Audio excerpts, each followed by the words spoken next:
manufacturers having to work with the same electronics, and as I say, they make the Gibson engine work in the back of the Orica or the Ligier or the Dallara or the Riley Multimatic, and there have been one or two teething problems just bringing all of those. Most represented here at Le Mans. More British last year as well. More British last year as well? Oh, well, there you go.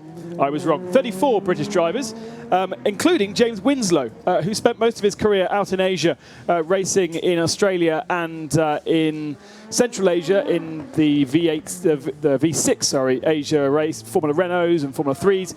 He has a very interesting story in that in Formula 3, I think it was in Asia, he crashed along with a competitor.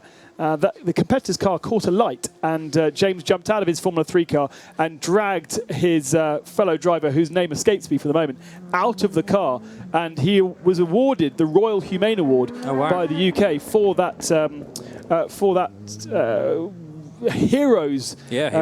heroic action. Interestingly, though, the programme has dropped him 4 years off his life. He was 40. He should be 40 this year, but for some reason the programme makes him 36. So I don't know what's happened there. Well, we all get to an age where really you should continue to celebrate the same birthday, I think. I'm verging on that point. So, yeah, who can blame him? But, yeah, Richard Bradley, a real talent. And we've got more LMP2s overlapping together with GTs coming out of our nage as well. The speed differential obviously very different coming out of the slower speed corners, and Paul and I have been talking a little bit, a conversation with somebody else about this as well yesterday, about the varying speeds down the Mulsanne straight, because you'd expect the LMP1s to be fast. I mean, the characteristic of the hybrid powered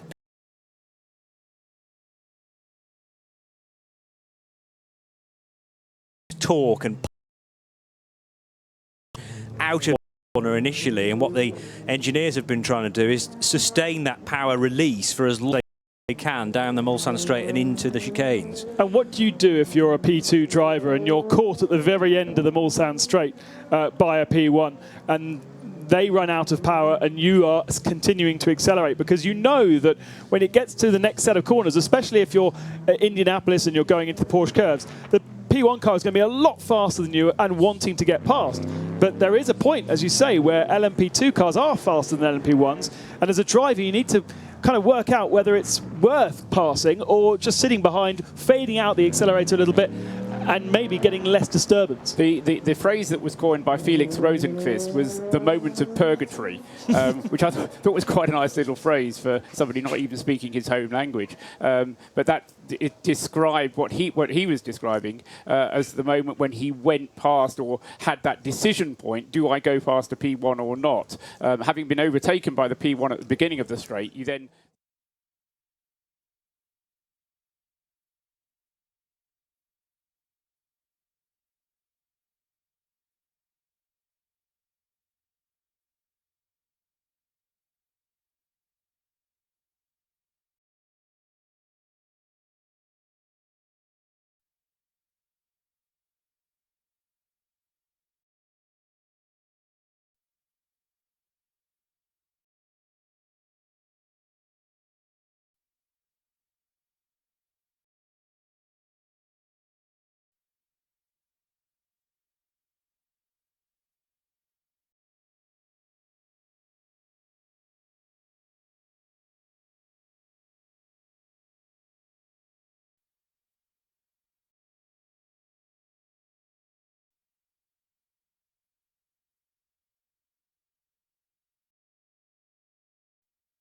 the 17 car. Yeah.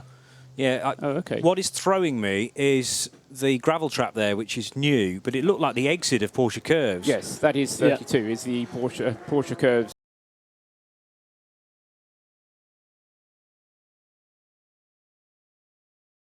Cars effectively snapped from the rear, and there aren't any tyre barriers there, so it's nosed into the Armco barrier. Thankfully, it's then sort of bounced back out again, so it's done a reasonable amount of damage to the very tip of the nose of the 17 car, the E-Deck Sport machine. And Paul is the son of the father and son team a rookie to Le Mans. He had a small off, I seem to remember, when I was speaking in Q1 or in practice. They had to do various repairs to that car. And we had a shot of father looking rather unimpressed. And again, I think he may well be. Just lost the rear end. The car continued to turn left rather than straightening up and going right at the end of the Porsche curves. And as you say, he's now in the gravel trap, which is a shame. Paul Lafargue, one of the graduates out of the Creventic series that has done a lot of 24-hour racing in GT cars, but a bit like Rick Breukers, has used his endurance racing experience to then progress into Le Mans type of racing. And great to have both Paul and Patrice here. One of two father and son teams. The other is the Nicolais, on the weekend that we celebrate Father's Day not only in France but around most of the world, if you've forgotten.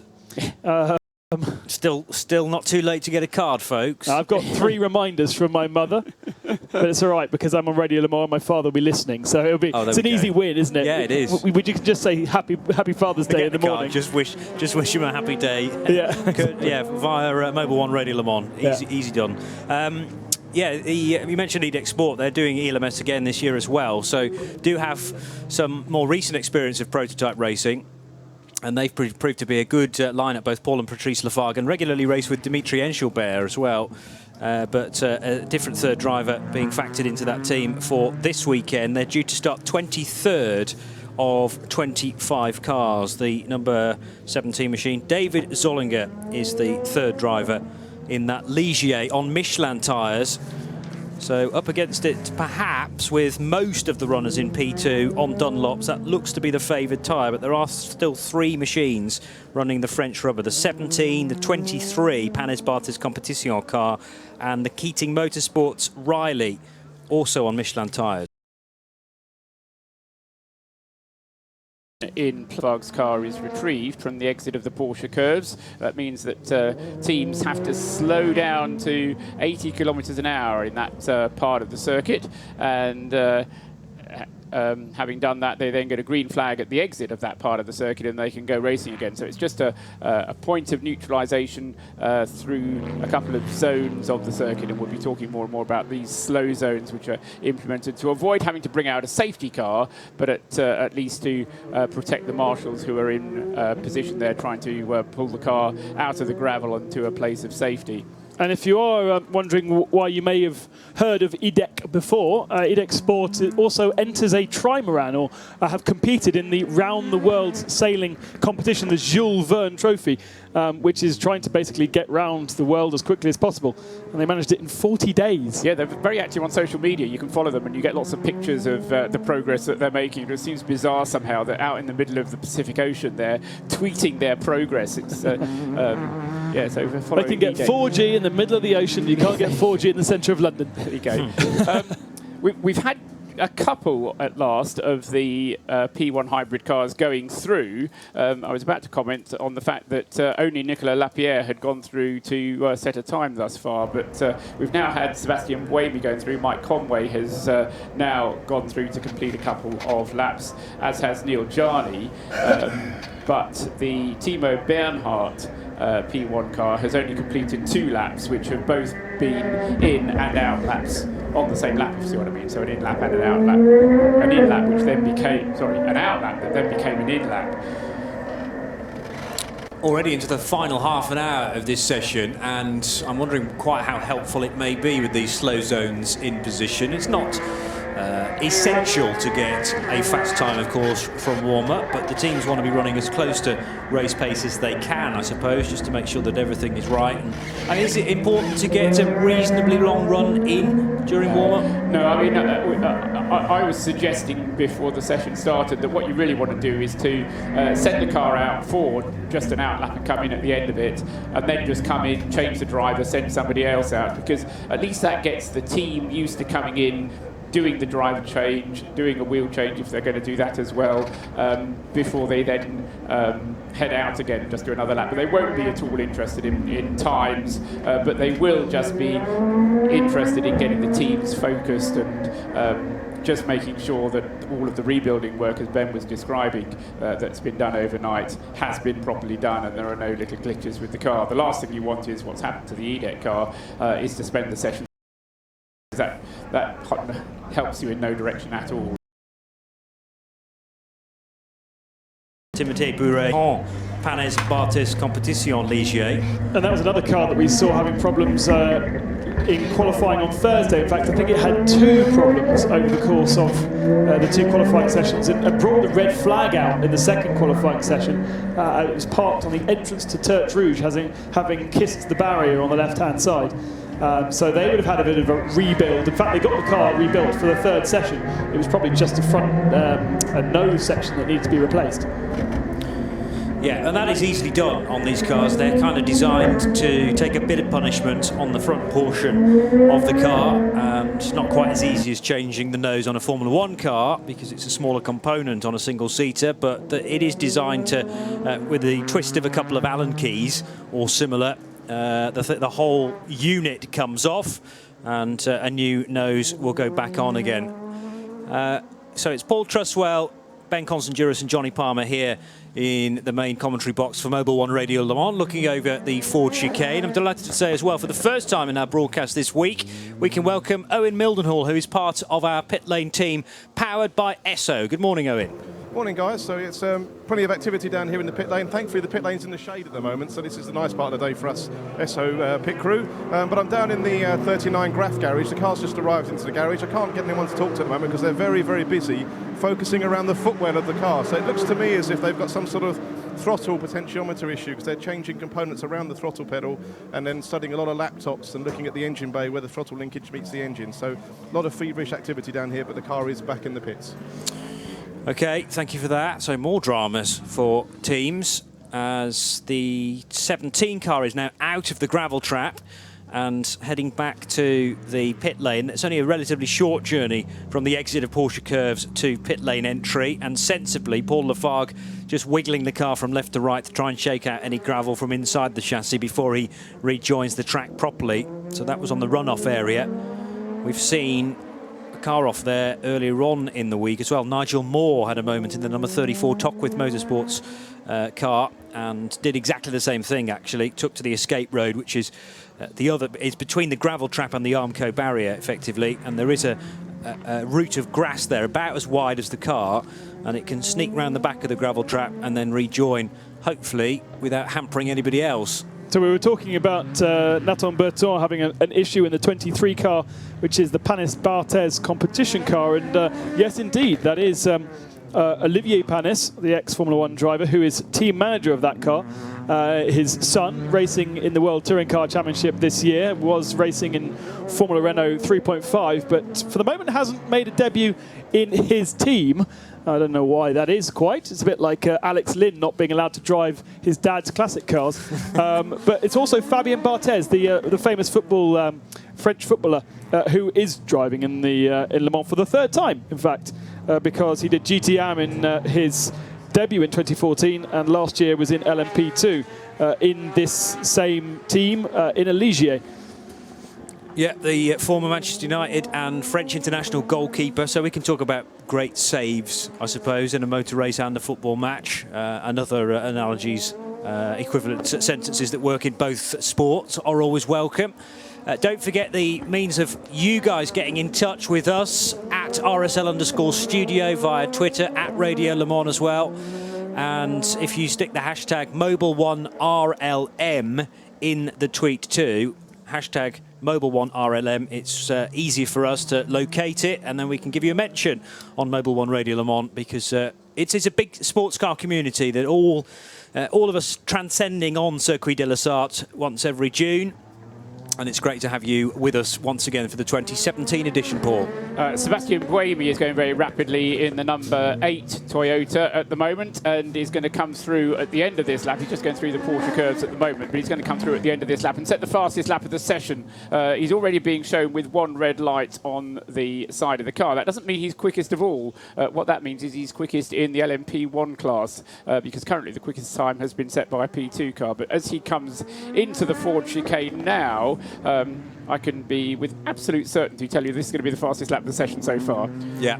It looks to be significantly better than anybody else. We don't have a P1 car at the top of the times yet, but that's about to change as Sebastian Buemi goes through to set a 3:21.502 on his 5th lap of the session in the number 8 Toyota. So finally an LMP1 hybrid to the top of the times, and then the next 11 cars are still LMP2s and a mixture of Orica, Ligier and Delara in amongst that group. And to put that lap time in context, I mean, if you're here at Le Mans for the first time or you're following it for the first time, the time there of 3 minutes 21.502, it compares to the pole position time of 3 minutes 14 seconds, which was set by Mike Conway.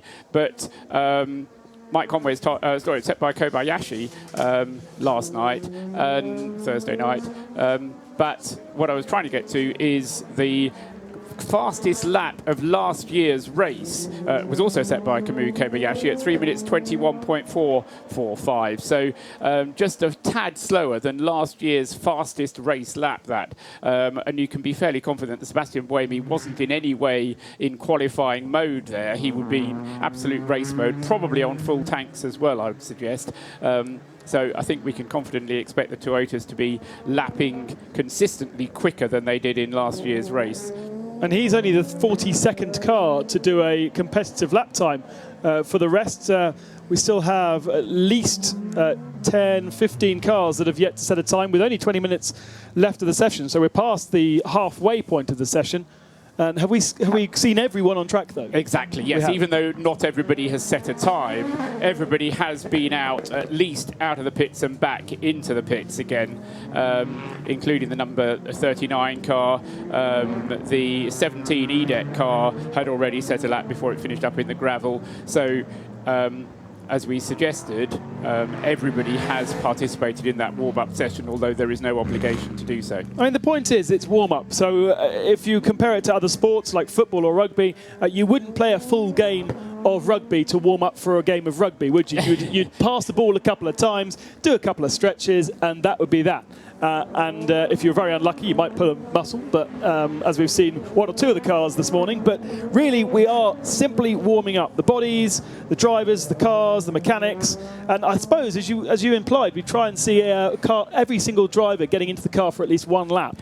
Yeah, whether it will be every single driver of the three, we're not sure, because the 45 minutes can disappear quite quickly. The art cars letting everybody see all four sides of it in front of us, Johnny. Yeah, and why not? It's a great-looking livery, and this is the pole position car in GTE AM, just a little bit too hot into the first part of Ford chicane, and as a consequence of hopping over the curbs, that really unsettled the Chevrolet Corvette of L'Arbre Competition, and the car just rotating between the two separate chicanes at Ford, but under yellow flags, and choosing the moment well to just loop the car back around again. Big 180, and the car is back pointing in the right direction and disappears into Dunlop curve once again.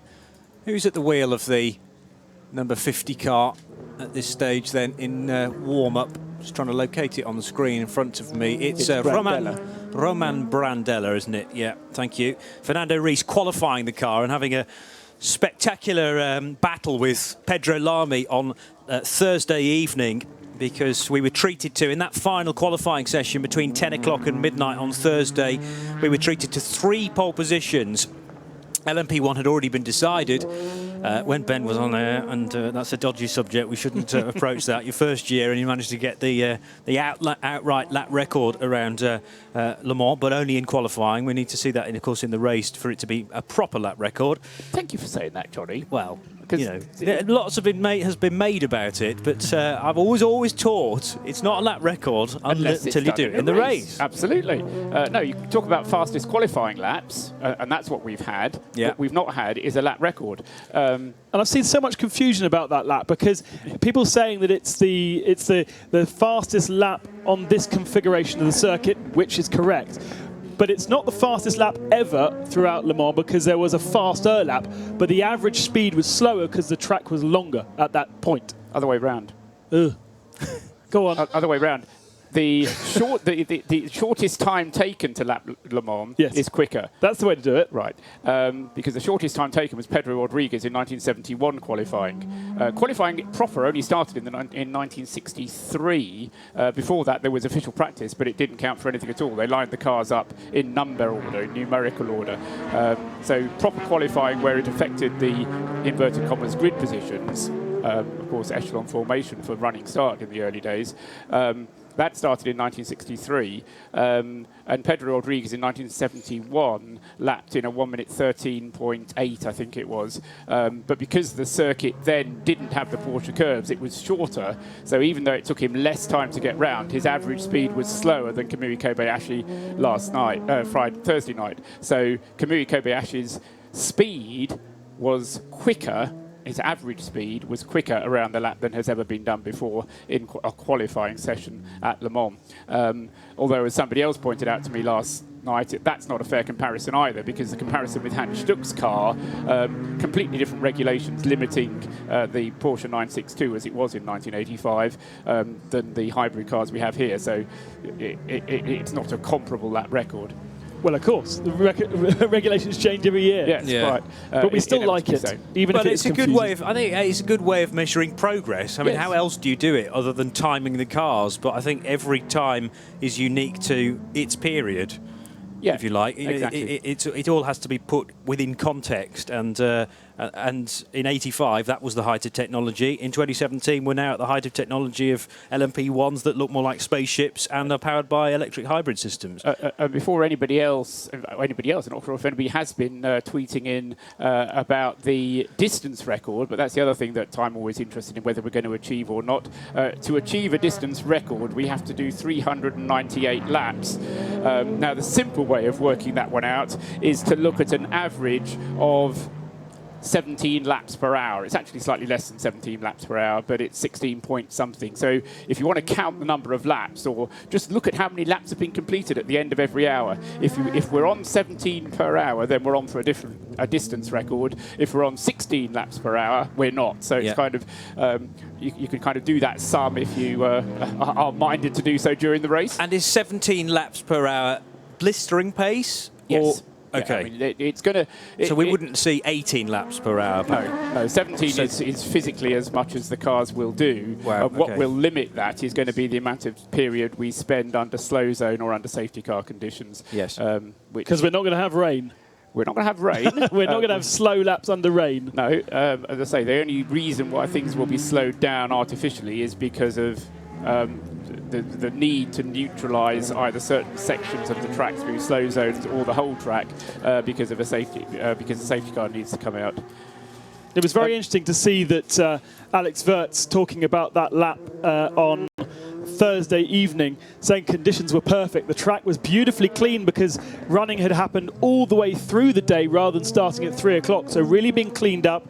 They had a tailwind down the Mulsanne Straight, so there was no, almost the cars were being lifted up a little bit by the wind, and then they had a headwind going through the Porsche curves to create extra downforce and push those cars onto the track when they needed to be pushed onto the track. So it was a perfect recipe for the perfect lap. Yeah, absolutely. Can I just talk quickly about fastest lap times? Very because we quickly. had a couple of improvements. Nick Tandy is now the quickest car out in the Porsche, 3 minutes 20.120 for him, and Jose Maria Lopez has done a second fastest lap time in 3 minutes 21.428. So we've had two improvements there. So Porsche ahead of the three Toyotas at the moment.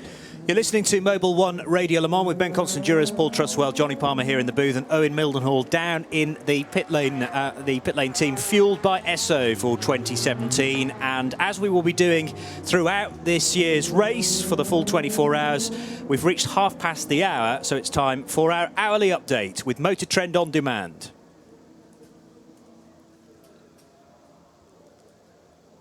And I'm going to hand to Paul Trustwell to give us the update, if that's possible, because I think it'll be over to you during the race. Yeah, Go ahead. Quite happy to do that, yeah. So these are positions then in the morning warm-up, and as I say, this is really just setting a pattern for what we'll be doing during the race as well. Fastest, Nick Tandy at the wheel of the number 1 Porsche 919 Hybrid, a 3 minutes 20.120 his time. Second fastest is Jose Maria Lopez in the Toyota TS050, a 3 minutes 21.428 seconds. Third fastest is Anthony Davidson, now at the wheel, or the time was actually set by Sebastian Buemi of the number 8 Toyota TS050, 3 minutes 21.502. Fourth fastest is the number 7 Toyota, Stefan Sarazan currently driving it. He's done just a 3 minutes 26.135 seconds. And then fifth fastest is the fastest of the LMP2 cars, and that is number 26, the G-Drive racing car, which Pierre Thirier, Alex Lynn and Roman Rusinov are sharing. Roman Rusinov will actually be the start driver, but I think it was Alex Lynn who set the time, and Pierre Thirier is currently behind the wheel, so very evenly shared that car. It's done a 3 minutes 27.096 then to be fastest in P2. Second fastest in P2 is the Rebellion, the Vionte Rebellion, Vionte sponsored Orica, entered by Rebellion Racing. Nico Prost is currently driving it. It's done a 3 minutes 30.610. Third fastest in P2 is a Dallara, and this is Mikhail Aleshin driving it, the number 27 G-Drive, SMP racing car, apologies, that's the Dallara, shared with Sergei Sirotkin and Viktor Shaitar, and that car has done a 3 minutes 30.648. In GTE Pro, fast as the GTE Pro cars at the moment, number 69, Ford GT, Ryan Briscoe at the wheel of the Chip Ganassi team car. Fastest lap for the Ford, 3 minutes 51.789 seconds. Second in GTE Pro is Kevin Estre, currently behind the wheel of the Porsche, number 92, 3 minutes 52.526. And third in GTE Pro is another Ford, number 68, Dirk Müller, and he's done minutes 52.668. GTE Am, the fastest. This one, though, entered by Clearwater Racing, number 60. Hiroki Kato is currently driving it. He's done a 3 minutes 57.313 seconds. And I said a moment ago, all 60 cars have been out at least for an outlap in this untimed warm-up session. So that's the hourly update with Motor Trend On Demand. Don't forget the special offer from Motor Trend On Demand. If you click on the banner on the radiolemans.com Le Mans page underneath Studio Vision, every sign-up helps Radio Le Mans and you get a great deal on Motor Trend On Demand's comprehensive service. So everybody wins. And we continue with warm-up with a further 9 minutes to go, gents. So the more and more of the P1 cars setting times. Only one of the hybrids that hasn't. In fact, no, Earl Bamber has now gone through as well now, hasn't he? Earl Bamber's fastest time of 3 minutes 27. Although he is not yet quicker than the G-Drive car, number 26, which Pierre Thirier has set his lap time in, or rather Alex Lynn set in. And Anthony Davidson is out on the circuit in the number 8 Toyota. Stefan Sarazan is in with the number 7 car, and Yuji Kunamoto in the number 9 car has just exited the pits and is on his way round. Porsche number 2 into the pit lane, and they're going to be doing a quick driver change there. Not sure whether the new driver will be sent out. Yeah, new tyres being put on that Porsche. So it looks like they will. I mean, sometimes they'll just come in and sort of kind of do a dummy driver change because it's extra practice for the teams, won't they? Almost certainly at the end, when we've got the checkered flag, the cars will come in, but rather than being slowly pushed into a garage, a number of the teams will use the opportunity just to practice the pit stop. And if you do have visibility, I mean, around the circuit, there's a lot of big screens and some great shots, good definition on the big screens around the circuit, although in bright sunshine, sometimes difficult to see. But do have a look at the pit stops, because one of the great arts of a Le Mans pit stop is watching how the mechanics approach the problem. They're not allowed to do wheel changes whilst the fuel is going in. That's set by the regulations. And they're only allowed to use 4 mechanics to do the wheel change. And those 4 mechanics are only allowed to use 2 wheel guns. So it's quite interesting watching the choreography of how they actually go through the process of changing all 4 wheels using just 2 wheel guns and 4 mechanics. And different teams have different ways of doing it. And I have my own opinions about a good way of doing it, which Porsche, unfortunately, have now let their cat out of the bag by posting it on social media. Look out for Porsche Team on social media, and they've put a little video up of how they do it. Johnny and I spent probably about 20 minutes looking at what was a 25-second pit stop on Wednesday evening, just trying to work out how they did it. And there's some extra tech involved in that pit stop from Porsche as well that no other team, either in GT Pro or in LMP1, any of their competitors have, which is very commonplace in Formula One. It's these magnetic nuts that stay in the guns and therefore are much easier to go on and off onto the wheel and not onto the hub. Toyota do not have them. They have a more conventional system, and none of the GT cars have them, but both the LMP1 Porsche and the GTE Pro Porsche have these nuts which just eliminate a bit of an element where you might lose a nut flying out as it comes off the gun. These actually kind of stay in the gun.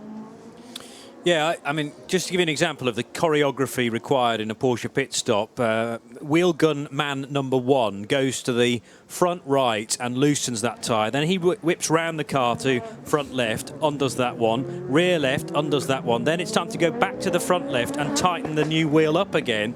And which somebody else has put on whilst he's been doing his other stuff. Precisely. Then he runs round to the rear left and does more undoing. And you kind of have to watch it 4 or 5 times. Just focus on one guy and person does, but the brains behind I'd love to meet to just shake his hand or her hand on, and sort of that up, because gone are the days of just one person stays on the corner of the car, loosens the tyre. The wheel guns themselves, in addition to having the magnetic effect, extremely high tech. 0.4 of a second taken to actually spin the wheel to the point, spin the nut to the point where it's fully tightened. So that's all you need. It's less to actually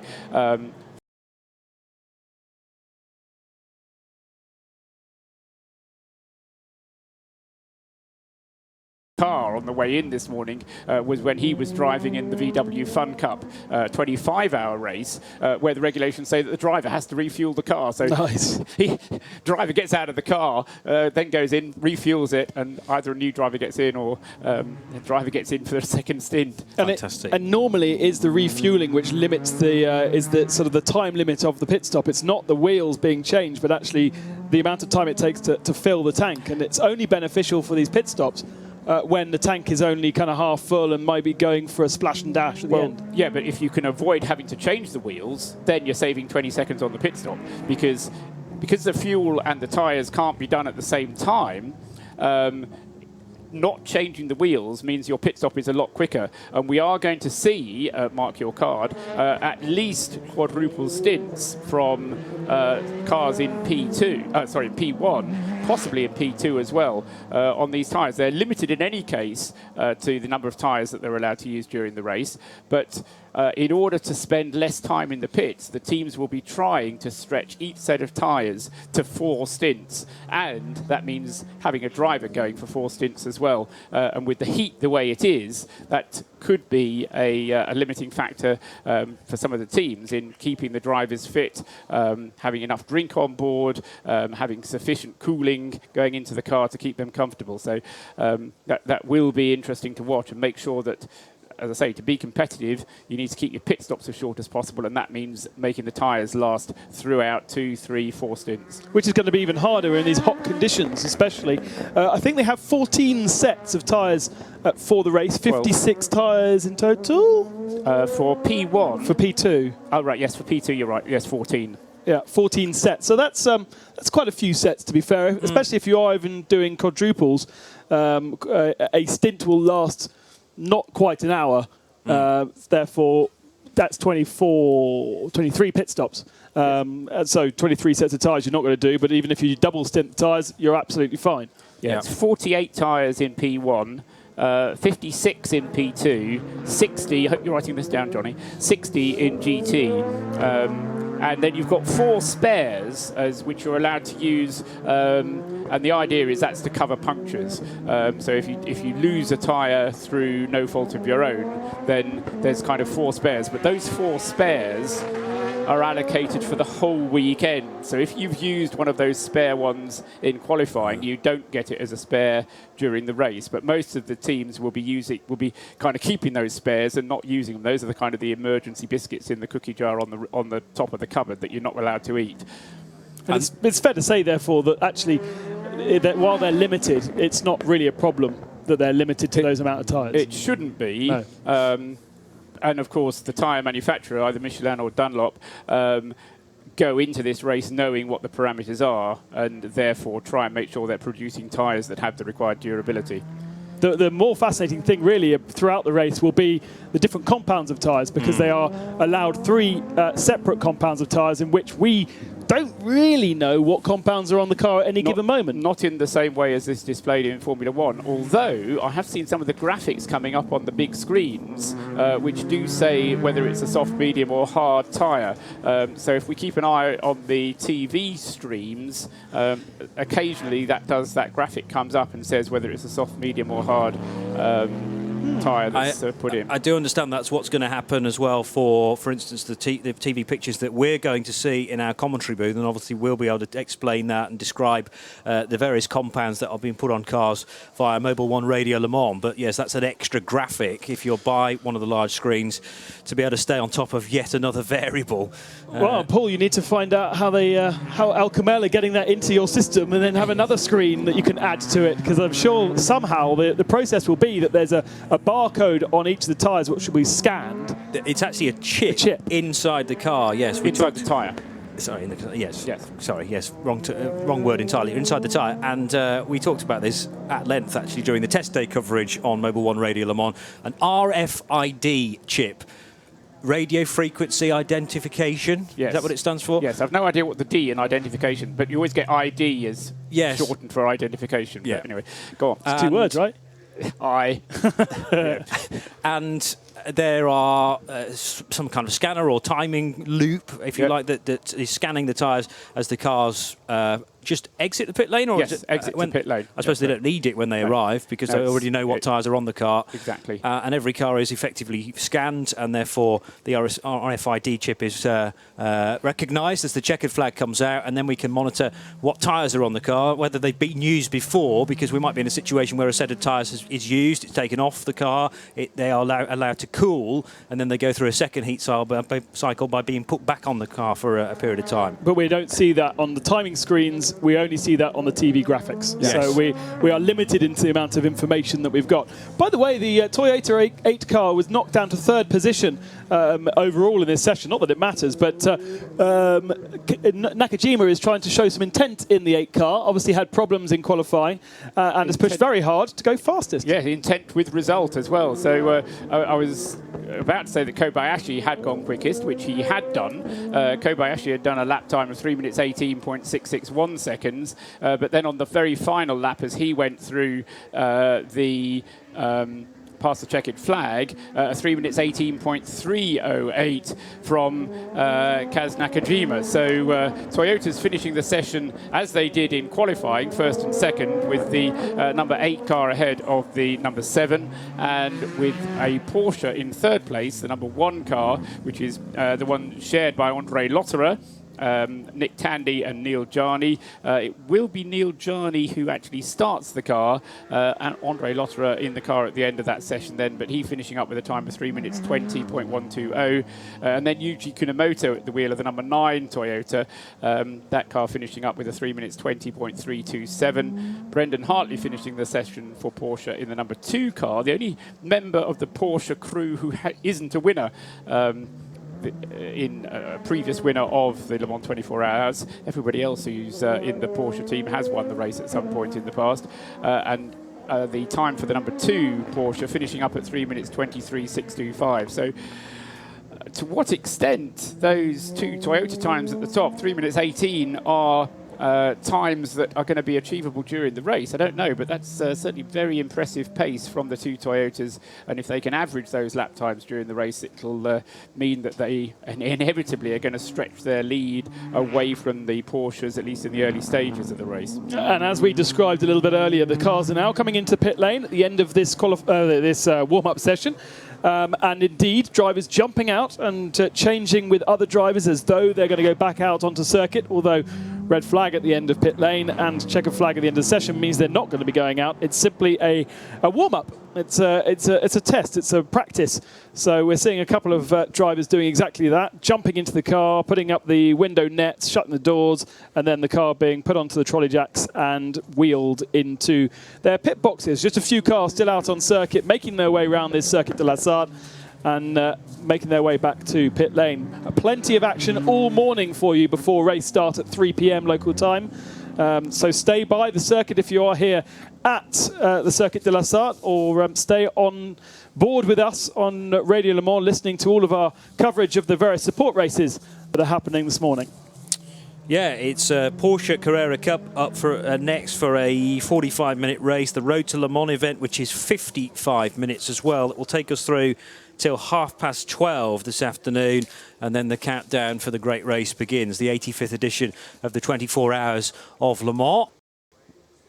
The 35 crew, there's had a guy on the side of that car just hopping up and down, trying to maybe slam the door shut properly. I'm not sure whether they've got door catch issues on the Signatec Alpine, which is basically an Oreca, although called an Alpine. And if you were having door catch issues, the best way to do is jump up and down on it, right? Yeah, just bend the components yet further. That'll fix it. Just force it home. So warm-up this morning, but don't read anything into that. Remember, it was a 3:14.791 for Kamui Kobayashi in the qualifying that took place on Wednesday and Thursday. 3 two-hour sessions. But we had, so that pole position came in qualifying 2, but in qualifying 3 we were treated to pole positions in the other 3 classes, LMP2, GTE Pro and GTE AM. And I think particularly in the GT class, both Pro and AM, we're in for a bit of a treat this year.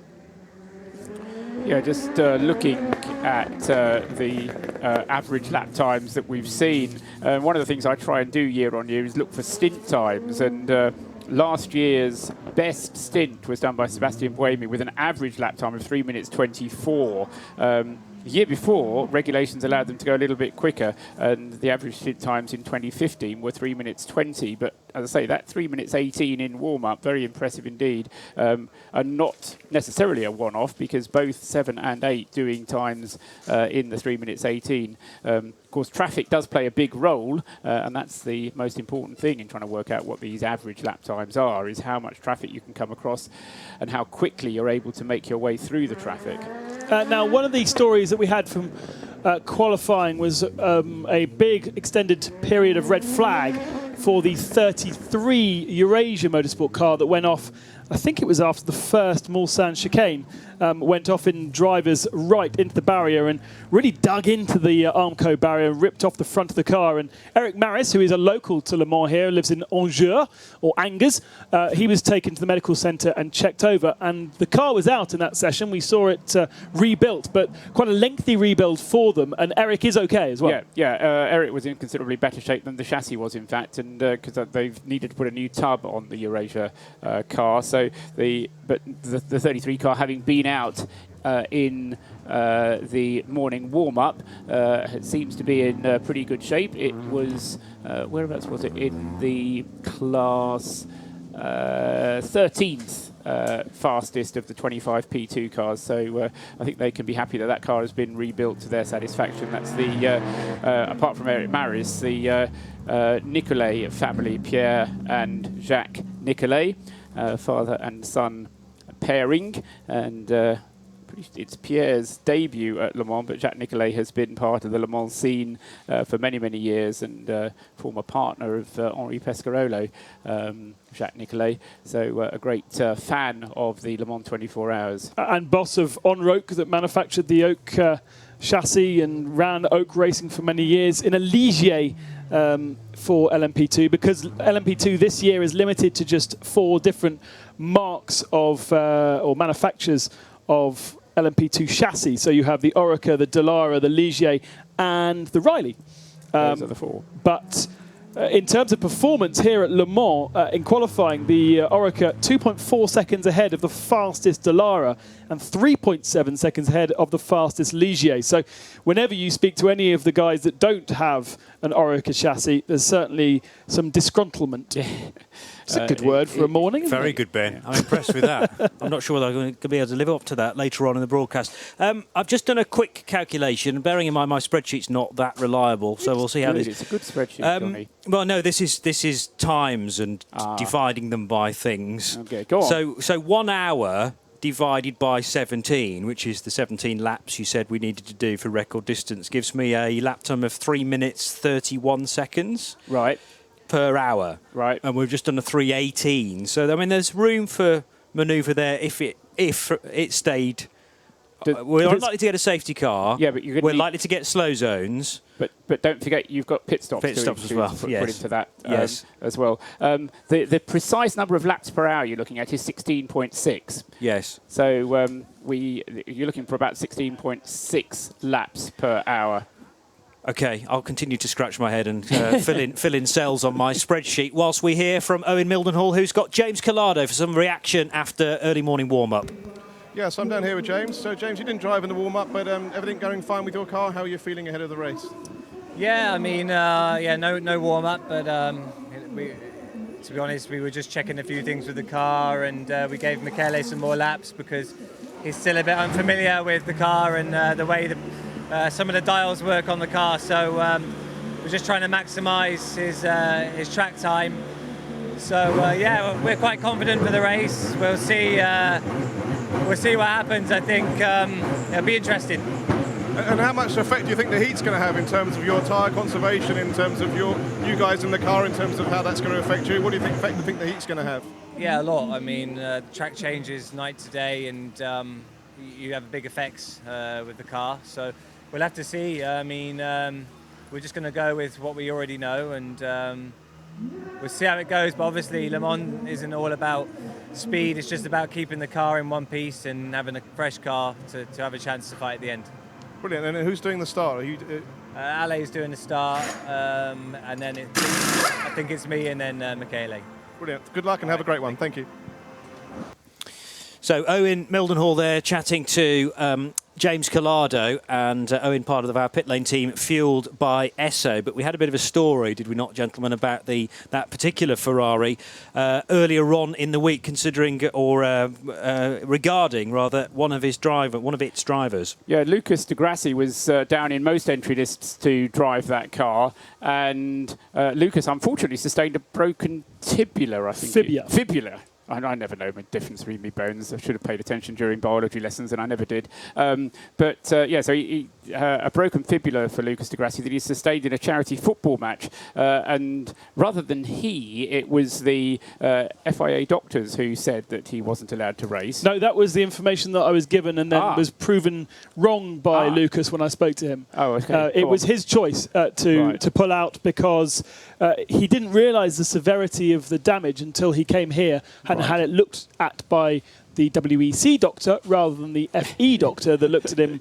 in Berlin. And he decided that with only a month to go before his next Formula E race, and with this being a kind of a one-off as an Audi driver for Audi Sport in Formula E and driving for a Ferrari here and sort of subcontracted out, that it was better that he focused on recovery, had an operation, which is due at the start of this week, or this coming week, and then a month of recuperation for surgery on that fractured fibula, and then he'll be ready for his race in New York, where he's fighting for the championship. So it means that Michele Rugolo has replaced him, and Michele, well known for Ferrari, part of the roster of Ferraris, known as a driver good enough to be put into this team without having to do the mandatory sort of rookie tests. However, has never driven, amazingly enough, the GTE car. He's only ever driven the GT3 version of the 488. So that's why James Collado talking about familiarising himself with the knobs and buttons of the steering wheel, because there'll be plenty more on this car than there would be on the sort of dumbed-down, gentleman driver-friendly GT3. It's the outer and narrower of two bones on the human lower leg. It's a classic shin injury, basically. That's what you get in football. I mean, you know, you go in for a tackle and you clash shins. Quite common. Right, I understand that now. And I would imagine it's pretty crucial, isn't it, when you're trying to... Usually in motorsport. Thank you, Ben. Thank you, Paul. Thank you, Owen Mildenhall, down in the pit lane as well. It's been warm-up here for the 24 hours of Le Mans, and we look forward now to the main race later on Mobil 1 Radio Le Mans. From Johnny Palmer, though, goodbye for now. This programme is a Radio Show Limited production. Tell your friends there's more at radiolemans.com.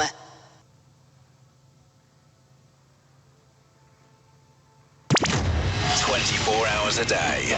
This is Mobil 1 Radio Le Mans, engineered to perform.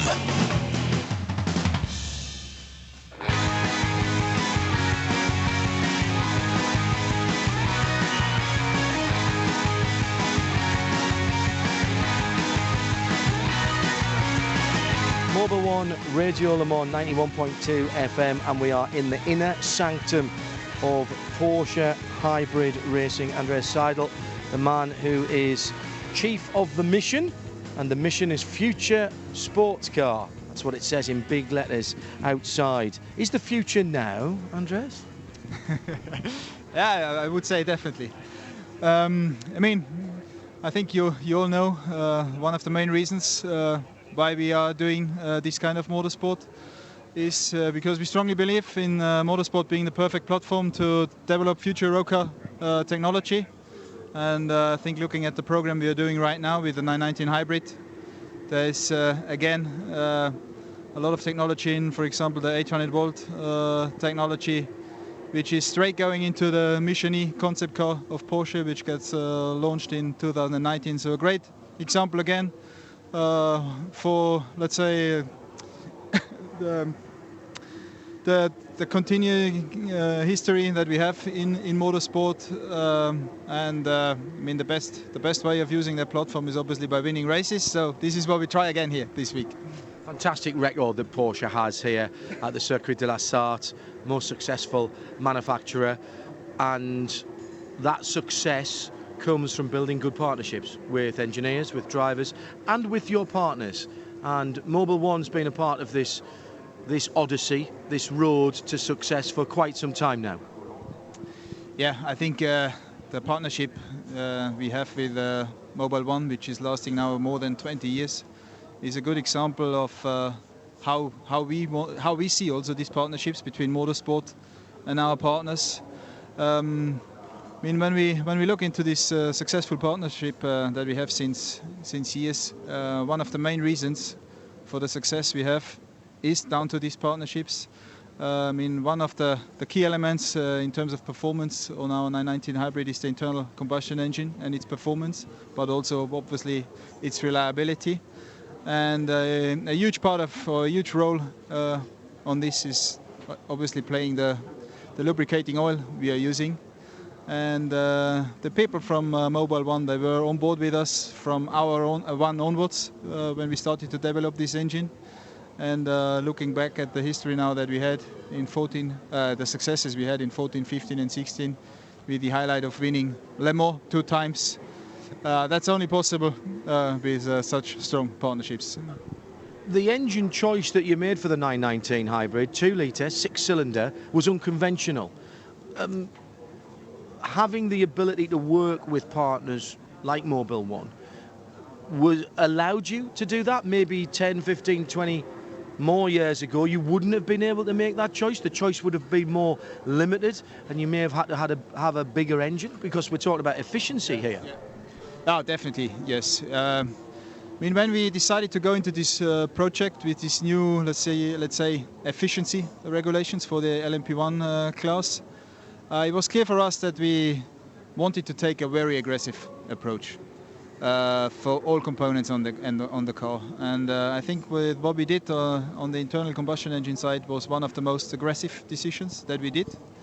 And this was obviously only possible with having partners on board, and especially Mobil 1 on board with us, helping us to develop such an engine. It's the most efficient engine which has been built to date within the Porsche family.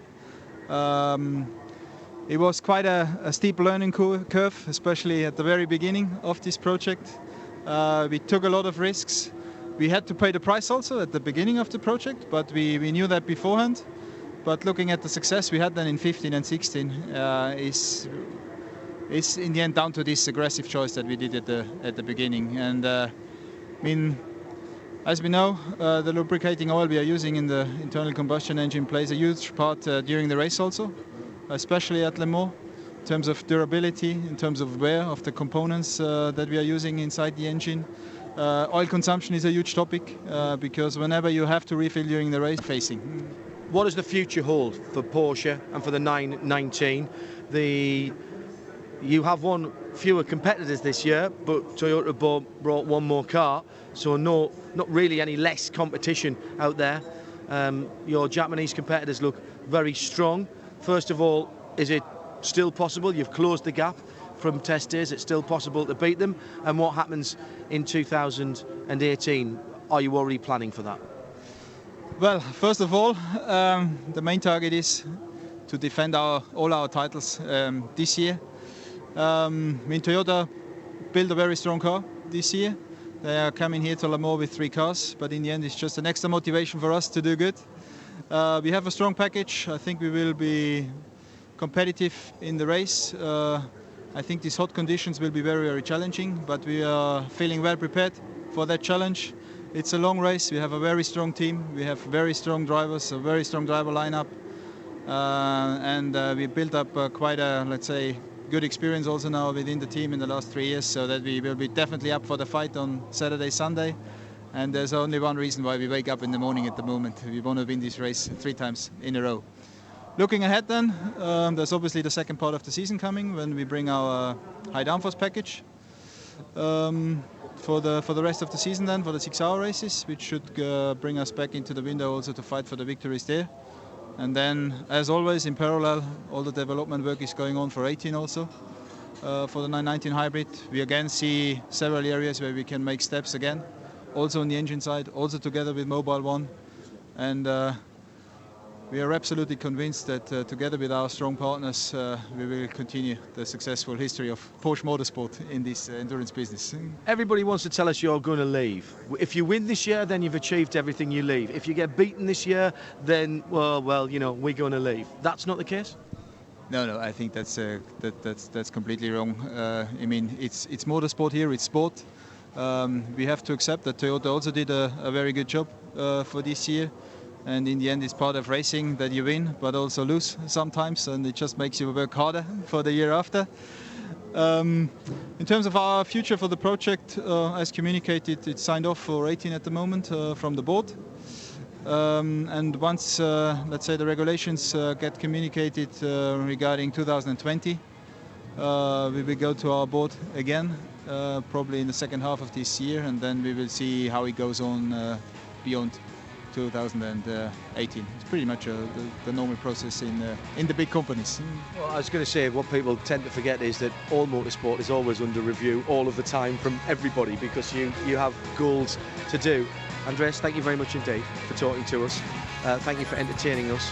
Good luck and be safe for the weekend. Okay, thanks as well. Enjoy the race.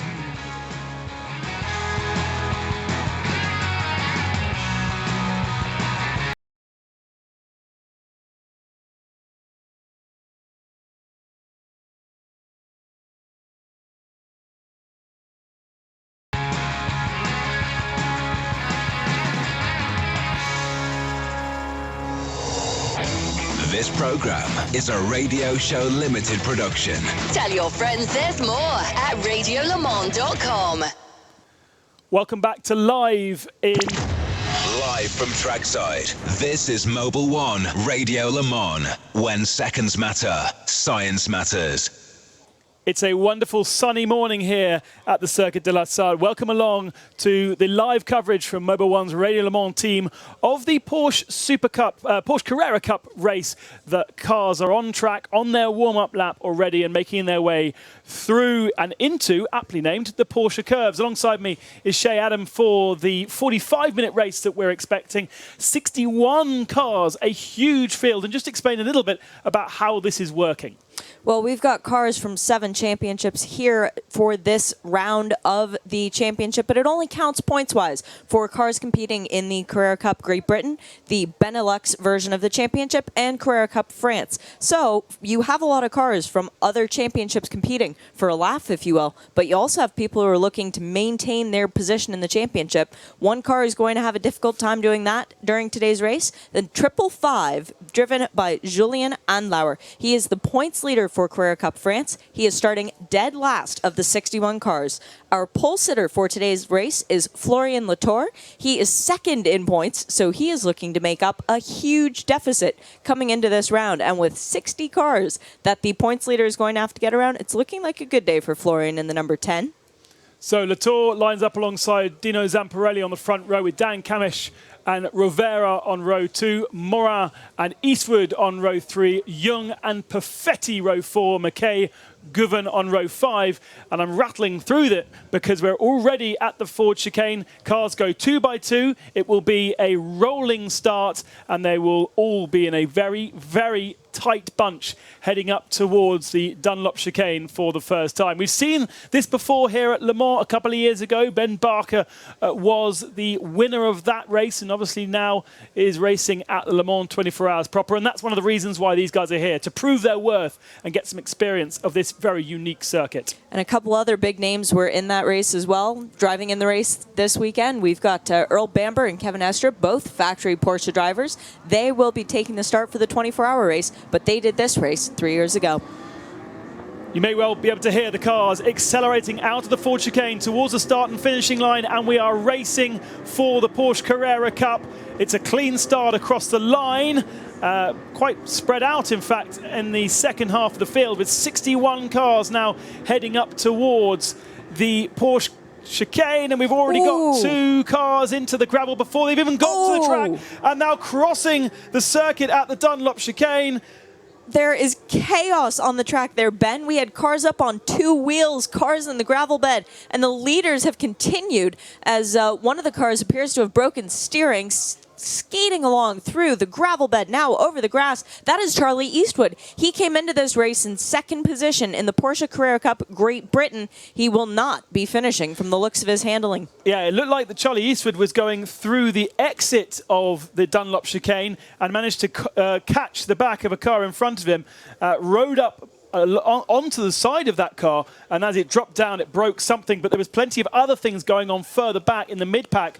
A car had gone off on the left-hand side before even getting to the chicane, skated across the gravel, had not been able to slow the car down, and then had crossed the circuit. Ooh, and it started with a Gulf color car. Can't tell which one that is from the initial camera angle, however, as we get a replay of Charlie Eastwood just skating off course. Now, a good tell for all of these cars, as we are under full course caution, is if you see a 9 or you hear us refer to a 9 as the first number in the car, chances are that is one from the Carrera Cup Great Britain Championship. They have just sort of added a number 9 to the normal lettering to let you know which cars are from which championships. So we have a 9 at the front of the field. Dino Zamparelli is the leader of the race, managed to lead the race up to the safety car boards, which were displayed before the Mulsanne. We had a bet as to when it was going to happen, and we said it was going to be at the start of Sector 2, and they got just about to the first chicane before problems. So other cars with issues. Our leader, our pole man, Latour, number 10, he seems to have rear right damage. Maybe he was the one that was assaulted by Charlie Eastwood going into, or the exit of the corner. We also have the 999 that is stopped on course. That's one of the JTR entries from the Carrera Cup Great Britain Championship. Tio Elenas, who has experience in GP3 and GP2, so a Formula driver. And it was Jung's car who came careening across with the Gulf livery on it, or at least similar colors to that. It used to be a Gulf livery. Yeah, so Jung it was who was off on the left-hand side and came across the circuit, and by the looks of things, caught Theo Elnas. Elnas driving for JTR, Joe Tandy Racing, Nick's brother, who was very, very successful. Both Nick and Joe were incredibly successful in their early years in oval racing, in fact, on dirt tracks. Joe sadly passed away, must have been 6-7 years ago, and Nick has continued that team with other of the team members and kept the legacy of JTR going. Raced in Formula Ford, and fantastic, really, to have a Porsche Carrera Cup team. It's quite a new team to Carrera Cup, much more used to doing single-seaters, and I think all the way up to Formula 3. But Theo Elnas, sadly, will take no further part, and it was no fault of his own. He turned into the corner, turned into the very first corner of the lap, the left-hander at the Dunlop chicane, and was careered into by Jung. And it was a separate incident, we should point out, that seems to have eliminated our poleman Latour and Charlie Eastwood. So after 6 corners worth of racing, our leader is Dino Zamparelli in the number 908. He is chased by Rivera in the number 21, and then Morin in the 86th. In 4th position is Guven in the 53. And then we find Dan Camish back in the number 901. He is somebody that we need to pay attention to in this race, a 2-time Carrera Cup Great Britain champion. He is somebody who will be contending for the win come the end of the race, and somebody who is looking to make a name for himself in this event. Just getting some more replays in different angles on the television pictures, and 7 or 8 cars were off at the first turn, which is unsurprising as there were 60 of them. We do seem to have lost quite a few that are trying to creep their way back to the pit lane. Howard Blank, I think, being one of them in the 56 for France entered car. Then Matt Telling, Latour, Eastwood, Martin, the 949 car, and then 2 cars from the Benelux series, Oscan and Richard. And that's only up to the 50th entrant because we don't have page 3. So that means there is at least another 10 cars behind them. Howard Blank is somebody who's familiar with this track, having raced in the 24-hour race a couple years ago. And even though he races under a French and American flag, born in the States, but has been very involved with Ferrari for many years. So coming into the Porsche Championship is a new experience for him, but by all means, he's been enjoying this just as much as his previous racing. And really unfortunate for him that his day would come to an end so early. A 45-minute sprint race is a lot shorter than the 24 hours of Le Mans, so this must feel like a breeze for Howard. And these drivers are used to doing 45-minute races. That is the normal length of a Carrera Cup race when they are their own individual series. And there's, I think there must be 12 or 13 different Carrera Cup championships around the world, whether it be in Asia or the UK. We've got representation here from 7, you said? Yes, we have Brazil, Sweden, France, Benelux, Great Britain, Japan, and Australia as well. We have 2 drivers coming up from Australia. Mark Cheney, who is somebody that races in the Carrera Cup Australia to great success over the years, as well as Paul Tressiter. Both of those drivers have also competed in such races as the 12 Hours of Bathurst. They really enjoy these races on the big stages, so getting an opportunity to race a car that they are familiar with at Lafargue, something that they flew halfway around the world for, and can't blame them at all. Yeah, exactly. It's a really very unique opportunity because this track is a road course, a completely unique opportunity to race around this circuit de Lafargue. Only either this weekend or on alternate years you have the Le Mans Classic where they open the full circuit. But for the other 24-hour races and any other racing that you can do here at Le Mans, yes, you get to go through the Dunlop chicane, but then you turn right onto the Bugatti circuit and you use the short circuit for the rest of the lap. Our pole sitter is leaving debris around the track. Florian Latour, who had that damage to the right rear of his car, has now left a tire carcass on the circuit as well, as the French driver makes his way back into the pit lane, and I would imagine they would try and bolt a new tire onto it. it's not over yet. We're under safety car conditions, and you can drive through from the back of the field. Another car that was shedding debris was that of the number 17, but that was a bit more than a tire carcass there, Ben. That was some bodywork as well. Yeah, and I think also the right front suspension looked damaged, so perhaps he will have no chance to get back. Well, he get back to the pits, but he won't get back out on circuit. No, and that is our Brazilian driver, Miguel Paludo, in that number 17 car. Now, the other thing that we should mention as well, this is a race within a race because we have Class A and we have Class B, so we have effectively 6 podium positions to be fought for during the course of this race. That's unusual for our Great Britain contingency because they're used to having 3 classes in a race. That's unusual for me because over in the States we only have 2.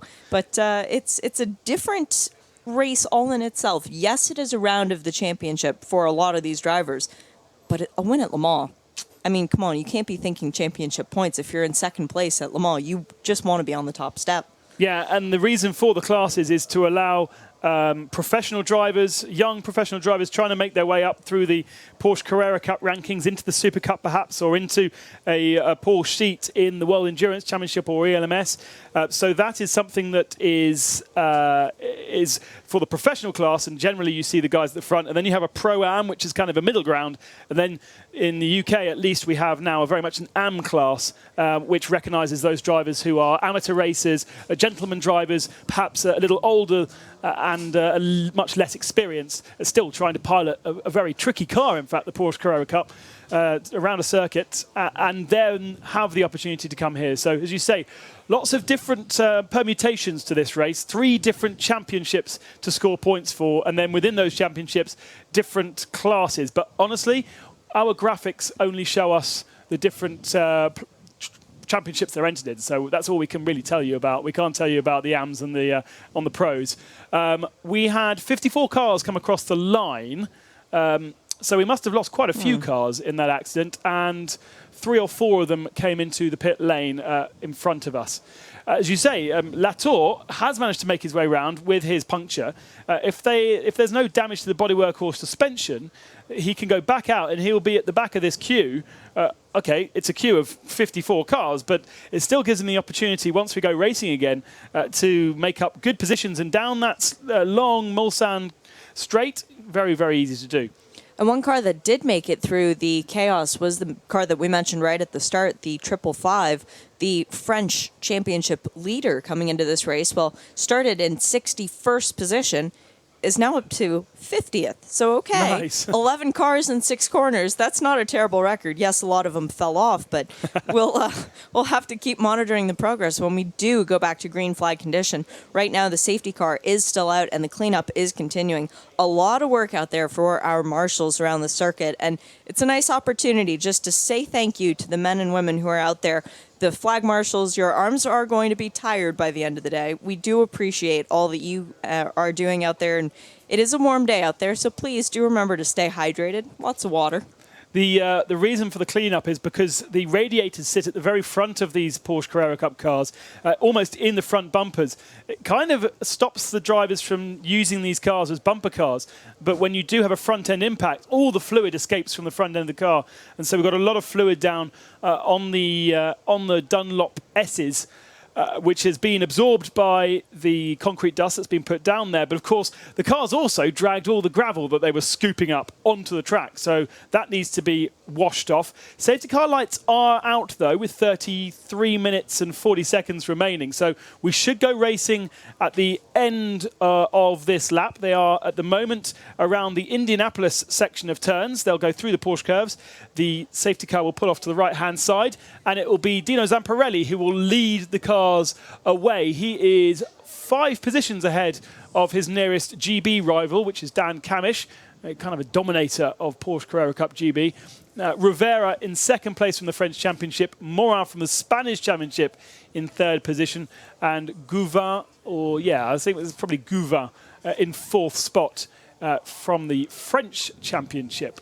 Then it's Mackay in 6th position, Oliphant in 7th, Lapierre, no relation, in 8th position, Denada in 9th, and Beltoise, son of, in 10th position.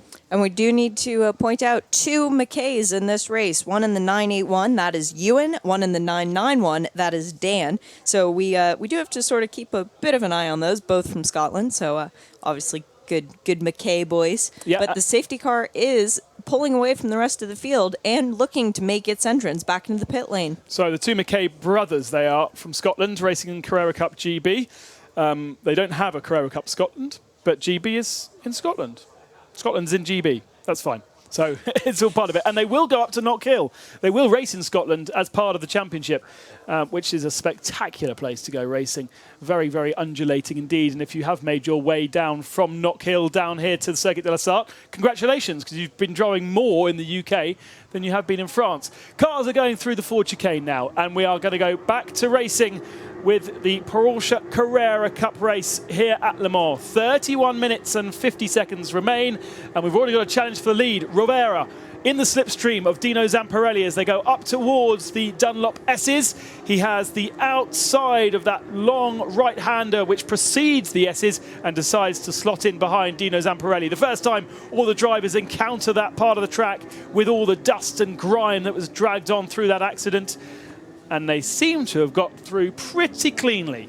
The top 2 actually pulling out a bit of a gap over Philip Morin in the number 86 as the 21 and the 908 are starting to form a battle of their own, deciding that their race would be more exciting than letting everyone else play. Through Tete Rouge, coming now onto the Mulsanne Straight, and Rovera is right in the slipstream of Dino Zamparelli. Just 2 tenths separated them through the end of Sector 1, and now with there's no kind of hybrid systems going on here. This is simple slipstream racing, and Dino Zamparelli with no slipstream in the lead simply cannot do anything about Rovera. He's slipstream his way past, and now Dino sits in Rovera's slipstream. So Dino down to second, Rovera up to first, and is there a chance to slipstream back again before the Mulsanne number 1?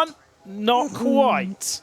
Ben, I'm having flashes of deja vu because the last time we had a Carrera Cup race here at La Sarthe, I remember seeing a battle very similar between Earl Bamber and Kevin Estra at this point on the track. Slipstream exchanging back and forth and back and forth. It ended in tears for both of those drivers, and that was part of the reason that Ben Barker was able to slip through. Right time, right place. Who will be in that position? Will it be Dan Camish? Well, he's already up to 4th. As these 2 in the lead, they are going at it. Rovera sitting right in the centre of the Mulsanne Straight, so Dino Zamparelli wasn't quite sure whether to go left or right. Meanwhile, our third place driver runs very, very wide, and that I think was Mora from the Carrera Cup Spain. And anyone watching Studio Vision would have just seen being moved, because I'm not in Vision. Thank you, Nick Damon. That was the plan, Nick Damon.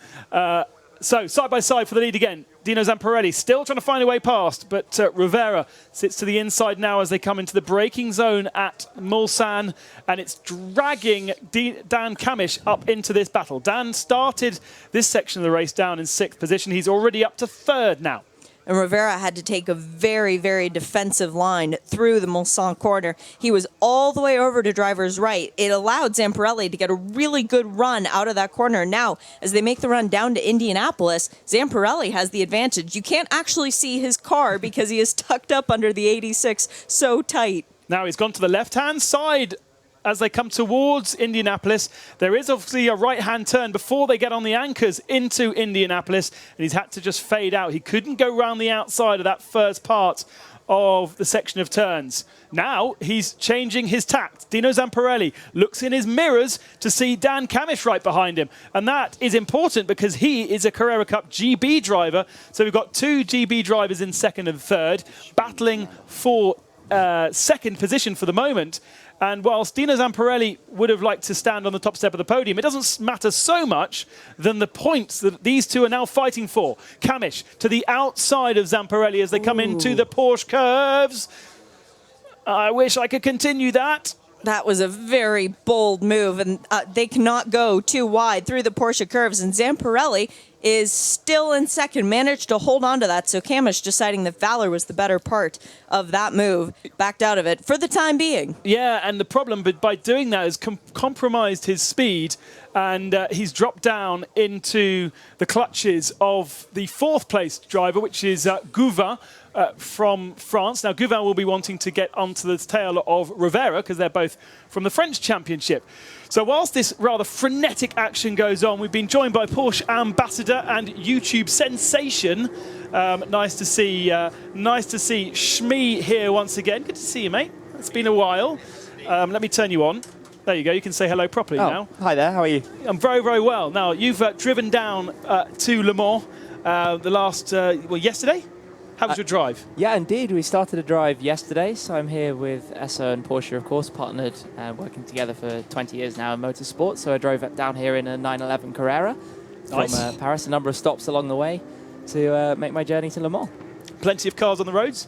Oh, yes. You see a lot of cars. I think there's sort of this pilgrimage here, isn't there? So a lot of people making their way down for the weekend. Now, if you're unaware, Shmee, most famous for car spotting in London and making his name as somebody who just wanders around the streets and happens to bump into the most amazing supercars that you care to imagine. So plenty of ones to film on the way down here.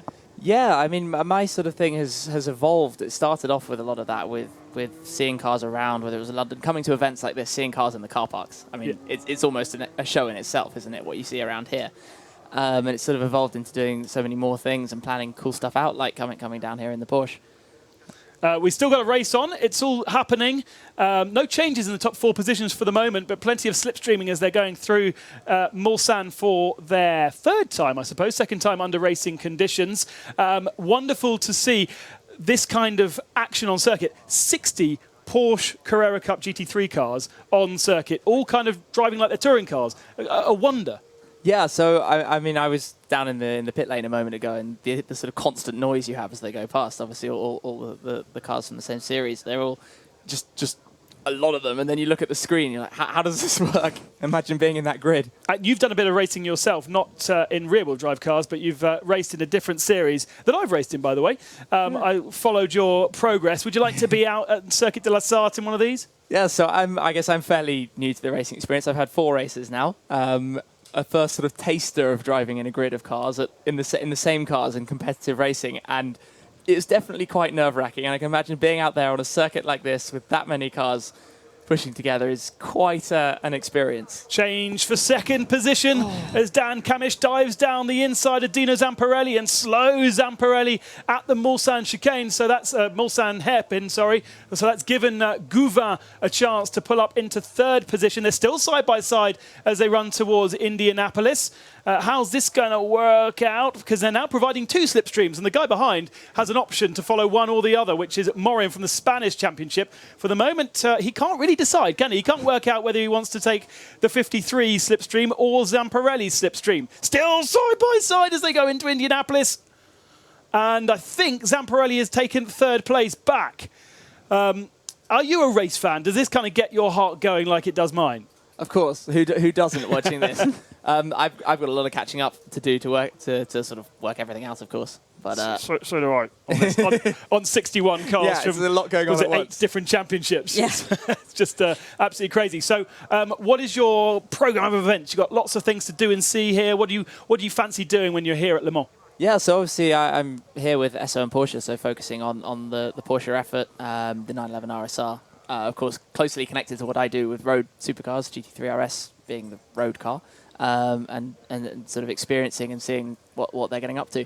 And you have you been here before? You've been here a couple of times, right? I've done Le Mans a couple of times. So what are your tips for the people who are listening out there around the circuit in the campsites? What should they be going to look at? I think it's about going exploring, isn't it? Because you never know what's going to be around the corner. There is so much going on in one place that you've obviously the race, but it's also what's going on in the paddocks, what's going on in the car parks, what's going on just everywhere. Yeah, and very good tip from Shmee there. Wander around your own campsite and see what kind of cars are in there, because there's always some very special looking vehicles, lovely liveries put out as well. And one thing to go and look out for, which you'll concur with me, is the amazing Lego car. Have you seen that yet? I haven't yet. Oh, it's awesome. Yeah. LMP1 Porsche hybrid, the 9-1 9 hybrid car made half in Lego and half in show car. Okay. So that's one for the photo album. Yeah, I need to go and find that for sure. Yeah, that's in the fan village, just on the, I suppose it's the inside of the Dunlop S's, isn't it? Or just before you get to that point. That's where you can do a lot of your merchandise buying, but also see some incredible things and do some incredible things. There's one stand where you can cycle for an hour, which doesn't sound like a lot of fun for me, but anyway.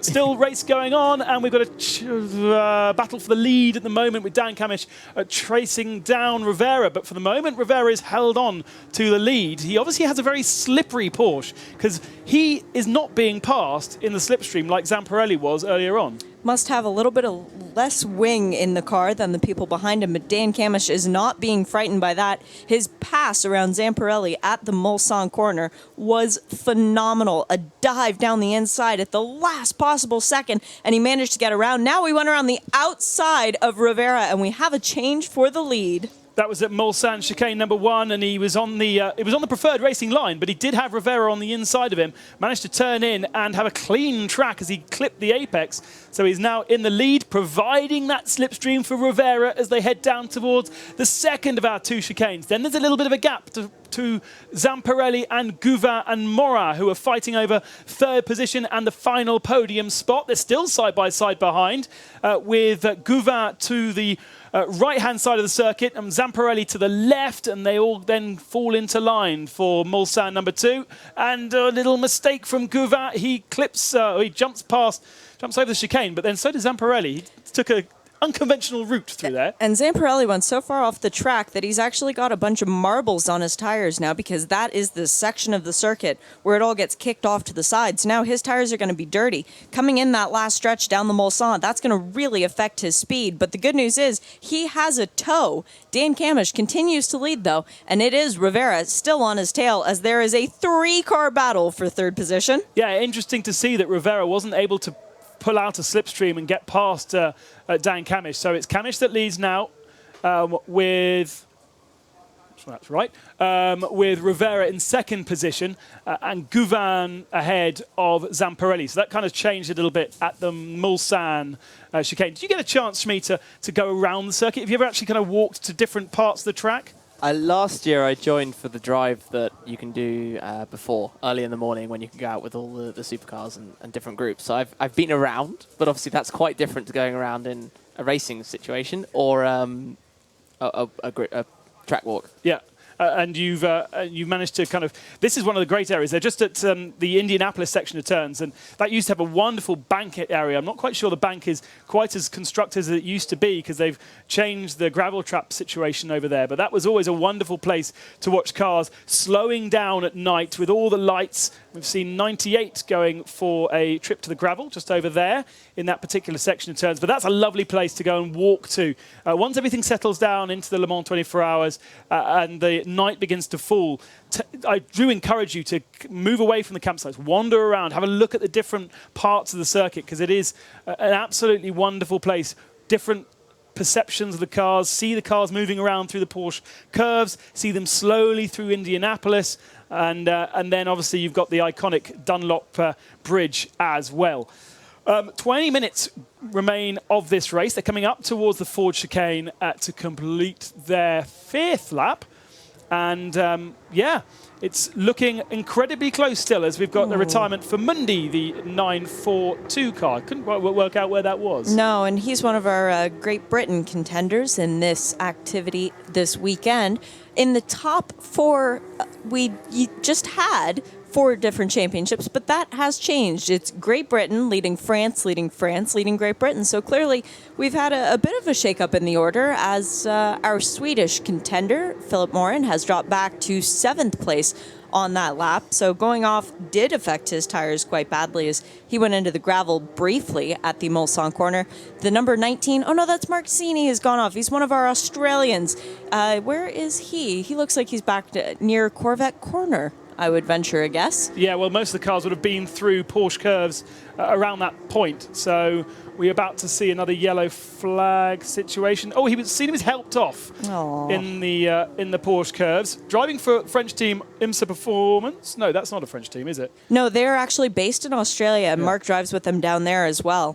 I've travelled across. Shmee, how was the drive down? How was the car, more importantly? Yeah, so 911 Carrera, Yep. latest version, turbocharged engine. Surprisingly not very turbocharged in how it feels. Perfect car for the drive, though, isn't it? And the noise? Noise, not too sort of. If you compare to a GT3 RS, you lose some of that 9,000 RPM scream, obviously, but not bad at all, actually. I think the car overall, we had a bit of driving on the motorway, a bit of driving out of Paris, of course. We left the auto routes to go and explore some countryside roads for a bit, as you pretty much have to, and you know, open it up to enjoy. And the drive down is one of those iconic things that you must do if you're going to Le Mans. We have yellow flags. That is a full course yellow. I mean, there's a lot of flags at the second Mulsanne chicane. Oh, there is a car off there. So that's where McKay, it looked like. We're losing cars all over the place that we're not necessarily noticing. But yes, we are now under safety car conditions fully around the circuit. So a chance to chat to Shmee more about driving to Le Mans. It is one of those things. It's amazing, isn't it? You're driving along and you see all of a sudden more and more cars with Le Mans liveries from the UK, and you really feel part of an event. There is a huge number of sort of people who make the journey over from the UK, aren't there? You're just sort of constantly everywhere, but and so many cars with stickers, you know, with the sort of 24-hour stickers on the sides and on the bonnet. I think that's one of the sort of cool things, is how everybody goes to all this effort to be part of the weekend and have more of an experience out of it. Yeah, and then either into the campsites or into your flexi hotel, or if you're very privileged, I presume you're in a nice chateau? No, we're in a small hotel booked recently. Oh, it's a chateau. It's amazing, actually. There's so many different ways to do Le Mans, whether you drive down, whether you fly into Le Mans in your private jet, or you take the train, or you can fly into Paris and then take the train, or take the train across the whole of France like I have done. And it just adds to this kind of sense of adventure. There's such an adventure for so many of the drivers and racing at the Circuit de la Sarthe. But when you arrive here and you see that flood of people into the campsites, it really feels like you're kind of going to somewhere new, coming to something completely different. And back in the day, in the 1920s and 30s, when this was a race for British people, that adventure must have been incredible. But that sense of adventure seems to still exist even to this day, even when travel arrangements is so much easier. Yeah, for sure. I mean, it's kind of a route that, whether you're taking it by the trains and you get the Eurostar over and then train hopper through Paris, or if you drive it, it's about the same amount of time. Yeah, so exactly. It opens up different ways that people are going to do it, just because people like different things. Yeah. For me, it's all about the drive, obviously, always. Road tripping. Absolutely, yeah, road tripping. So are you sticking around for the full 24 hours? You get the chance to see, or are you heading off before the end? No, staying around to the end. Probably disappear for some sleep in the middle, though. No, you're not allowed to sleep. Sleep's overrated. That's not how you do Le Mans. Well, it hasn't been much sleep for the last week or so. Oh, really? Okay, fair enough. And I'm presumably a chance then to kind of relax into the race. Yeah, you know, sit back, work out what's going on, and take in the experience. I think that's the most important thing. Well, I hope you enjoy it. I know this is not your first time, but I hope that this time is a good one. I'm sure Porsche and Esso will be looking after you very well. We've still got 15 minutes of the Porsche Carrera Cup race, and we are under... Well, it's a slow zone, actually. It's not a full course yellow, but slow zone through the Porsche curves. Yeah, but they've been slow for a long time, Ben. It's displaying slow zone graphics up there, but it's sort of being treated as if the whole circuit is a slow zone. They've had the 80 kmh boards out to say that they should be going slow, and now they've actually gone back to green flag as they come into the run to Indianapolis. So we do have that very small sector of the track that has been neutralized, but race control has deemed it as safe to race around the other 7 miles of the circuit. Yeah, except there was yellow flags being displayed as they came into the Porsche curves by at least one marshal post and more. Yeah. So that was very confusing. I think there was a yellow flag or a yellow board because we saw Dan Kamish accelerate. Yep. Oh, for a very small part of the circuit. Huh. So there's a yellow flag through Indianapolis, then it goes to green, and then all the way through the Porsche curves is yellow. So they simply had a kind of a sprint to the next yellow flag zone. But the good news is Mark Cheney has been released from the gravel trap. He is now circulating again. He has just come through the final turns of the circuit, so he's nearly the entire length of the track behind the group, but at least he'll have a slight opportunity to catch up a tad bit, currently listed in the 50th position. The car that we've been monitoring, the 555, now up to 29th position, Ben. Not Started bad. 61st, was up 11 spots at the first bit of chaos. And we've got 49 cars still running, so that is actually genuine passes rather than just cars falling off in front of him. If you are around the first part of the circuit, so the Dunlop S's, Tertre Rouge, I think up to at least the second Mulsanne, there should be racing there when the cars arrive to you. According to our timing screens, we have a green flag zone there. Yellow flags are flying at the Ford chicane. There is no cars off there though, so we've got that in front of us. We can see that there are no cars there, but we still have yellow flags, so I'm not quite sure what's going on, except for the fact we've got lots of yellow flags and cars going slowly. Now they're going... No, they're not going green. They're still... They are going there green? is a green flag being displayed right near the Rolex banner, which is helpful because that is also green.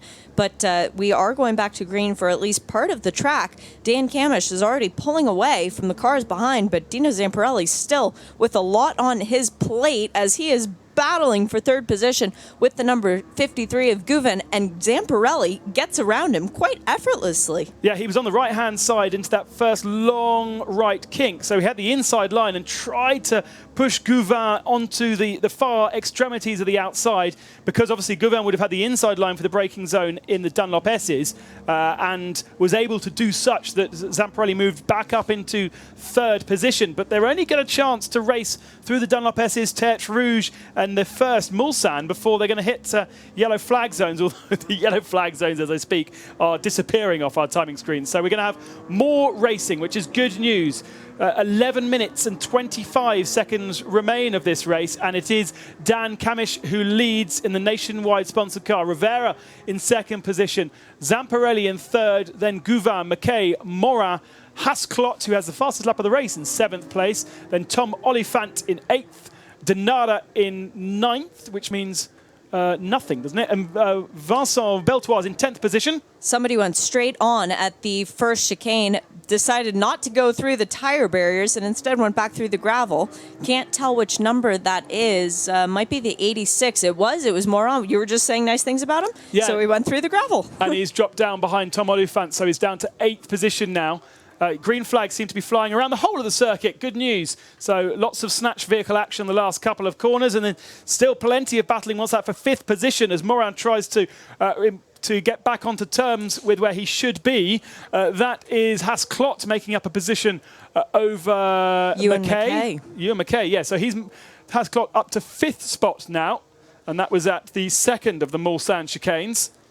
Ewan McKay not having the best of restarts. Remember, about 20 minutes ago, he was battling with Dan Camish for honours of being the best car represented from Great Britain. Now he's back into the 6th position, and he is the 3rd car from that championship.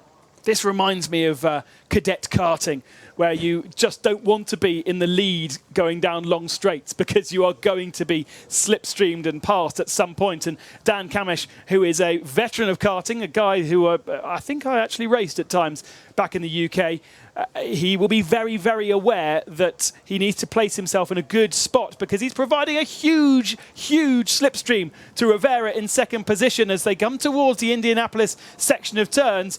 They are just about side by side, but Rivera's gone to the outside line through the first part of Indianapolis, therefore will not form the overlap. But nice line through Indianapolis as they head towards the slow zone. Slow zone? There is a board oil. being displayed. Oil. Shmee, it's time, I'm told, for you to head off. So thank you very much for joining us. Sorry, the racing going on at the same time. Hope you have a great weekend, and it's good to see you. My pleasure. Thank you very much. Likewise.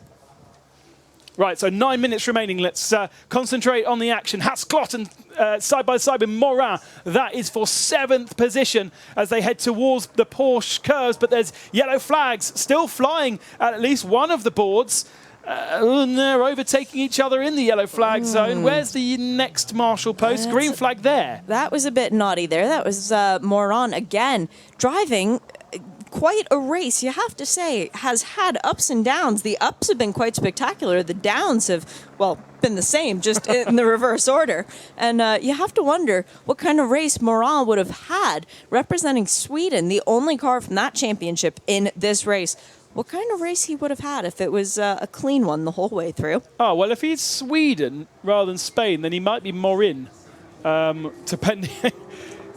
changes the pronunciation of the word. There was a yellow flag zone just for one corner there, because there was a car off just at the start of the Porsche curves. So yellow flags were flying, and then green flags directly after that. But they were side by side, Moran and Hasclot, as they went through that section. So it would be very hard for race control to understand who was ahead and who was behind at that point. The important thing, though, is that Dan Camish is still our leader. They have completed 7 laps of this race with 7 minutes and 40 seconds remaining. Rivera in second, the Italian driver racing for Carrera Cup France. So still trying to get a win on home ground, sort of, if you will, adopted home ground. Dino Zamparelli in third, Gouvin in fourth, and then we find Tom Oliphant up in fifth. I believe that's the first time all day he's been up in the top 5, so a good race for Tom. Yeah, Tom moving up through the order after a lowly qualifying position, so now into the top 5, and I think he is in actually the lead group of cars. We do have a separation between the first 5 and the next group further back, and Hasclot still being involved in the battling for 7th position. In fact, trying to get past McKay, who is in 6th spot as they come towards the Mulsanne chicane, the first of the Mulsanne chicanes. Hasclot sits on the inside, protects the racing line, and holds on to the position for the moment. But all that does is back McKay up further into Morin and Donada, and that's going to be 4 cars as they head down towards the second of the Mulsanne chicanes. And just getting a note up on our screens that car 555, who is Julien Andlauer, the points leader for Carrera Cup France coming into the race this weekend, is under investigation. So that great progress we've been watching might not have been entirely legal. Yeah, I wonder whether that's overtaking under yellow flag. So easy to do when you're in a pack of racing, and he would have been right in the centre of many cars, having started right at the back of the field. We've still got 47 runners. 6 minutes to go as Dan Camish was under attack coming toward the end of the Mulsanne. Rivera finally deciding to make a move, but no, he was thwarted by Camish. Camish has done an excellent job at defending out of the draft. Yeah, he's got a very difficult job there, Dan Camish. Gosh. Got to the front and then just will not get away, of course, because of the slipstream effect to these Porsches. There are 4 cars for the lead. Then there's a gap to Tom Oliphant in 5th position, and then it's anyone's for 6th, because Donada's now starting an attack on Hasclot and Morin. And there are 2 very distinct lines of cars, almost like they're on the normal road heading towards the Indianapolis section. Side by side for first, side by side for third, but no changes. Still Camish, then Rivera, and then Zamparelli in 3rd spot. And the 4th of those cars is Gouvin.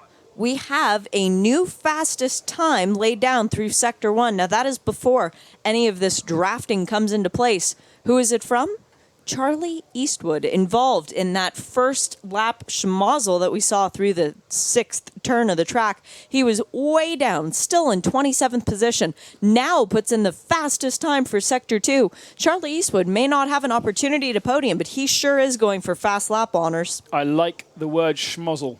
He's 50 seconds down off the lead somehow, because we did have a period where the cars should have kind of bunched up, although it wasn't safety car, was it? So they wouldn't have bunched up in a way that they would have done if they were behind safety car. It was just slow zone, so the gaps were maintained. So Oliphant was Eastwood was not able to catch. Big slide from Dan Camish as he came through the exit of the Porsche curves and now towards the Ford chicane. This could be an opportunity for Rivera to try and find a way through. A difficult place to overtake the Ford chicane, though. And Camish was doing a lot of weaving back and forth, defending his line. In the States, you would get in a lot of trouble for that kind of action. Here, though, it's perfectly acceptable. Yeah, a rule in the States that you're not allowed to move once you're in the braking zone? Well, it's a reaction. You're allowed to make an initial move. You just can't react to what the car behind you is doing. And Camish was definitely watching his rearview mirror more than his windshield that lap. And it's not necessarily advisable to move around in the braking zone because it really does unsettle the car, especially like these Porsches have with the weight at the back of the car over the rear wheels. And therefore, that's what makes these cars so interesting to drive because it's a 50-50 weight balance split, which is exactly what you want. But there's a lot more weight over the rear of the rear wheels for traction purposes. But when you do lose it, it becomes a pendulum effect, and you tend not to have as much front end grip as you'd like. They were really committed through the end of the Porsche curves, the karting corners. I'm not sure it's officially called, but I call it the karting corner. Very off camber, and the cars slide to the outside, and the first three were all completely side by side. Rivera goes past Dan Kamish. This is the final time along the Mulsanne straight, and the first part of the Mulsanne had a good slipstream, but then he kind of ran out of speed, didn't he? He couldn't maintain the slipstream speed all the way past him and had to then fade back into the slipstream ahead of Dino Zamparelli. But Zamparelli's now got a double slipstream from Kamish and Rivera ahead of him. And Gouvin is not out of this either. He is right on the tail of Zamparelli. So we have a 4-car battle for the lead. Not to say that any one of these fours is going to win the race, though, because if they take each other out, well, 5th place is about another 6-car lengths back. Once again, it's an overlap between Rivera and Kamish going into the second Mulsanne. And again, Kamish holds the line, but he's going to run wide in the middle part of the corner. Now he's off the circuit. They're side by side as they come out of the second Mulsanne, and Rivera has managed to go all the way around the outside and into the lead. But now they head down towards the braking zone, remember, at Mulsanne corner, and that's a good place to pass. Zamparelli has been slightly compromised by that move, and now he's got Gouvin challenging him for 3rd position. Gouvin goes to the outside. The rest are defending on the inside line. Gouvin's going to make at least 1, maybe even 2 positions, or has he gone 2 deep? He has. Too bold. There was a bit of bodywork that came flying right before the braking point. Can't tell you which car it came off of, though, because they were too close together to figure out which car it was. So Rivera then ahead of Kamish, then Zamparelli. Another long straight slipstream, the key before the 2 braking zones at Indianapolis. But when Kamish was doing his audition for Tokyo Drift at the end of that last lap, what did he take out of his tires? What has he got left? Well, he has enough around the outside of Rivera coming into Indianapolis. That was remarkable. Oh. That right-hand turn there, he went all the way around the outside of Rivera. I've never seen anybody do that before. It's really a one-line corner to set yourself up for the braking zone, and he's managed to do it. Kamish back to the lead. Zamparelli now is trying to fight past Rivera because Rivera was compromised through that Indianapolis section of turns. And Zamparelli's going to have the inside line as the Porsche Carrera curves, Porsche curves begin. When the Carreras go through them. I knew what you meant there. Into the braking zone. Zamparelli then takes 2nd spot. Porsche Carrera Cup GB1-2. And Rivera down to 3rd position into the clutches of Gouvin, who are fighting in the French Cup. So just the couple of the Carrera Porsche curves remain. And then the Ford chicane is where the braking zone will be. And it is Kamish that runs wide again through karting. This time not sideways, though. Zamparelli in 2nd, who was our early leader. Rivera in 3rd, who led for most of the race. Oh, Zamparelli gets on the headlights. He's trying the intimidation factor. He's got 2 more opportunities to make a pass for the win. There's one of them. Not going to make it happen. There's the other. Dan Kamish comes onto the front straight. And it is a wonderful victory from Dan Kamish. He defended furiously. He attacked furiously when he needed to. And he is won by the tiniest of margins. It says 0.6 of a second over the line, but it looks a lot closer than that. And a wonderful race also from Dino Zamparelli in 2nd position. Our early leader dropped down to 4th position, but was able to fight back on the last lap up into 2nd spot. And that is a very significant victory for Dan Kamish. Why are they they're being forced off the circuit? They will not complete a full lap because their paddock is back on the other side of the track. We do have more races to come as the day progresses, so rather than take the time to run the full length, they are bringing them in and having them proceed in an orderly fashion. But For Rivera, you have to be happy with this performance because you finish on the overall podium. You got that third place finish, but more importantly, come out of this race with the first place points for Carrera Cup France. The best finishers for each of their championships will go home with top points. So if you're looking at the big picture, if you're looking at the rest of the season, another 7 rounds to go for Great Britain, this is a very, very good race. Yes, I think Dan Camish is at the sharp end of the points table in Carrera Cup GB as well, so that hasn't done any harm to his championship standings, whilst Eastwood finishes down in 23rd spot. And the cars, in case you're a bit confused up at the Dunlop chicane, they are being turned around up there so that they can head down the pits in the wrong way down the pits. The podium finishers will congregate underneath the podium. The rest will then go back up the track on the opposite fashion to get back to their paddock, which actually is on the outside of the circuit at karting. And there's a little Maison Blanche, I think it's called, the Maison Blanche circuit. We can almost see it from where we are now. There are lots of Porsche flags and a lot of Porsche fans over in that portion of the track. For Dino Zamparelli, came into this weekend 3rd in points, so a very good result for him. He'll be happy with that. And Rivero came in 5th place in the championship, so this will do nothing but bolster his championship hopes. The next quickest car of the weekend was Denarda for the French championship. He was in 4th position in the points, so it's going to bring everyone a lot closer together as Dan Camish gets the honor of driving his Porsche the wrong way down the pit lane towards the podium and knowing that he will be standing on the top step. That is something that gets you pretty emotional. To win at Le Mans is special. To win at Le Mans in a Porsche is that little bit extra. Absolutely, and what a privilege for our top 3, Dan Camish, Dino Zamparelli, and Antoine Rivera? Alessio. Oh, yes, because he's Italian but racing in France. 49 cars finished out of 61 starters. That is not bad. That's not bad at all, considering the chaos that we saw at some points during that race. Very entertaining all the way around the circuit, with many finding the limits and beyond. A beautiful, beautiful day to go racing here at Le Mans. It's only going to get better and better for the pit lane team, sponsored by Esso. Maybe a bit too hot in their baby grows, but oi, says Nick Damon. The classification, confirmation of the classification, Dino Zamparelli in 2nd behind Dan Camish, Rivera and Gouvin 3rd and 4th. Oliphant for Porsche Carrera Cup GB in 5th position, so 3rd for them. 3rd in France was Denarda, then Hasclot, Morin, Beltoise in 9th, and McKay drops to 10th in the end because he was up in the top 5. 11th position, Lapierre, Milson, Ross Wiley in 13th, Lindland, Lucy Cipriano in 15th, Martin, then Nicole in 17th, Hogar in 18th for Benelux. The first of our Benelux finishers in the championship. Down, aren't they? Then Denul and Piron is your top 20. Fastest lap of the race honors did go to Charlie Eastwood, managed to recover after that first lap incident, so a very good performance from the young Irishman as well. Yeah, so it was Tom Wrigley, Samoa, then Charlie Eastwood in 23rd, Andalea 24th, Dedea in 25th, Van Hoover in 26th, Sherwood 27th, who spun actually coming out of the karting corner on that last lap, Van Juk in 28th, Van der Grispagen in 29th. It's the first time I said many of these names. Yeah. And I'm ignoring the Turkish guy because that's a really difficult name to say.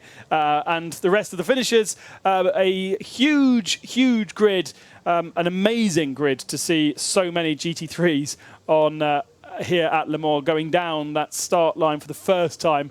As you would expect from any one-make series, a little bit of chaos, but lots and lots and lots of entertainment.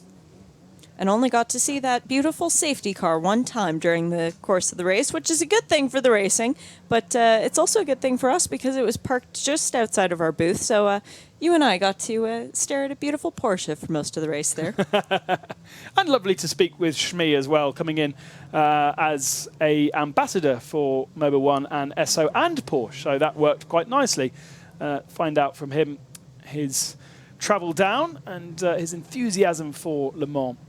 I'm sure I can't remember if I hosted him in 2013 as part of another job here, but he's been around for a while, has Shmee, spotting supercars, but it's not hard to spot supercars at Le Mans when you've got so many on the track.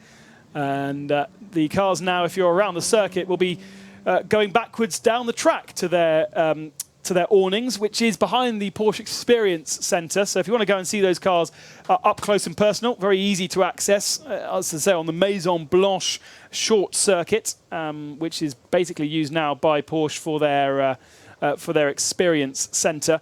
And you can see all the teams down there. Although I probably, being positioned there, they may pack up and head home now. Because there's no obligation for them to stay around for the rest of the weekend. We've got more racing action on circuit coming up for you with the Road to Le Mans second race. The first race was Thursday, which is the first time we've ever had a race on Thursday.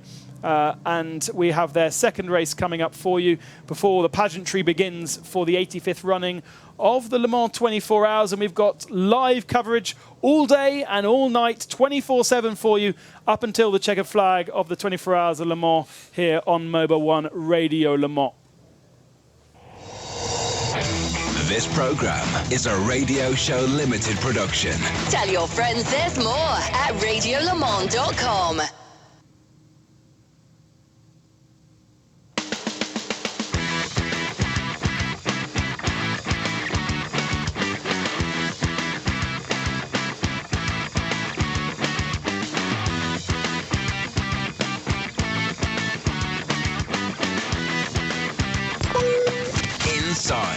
On radiolemans.com. Hello there, I'm John Hindhaugh, and with me from Dunlop is James Bailey. Now, here at Le Mans, the 8.5 mile circuit challenges tyre manufacturers as much as it does the teams and drivers, and indeed the spectators and the press corps. But what we can easily forget about, James, is after the race is done and the checkered flag has fallen on Sunday afternoon, when we're packing up and going home, which takes very little time at all for us, the Dunlop tyre technicians aren't finished for the year. They don't just do one event. Things have to move on, and move on very quickly in terms of the FIA World Endurance Championship and the rest of the season. Well, the Le Mans 24 Hours, it might be the jewel in the crown, but for us, it's one of 300 different racing events that we're doing this year. Thankfully, not all of them are 24 hours, but it's 300 events around the world. So if we take June as an example, during June we had in the MotoGP world, because Dunlop's very successful in motorcycle racing, we supply the Moto2 and Moto3 World Championships. There's two of those races in June. World Motocross Grand Prix, 2 of those World Championships in June. We've got British Touring Car Championship, where Dunlop's the 100% supplier. The 2 rounds of the British Endurance Championship, the Brit Car Championship, which is has had a fantastic comeback over the last couple of years, and in fact, we've seen Topwith Motorsport come from winning Brit Car and going straight into European Le Mans Series and Le Mans from there. So it's a good feeder series into Le Mans. We've got VLN, so after the Nürburgring 24 Hours, VLN continues in Germany with the same teams. And then we've got the other World Endurance Championship we're involved in, which is the bike one, the FIM Endurance World Championship, with a round at Slovakia Ring later this month. On top of that, lots of local races, great championships like the Mini Challenge, the Radical Series, Historic Racing, the Goodwood Revival. That's even more air miles than I do. That's extraordinary. How does the balance go between 2 and 4 wheels? Is it about 50-50? It is about 50-50. Dunlop are very strong in both markets, and both types of racing have a wide range of different championships. We do share some of our associates, our staff, between both championships. We'll operate together out of the same office.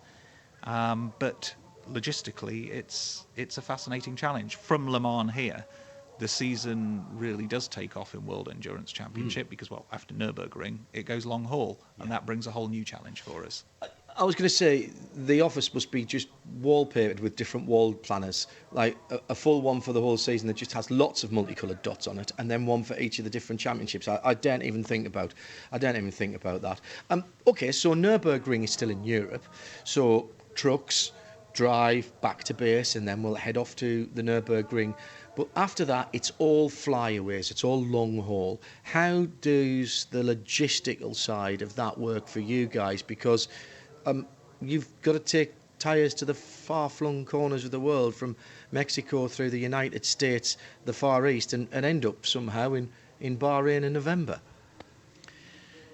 Well, it's...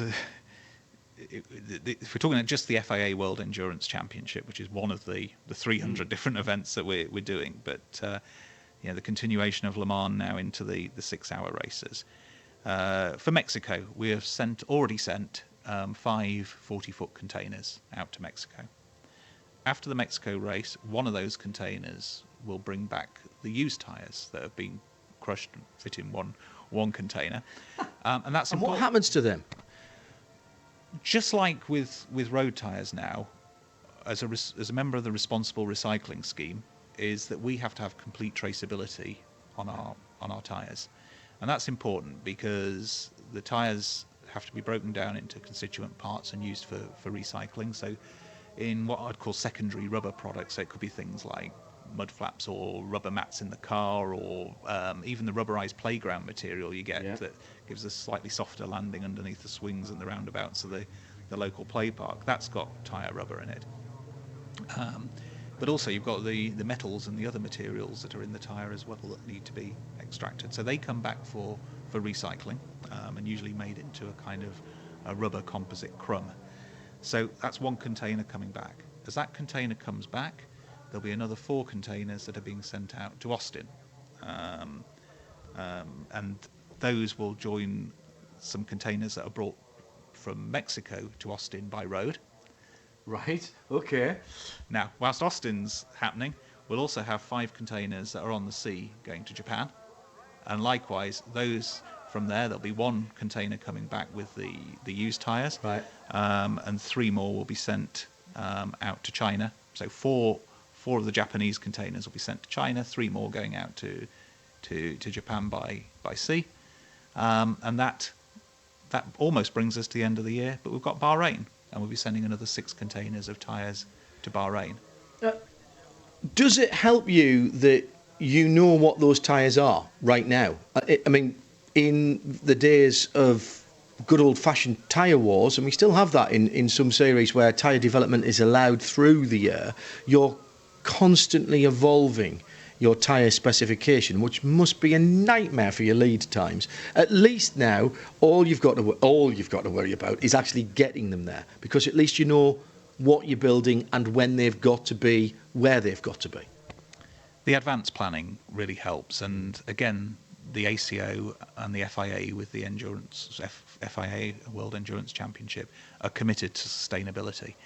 And that's important. Sometimes it's a difficult balance with motorsport, but they do a very good job looking at fuel consumption on the cars, on having long life components on the cars, and tyres are a very important part of that. So yes, what helps us is that in LMP2 and in GT now, we define the specifications at the beginning of the year. We set the 3 dry weather specifications, intermediate and a wet as well, at the start of the year. And that helps from production planning all the way through the supply chain, all the way through to the freighting, because we can vary the quantities, the allocations of each type of tyre, but it's essentially the same tyre for the whole year. And that's far more sustainable than having a tyre war where I'm thinking now back to Dunlop's time in MotoGP about 10 years ago, where we could discover something on the Friday morning of free practice and think, actually, we've got something else either in stock or even better, something else we could make today that we can ship out by air for the weekend. And that was happening in MotoGP with our competitors as well. Wow. And it's tremendously exciting for the engineers. It's exciting for everyone involved. It's exciting. You know, we live to race and live to win. So when you have to bust a gut like that to go and win, it's exciting. But it's also not sustainable because it's the cost that brings, both from a financial point of view and potentially an environmental point of view as well isn't a good message.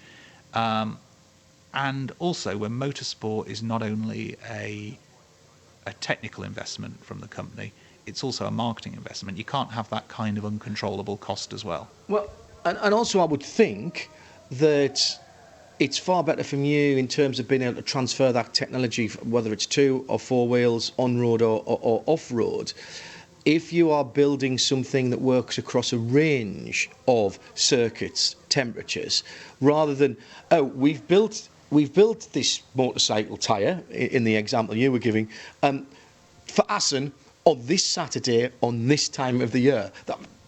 Great, technologically and design-wise, that's brilliant, but you're not going to be able to apply that elsewhere. Absolutely, and probably the best example of that this year, if I can mention motorcycle racing again for a moment. I know we're here at Le Mans talking about cars, but earlier on this year was the Le Mans 24-hour motorcycle race, and we faced a big challenge there. We had one of our competitors, I can't mention their name, but they were very big in MotoGP until recently, put a lot of that MotoGP technology into one team in the 24 hours. And were quite quick for a period in when the tyre was in its perfect operating window.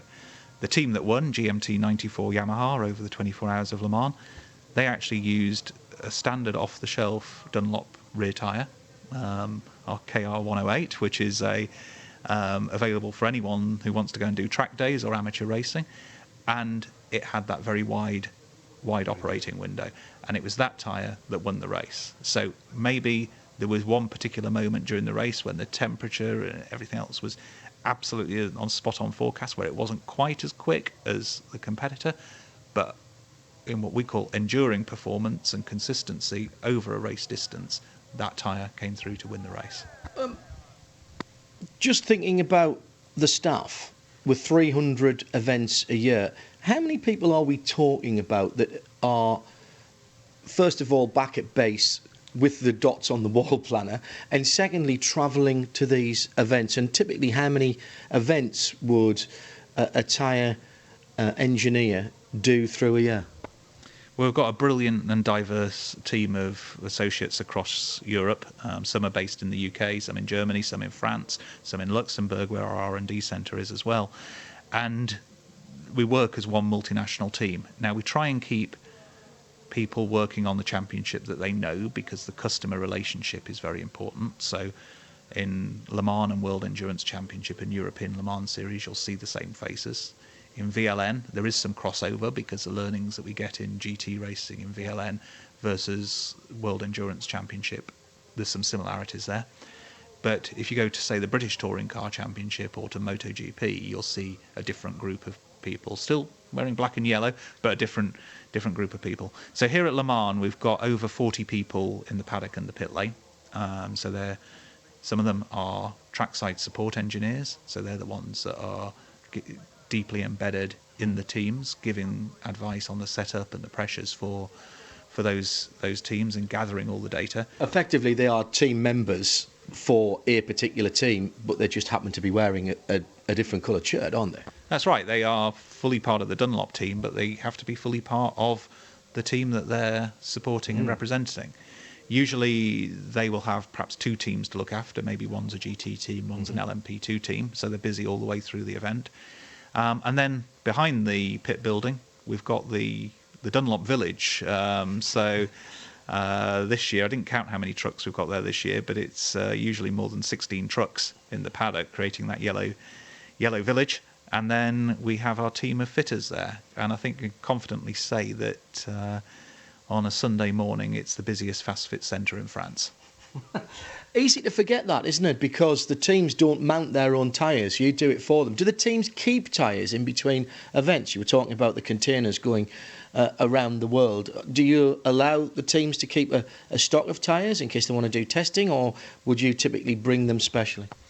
If the teams want to keep tyres to go testing or use them on a show car, we'll discuss that with them and we'll come to an arrangement. But the tyres do come back to us, which is important, because one of the things we do with our tyres is is we analyse them, because we learn a lot. We send them back for deep analysis, and that's where we learn about what we need to do or what we need to change for the next year's tyre range.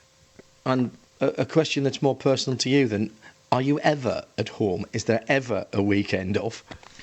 Sometimes I'm at home, but watching motocross on one TV and watching British touring cars on another, and maybe have VLN on a laptop at the same time. So, so you can pretend that you're at one of them if someone asks the question. James, thank you very much for being with us and for your support of Radio Le Mans for 2017. Thank you very much. It's a pleasure.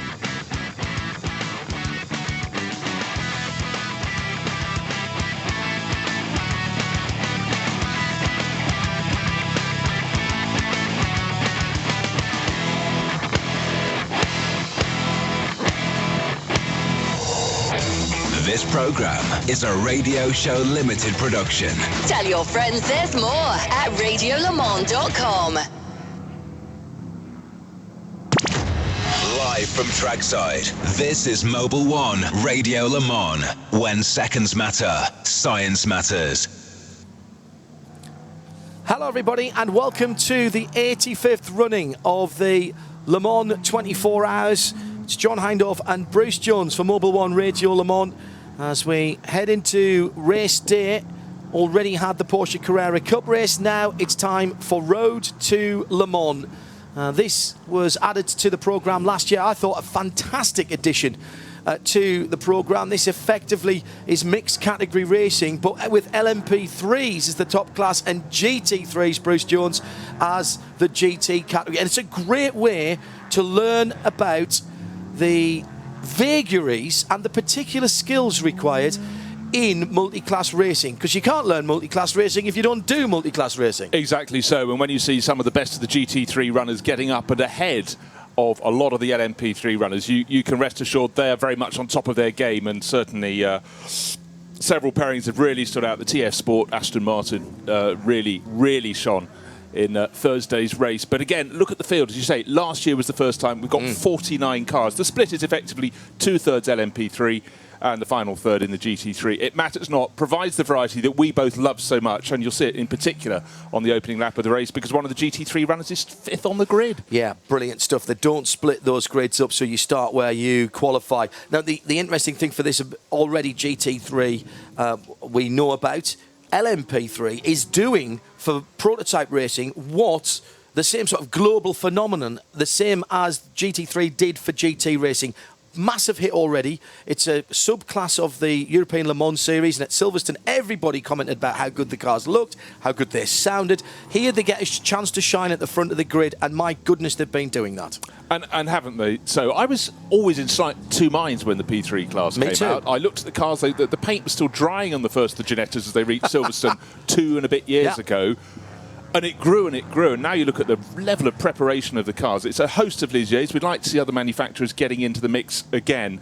But the growth, and just over the course of this last week, we've got announcements in the States. They're going to push even more for the P3 class, and it's going to grow and grow. But it's funny, just looking at one of the pairings in the field, John, Joel Janko and Jerry Kraut, average age of that lineup, 66.5. Yeah. So it's a lot of people who come out to play. They like GTs, but they want to race a prototype, and I had underestimated how strong that desire is. And the cars are actually, nothing's cheap in motorsport, but relatively cost-effective to run. You mentioned Jerry Kraut and John Falk there. They're from the US. They compete over there regularly. There's a LMP3 series now. It's the prototype challenge class, which is presented by Mazda, part of IMSA's ladder development series. And very interesting indeed that those guys have come over, John Falk and Sean Rahal. John, again, he cut his teeth over in the States, and Sean Rahal is a multiple winner in the smaller prototype categories over there in the States. I think this is really important for the growth of prototype racing worldwide. IMSA have taken it on. Other sanctioning bodies around the world are looking at it. Asia, we've seen it even with the 24-hour series, the guys at Creventic giving it a try in 3 races at Dubai, and that's been extended. This is something to keep an eye on, I think, for everybody, because they look like proper prototype racing cars, because they are. Because they are, and they also have one of the best engine notes from that mighty Nissan in the back. You can hear the rumble like a rock fall from some enormous distance away. But hold on, John. They're racing here at Le Mans. How big a ticket is that? And the fact we have, as I say, 49 starters for the race. Racing was really good on Thursday. Top 3 cars at the end, covered by a mere 10 seconds, which is nothing around a circuit as long as this. No. And that was even after the field had been broken up somewhat by a couple of incidents. We should have had some normers at the front end. It ended up being Ligier's filling the top 15, 16 positions. But the normals will fight back today for a bit of variety. And it was John Falb and Sean Rahal who took the victory for United Autosports. United Autosports, early adopters of Ligier, and indeed have become the UK distributor for that LMP chassis, and they're shelling them out like peas at the moment. And that's a strong driver lineup, as we said, John Falb and Sean Rahal. Sean Rahal, very much a career driver, came through the Mazda Road to 24 hours of Daytona, not necessarily Le Mans. I still don't think got the recognition he deserves because he's come through perhaps the IMSA ladder series rather than doing it over here in Europe. But he's proved, no doubt to me, that he can run it. And they will start from second on the grid, and it will be John Falb who starts that car. Yeah, and a driver who was cock-a-hoop at the end of the first race, Martin Rich, 3rd place for RLR M Sport. He starts 3rd on the grid today. What we're looking at now is the cars going around. They've come out of the paddock and it's straight onto the formation lap. We will see them bunching up further around the circuit to 2x2, but right now they're just sucking it all in. Martin Rich, we've got to say, paired with Alex Capardia, been a commentator and colour commentator for us here on Radio Le Mans for part of our WAC team, racing for RLL. There are some good teams here as well. Never mind the drivers in the cars. RLR Motorsport, they've got European Le Mans history and more, and YMR, Ivan Muller Racing, United Autosport. These aren't thrown together in people's back gardens. No, and we've got 3 entries from Graf. Of course, they've got 2 cars in the 24 hours in the P2 class, and I'm sure that some of the drivers in those have got their eyes on. Engineering's a good team as well. Exactly. Yeah. And then we've got Ram Racing in the GT3 class. We've got Optimum Racing. Look out for that pairing. Flick Haig will start the race and then hand over to Joe Osborne. Very handy in their Audi. Yeah, that is a pair that we've seen in the 24-hour series before. And also McLaren desperate to sort of keep getting back in the mix. Every 2 weeks I get another press release saying they've launched another road car or another derivation of what they have already. But Garage 59, one of the drivers I want to highlight in that is Chris Goodwin. Only one run at Le Mans 20 years ago when he was in a long-tail McLaren F1. Yeah. And he was one of the guys. How that career didn't carry on. But by golly, his career has stayed with McLaren ever since. He's the driver who develops absolutely everything. I had a lot of dealings with Chris when I was at Ray Mallock RML. He and David Leslie were the development drivers there for pretty much everything that we rolled out. What Chris doesn't know about a new car and putting that together is you actually write on the back of a postage stamp and still have room for the football results. He's got a mine of information, and it was always a source of some frustration to him, and I think to a lot of other people who saw his career, why it didn't go any further. Cars coming out of the Porsche curves now behind the safety car. In perfect weather, by the way. Climbing temperature starting to climb now. It was about 20 degrees Celsius even at 6:30, 6:45 this morning, and that temperature continues to rise as this glorious field of prototypes and GT cars. The Aston Martin, somewhat incongruous there on the 3rd row, will start from its qualifying position.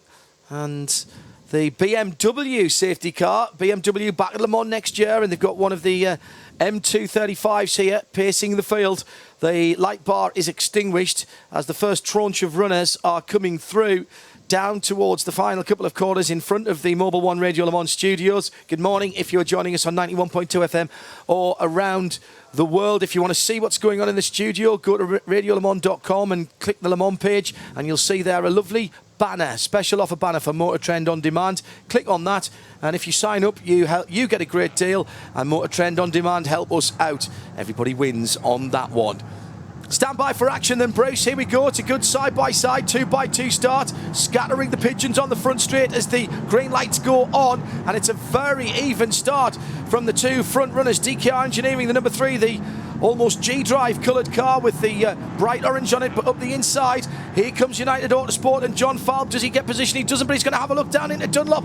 Brakes very late indeed. And then, side by side, the two RLR Motorsport cars. Don't be trading paint, lad. You'll not be able to notice it, but you don't want to upset the boss. 55-minute race. They'd like to make it more than 55 seconds, but what I watched, John, there is Jean Glorieux took the lead from John Falb at the start, was how the Aston Martin almost tripped over them on the acceleration up to the first corner, came off the power bit, slotted back into 5th position. But you need a telescope to see where the next of the GT3 runners is down the field. There's the Aston Martin just going out of shot, being pushed incredibly hard by Alvaro Fontes in the yellow Ligier behind. And now the race leader, Jean Glorieux, is starting to pull clear. Unfortunately, a car pulling into the pits. I think it was one of the McLarens. So it didn't get to take the start of the race, but it's nose-to-tail stuff. And now as we get down the straights, we're starting to see some great dicing for position. Looks like number 6 is on the move, going very well with Edgar Lau from Hong Kong. Yeah, that is the Norma with the Nissan engine, of course. All the same drivetrains on the LMP3 cars, but a choice of, at the moment, 5 chassis manufacturers. The Aston Martin just holding position comfortably, the leading GT car at the moment, but being swamped by these very svelte, very pretty-looking prototypes.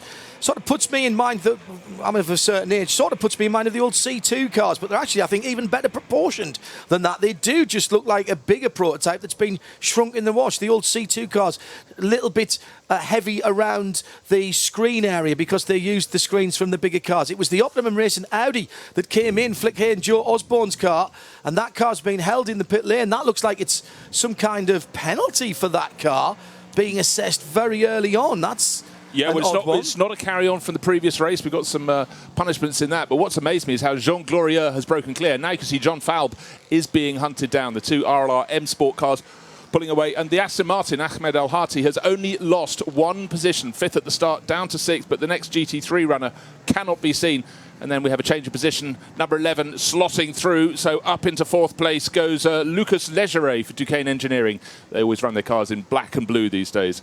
Morton Duns is the leading of the two RLM Motorsport cars. And there is, oh dear, now that's not going to come out. This is the Euro International Ligier. That's Richard Capo, an Australian driver, and well, he's not going to get back to the pits with that car, not in its entirety.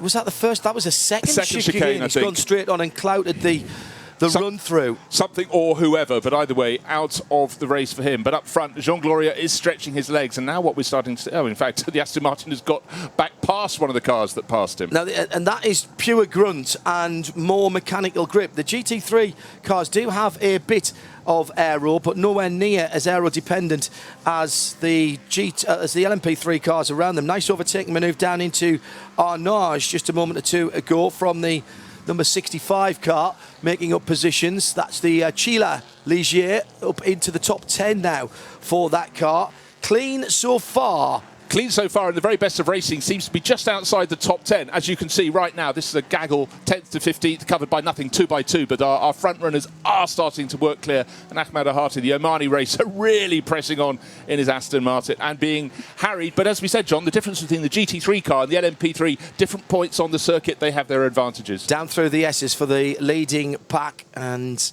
still cars coming through. My goodness me, this is a good lead out of the Porsche curves down towards the final corner. My apologies, that was the changed view at the end of the Porsche curves, because that's been opened up massively for those who know this circuit. Leader goes through, completes another lap. Jean Glorieux from John Falb. Then the 3rd place is Martin Duns. Well, taking a look at the start, you can look at the Aston Martin in 5th place, absolutely on the pace. As Jean Glorieux on the right-hand side of the screen, number 3, takes the lead from poleman John Falb. Aston Martin comes off the power, and looking at the replay at the start, it's very interesting how he can hang in. I thought he'd drop back, but as you said, the GT3 cars have a lot of grunt off the line. 91.2 FM, Mobil 1 Radio Le Mans here at the circuit around the world on radiolemans.com. Bruce Jones and John Hindhaugh reunited in the booth. Lots of action early on, and there was definitely a coming together at the first chicane, but it took to the second chicane for the issue on the 66 car to really manifest itself. So there's been a bit of unnecessary bumping and, if you will, boring. And cars spinning out at various... It's bound to happen with such a big field. I think we've got a slow zone coming out of Tertre Rouge. Yes, we have, down towards the first chicane area, because it's slightly incongruous to see everybody checking up and driving at 80 kilometres an hour. Well, it starts to look all like the formation lap all over again. Now what we're seeing is the Aston Martin GT3 leader has lost a few positions just at the end of the opening lap. But he's well ahead of GT3, though, isn't he? By miles. Let's have a look. So McLaren in second place. Michael Benham in 19th place overall versus 8th for Ahmed El Hati. Maurizio Mediani in the Ferrari number 95. I think we have to watch the GT3 car behind, because 46 is Busnelli in the Lamborghini, and it's a very strong pairing with Fabio Babini. Yeah, and that's a fast car as well. Now, the Optimum Motorsport Audi has been released from the pit lane, and I still have not a clue, because that car was pristine when it was brought in. But it came in a long way behind all the others, so I have no idea what happened on the formation lap. I don't think it's a punishment. I think it's something that happened on the lap. It's not something they carried into the race. United Autosport car getting a spin, was it? No, the 22 car. Yes, it was.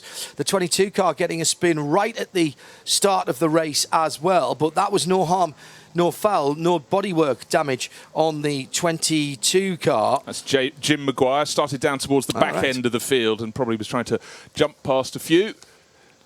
Yeah, Jim. Sharing with Matt Bell, yeah. So that's a pretty handy pairing to have Bell on board. Geordie, yeah, tall lad. He would say the far better driver of the two Bell brothers. Of course, Rob tells me exactly the same story. When I can understand them, frankly, they have a strange accent coming from north of the Tyne as they do. We've gone back to green flag racing on the middle part of the Mulsanne Straight. The advantage of the slow zones is, of course, that if you've only got a problem on one part of the 8.5 miles, then you only have to neutralise that, and you've still got 7 3/4 miles that you can race on. I do think it's a smart idea. Getting in and out of it, maybe we still need to work on that. But Jean Glorieux pulls away in the Norma. The LMP3 car then, the number 2 car in second is John Falb in the Ligier, and he's holding position at the moment for United Autosport. Then Martin Dons in the 87 Ligier. There's another Norma, by the way, right up there in 6th position. That number 6 car, the DKR Engineering in the orange and black. Yeah, that's Edgar Lau, and yesterday we had 2 Normas right up at the front end, yet you look at the results sheet and they didn't end there, so incidents are part of the past. So it's a 55-minute race. Worth pointing out, John, just had a look at the number of nationalities, 19 nationalities of drivers in this race. Terribly disappointed. I really was hoping for 20. Yeah. So down the back, it's back to a sort of 5-second lead as it was for Jean Glorieux over Jean Faure, but just before the slow zone, John was starting to shake off the cars behind so he could focus on what's ahead. The beauty of a slow zone is, of course, it should keep the gaps fairly consistent because everybody's down at 80 kilometres and then are released at the same time. Ahmed El Hati doing a great job in the white, teal and gunmetal grey Aston Martin. Last year of works competition in the 24 hours for the current version of the Aston Martin Vantage. I am told that the new Vantage is well under development in the road car, which looks pretty extraordinary, taking some styling cues from the DB11, but is a distinctively different car. And the racing car will be on track in 2018, the racing version of that. It's been a fantastic servant to Aston Martin Racing, the Vantage. All of their racing platforms, different formula based on that car. If you remember, they started off with a DB9. They split the idea of certain categories of racing. It's all been consolidated onto the Vantage for some time now, and that car has been a great servant both in V8 and V12, guys. Coming to the end of the second lap, and the advantage for Jean Glorieux over Jean Faure has gone out to 7 seconds. He's looking untroubled. A bit early to start focusing on who they hand over to, but Glorieux is handing over to Alexander Toril, very useful driver, a lot of Formula 3, and then latterly sports car experience.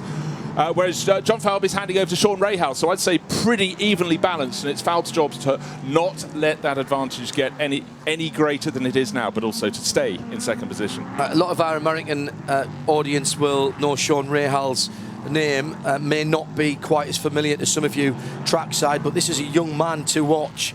He has nailed his colours to the endurance mast pretty early on. Started off in small prototypes in the US, 2-litre Mazda engines, double yellows, and a slow zone still in operation on the entrance to Tertre Rouge, the Red Hill.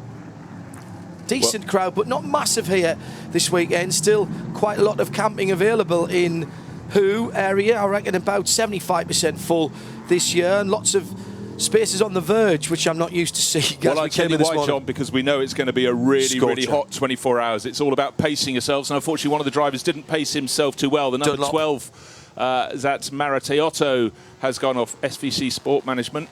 And I think there's damage to the rear of that car now. Did he jump or was he pushed? Easy to get on the throttle too early at Dunlop. Rear tyres stuck in the gravel and spinning, and that's going to need to be recovered. Can't be left there as the field goes through and past the stricken number 22 car. The leaders are in the slow zone down towards the first chicane. Just after the first chicane, they are released, so they get back up to speed. They are... It is quite odd, isn't it, watching racing in slow motion. The guys will have either a second pit lane speed limiter effectively programmed, or they will use their pit lane speed limiter but in a different gear than first. For example, in the Porsche Carrera Cup race, 80 kilometres an hour was pit lane speed limiter, but in third. And it's a clever way of doing it to make sure that you're right on the 80 kilometres an hour, to make sure that you don't exceed the speed limit. McLaren still in second place. No, not third place now, as Maurizio Mediani has gone past Bennon. But what we're seeing is that Ahmed Ahati, who started 5th, stayed there for his first lap, then he went to 9th, now he's to 12th. So there's astonishing GT3 qualifying. He's now coming back towards that pack of Mediani, Benham and Busnelli. But interestingly close, the slow zones help him, because those faster drivers can't make up any time on him during the slow zones. The yellow and red stripe flag, which means rubbish on the track, normally fluid, but not always, could just be debris. And as they come out of the first chicane, they're racing again. And down in the bottom half of the top 10, Borgard and Chila and Dagano in there as well. There's another good name. And that is 8th, 9th and 10th position. Yeah, and Anthony Wells, I think he's the championship leader, along with Colin Noble. They're down in 11th place overall, so expect that British duo to work its way forward. So, released... We are once all over again. Car number 6 is definitely worth watching. It's the Edgar Lau Norma. We love the variety. Different front end, obviously, to the Ligier. The Ligier is sort of much broader, whereas the nose of the Norma is a bit more like an old Interserie car with the wings over the... oh, there's a touch there, Bruce, between the Norma number 6 and one of the Ligiers coming through on it. That must have been the 10 car of Antonio Borga. I think it might have been Romano Ricci just in front. Right, okay. Yeah, you're right. Yeah, it was blue. It was Romano Ricci, but he didn't want to hang on. And when they went racing again after the slow zone, he decided, well, it doesn't matter if you're in the way. I'm going to go around the outside. And I certainly think Edgar Lau was caught napping there, but didn't expect someone to be running through all the dirt and the muck off the side of the racing circuit. And Romano Ricci driving that 18 car for M Racing YMR. Yeah, Ivan Muller heading into racing in a number of different series, much as Sebastian Loeb has done. He's had... a handful of cars out in the Porsche Carrera Cup race. He's done some Carrera Cup racing himself, Sebastian Loeb, and also did some racing in endurance racing. Ivan Muller, a canny businessman as well, as that battle continues down into Arnage corner and side-by-side action again as they come out of it. 1, 2, 3. This is the 6th and 7th position, and Duquesne Engineering's number 10 car has gone through. You were asking Ivan about why he had 2 different chassis on show, and his answer was? That wasn't me. Oh, okay. It was someone masquerading as me. I thought it was you that had told me the story. My apologies. Well, I put it down to him being so canny, frankly. Well, and he said, well, next year the Norma might be the chassis to have. Exactly. So it's best to have choices for your customers. Yeah, and you also touched on the fact about him being a canny businessman. Of course, the family has been enormously canny over the year, built up an enormous trucking empire that allowed he and his older sister Kathy to go racing. Kathy raced in Formula 3, and it's Kathy's son Jan Erlacher who's in the mix here this weekend in the LMP3 running cars. But some great racing out on the track. Our race leader, Jean Gloria, he's stayed about 7-8 seconds clear. Hasn't really stretched his advantage, but the battle for second through to 4th is covered by 4 handkerchiefs and a tablecloth. Yeah. 7 seconds, the gap at the front of the field now. But don't forget, we've got a pit stop and another driver to bolt in here. RLR M Sport 3rd, Duquesne Engineering 4th, 87 and 11. Well, just had a pit visitor, John, so that's not scheduled. So that was Claudio Stanetovic. It's easier for me to say than I'm pleased you did. Morton Dons then in that RLR Motorsport car, what we now become used to, that white with yellow stripe. And a slow car there, and that has thrown off the 4th place machine. The 11 car has gone very, very wide indeed. Well, what we can say, Lucas Legere was not expecting to go on the dirt, and it was ran across, it was left, it was right, and I would take the proverbial hat off to him, because that was a massive save. So that battle for second to 4th was covered by 1 second for the three of them. Now he's out to about 3 seconds, and Legere is going down the back straight, trying to get the dirt off his tyres. I'm trying to work out who was going slowly. I think the slow zone's gone. The slow zone has gone. Okay, well, that would explain. The first one possibly thought he was going back into it, came off, and that was the car in second place, which is, it was. Well, hold on, was Jean Glorieux has suddenly dropped back? I thought that was the leader. It was the DKR engineering car. That was the leader that he's has now slowed fourth. down. And okay, he's now new leader, John Falb. Yeah. So they were 7 seconds or thereabouts behind him, 3 of them running really close together, and then the big save was Lucas Legere, who was running 3rd or 4th in that pack. Still out are the slippery surface flags, but the slow zone was removed. And I wonder if that was removed just as the leader came in, and he'd sort of said, oh, it's slow zone, and gone, oh, hang on, no. And he was just tottering along as if he was about to do the péage, and he's dropped right back. Now, has he got an issue, or is he back up to speed? I think he's back up to speed, John. I just think... he's 10 seconds slower in the first sector, you see, and that's where he lost his lead. So that now means that United Autosport, in the shape of John Falb, is leading from Morton Duns in second place for RLR.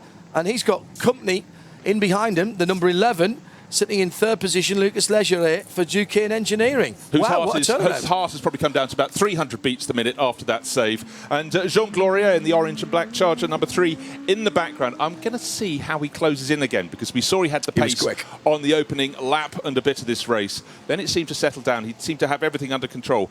But, we don't know the exact timing of the removal of that slow zone, but it may well have just flicked away. Or maybe he just wasn't concentrating, didn't hear a message from the pits. Or maybe he saw the slippery surface flags and made that connection when it was in fact green flags and just slippery surface flags. That was, it's easy, isn't it, when you get used to, we're back around here.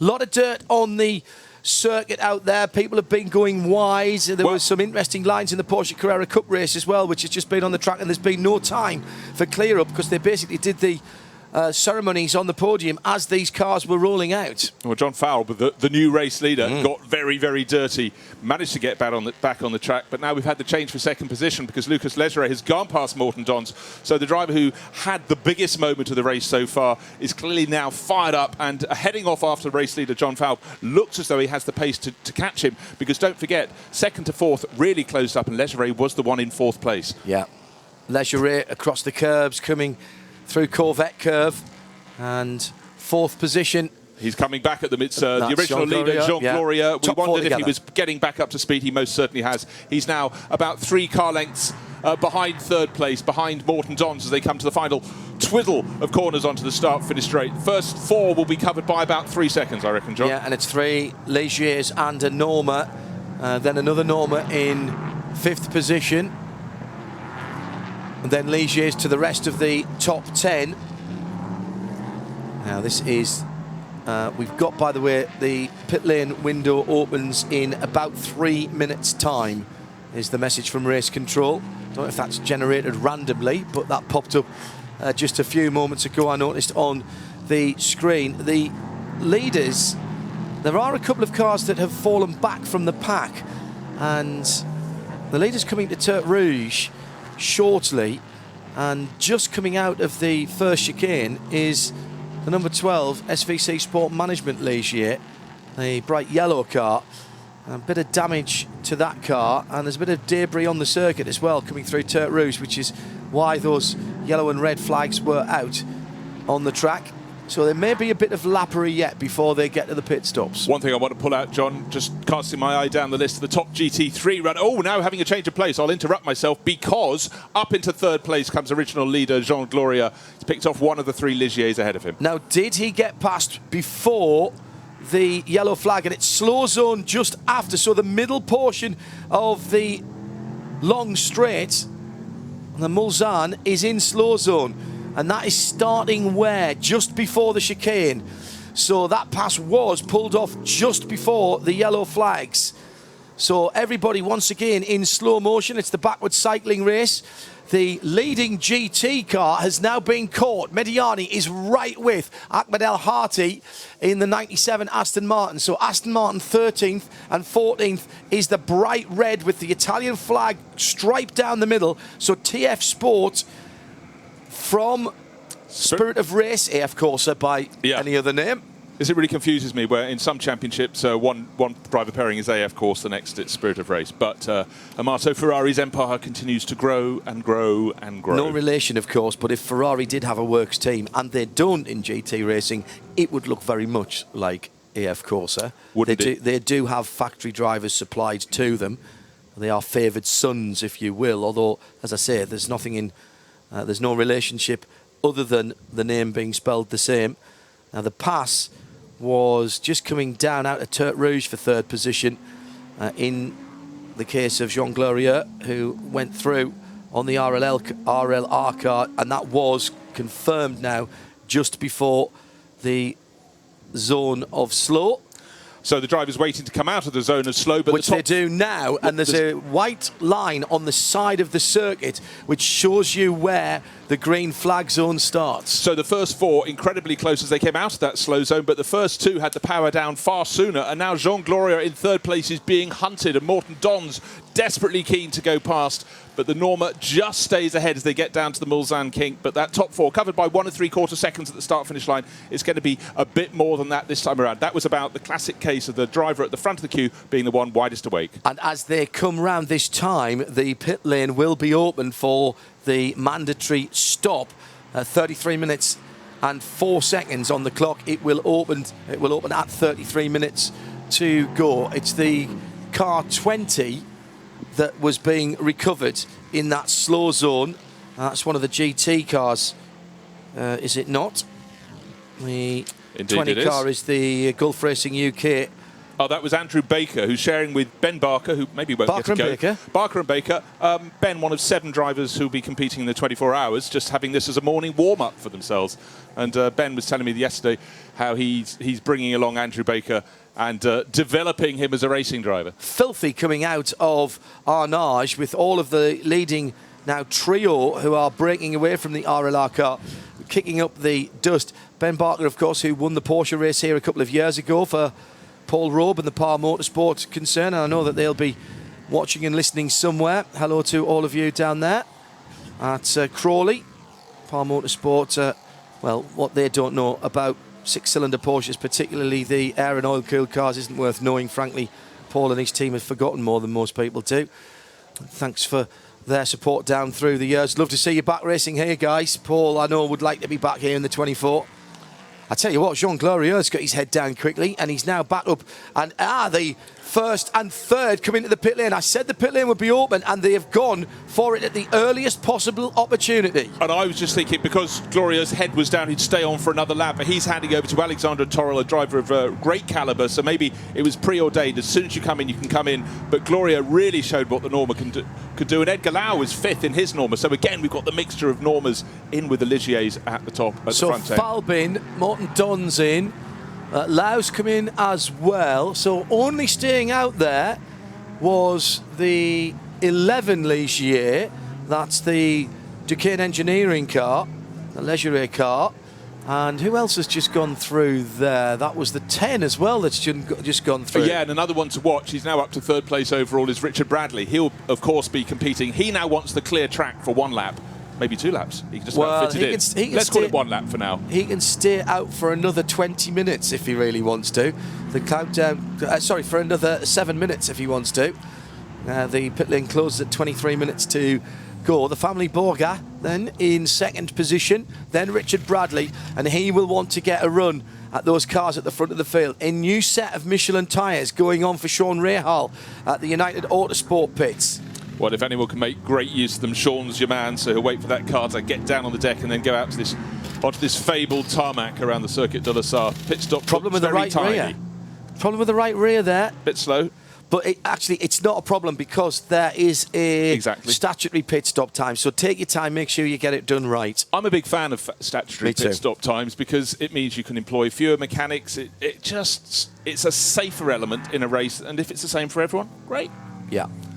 Yeah. So another driver hopping into one of the Graf cars who will be competing in the 24 hours is James Winslow, racing with and yet another driver he's developing. I will add a codicil to what you say. I'm a big fan of statutory pit stop times in a race where there's a mandatory pit stop. These cars probably don't have to make a pit stop here. This is part of the show, in inverted commas. Well, then it's already artificial. There's no need to make people rush and have safety implications. Now, if you are talking about the 24-hour race where get things done, get your fuel in right, get your tyre changes done right, it's a team effort, different matter altogether, but this is part of the show. Okay, and what we've just seen is the cars that came in to make a pit stop. The first one out should have been John Falb's car handed to Sean Rahal, and he's come out behind both of the R&R M Sport cars.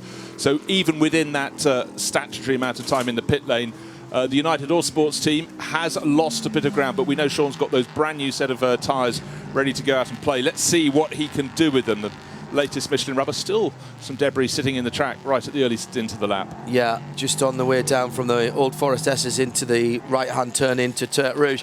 Leader, by the way, who hasn't pitted, still that number 11 Duquesne Engineering car. And coming into Indianapolis now for the leader, second place, but owning us a pit stop as well, of course, the family Borga, Hop Suisse for those guys. In fact, Swiss drivers first and second at the moment. My mother-in-law will be delighted about that. Do get well soon. MIL. And a car I commented on, Richard Bradley, running in third place, closing down those ahead of him. Of course, he has to come in the 49.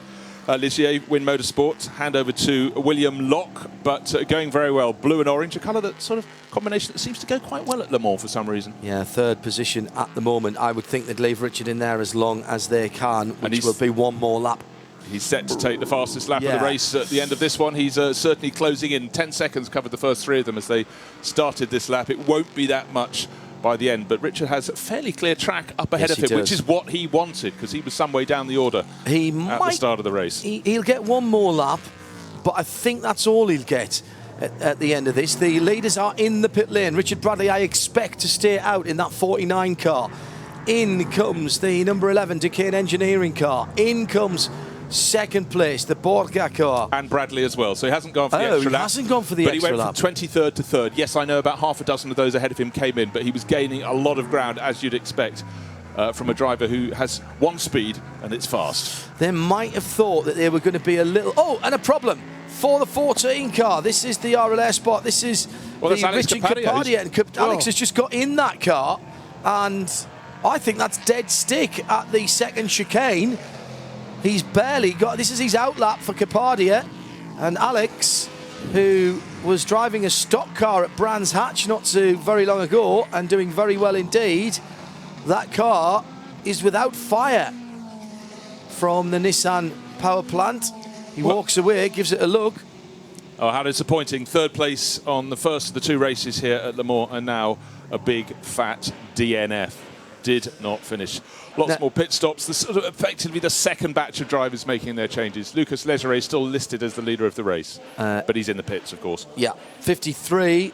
M Racing YM are reported for speeding in the pit lane, so there will be, if you've reported for speeding in the pit lane, you're pretty much certainly, it's black and white, isn't it? You're pretty much certainly going to get a stop and hold or a drive-through, should I say.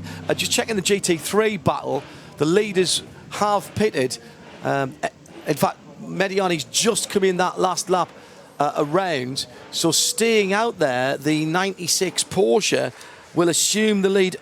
The IMSA performance car, IMSA from up the road at Rouen, and also still out there, the 94. No, the 96 Porsche has just come past our window. He wasn't really in the mix, and now he's definitely not in the mix, but we're waiting for effectively the last of the runners to come in and make their pit stops. He was down towards the tail, but up at the front it's three cars almost nose to tail, and it's the Norma back into the lead of the race. Sean Rahal, though, boy how he's closed in second place, but I think we have to look at the absolute pace of that number 11 car that was number 3 car. Jean Gloria started. He's handed it over to Alexander Toril. And Toril, in fact, has overtaken Sean Rahal on this lap and the RLR M Sport car. So he's the driver with the pace. It's been a really good run in the first part of the race for Ferrari number 93. Schiavone brought that into the pit lane. I'm trying to work out where they're going to come out. All of the GT3 cars have just literally come into the pit lane. They had about a minute and a half left. As through in front of us goes the number 19. And where is the TF Sport Aston Martin? There he is, going through. We've also got one of the M Racing YMR cars coming out of the gravel on the exit of the Ford chicane. He somehow managed to go through, not clip the barriers on the outside, and is rejoining. But the battle at the lead of the race could be no closer. Sean Rahal is being hunted down. But what's happened is Alexander Toril is streaking clear in the Norma. But Rahal's already got past one of the RLR cars, and he's trying to make up for that lost time in the pit lane. Yeah, and the car that's just been passed from Duquesne Engineering, that has got... straight on, cold brakes at the first chicane for that machine. Yeah, number 11, which is right in the mix there, running in 3rd, 4th place, has just been pinged for speeding in the pit lane. So that can be removed from our effective thoughts for now, John, as 91 sits in the pit lane. That's one of the P3 runners, not from the front end, no, it's but another it's looking one of rather slow. Now, this is the Ades chassis from DKR Engineering, the Tirada and Stefan Boulay car. Now, at the front of the field then, it is still the number 3 car, the Norma, back at the head of the field, but we have to see what Sean Rahal, now having established himself in 2nd, got ahead of the 87 that lap around, and the gap. Now let's make a note of this, Bruce. The lap was 2.2 seconds at the last timing interval at the end of the first split between Toril and Rahal. Sean Rahal, I would put good money on that diminishing very quickly indeed. Can I throw someone else into the mix? Yeah, Colin Noble leading this championship with Tony Wells. Just moved up to 4th place, and a spinner behind him. The number 11 goes for a rotation. Hits the wall. And just clunks the tail. But he's decided to carry on running as the car that Richard Bradley's just got out of has gone past as well. But I think that won't be quite as it left the factory. Exactly so, John. Yeah, just a little bit. He almost got away with it, actually. Pinched the corner on exit. He could have opened up the steering a little bit, and that would have, in the old days, scattered the people with their pit boards on the signalling pits.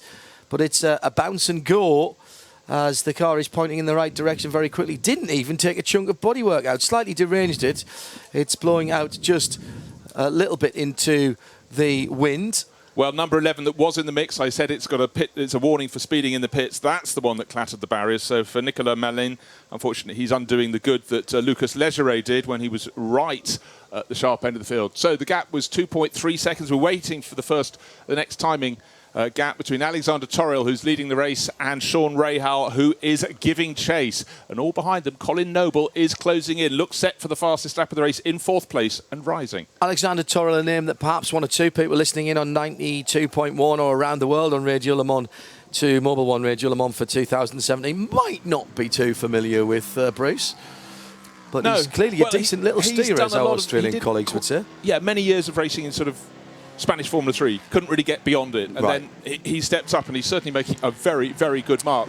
That's so important, though, that they understand, that these drivers understand downforce and aero, and a lot of single-seater drivers have done very well in LMP3. Now what we've had, Alexander Toril going through in the lead. It was 2.3, it's 3.3 seconds over Sean Rahal. Colin Noble now up into 3rd place, and John Ferrano, having just been passed by Noble, made a little bit of a mistake at the end of the Ford chicane, and he will have lost momentum going onto the start-finish straight. So our first 3 really starting to sort them out. We've got still over 20 minutes remaining in this race, so it's a question of how Rahal can settle down and see if he can start clawing back from Alexander Toril. Is there a puncture? There is a puncture, and it's one of the RLR cars. Well, I tell you what, that is the one that had a problem down here. Oh, 87, is that tallying? Yes, that's John Ferrano. John Ferrano. Oh, he's broken his suspension. Right rear suspension hit the sausage curb on the final chicane right in front of us here, and that has broken the suspension completely.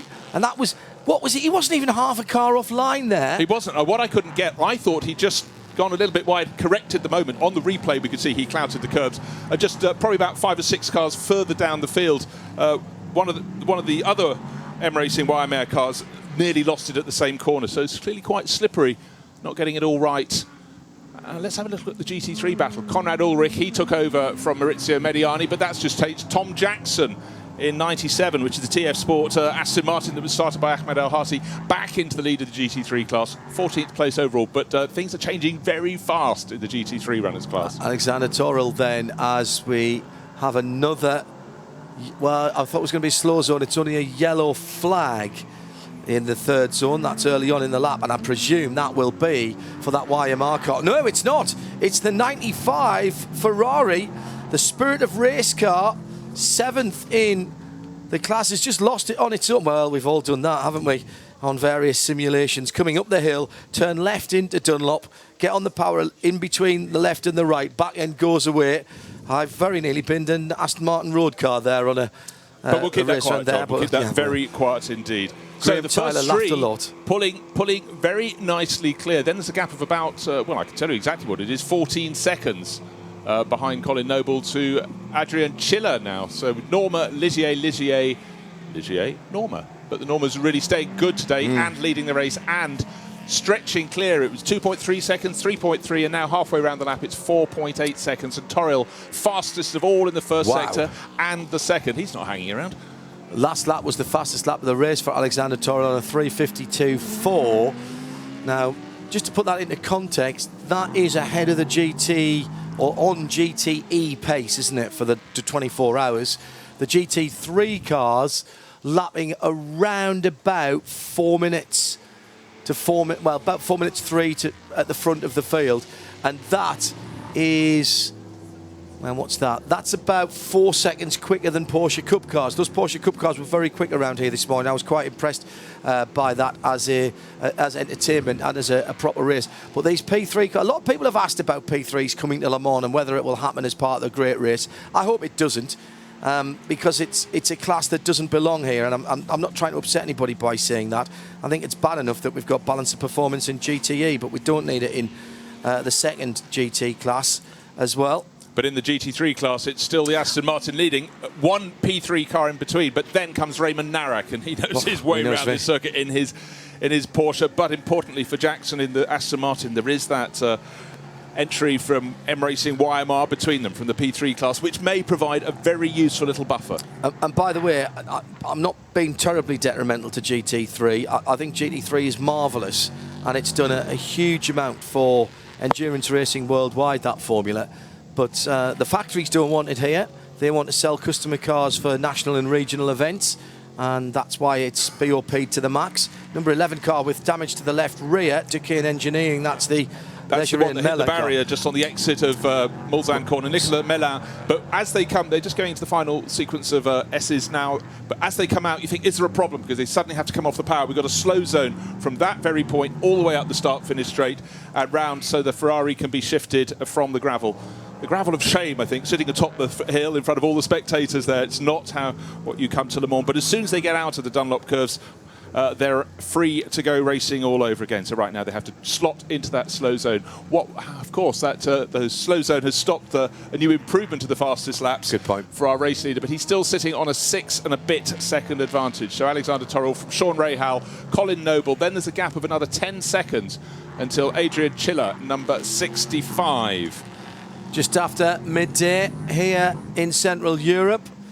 Track temperature 25.6 degrees, and in the air it's 24.5 degrees Celsius, of course. And it's a beautiful day for motor racing, and we still have just over 16 minutes remaining. Now the leaders in GT3 are in the slow zone and going up to the first right-hander. Curbs on the left-hand side, the yellow and blue curbing, very flat indeed. And I've noticed the P2 runners in the big race are using all of that curb on the left-hand side to try and smooth out their entry and not have to brake or lift so much. The LMP1 cars don't seem to use it as much. They've got a lot more downforce, but a lot of the P2 runners running pretty skinny. Now LMP3 battle is under green flag again, coming down the hill. There is Shmee turning left onto the Bugatti circuit, on the door left wide open there. And no need for any second invitation as the Porsche streaks through with Raymond Narak at the wheel in its resplendent in its Kodak livery. That looks fantastic, that car, out through Turk Rouge, and it's 5 cars lengths already. What happened there was Tom Jackson no longer had the buffer of a P3 car between himself and Raymond Narak. And Raymond was just far more awake when they came out of the slow zone, put the power down over the top of the hill, and long before the Forest S's was through, the door was very much left open by Tom Jackson. Can he fight back down the back straight? Well, of course, the P3 car they got past, Nathan Behel, is now trying to get past him. This will be annoying. It does pass him before they get to the first chicane. So very much advantage to the IMSA performance crew, and Raymond Narak running wide, but somehow manages to get it back around the right-hander and onto the next tranche of the back straight. Find it difficult to associate that colour scheme with IMSA, who for many years were the French tricolour colour, of course, and for a couple of years did that fantastic chrome French tricolour colour scheme on their Porsche 911s. Their race shop immaculate up at Rouen, which many of the British contingent will be trying to find their way around on Monday on the way home. Please, anyone in authority, can we have a bypass or a peripherique around Rouen to get us through there? I quite fancy a flyover, about 4 kilometres, look down on that peculiar cathedral as you go past. Which still doesn't seem to have been finished after 275 years or however long it's been there.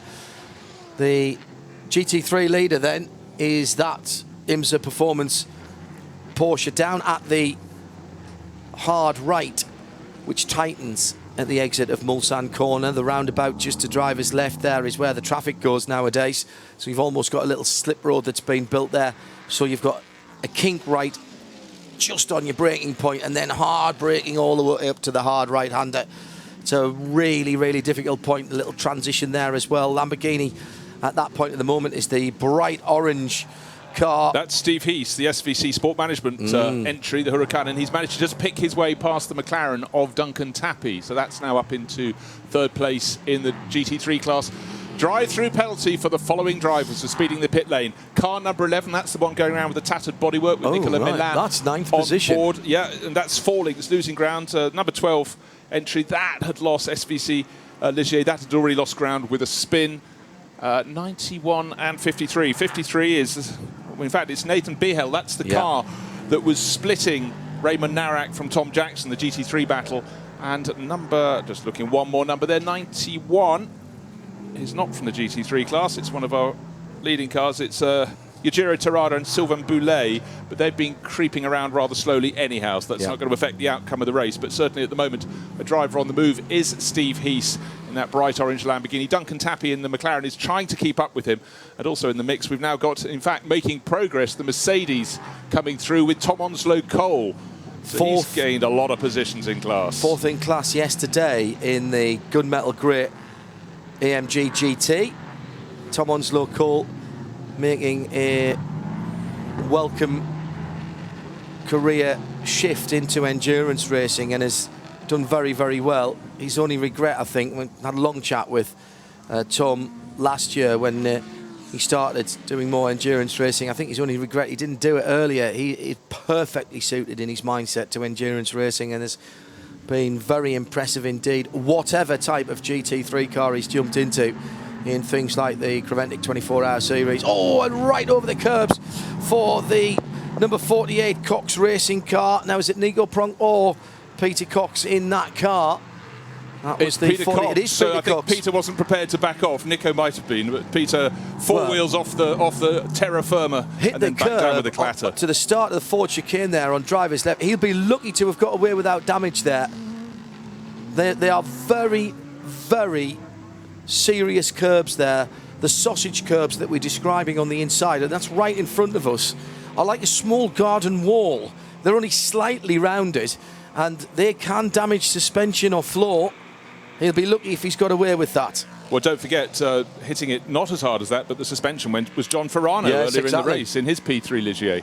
Well, I'll tell you what. Penalty. We've got quite a few stop and go penalties. Why do people just not get the pit stops right? We've got stop and goes, we've got drive-throughs for speeding in the pit lane, and for not managing to reach that minimum mandatory pit stop time. No point in cutting it that fine when you're going to get a big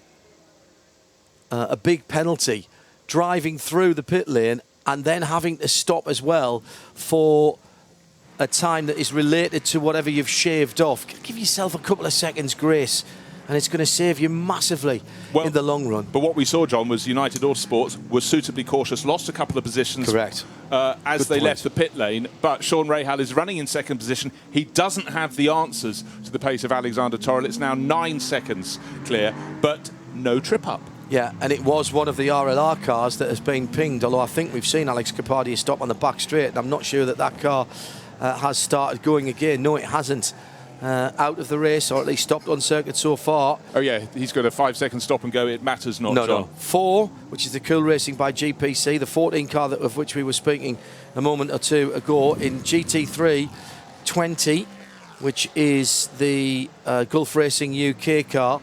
Prototype number 33 also had its problems. The Ibrahim Pardo Javier Ligier 66 has stopped out on the circuit, and that is one of the Graf Racing cars, the Corvette and Andrews machine. 85, 86 and 87 in the LMP3 class. That's the other RLR sport car.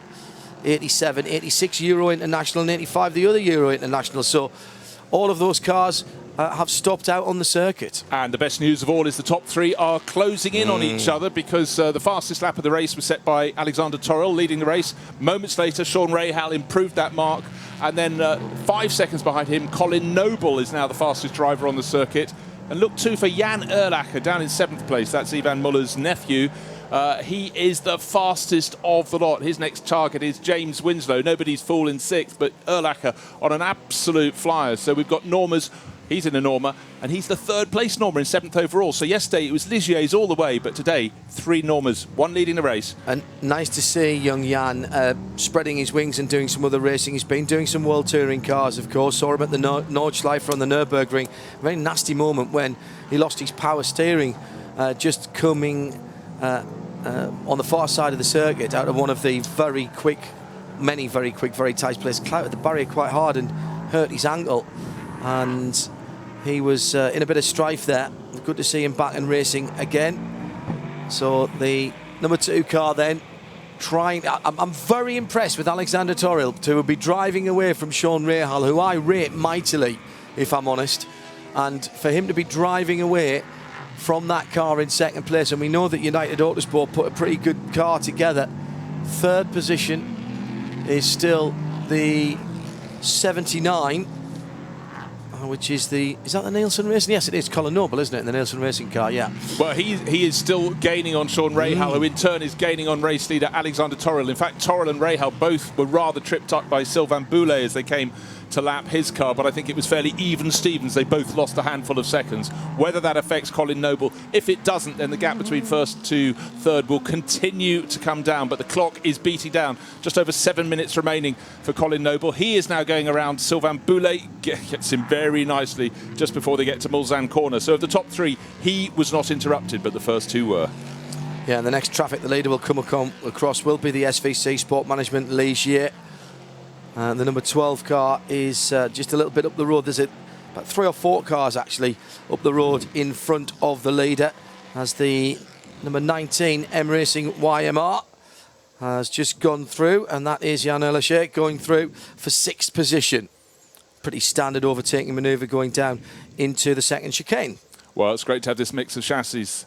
3 Ligiers, 3 Normas in the top 3 yesterday. That was not the story. The Normas all hit trouble, but clearly very quick in the hands, most especially of Alexander Toril. His lead is nearly 9 seconds now. Looks so Sean Rahal cannot respond. Catching the 2 of them is Colin Noble, but fastest of all is Erlacher. Erlacher, his next target will be the number 6 entry with Wolf on board. He took over from Ed Galau. And I'd say, looking at the pace he has, he should find that fairly easy indeed to catch and pass.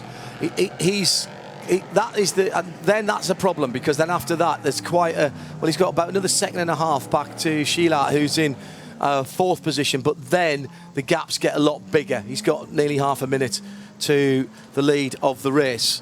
Yeah, fourth is as good as we think he can get, barring help from the outside. So Alexander Toril, it was 8 and a bit seconds clear. Now it's down to 9.5. So Rahal stretching his advantage. Colin Noble now absolutely level pegging with Noble, as some of the back runners and those who've been pulled in for pit penalties, drive-through penalties, reporting to the pit. So the order continues to change, but up front, nothing is changing at all. Alexander Toril very much in the driver's seat. Well, he's come down a little bit, 8.5 seconds now, but he has it all under control. That growl of the Nissan engine as he powers away in his Norma, number 3. It's magnificent. This is, I wasn't sure about LMP3 to start with. I wondered, do we need another category? I like the idea of LMP3, LMP2, LMP1. I'm a big fan of what MotoGP do. It's easy for people to follow and you kind of understand the career progression.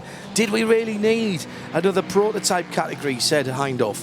Well, actually, it seems we did, and it's actually doing great things to bring people into and expand the marketplace for endurance racing. It's not as if it's just shuffled people around and we've diluted other classes. It's giving that first step on the prototype rung. There was a big gap, wasn't there, between things like V2V and then into LMP2. Now that gap has been partially bridged by LMP3. Frankly, John, one of the biggest problems is having race paddocks large enough to accommodate them all. The fact here, we had a capacity field of Porsches from various Carrera Cup championships, and now we've got 49 cars coming to play here, and the racing is absolutely fantastic. First to third continues to come down. Looks though Torel's still got it under control, but it's the positions behind, because Jan Erlacher now right on the tail of Jacques Wolf. He'll take 5th place, and Adrian Chiller trying to respond, just set hit fastest lap. He is very likely to be hunted down.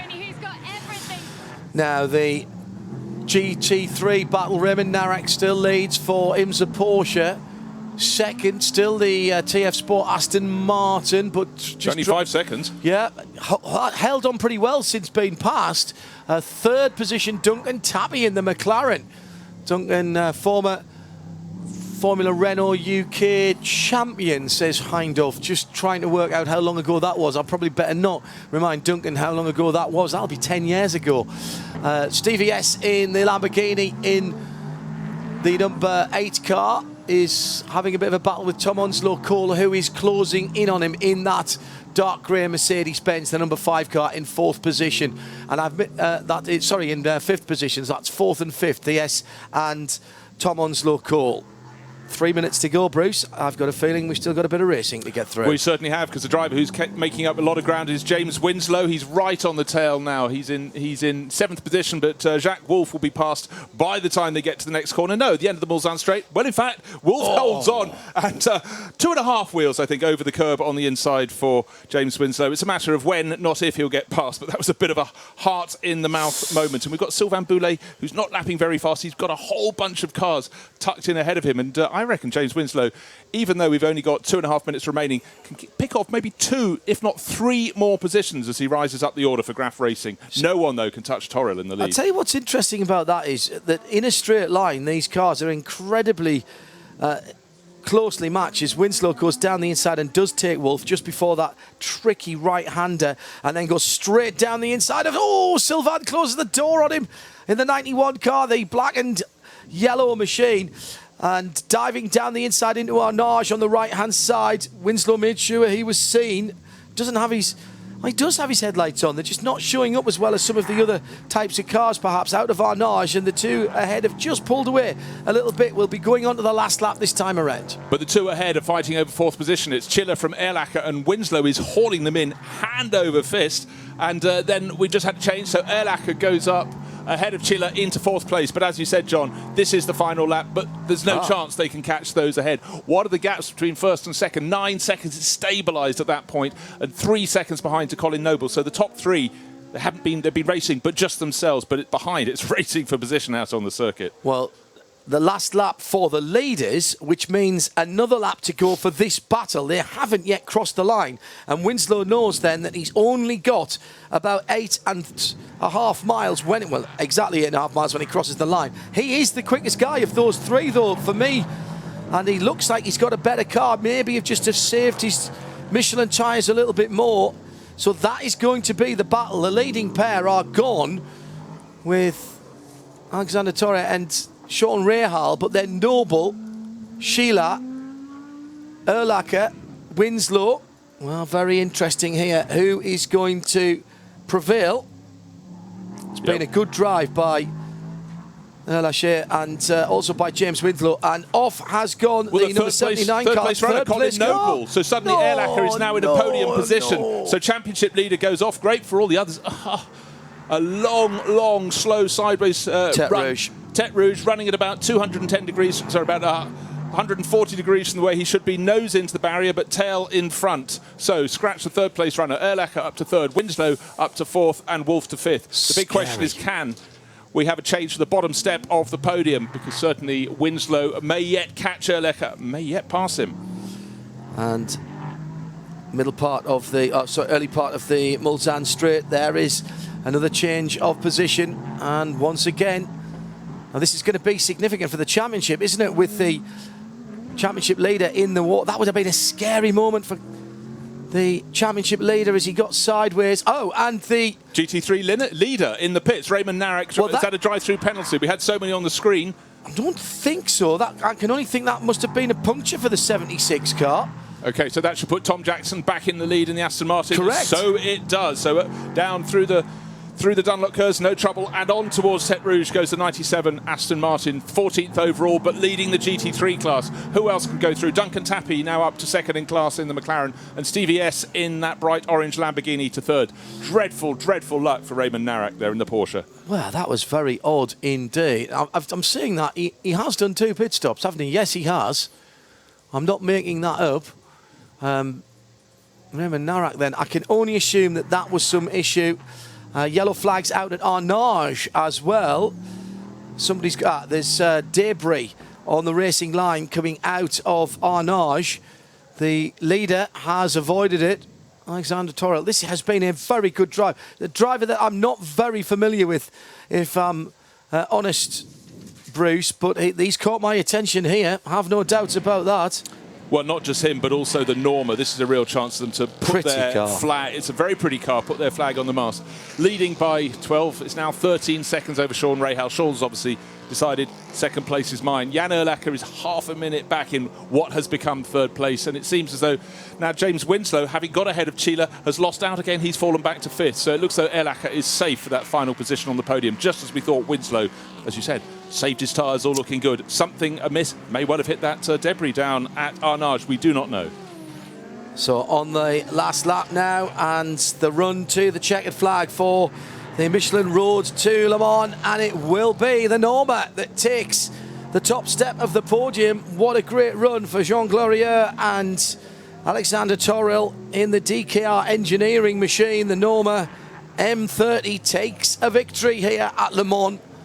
Wouldn't it be great if we could have them back in LMP2, but that's not going to happen anytime soon with the regulations as they stand. United Autosports take a second place on the podium to add to their victory in the first race. So for their championship hopes, it's great, but you could almost separate this race from the championship. This is the Le Mans round. Correct. This is the one they all absolutely adore. So for Alexander Torrell, victory, just running off the circuit to get a bit of pickup, but I think they're going to turn him around. They're exactly turning them around, bringing them into the U-turn at Zone 3. I think some tried that on the opening lap, but didn't read their rule book very well. What's really bizarre is that you can see, and there's damage on someone coming across the line right in front of us there, but did get to the checkered flag. Quite serious bodywork damage on, who was that? Was that Winslow's car? Well, I think it was Winslow's car, the 89 car, wasn't it? Well, I think that would be a good deduction because he slowed. He'd got past Chila, went back as he was starting to challenge Jan Erlacher. Looked as though he was going to be good, and that would have been a podium position had he stayed on. And it was that car, the 89, the red, white and blue Graf engineering car, and he's dropped down to 5th position. Yeah, the point I was going to make is the car's coming back down the pit lane the wrong way to park firmly underneath the podium, whilst still people are coming across the line. And the overhead view of the pit lane with cars going both ways really freaks me out. Here comes the Aston Martin Vantage. It is going to be a win for TF Sport. Remember, they used their championship run last year to qualify for the big race here, and they have got a dog in the fight in the big race for TF Sport. They'll take the Road to Le Mans victory here at the Circuit de la Sarthe. And it will be an Aston Martin victory here at least. Certainly will, and that was added to the victory on Thursday that the TF Sport duo clocked up. So really, really good run for them. There was the challenge, you have to feel, just coming through the final corner now. Raymond Narek took the battle to them, moved ahead, but that Porsche, we were fairly sure it was a puncture, John. And he's dropped down as far, in fact, he's off the podium, isn't he? Unfortunately, Raymond Narek. Tom Onslow Cole going through in fourth, Stevie S in third, Duncan Tappy then up to second. But all in the wake of the leader and the winner in GT3, TF Sport in that Aston Martin. They'll take that all day and all night. Cars still coming round to finish.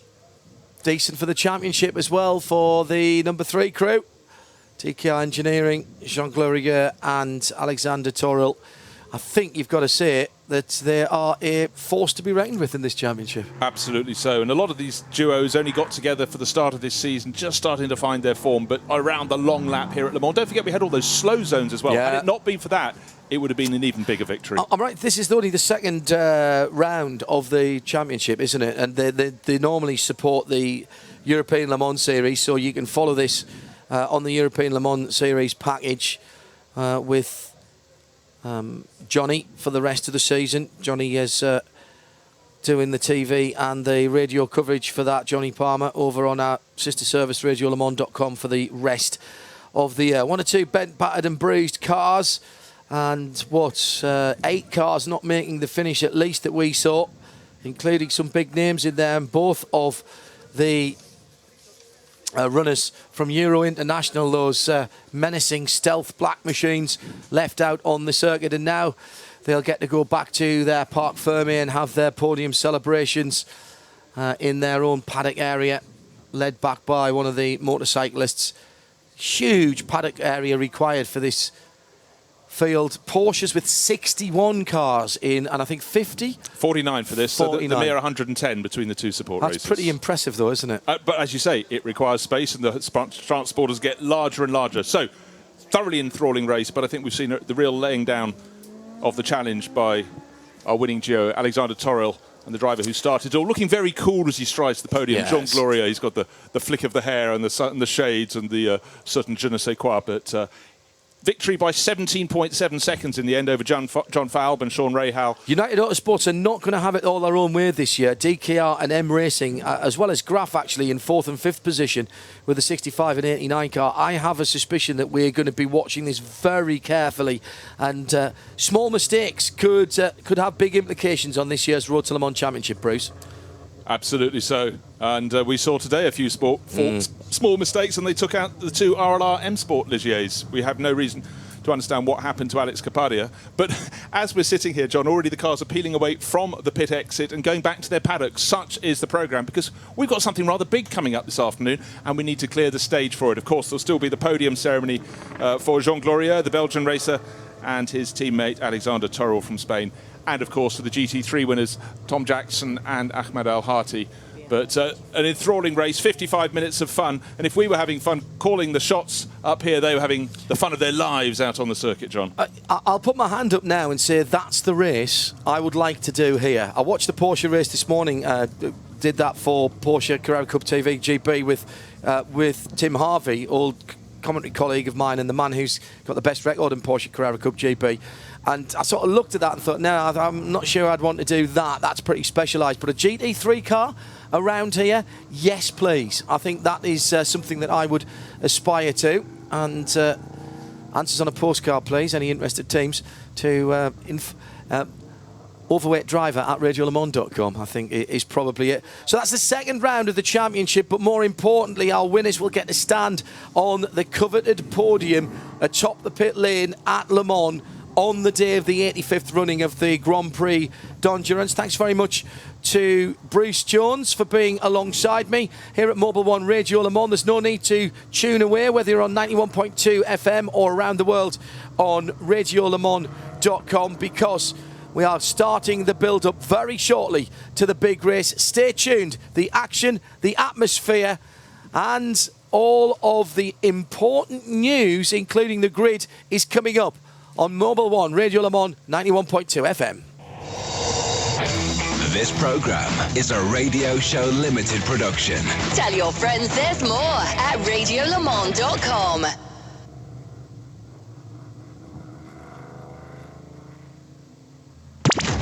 24 hours a day. This is Mobil 1 Radio Le Mans, engineered to perform.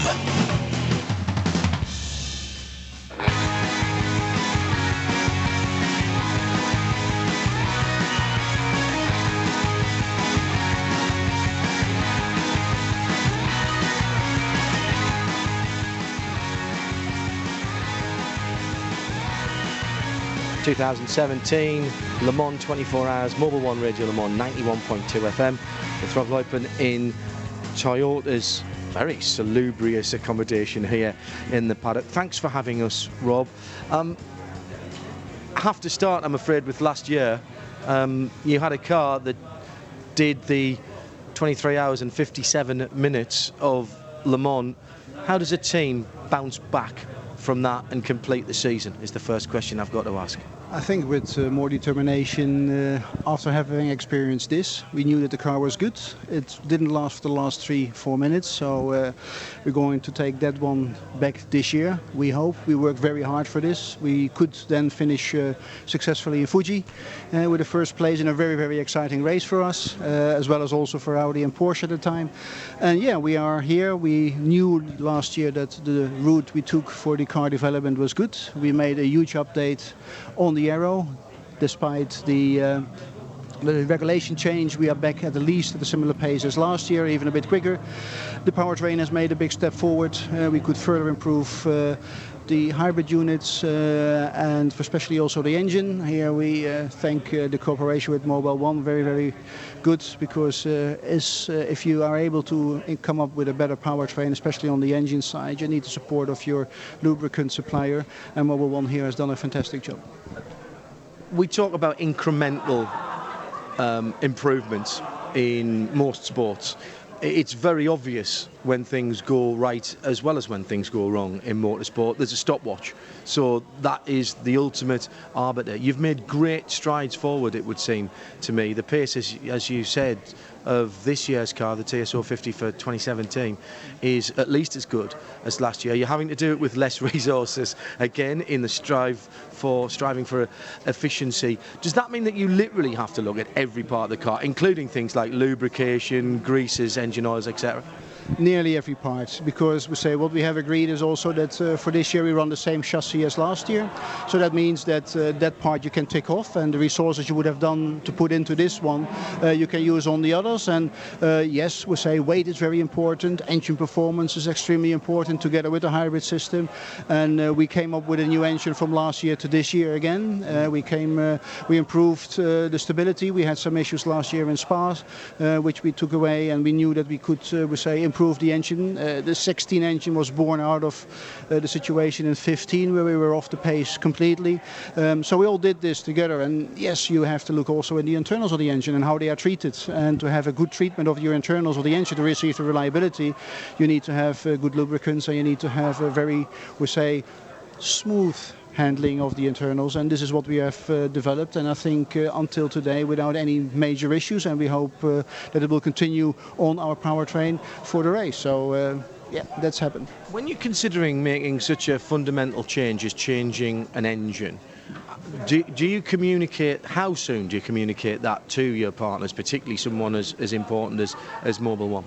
At the earliest possible stage, because you need to have their involvement, you need to come up with specifications of the engine. They might have a good solution, or they develop a solution for your engine together with ourselves, and you have to put the engine in time on the dyno to run the mileage you need, to experiment with the engines. For example, with a monocylinder, you take the monocylinder, you have all the internals there, you test it, and then you move this over to a full engine. There you test the same characteristics. So this is the development process you have, and one of those engineers is not an engine engineer, but it's a lubricant engineer or a chemical engineer to help you with all, to sort out one of your problems.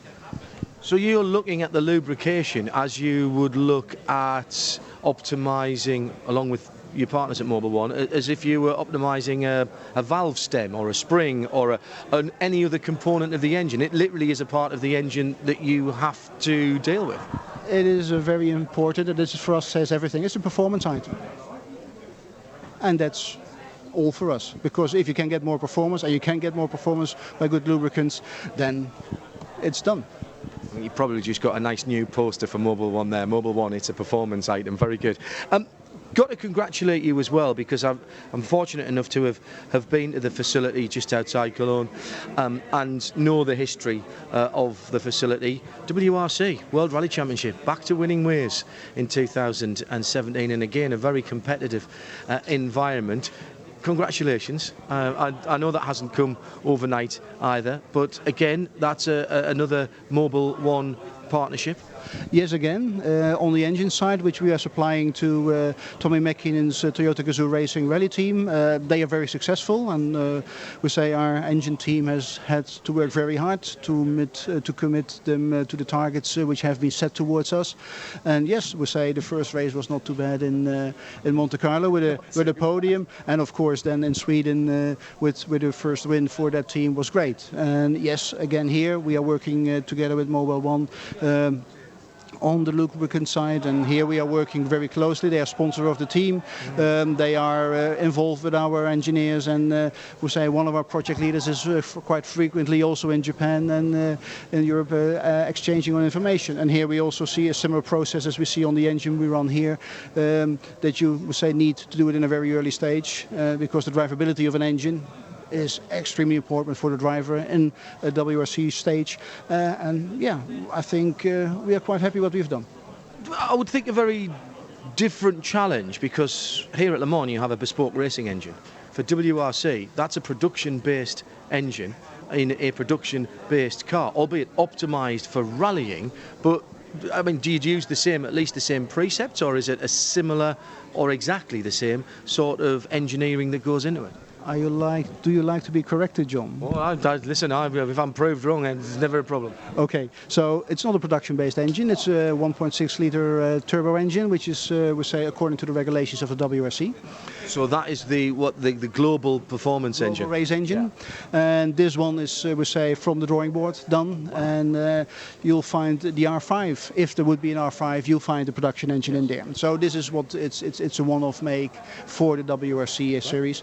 And yes, you are working there closely together with the road car production guys, because we say it has to fit in a Yaris which is based on a road car. So there is some technology which you have to look at, but on the general side, it's a car you can do from a white sheet of paper. Also, you can work with your supplier on a white sheet of paper. Coming back to TSO 50 here at Le Mans, where I'm on far safer ground, but at least I know about the global Formula engine, because that was going to be used in WTCC as well, wasn't it?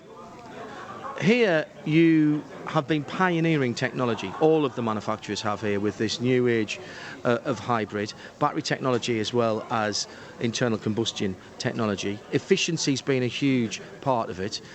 What benefit do we get as consumers, and are Toyota able to take away the lessons that are learned around the 8.5 miles and the 24 hours of the Circuit de la Sarthe that goes into the next Toyota Yaris or whatever? Ultimately, yes. Because what we're doing here is, after we have started to showcase that hybrid technology is interesting for racing, where we can create efficiency. We have reduced power over all the years, we have reduced fuel consumption, and still we are on a similar pace or even quicker. We talk about breaking the lap record here this year maybe. The weather is maybe not so beneficial for doing it. We would like to see it 316 or in a high 315, but we'll see. So yes, we are gaining efficiency, and this will be transported into road car business, and they say future cars will have something resulting from what we are doing here, and it's same on our competitor side. You'll see cars changing, you see cars with smaller engines, but we say being as powerful or being even more efficient by optimizing the use of the fuel we have. And this is what is continuously ongoing. We will see driver aids in the future, which we are partly have used and come from motorsports from the past. past, and we say they might be tested now. We talk about autonomous driving, no worries. No, the drivers stay in, but it's something which will have an influence at a certain time in motor racing. The same also that lubricants will have a very major part in how efficient an engine can run, because I think still it will take some years before everybody can move to an alternative power engine. It will take quite some years, and up till that time we have to be very, very careful with the resources we have. And in terms of research and development, I know that there's a huge transfer of knowledge, but also of people at Toyota. Yes, which is for typical Toyota is that especially on the engine side or the powertrain side, we always see new faces. Every 1 or 2 years they are rotating it, and we also... And they're coming from streetcar in around the world as well? They come from majorly from Japan, where we get these engineers into the motorsport divisions in Higachi-Fuji, and they come to Cologne, also where we have chassis electronic engineers working together with us, powertrain engineers on our projects, if it's global race engine or if it's for the WRC side or if it's support work for our colleagues in Higachi-Fuji who are supplying the powertrain for the TS050. So yes, we are transferring the motorsport know-how, the way we work, the way we think, and it's not exclusively for TMG, it's for the whole team, everybody involved, into road car development. In order to give the people the ability to have different views or different working methodologies and look for out-of-the-box technology or out-of-the-box solutions.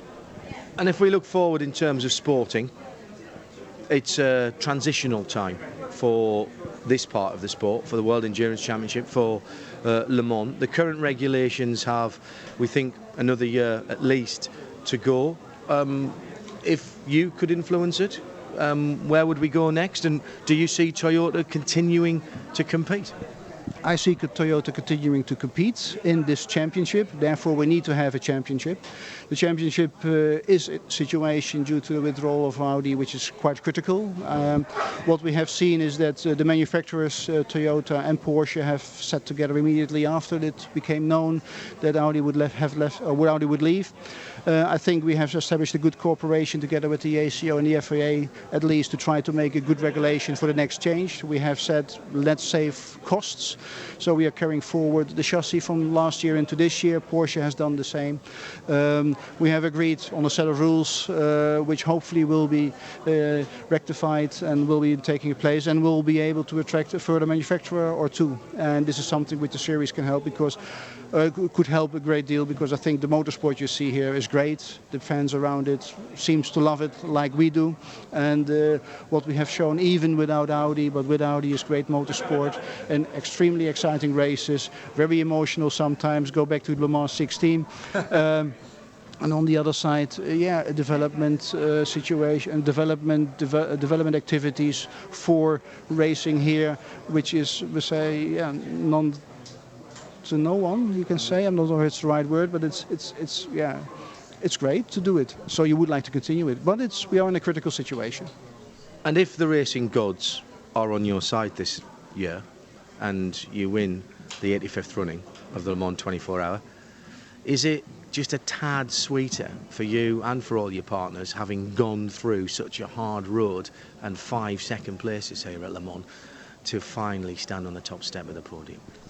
If the racing gods are with us, we might even have a 6th second place, but then only with the top of the podium. No, this is too much asked. We went through it. We say we cannot change it. We have done it. It hasn't made us worser. I think it has made us stronger as a team. Also the technology, the car coming back, but also on the other side we have a real great opponent, and we say Porsche will do everything to deny our victory here. We are going for it. I think we have a better car as last year. The team has increased and improved from its maturity, from the experience, and the determination is extremely strong. So what we are going to do here is going to attack full for the race win and nothing less. Go fast, be safe. Thank you very much. We will do.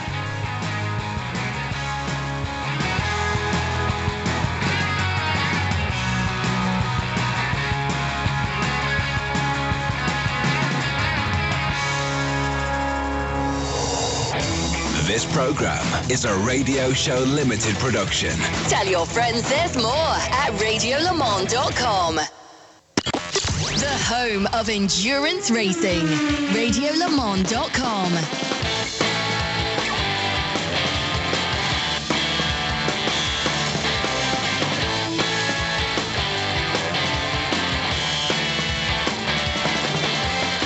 Fans all around the world know the Corvette Racing logo. It's something that's embedded in the hearts and minds of millions of people. But what they possibly don't associate nearly as much, and they should, is the Mobil 1 logo.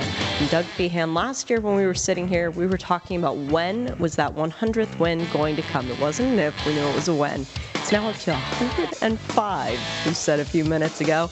And all 105 have been with Mobil 1. Talk about the partnership between Corvette Racing and Mobil 1.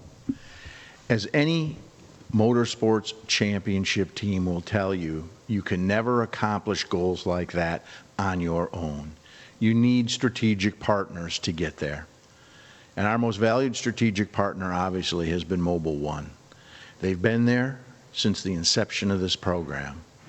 From day one, when we developed the first engine for Corvette on the dyno, the first engine revolution, the first hour of running, the first lap of the racetrack on our test session, up until right now here at Le Mans, every one of those instances we have been using Mobil 1 products, both in our engines and in our driveline. They are a very, very valued partner, and they are as much responsible for our success as anything that we do internally. That's such a rare thing to be able to say, to have one partner through all these years and all of these victories. They've really learned how to develop the perfect product for you, but what have you guys had to do to adapt to them? Well, the reality of it is that they use our race car as a test bed. When we first started utilizing Mobil 1 product, it was a heavyweight product, or by today's terms, heavyweight. And it was a 10W50 product, synthetic Mobil 1. Over time, realizing that if they could reduce the viscosity of their product without ever diminishing the protective qualities of it, that there was horsepower to be gained there. We're now racing with zero viscosity motor oil, which essentially is the thickness of water. I can't begin to tell you how much that has improved our engine performance. And by the way, it's not that we haven't given up any durability or reliability, we've gotten greater durability and reliability. So science working both ways, because this is the same oil that you get first fill on every Corvette that rolls off the production line.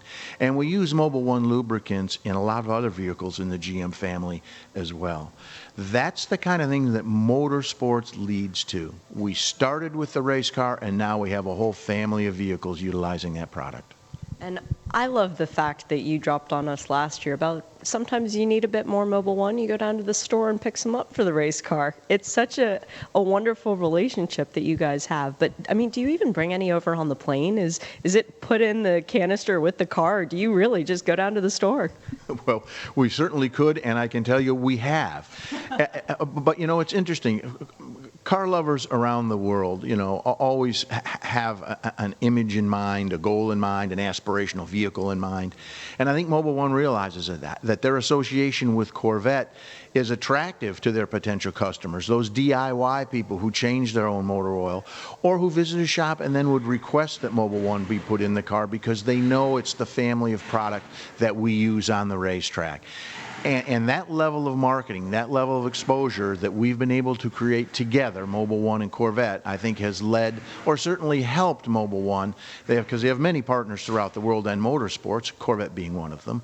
But certainly from the Corvette family, I can tell you that in all the Corvette corrals I do and all the museum activities I have, Mobil 1 is always there with presentations. And these people are buying exclusively Mobil 1 products in all their vehicles, not just their Corvette. Well, if it's been helped to be perfected by the Corvette, why would you put anything else in it? It is the optimum. Yes, indeed. And what greater test is there than us being right here for our 18th consecutive Le Mans 24-hour race, each of those with Mobil 1. And from that, thus far, we've garnered 8 overall victories for our classification, which is a pretty much, that's a pretty outstanding record by anyone's measure. Yeah, nobody can argue with that. Now, we come back to Le Mans, and you have said in years past that when the oil comes out of the car after the race, you guys give it back to Mobil 1 so that they can look through it and see what engine bits are in it and what pieces have come out. Is it to the point now where the viscosity is so low that there is no wear on the engine? Well, certainly the wear has been reduced, and a lot of that is in the development of the engine technology, but we can change the technology when we know we can depend on the lubricant. So it's a graduated deal. It's a stair step. You know, as Mobil 1 product gets better, we get better in our engineering. Tolerances change. We have smaller bearing sizes, reducing the friction, increasing the performance. So you got to remember, this thing's been going on since the fall of 1996. So that's, you know, if we where we are 27, I mean, that's 21, 22 years. And I think the products that you're seeing today on the shelf are reflective of everything that's gone into that. Your drivers who were part of the program when it first began, when it first came to Le Mans, do they ask questions about how it is now because they're envious of the greater expanses that you guys have made?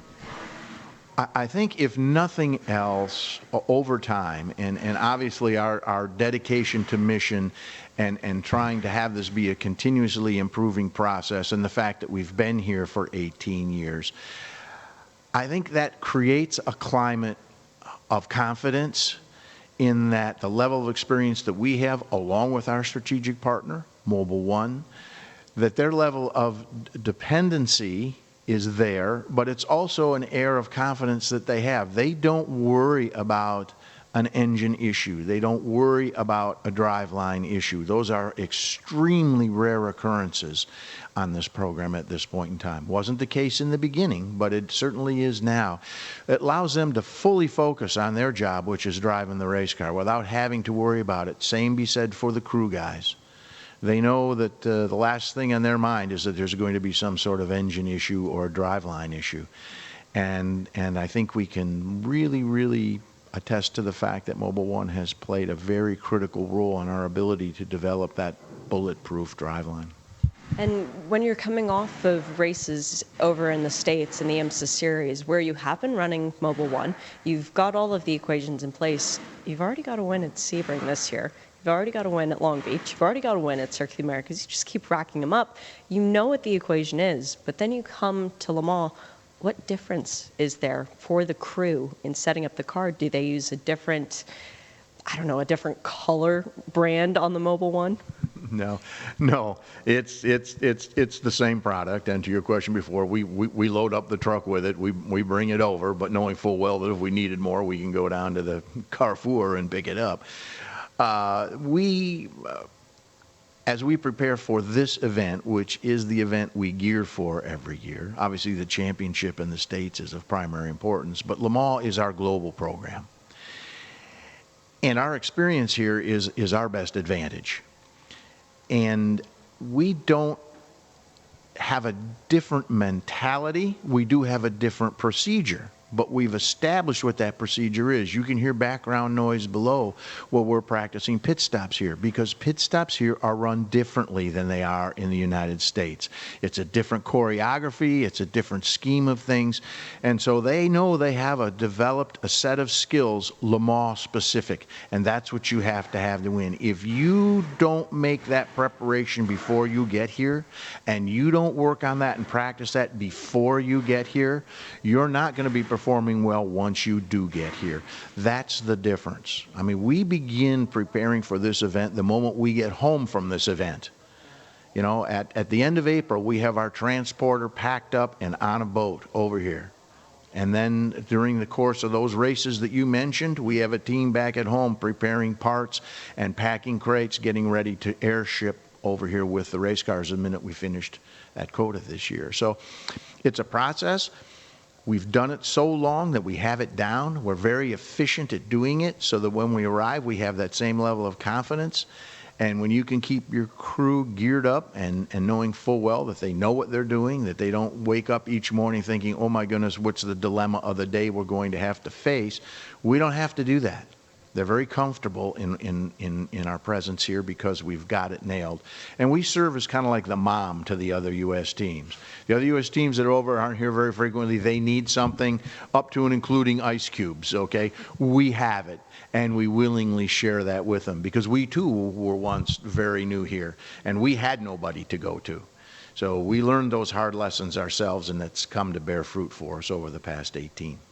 Part of that peace of mind that you talk about, though, comes from knowing the way the car is going to be and knowing that the Mobil 1 in the car is going to act a certain way and keep your parts fair. Is it a little bit of a smirk or comfort for you when you look up and down the pit lane and see other teams not using Mobil 1 and you go, you're not going to have as good of reliability as we are? You know, I mean, until you said this right now, I never really thought of that because it never dawned on me that anybody in the sport wouldn't be using Mobil 1. Well, thank you so much, Doug. We hope that Mobil 1 will be with you guys for the next 105 wins of Corvette racing.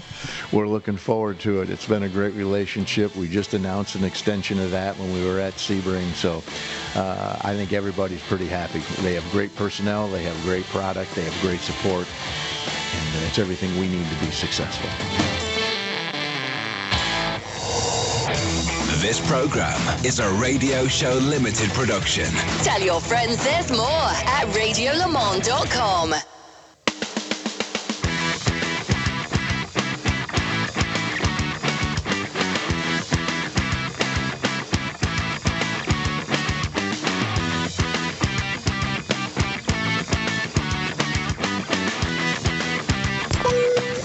Inside on radiolemans.com. Hello there, I'm John Hindorf, and with me is James Bailey from Dunlop. For many people watching endurance racing for the first time and Le Mans for the first time, James, watching a pit stop might seem a little at odds with other forms of motor racing. It takes a lot longer. It seems like there are far fewer people doing it. There's some very good safety reasons for that from my point of view, having sometimes to work in a pit lane. It means that also it gives you and the other tyre manufacturers a little bit of thinking to do in terms of what you do with your tyres and how you make your tyres perform. One of the first questions I always get from people that watch endurance racing for the first time is can't they afford more mechanics? Because you see a pit stop and these cars are doing 300 plus K or 200 plus miles an hour, yet they come into the pit stop and it all seems a bit leisurely and pedestrian. But no, it's a really smart rule from the ACO for a couple of reasons. First of all, as you say, pit lane safety is important. But secondly, it forces the teams to make strategic decisions, because if only 3 people can touch the car at any one time, then they've got to choose. Do they want to change the driver? They might have to if time is up. Do they want to change 4 tyres, 2 tyres, 1 tyre, no tyres even at a pit stop? And do they want to refuel, which they tend to have less choice on because that's fairly critical to finish the race. So those choices have to be made in the planning of every pit stop. And what it does, it forces Dunlop as one of the leading tyre manufacturers in the race. If we want to win the race with our teams, we have to have a tyre that's not only fast, but it's durable, because the teams have to have the option of not changing tyres. Which isn't good for sales, but in terms of winning the race, it's really good for us. And that's something that, if we take LMP2 as an example, we've really focused on over the last 10 years. Back in the mid-2000s, the early days of LMP2, we were quite proud of double stinting and occasional triple stint. 3 years ago, we were coming to Le Mans and 4 stints was common. And 2016 at Le Mans, 5 stints was achieved by most of the top teams. Now, 5 stints is, well, around Le Mans, 763 kilometres or 474 miles. That was the longest stint on the winning Alpine last year. I know people who run tyres off their motorbikes in less miles than that on road use and maybe a bit of track use, not 474 hard pounding track miles round a circuit that, let's not forget, has some of the fastest corners in the world. And down the straights, you know, there's some pressure put on the tyres, but it's round the corners that those Dunlop tyres are really having to work. Yeah, I mean, that length of distance, nearly 500 miles, it's 3 times the length of this year's Monaco Grand Prix. And you think they're stopping every 20 minutes to 30 minutes for a fresh set of tyres. Because they can, because it only takes 3 seconds to change them. And that's the thing that's really clever about this ACO rule. So it forces us to develop a tyre that is durable, but it's not just simply a case of putting the hardest tyre on the car and making it last, because then we'd potentially be quite slow. So it's getting that combination of pace and durability. We call it enduring performance. And what that means is that we're seeing the fastest laps on the car come towards the end of the stint, which is quite logical because the car tends to be lighter at the end of the stint with less fuel in it. But it's not going to go faster unless the tyre's performance is still in there and able to deliver. And that's where we really learn about how to push our Dunlop engineers and the materials that we use to make that tyre last for the distance. And of course, the other portion of that pit stop is you can't fuel and change tyres at the same time. So if you change tyres, that's a finite amount of time you're adding to that pit stop. So if you can come into the pits and go off again what would be 4 times without having to change the tyres, if you quintuple stinting the tyres as they did last year, then that's probably about 20 to 25 seconds you're saving each time, and clearly that adds up towards the end of the race. The focus has been in LMP2 for the past few years. You've learned an awful lot from it.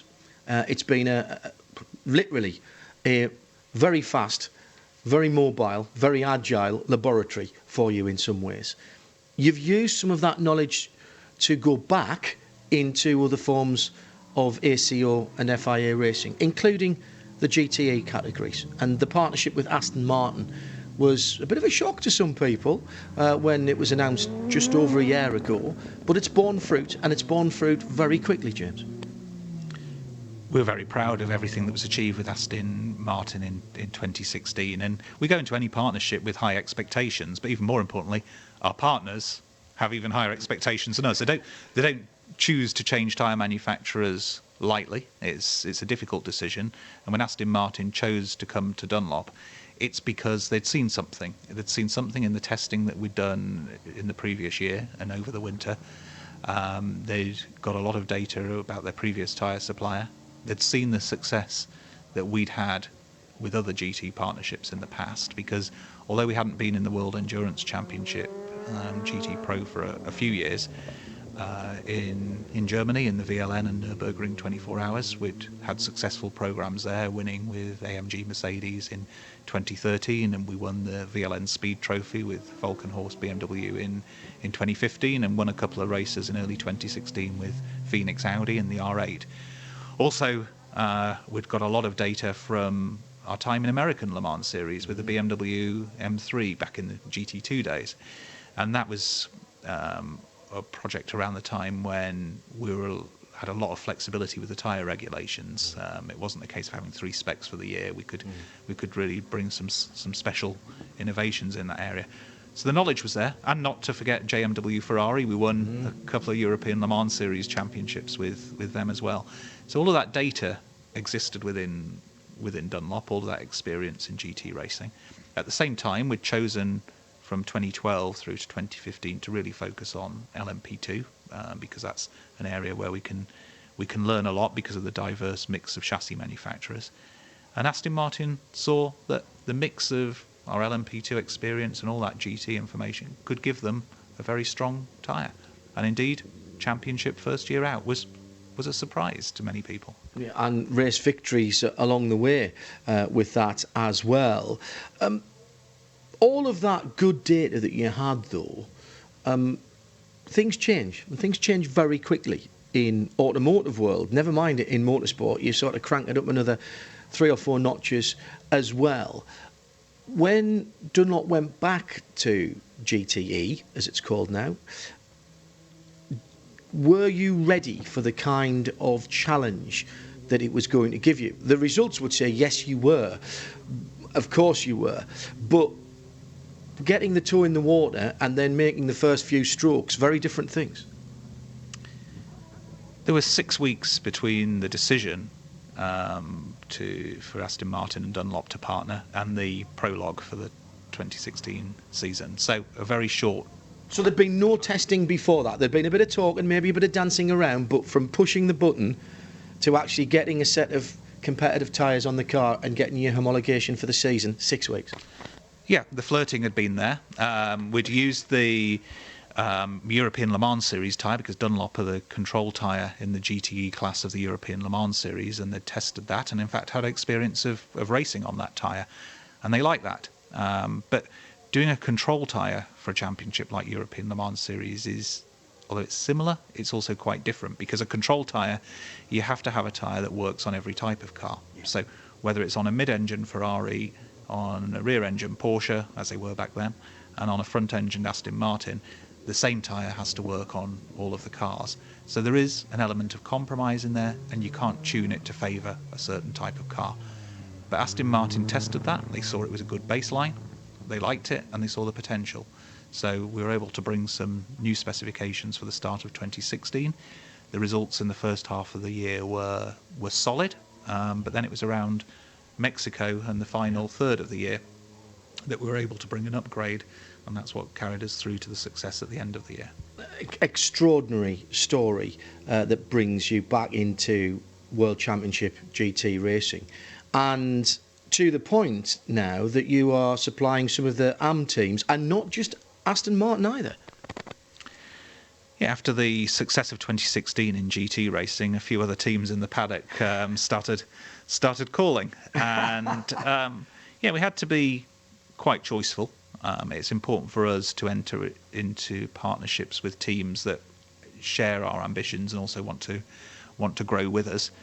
And we were approached by the privateer Aston Martin teams. I mean, we've got TF Sport and Beachdean, but also the two Porsche teams in the GTM class. So you've got Gulf Racing and Proton Racing. Again, both of them, similar to the Aston Martin story, had got experience of working with us in European Le Mans Series on the one brand tyre. They liked our tyre, but they also liked the way we work with them, because one of the things that makes that Dunlop difference is the way that our team, our service engineering team, our trackside support engineering team, actually work very closely and are embedded with the teams, and they enjoy the benefits of that data exchange that we have with them. They like that. They like the idea of working with Dunlop, and both Gulf Porsche and Proton Porsche chose to switch to Dunlop ahead of the Silverstone wet ground at the start of this year. Amazing stuff. And of course the GT cars that we so enjoy watching them race, they've provided us such great entertainment down through the years.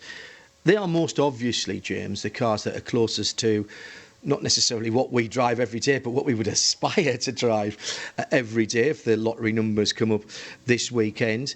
Do they give you a lot of data in terms of what you're doing for high performance tyres in street car, in road car land, or is it just a completely different set of nomenclature, designs, constructions, etc.? There are some similarities. I mean, first of all, if you look at LMP cars versus GT, although some of the materials in the tyre are the same or similar, the concept of the tyre has to be quite different, because a GT car is heavier, it has less downforce, it has a little bit more of a roll characteristic to it, although you don't really see it on the track. It's all relative. But in terms of the technology transfer to road tyres, yes, the shape of the cars, the weight of the cars, the power of the cars is actually quite similar to the road-going equivalent. Now, a road car has to have a tread on it. We won't get very far on these slicks on the public road, but the materials, the compound technology, and some of the materials that we use in the construction, yes, we can transfer those directly from our race program into our road program. And indeed, we've done that recently on tyres such as the new Dunlop Sport Max Race 2, which is fitted on the road-going equivalent of the Gulf and the Proton cars, which is the GT3 that's just been launched. And some of those ultra-high performance cars, like the Porsche GT3, will have as much, okay, they'll be heavier, but that doesn't help you, actually. But they will have as much, if not more, horsepower than the racing versions of those cars because of the way the regulations are. Plus, they're heavier. So in some ways, they're an even harder thing to do. We expect our tyres to last 20,000 miles on the road, and we want them to be quiet, and we want them to be economic and not drag us back, and they have to work in the sunshine and the dry and the wet and the cold and the horribleness. I'm amazed that you can transfer some of that technology over. When you look at GT racing now, the tyres have to have a very wide operating window. We're down to using, for the season, 3 different types of dry weather specification. It's a new rule, a bit like in LMP2. And during a race, we're restricted in the 6-hour races now to 4 sets of tyres for the race. And that means that rather than saying we've got a tyre for cooler conditions or warmer conditions, the tyre has to have a wider operating window, which means the compound has to work in a similar way to your road tyre. If you own a Porsche 911 GT3, you're not able to go and fit a different tyre if it's 10 degrees outside or 30 degrees outside. And therefore, there are some similarities in what we're trying to achieve with the compound and give it that wide operating window. Does Le Mans bring any special challenges, particularly for the GT cars? It's a very fast circuit, very long, fast corners. The curbs at times can be particularly brutal, and the GT cars tend to use them more. Yeah, a quick lap in a GT car, it actually looks more physical than a fast prototype lap around Le Mans. And you're right, you see a bit more curb hopping. They're driven a bit more like a British touring car in some ways. Probably slightly less contact between the cars, but Le Mans has its own special challenges when it comes to tyre durability, not just because of the performance around the circuit, but actually, let's not forget, most of the circuit is a public road for much of the year. There's bits of debris in the curbs. There's stuff in the gravel traps that is not particularly friendly to tyres, and punctures. Although there's many less punctures in years gone by, punctures are still a common feature of Le Mans, and it's something that again we have to consider in the construction of our tyre to make them as durable as possible. The other thing that's important is helping the teams set their cars up to get the maximum out of the tyres. Having less sets now for the races than ever before means we have to work with our teams to say what pressures, what setup, so essentially in road car terms, the alignment that you have on the car, the camber, the caster settings, will not only make the car fast over one lap, but actually will get the maximum performance out of the footprint between tyre and the surface for the stint that they've got. And that's an education for many of the teams, because we see it in other categories of racing where a driver comes back from the pits and says it feels fantastic because I've just done a great qualifying lap and the car's half a second a lap faster because it's got grip and steering feel that's coming from a fairly aggressive camber on it. And we have to say that's fine, but you need to have that tyre on your car, whether it's for 20 laps or 100 laps. And we know from our data what you need to do in order to make that work over a period.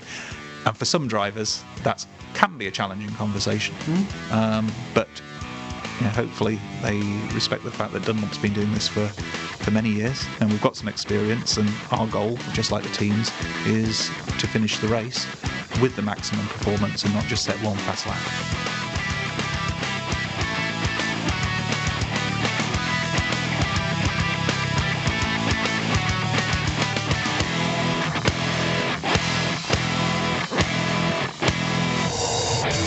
This program is a Radio Show Limited production.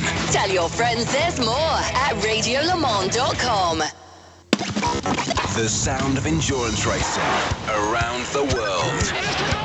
radiolemans.com.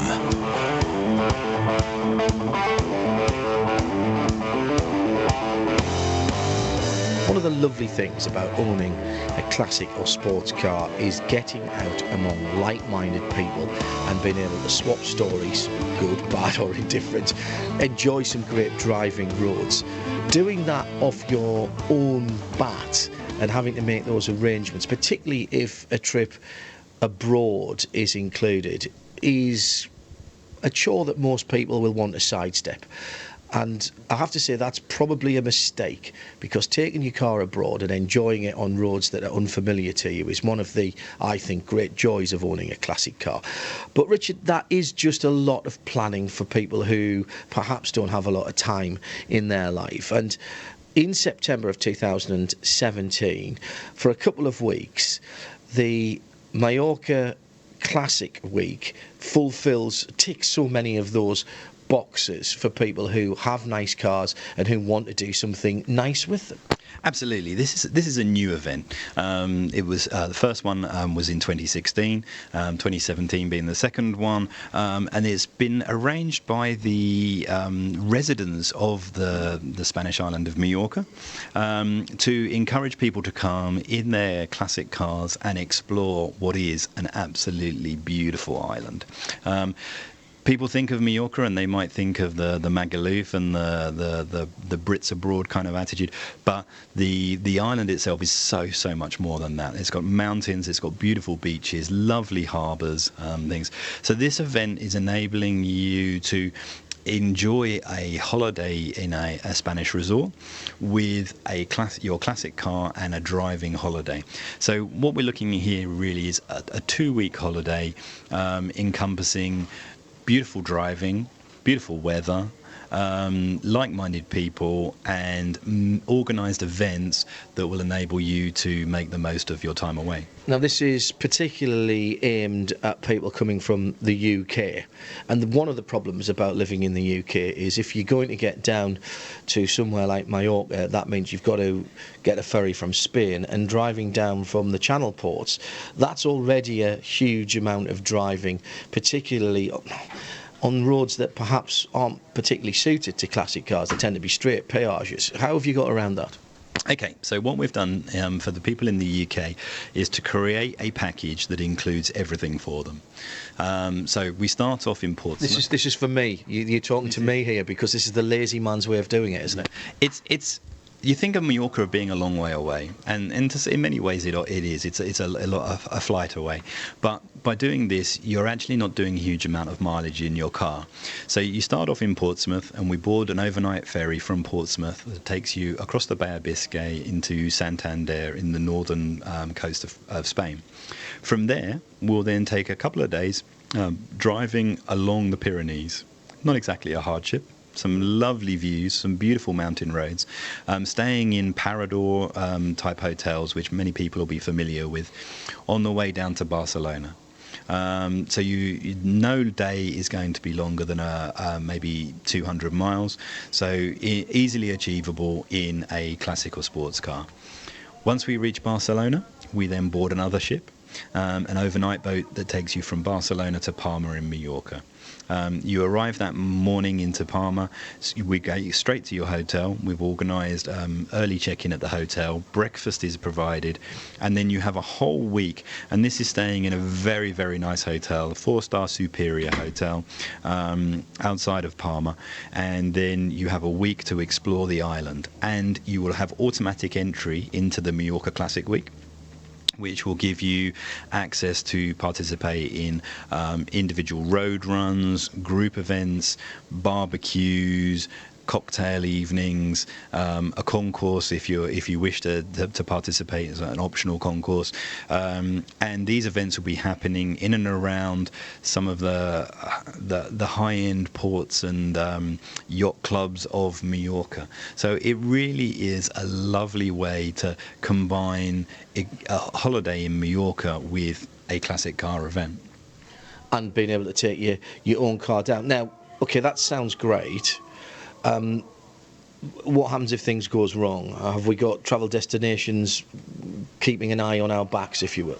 Absolutely, the whole tour is escorted. So you're going to have somebody from Travel Destinations with you from Portsmouth all the way to Mallorca and back again. So even returning from Palma on the ferry again to Barcelona, we're going to be with you the whole way, and then back from there to the ferry. Now that's not to say that this can't be bespoke in any way. way, that's just a kind of an outline package of how you can do it from the UK. For example, if you wanted to do the event but then wanted to make your own way back through France and combine it with another holiday, that can be done. We can change ferry crossings and things to make that. And alternatively, if you wanted to go and just view the event without your car, then you could fly into Mallorca and we can do the package and things from you there. But you would be missing out on the road runs and the drives in the classic cars, which I think is a crucial thing to the event. It's what they're actively encouraging, and you will meet some amazing people from all over the world. You know, Mallorca attracts people from all sorts of countries in Europe, from Germany, France, the UK and beyond, but also a further afield. So you've got people coming in for this kind of event from America and hiring a car. So there are other ways to do this, but certainly if you've got your classic car and you're coming from the UK, it's something that we're trying to make achievable for people to actually experience a very, very unique event in a beautiful place. So block out the majority of September, top up your oil and make your booking. If you want more details, traveldestinations.co.uk for the Mallorca Classic Week 2017.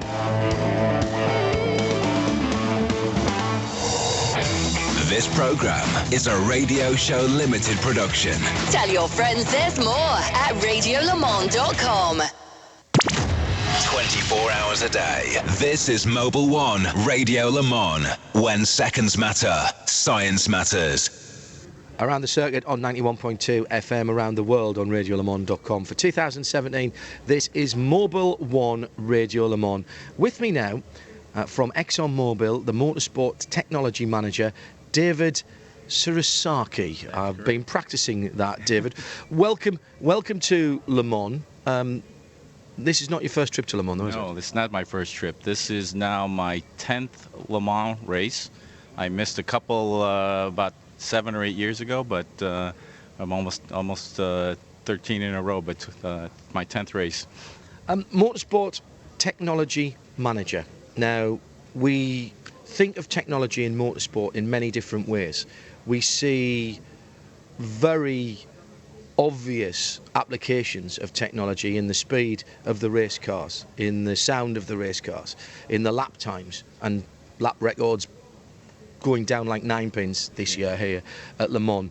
Our listeners may not think immediately, at least, of technology in lubrication, but it's an important technology, and the challenge of Le Mans is something that Mobil 1 takes and goes at full tilt. Yeah, absolutely. I mean, when you look at an endurance race like Le Mans, 24 hours of full-out throttle, driving the car, engine running all the time, driver changes, it is a true test of not only the car, but our lubricants in the car. And we have to last and endure that whole time.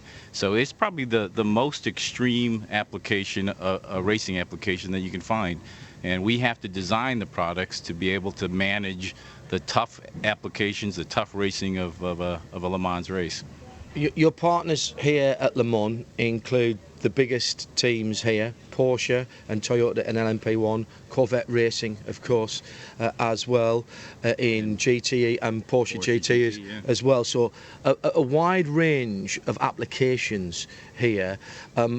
Commonality between those in terms of what challenges you face? Yeah, I mean the challenges are similar. They're all obviously running in the same race. They're all operating for 24 hours, but each one of them are a little bit different. When you look at the engine types, you look at a V4 or a V6 or a small block V8. You really got different applications, similar horsepowers on outputs, but they're all different ways to get to their horsepower. So yeah, the engine oil applications for us for Mobil 1 is different for each one of those teams. Different challenge for each one of those teams. And do you work, if I can put this in terms that perhaps our audience might understand a little easier, if you were building a tyre for a Porsche with the engine, okay, now in the middle, and a Corvette with the engine in the front, you would build slightly different tyres. Is that the same between the flat six engine of the Porsche and the small block V8 in terms of how you design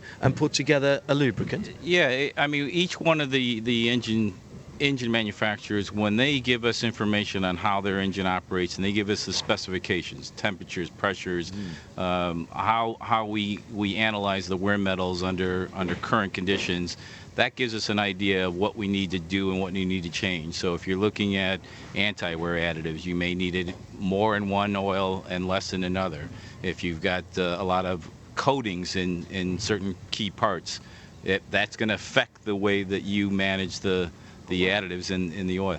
So you're thinking about the interaction between the oil and what it's got to flow over or through. That's right. The metal surfaces that are involved in the engine, we may have to design the oil to meet that condition. So a lot of the differences in a lubricant or differences in an engine oil come from the additive chemistry.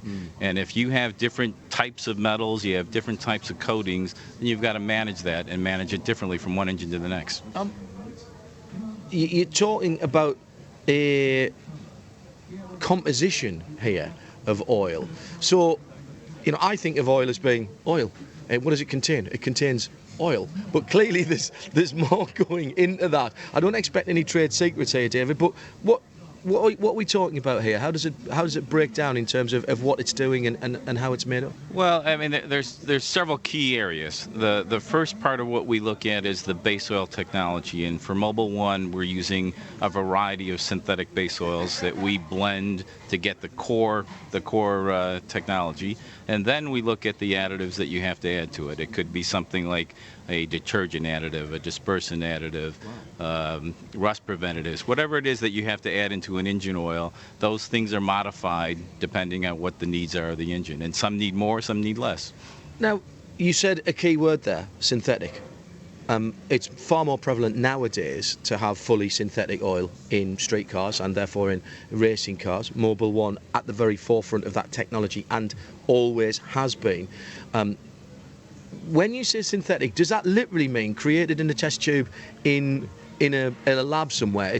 There's nothing carbon-based coming out the ground, because when we think oil, that's what you think of, isn't it? Yeah, it's still a hydrocarbon, right, but it's a hydrocarbon that's built up to be exactly how we want it to be. So I've always used the analogy of ball bearings or different size ball bearings when you have a bearing application, and if you have perfect sizes in everything that you're manufacturing, so if it's a bearing manufacturer and it's perfectly sized, then you get good friction throughout the bearing.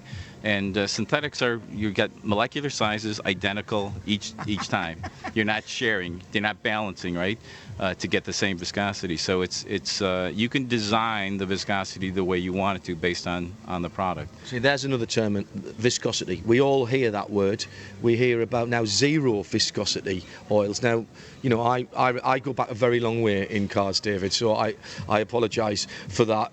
I've tried to keep current with knowledge, but when I first started putting oil in cars, it wasn't synthetic, and it was 2050. Yes, and now straight weights. Oh, straight weights, yes, exactly. And now we're talking about zero something, 0.40 or something. What are we actually talking about? What does that mean? That's the range of the viscosity, right? So this is the thickness of the oil, the pourability? The thickness of the oil. And back when oils were first developed, they were mainly straight weight oils, 20 weight oils, 30 weight oils, 40 weight oils.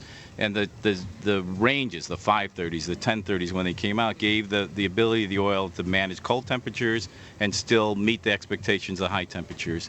And when you bring up zero weights, it's a good topic, because 0W technology for us started in racing. Yes. The first teams that were starting to look at motors at oils for racing were the applications for 0W oils, because you get good horsepower improvements, but you still get high temperature protection.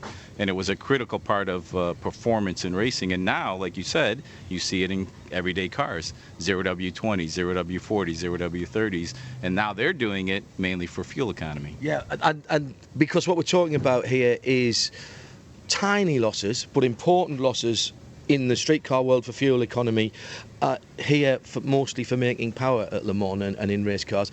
But you're talking about frictional losses here and just how hard the engine has to work to do its work. Right. I mean, if you can minimize even a small piece of that, you get a horsepower improvement. So by going from a 530 or a 540 and we go down to a 040 or a 050 oil, if you can get that little bit more of a horsepower gain, then that's the advantage. That's where you're looking for it for racing. And when you're talking about the incremental gains that you need around 8.5 miles here, that's going to add up at the end of 24 hours. Talking about seconds and milliseconds, right? Oh yes. All the teams will tell you that they'll take any advantage that they get. So what we're talking about here then is oil as an engine component. Is that a good way to think about it? Sure, absolutely. And we view it as many different components that we supply. The lubricants that we supply to a race team, we're part of the engine or part of the race car. So if it's engine oil or hydraulic oil or transmission oil or even the greases are an important part of the lubrication. So anytime we can find frictional improvements, we're going to do it. Yeah, fractional friction and improvements. That's yeah, good way to put it. So Mobil 1 created and we first saw it being applied in motorsport applications. How long ago was that now? Oh, it's over 40 years ago now. So Mobil 1 was first introduced to the market in early 1970s. I think it was about 1974. So it's been over 43 years now, right? And the first racing applications were probably soon after. And in reality, we talk about Mobil 1 as a product, even though it's a commercial product for everyday consumers to use. The real growth of Mobil 1 came from the motorsports community because they're the ones that said, hey, there's something different about this oil. My temperatures went down. The wear protection is better. I don't have as many deposits as I've seen in other products. So the motorsports community for us were really the ones that said, hey, there's something special about your product. And we've had that history all the way back since 1974 that has stayed with us, right? It's an extraordinary story because I think a lot of people will think that synthetic oil is something relatively new, but to think that it was around in the 1970s, why and how have you guys been able then to start doing first fill on cars? Is that because engine technology in street cars had to catch up with the technology of racing cars? Well, I think there's many different reasons why an OEM has chosen Mobil 1 as a factory fill, whether it's Corvette or Porsche or other manufacturers. And I think part of it comes from racing, part of it comes from their heritage in racing, but part of it comes from the fact that they need to operate their engines in the best possible environments as they can. So if they find a product, and whether it's oil or a component in the engine, they want to use the best products that are available for their vehicle. And they want their consumers to do the same thing. Well, I'm an old Porsche owner, 993, what's called an air-cooled car, but of course it's air and oil-cooled, and it's never had anything else but Mobil 1 in it, and it still gets it to this day. And I think a lot of Porsche owners would want me to thank you for that, for the particular attribute of Mobil 1. Talking about the 1970s, by the way, we've got hybrid technology here, which has become massive in the last few years here at Le Mans, and it's really driven on the whole area of hybrid technology. But Mobil 1, or at least ExxonMobil, can lay claim to really getting the ball rolling, certainly in battery technology. Yeah, if you go back in time, one of our scientists or one of our engineers was a developer, or first developers of lithium-ion batteries and rechargeable lithium-ion batteries. And more recently, we've been involved in battery film technology, which makes batteries last longer. So it continues to be part of our, maybe in the next time, mobile chemical area, but part of our heritage. Well, I was going to say, because that's a chemical reaction, obviously, batteries, anybody who knows about electrical storage, it tends to be a chemical reaction. And that was all the way back in 1970? 70s, yes. Yeah, it's a long time ago. Probably before you had a lot of uses for lithium-ion batteries. So it was probably a breakthrough technology. Someone discovered it, and over time, look at it's turned into now. Now you're seeing lithium-ion batteries almost everywhere. Well, using them now, yes. Actually, to make this recording in the recorder. So thank you to Stanley Whittingham, who came up with that in the first place. Let's talk about working with the teams in motorsport, particularly here at Le Mans. Big teams, a lot of people. Again, if I can make the tyre technology analogy, because I think that's the thing that people can understand. The tyre technology, the tyre companies often say that their tyre engineers are a part of the team just wearing a different coloured shirt. Is that a similar analogy to what you guys are doing? I would say it's a very close analogy, and oftentimes we use tires for people to relate to because you can see tires, you can't necessarily see oil. Well, let's hope not, yes.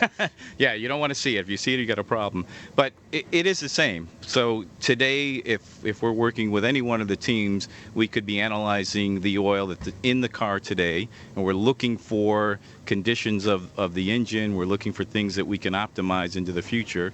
At the same time, we're already working with their engineers to say, what are we working on for the future together? What are you working on with your engine that we need to modify or tweak the product to make it even better for the future engine technologies? And then the future is even the longer term view. We may be working on new chemicals even that we're thinking about using sometime in the future. So it's active for today's racing and what's going on today around us. It's active for what we're working on as a team with the engineering teams on what we're working on for the future, and even further out, like what's the future technologies. We know it's going to be very hot during the 85th running of the 24 Hours of Le Mans.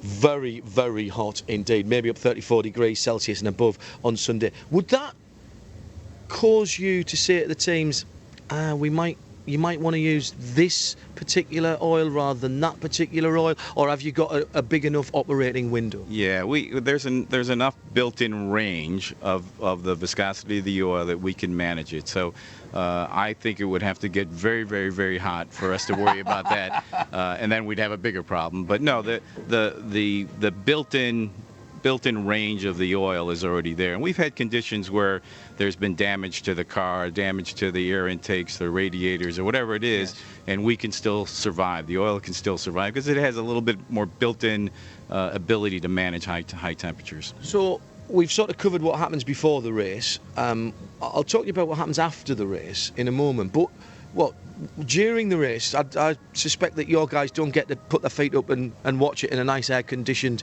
hospitality area with food drinks with umbrellas in it. No, not too often. Matter of fact, I've been to many races where I haven't ever got the chance to see the car go across the track. So, yeah, we're really behind the scenes in most cases. In some areas with race teams, we may have laboratory equipment on hand. Not all races, but we're usually working with the teams and monitoring temperatures, taking a look at what's going on within the engine. There's not a lot we can do because the car's on the track and you can't do a lot about it. But we want to hear from the teams and hear from the engineers what's going on. And sometimes some good feedback going on during a race is good to understand. Even consumption of oil. How much oil did it use? How much makeup oil did you put in there? After the race, it's a long race. You've got most people's whole season in 24 hours. Never mind the practice and qualifying. Just from the green flag and the waving of the tricolour to the checkered flag coming out. That's most people's racing season. Maybe a couple of seasons for some people. A whole Formula One season in 24 hours is what we talk about here in terms of the competitive element. Cars go back, get rebuilt. Do you get the oil back and say from Corvette or Porsche or Toyota or Porsche hybrid, right, we need to have a look at that? Yeah, we will. Matter of fact, there's a couple applications where we did some testing. So you were asking about what we do for the future. We've had some test oils that were going on earlier this week and last week that we're going to take a look at the analysis. Matter of fact, I've got one of them on my phone that I was looking at this morning to compare what's going on with the current oil and how did it compare when we tested it last week or yesterday, and see if there's any variances in there. So we'll talk to the engineers as we're here this week and see if there's something there that we can tweak and optimize, or did we have a different viscosity grade that we can look at, or different additive chemistry we can look at. But it's an opportunity when they're here for two weeks plus, that there's time they can run on the track, and we say, okay, let's try to test one of our new oils that we've been looking at, and let's get some data on it so we can share it. So we'll take that oil back, run some analysis on it, and do some comparisons after race, and even now, right? Active, yeah. It never ceases to amaze me how much effort is going into this at your side of things. How quickly does what you learn trickle down or cascade down into what we are going to put in our street cars in the next, what, year, 2 years? Longer, shorter? It could depend. It definitely is the reason why ExxonMobil is into motorsports. We don't do it for stickers on cars. We don't do it.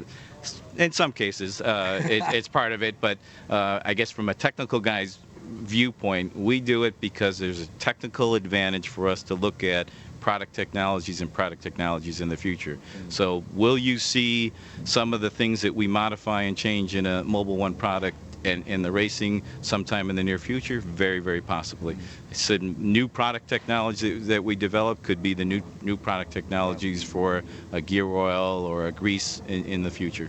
And so when we hear that old adage of motorsport being, well, here at Le Mans, motorsport is a 220 mile an hour moving laboratory. That's actually quite true. Yeah, absolutely. This is my office. This is the laboratory, right? We get an opportunity to be at the track, to be able to witness what's going on. And what's really interesting about our work and our team's work is that we get an opportunity to look at an application, a new engine, a new design.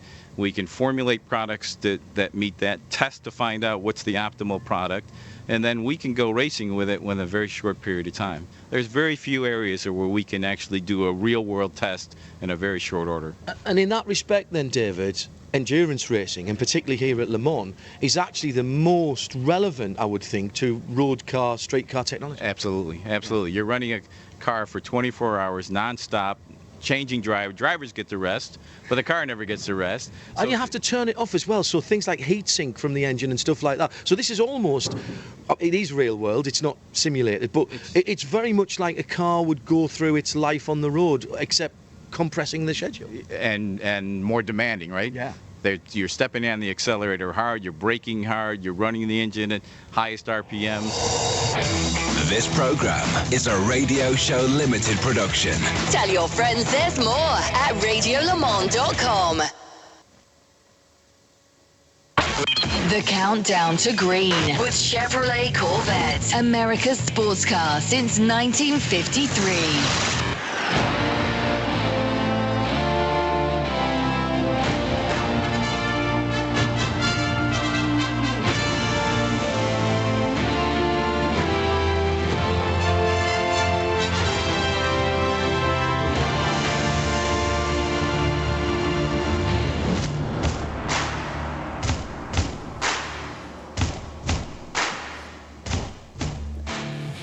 The time has come, ladies and gentlemen. Welcome to Le Mans for the 85th running of the 24 hours. The grid already packed full of people. The cars starting to be prepared here at Circuit de la Sarthe, and conditions could not be better. We are set for full sunshine throughout today till sunset. No rain predicted overnight, and a very, very warm day tomorrow as well. 60 cars will start this event at 3 o'clock local time, and we will take you every step of the way here on Mobil 1 Radio Le Mans. Thank you for being tuned to the Corvette Countdown to Green with Johnny Palmer and John Hindhaugh, Bruce Jones in the pit lane, as well as many other people throughout this hour and 15 minutes or so build-up that we will bring you right here on 91.2 FM and around the world on radiolemans.com. It is for 2017 Mobil 1 Radio Le Mans.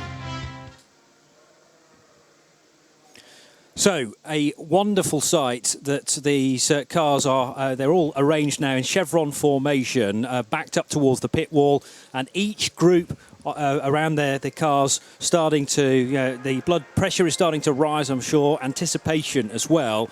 And we'll, in a moment or two, get a feel for the nerves, perhaps, down on the pit wall and on the pit lane as the preparations, John Hindhaugh, begin. This is the time when all of a sudden, Johnny, it's all become very real. Over the last 15 or 20 minutes, the pit lane has been opened, and those who are favoured enough are on the front straight. The cars parked up echelon style, ear of corn. And there's a very nice Porsche Turbo Cabriolet sitting in splendid isolation in the pit lane, having delivered the trophy back. And it's Toyota who'd like to be doing that here next year. So many emotions beginning to build right now. Anticipation, nervous energy, maybe a little bit of fear even down there, but certainly anticipation from what is, I would think, around about 200,000 crowd. It's well down on last year, but there's still a lot of people here. I would say the campsites are between 15 to 25% less full than we've seen them, and certainly getting around that's made that a bit easier. But make no doubt about it, this is still a very big crowd and lots of questions still to be answered. And Bruce Jones, part of our pit lane team fueled by Esso, has about 198,000 of those people down on the grid with him now. Atmosphere building, Bruce? If I could see my way clear to it, absolutely it's building. Thousands of people, it seems, on the grid. I'm just working my way up towards the sharp end. I'm going to start with the people on pole position and work backwards. But believe me, just to see the cars on the grid, you've got to look through a wall of people. But the best thing, as far as I'm concerned, and probably the teams, is it's not as hot as it had been promised.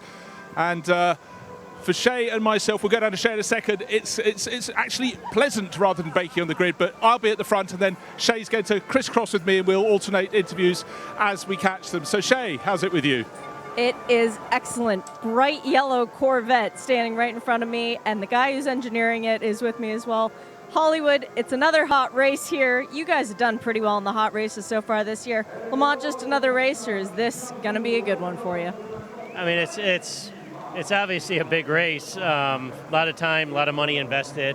I think it's fine on our end. You know, the drivers, they're going to get hot. It's going to be difficult for them. Really, with the guys in the pit crew, it's just working on what we worked on since we got here. You know, practice brake changes, practice tire changes, just executing 110%, and really that's really what we need to do. Anything can happen. Crash is going to happen. Somebody can spin in front of you. You know, run over debris. There's so many what ifs. We try not to worry about that and just try to focus on, you know, what our individual jobs are, and go from there and hope for a great result here. For the Corvette, you guys come into this race with different Michelins than you run in the States. Do you feel like you have nailed the perfect zone for the ones you're running on the 64 today? Yeah, I think the car's doing really well with the Michelin tires we have. I'm not sure what the competition is doing because they seem like they've got they might have a handle on it too. So it could be a wash. You know, it's a great tire, and every while the Aston Martin's obviously not on it, but yeah, I think we got a really good car for the race. The 64 Corvette looks strong. Thank you, Shmee. It certainly does, but it's one of only 5 manufacturers in GTE Pro, which I think are going to put on a great show throughout the 24 hours. And despite the fact that we might have a car leading in the early few hours, then you know, there's always the chance of another car coming back into the mixture, particularly because of the strengths and weaknesses of certain ones of those GTEs. The balance of performance we've talked a lot about in the build-up to the race. That is settled. Although Porsche getting a late break on Friday where they had 8 kilograms stripped from the car to improve the pace of the two Porsche GT machines, and that should hopefully really equalise the field in readiness for a 5 manufacturer scrap in GTE Pro. Throughout the Corvette countdown to green, we're going to be talking about the IHG Rewards Club keys to the race, and clearly the standout factor, John Hindhaugh, this year is just the temperature. I mean, I've struggled with it through the course of the week. Wednesday was particularly hot. Tomorrow is going to be even hotter, I see, on the forecast. Well, thank goodness I don't think it's quite as hot as forecast at the moment. That's a relief, I have to say. There's a little bit of a breeze out there, he says, while sitting in the air-conditioned splendour of our Mobil 1 broadcast centre here on the run to the final couple of corners. But the big issue is going to be stint lengths, and we'll talk about that in a moment or two. After we've heard from, from Earl Bamber, who's now with Bruce Jones down in the pit lane. Well, Earl, being a Kiwi, understands about scrummages, but boy, it's packed out here on the grid. We can't even see your number 2 Porsche. Yeah, I can't even get to my own car at the moment. You know, it's great to see so many fans out on the grid. I mean, the grandstands are absolutely packed, and it's great for the sport. You know, to see so many thousands of people. It's been like this all week. Weather's absolutely, I think, getting lots of fluids on board. I can't wait for the race to start as well. awful lot of people down in the pit lane. Surely we won't feel inside the car as well. Bruce, I think, struggling for a little bit of space. It's going to be hot. Even over the night, it's not just... if it's good for us driving. Anyhow, big smile on your face. Maybe another win coming. Who knows? Oh, who knows? I mean, we pushed them flat out, and it's going to be like I said, a hard race. It's going to be tough on the gear. Good stuff. Thanks very much, Earl. Hope you can find your car again. Yeah, an indication there that Earl Bamber was in an awful lot of bodies there, as Bruce Jones was, and even just to be able to find the 919 hybrid in amongst the throng on the pit. Well, it's not even the pit lane, it's the actual main straight now, which is flooded with people, corporate fans, and one or two very, very lucky spectators that may have been able to sneak their way onto the main grid walk as well, which continues. And no sign yet of people having to leave the grid ahead of the start of the 85th running. But stint length, yes, we were talking about managing the heat as part of the IHG Rewards Club keys to the race. And there is this new rule, John, that once the temperature skyrockets above 32 degrees, then you can only put a driver in for a certain amount of time. I'm not sure we're going to get to 32, but obviously members of the ACO, the race director, will be keenly watching the forecast, because they have to give the teams a certain amount of warning that we're going to be going into a hot spot, as I'm calling it. And we're inside that for the start of the race, but there are times during the race that they can reset that coming into Sunday morning. We'll have our Jura Garages weather updates for you at the top of the hour and bring you up to date with that. I've got a feeling that, as in previous years, the weather is going to be, and sorry about the pun, but it will be a hot topic, but for a different reason. It's normally when are we going to get the rain. Here, it's how hot it's going to be. We've already heard from the Porsche camp. Let's pick a driver from the Toyota side of things now, from the number 9 car. Here's Jose Maria Lopez with Bruce. Jose Maria, you're having a good time on the grid. Loads of people coming to talk to you, but it's unbelievably packed, isn't it? Yeah, sure. For me, it's the first time here, so it's a quite experience, all the people... you really have to be here to see why this race is so special for everyone, for drivers, teams, people as well. So yeah, we are here now. It's been a long week, so we're now for the 24 hours race. You're here to do what drivers do. You want to go racing. Nicolas Lapierre will start your car, and he's quite a good bullet to have in the gun. Yeah, sure. Nico is fantastic. It's great to have him. He's a great driver, a great person as well. So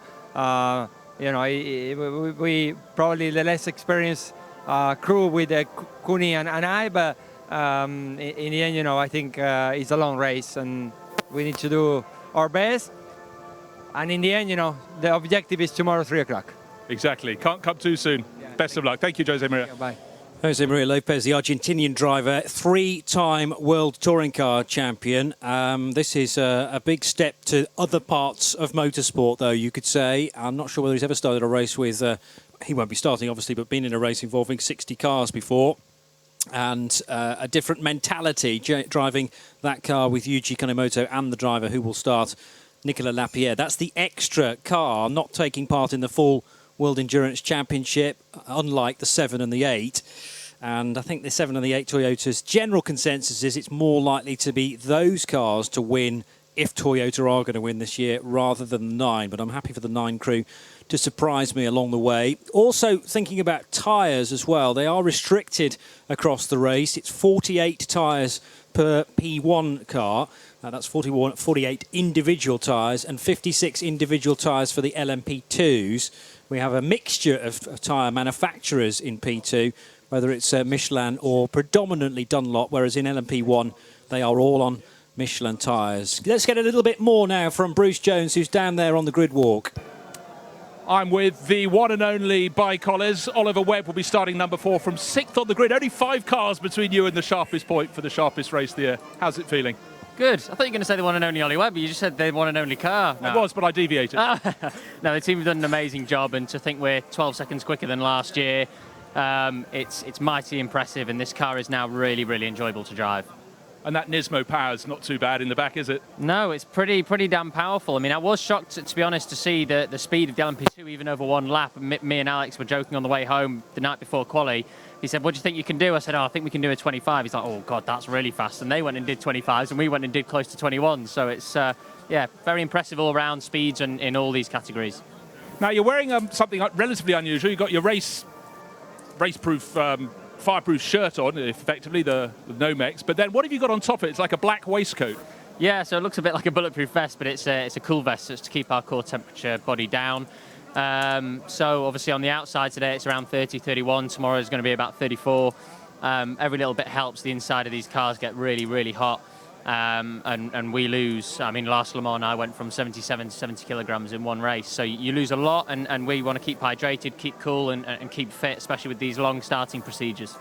Yeah, quite something, and a huge crowd. Best of luck. Thanks for coming forward to talk to us. Cheers, Oliver Webb. Vitaly Petrov, great qualifying effort. You put it P2. Is there more in the car for the race? Definitely. I think, from first race and second race we have some problems. We didn't understand what exactly was the problem is it in the car, but the team did a great job, all prepare for that race, and this is the results. Even in the qualifying we should qualifying even better or to show lap time even quicker, but anyway we're happy where we are. We know our car is quick on race simulations, so now it's everything by this baby. For the number 25 CEFC Manor, will it help when it gets cool at night, or are you guys ready for the heat of the day? Yeah, it's a little bit hot now, but anyway, we're ready for that. It's not like it was, in Austin last year in America. It was really a tough one. But now we have air condition inside. Good luck. Thank you very much. Vitaly Petrov, and prior to that interview, we heard from Ollie Webb as part of the Enso CLM crew. The Alex he was referring to, by the way, Alex Lynn, who was the fastest qualifying LMP2 driver, and they were talking about whether there might be a bit of overlap between P2. It did take quite a while for the Enso CLM to come good and join its fellow LMP1s, although that's not technically, well, it's not a hybrid. It's running the old Nissan, the Nismo engine that used to run in the Nissan prototypes when they came here a few years ago. But the power plant in the back of that CLM, very, very strong indeed. And Ollie Webb reckons that car's now 10 seconds quicker than it was in 2016. So they have made strides because of that change in power plant. We don't have Audi safety cars here this year. It's a change to BMW. Hoping that we may be able to make the full race distance without the need for a safety car, because the new invention is the slow zones, the local yellows, where the track limit is restricted to 80 kilometres per hour whilst an incident is dealt with. So you're listening to Mobil 1 Radio Le Mans. It's Johnny Palmer and John Hindhaugh with Bruce Jones and Shea Adam down in the pit lane looking after the Corvette countdown to green. We're running through the IHG Rewards Club keys to the race as well. But time to pause now for the DuraGarages.com weather update. The weather brought to you by DuraGarages.com. Inspirational garage interiors. Got a current temperature of 23 degrees, but with a small amount of wind, it actually feels a little bit warmer than that because of a small bit of cloud cover, so closer to 27, and it's going to continue to climb as high as 28 degrees with just this low-hanging cloud, but certainly nothing to bring any precipitation overnight. This evening in the campsites, prepare yourselves for a low of 17 degrees Celsius. So if you are going to try and get some sleep, wait till about 4 o'clock until it cools to a mere 17. And tomorrow, potentially even hotter. That's the DuraGarages.com weather. Inspirational garage interiors. Hello, I'm Aston Martin Works driver Darren Turner. Thanks to Dura, you can be joining me at Base Performance Simulators in Oxfordshire. It's a full day, including breakfast and lunch, and you and a friend will get to try our GT and single-seater simulators. This special Dura race school is on the same equipment that the pro drivers use to hone their skills away from the track. For the chance to join us on this exclusive Dura Day Out, go to www.duragarages.com/Le Mans to answer the 2 simple questions. The weather brought to you by DuraGarages.com. Inspirational garage interiors. Live from trackside, this is Mobil 1 Radio Le Mans. engineered to perform. 1 minute past 2 o'clock here, local time, and the atmosphere continues to build down in the pit lane with Bruce Jones and Shea Adam right in the middle of it. We're going to hear a little bit more from those guys in a second. Our pit lane team fueled by Esso. We're also running through the IHG Rewards Club keys to the race, and our next point really does highlight the pits, and we'll talk about getting the car in and out as quickly as possible, and obviously the least amount of time spent in the pits, the stronger the chance of winning this big race. We're going to hear, I think, from Bruce Jones, Shea Adam, beg your pardon, first of all, down in our pit lane, as part of our pit lane team fueled by Esso. Shea. With our pole sitter for LMP2, Alex Lynn, first time to Le Mans, and you decide to go ahead and stick your car on pole. That's pretty cool. How was that lap for you? Was it perfect? It was, I wouldn't say, I'd say like the way that the traffic went and everything was absolutely perfect. I caught a lovely slipstream off the factory Corvette down into the first chicane, off of a good run on through Tetra Rouge. So from that side of things, it went well. We only stayed on the medium tyre in quali, so from that side there was still a little bit of performance to go, but we wanted to save the soft tyre for the race. And this morning, to be honest, the car felt amazing in warm-up. Just it's flowing seriously well. But, there's a long time to go. But we're in the best place we can be. So let's see. But I feel confident that on pace we'll be strong, and it's just all about keeping the car on track and out of the garage. Going to be doing shorter stints during the race because of the heat? It's not the plan. I mean, we've done a lot of testing in. We've done so much testing on tyres and everything. We feel like we can definitely triple, probably quad each set of tyres. It's just, to be honest, playing it a little bit safe at the start, no doubt, with see if there's any debris on track and stuff like that. But from our side, we want to keep the car out on track and save as many tyres as we can. That's your LMP2 pole sitter, Alex Lynn, in the 26G drive. Nelson Piquet, nice and warm on the grid. It's like a party out here, so many people. How do you feel about starting the race? Do you like starting the Le Mans 24 hours? I don't mind. I mean, it's a 24-hour race. The starts are not not aggressive as the normal starts we have in other kind of races. So, but I mean, it's fine. I mean, just take it easy. First couple of laps, get into a rhythm, and then start racing after a while. It's an amazing race. So I don't know how many thousand people we have here around the cars and everything. So it's a pretty awesome feeling. But it's a big build-up to the race. I'll leave you to focus on what comes ahead, but it's busy, and then hopefully be nice and calm when you're driving. Yeah, this is the most, I'm not going to say annoying part, but once we start racing after 2-3 hours, then that's when it starts being enjoyable, because it's fully eat, sleep, rest, eat, sleep. Drive, eat, sleep, drive, eat, sleep. You've been found out. I'll leave you to it. Thanks very much, Nelson. Countdown to Green. Countdown to Green. With Chevrolet Corvette. 8 times winners of the 24 Hours of Le Mans. And you're listening to Mobile One Radio Le Mans for 2017, around the track on 91.2 FM and around the world on radiolemans.com. Johnny Palmer and John Hindhaugh in the commentary booth for the Countdown to Green, looking over the Ford chicane and, talking about getting the cars in and out of the pits quickly. Got to do it. Well, yes. Got to do it. You want to be doing fuel and tyres, and as little as anything else, Johnny. The drivers will tell you it's very hard to make up time here because of how closely matched all the cars are, whether they're in a BOP class or not. There's not massive differences between the cars at the front of each of the classes. It could take you a whole 50-minute stint to make up 4 or 5 seconds on somebody, and you can drop that with a drop wheel nut or a fumbled tyre or something not plugged in properly. That's why everybody's got to be on their mettle. And for the pit crew, they don't get the breaks the drivers do. They've got to grab some sleep when they can in 50-minute chunks in the middle of the night, because that's about how long it takes for the cars to come in. And you'll often see them snoozing in their chairs, trying to get a cat nap. If something goes wrong, of course, then they have to spring into action even before that. And it's really hard towards the end of the race even just to keep your concentration. The only thing that's keeping you going by then is adrenaline. It's about being efficient, you're right, but it's also, I think, partly to do with the strategy of the pit stop, because Porsche have got this complex routine. It's taken some choreography to work out how quickly to do the various bits. Obviously, you can't do anything else whilst the car is refueled.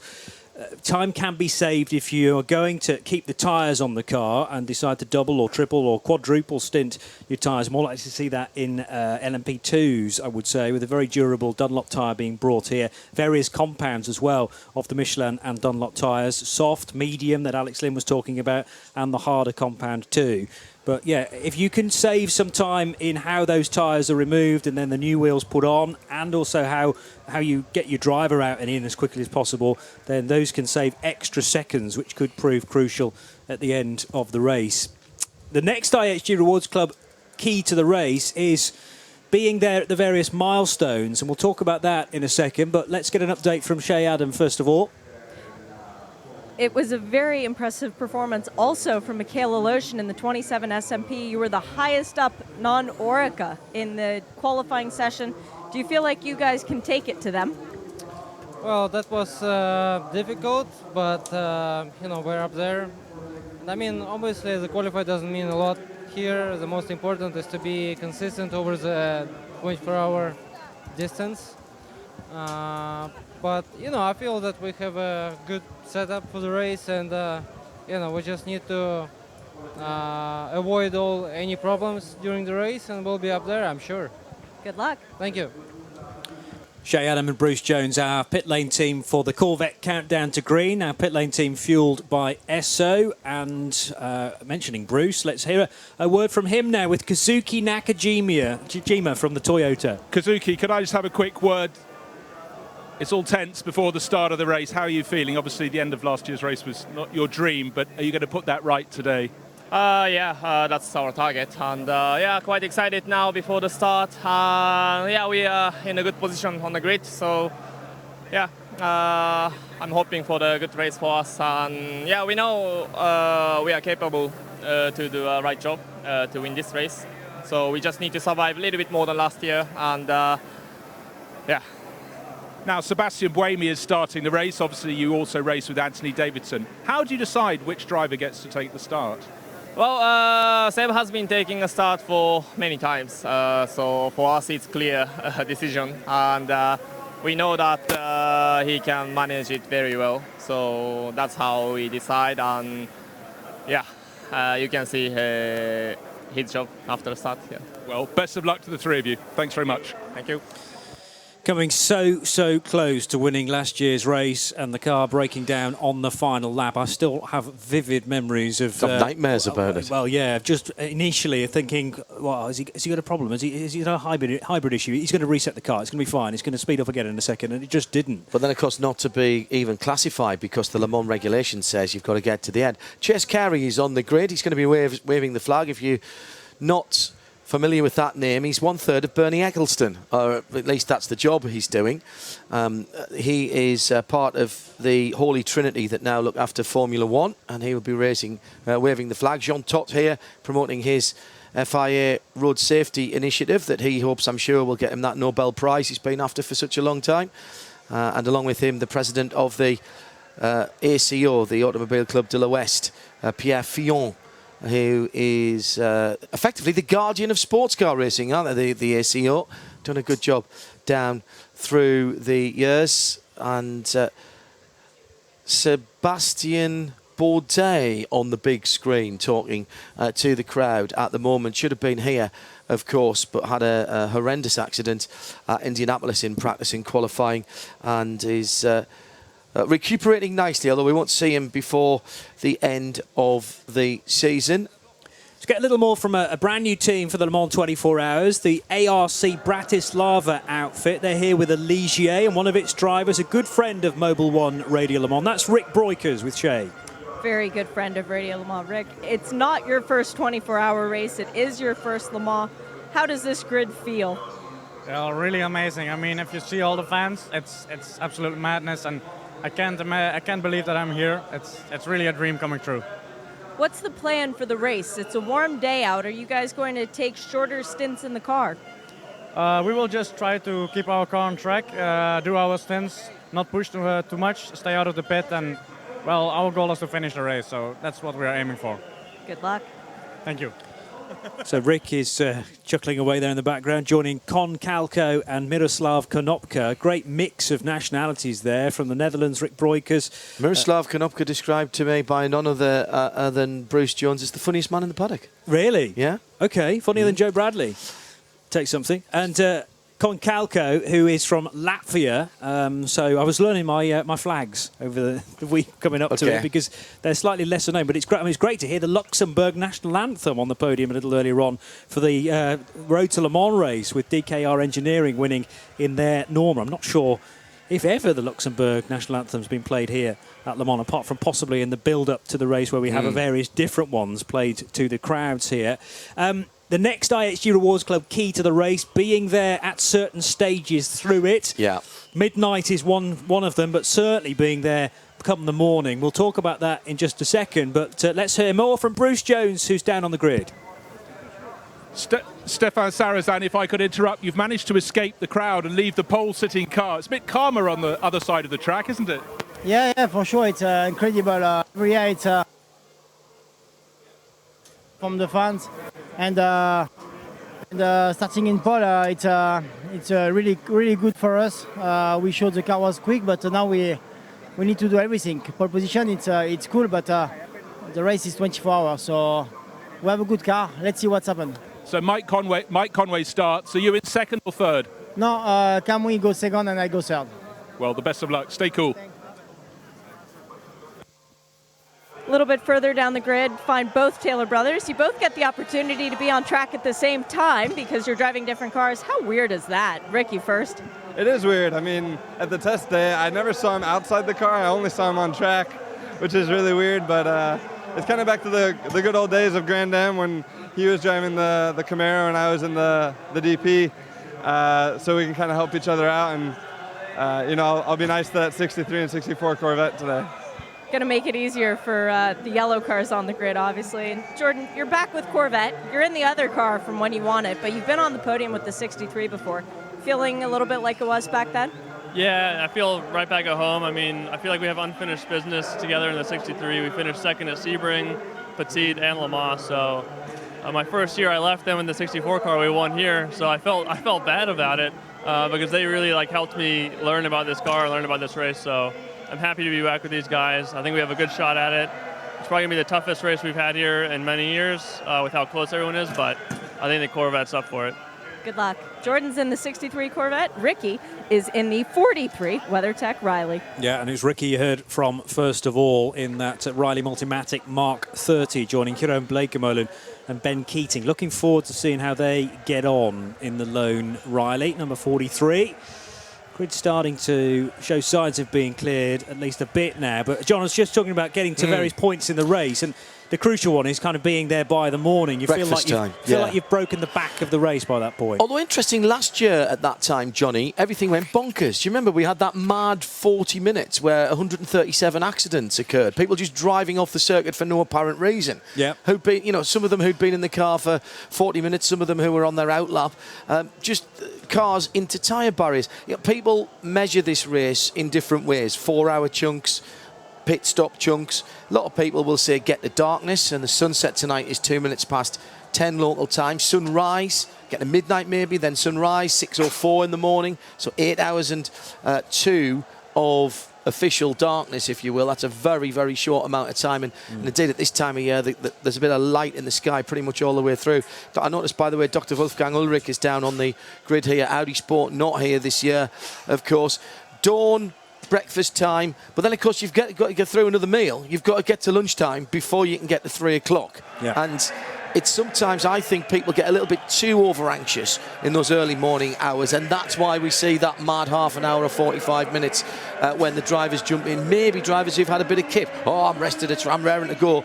They haven't been in the car for a wee while, and the track's changed. Yes, there's fewer cars there, but that happy hour when there's a little bit less traffic out there, well, you can make time, but you can lose it as well. Yeah, and I think with tired drivers going out in very warm conditions tomorrow, you'd almost prefer it to be warmer at the start when people are more alert than at the back at the end of the race. Some more from the grid, some more from our pit lane team, fueled by Esso. Here is Bruce Jones.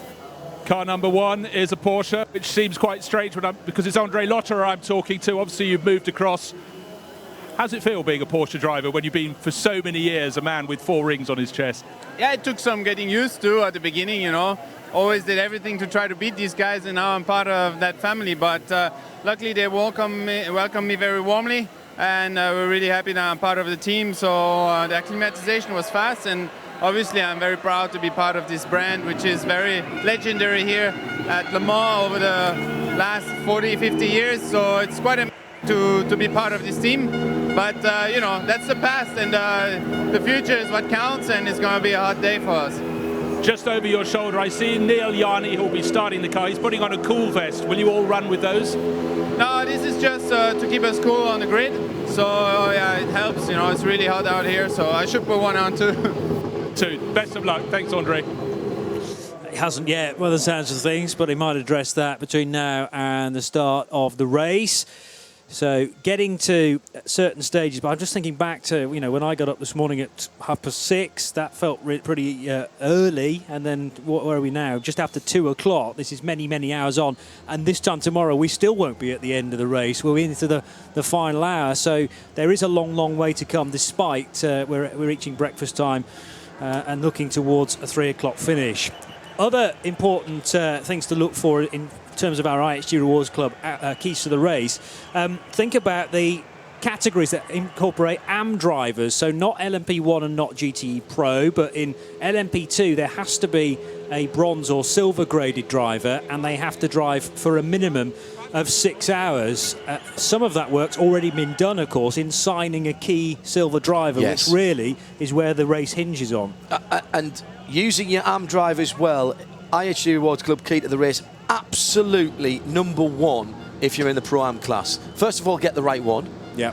Secondly, make sure you've got him in at the right time in the races. If there's going to be long virtual safety cars or slow zones, particularly if there's a full course caution, get your driver in and get ticking some of the time off, because with due respect to them, they're not going to be as quick as the pro drivers. So you can have him out there for free without losing any time. If he doesn't like driving at night, don't put him in at night. If he doesn't like driving in transition, don't put him in those conditions. Make sure that you get the best out of your AM driver, because in GTE Pro and in LMP2, the performance of the AM driver will be the difference to where you are in the finishing. New kids on the block are Jackie Chan DC Racing. The DC in that entry from China, bringing 2 Orica 07s, is David Cheng, now on the grid with Bruce Jones. David Cheng, standing by the 37. You know, it's your car down on the grid. How's that feel? 2 cars are going so well in P2 for Jackie Chan DC Racing. I mean, it's really exciting. For all of us, the boys have done a really fantastic job with the car. For us, it was a little unfortunate. We lost a lot of time in the qualifying as we had to change the engine. But really strong car. Never got a clear lap, but I think it could have been up front as well. But 2 cars here, 2 fast cars here. I think both cars have a chance to fight for podium, maybe a win. I think right now what we have to focus on, keep our heads down, drive clean. I think this is going to be maybe one of the most grueling 24 hours for the P2 class in a long, long time. But on top of which, there's the element, there are only 5 cars, well, 6 cars in LMP1. If they have some problems, there could be that ultimate goal that the winner of P2, I know it's a long way ahead, could be on that main podium. Wouldn't that be amazing? I think that would be absolutely incredible. Of course, do we dream of it? We do, but I think it's more of their race to lose than our race to win. So, of course, what we need to focus on is our class, keep our heads down. We have 25 cars here and a lot of competitive entries. So it's not going to be easy. We have new cars that are faster, which means that physically it's harder to drive. Fuel stints are shorter, which means we have to do more stints. And on top of that, new car reliability, question marks, we have to find out. So all of this is giving us a lot of challenge. Some of us are electing to push. Some of us are treating this as an endurance race. It will throw a lot of surprises. I think this has turned the class into a true endurance race again. Let's find out 24 hours time who's done well. Thank you very much, David. Best of luck. Countdown to Green. Countdown to Green. With Chevrolet Corvette. 8 times winners of the 24 Hours of Le Mans.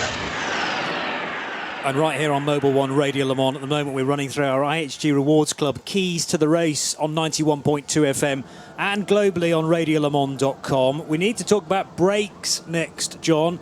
Not really an issue in LMP1 or in the GT Pro categories. They run carbon brakes and should be able to do the distance, but it's a different material used in LMP2, and you're going to have to be thinking about brakes getting very, very warm, particularly in these temperatures. And bear in mind, LMP2 have got plus 100 horsepower, a minimum of 100 horsepower more than they have had there. A lot slipperier, they're a lot faster through the air than they ever have been here at Le Mans. They are the fastest cars in a straight line. What hasn't changed is the size of the brakes. Right. Now, you know, if you play Gran Turismo, when you update your car and it goes faster, what do? You put better tyres, better wheels, better brakes on, as well as a nice exhaust and all the graphics.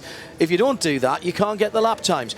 We are going to see here LMP2 cars having to do brake disc, brake rotor changes at some stage in the race. The decision is, do you try and risk it and baby the brakes for 24 hours? You'll lose time doing that, and you might still have to change them at 21, 22 hours. Or do you go flat out and say, let's get to 12 hours and then change them anyway? And that's a decision that will have been made this morning over a cup of coffee by the guys in the truck. Just as much talent on the wall as there is behind the wheel here. Absolutely right. Let's get more from Bruce Jones, who can add some more information as far as P2, I think. I'm told, you just been talking about the brakes needing to be nursed in P2, but I'm with Richard Bradley, who assures me his job list is a little longer than that. Please elaborate what you're going to be doing for Graf. Hopefully keeping it out of the pits for 24 hours. But as we all know, there are reliability concerns with the P2s this year. As you've spoken about brakes, this circuit, as we know, is notorious on brakes because of the nature of it, the chicanes, etc. Basically, the discs are pretty much the same as last year's cars, and with the higher speeds that we're doing and the higher loading that we got, the brakes are under far more stress. So everybody in the P2 grid is very, very worried about it. And I can tell you now that a lot of the teams are expecting to have a brake change during the race. I'm not going to reveal what we're planning to do because some opposition might be listening on air. But also teams up and down the pit lane, including ourselves, have had wishbones cracking through the year already, once again, due to the higher loads. And so we're going to have to be watching out for this. And then, of course, we've got the electronic issues, which we're just going to have to do our best to manage as well. I've had them this weekend, separate to the ones we had in Monza, but I've heard of one driver having his dash invert down the straight. And the problem is we can't power the cycle of the car in the pit stops because we had to keep the ignition on to keep the lift pumps running to make sure we get all of the fuel in the tank. And then, apart from that, we got the extreme heat to deal with, and these cars are very, very quick. So we've got to think of all of that, and it's going to be harder for the drivers because we're doing less time per fuel tank now. We're going to be spending less time in the car, which inevitably means less rest. So I'm expecting my most physical Le Mans ever, but I'm expecting a bloody good fun one. Well, let's hope so. Best of luck in your steaming rolling laboratory. Richard Bradley.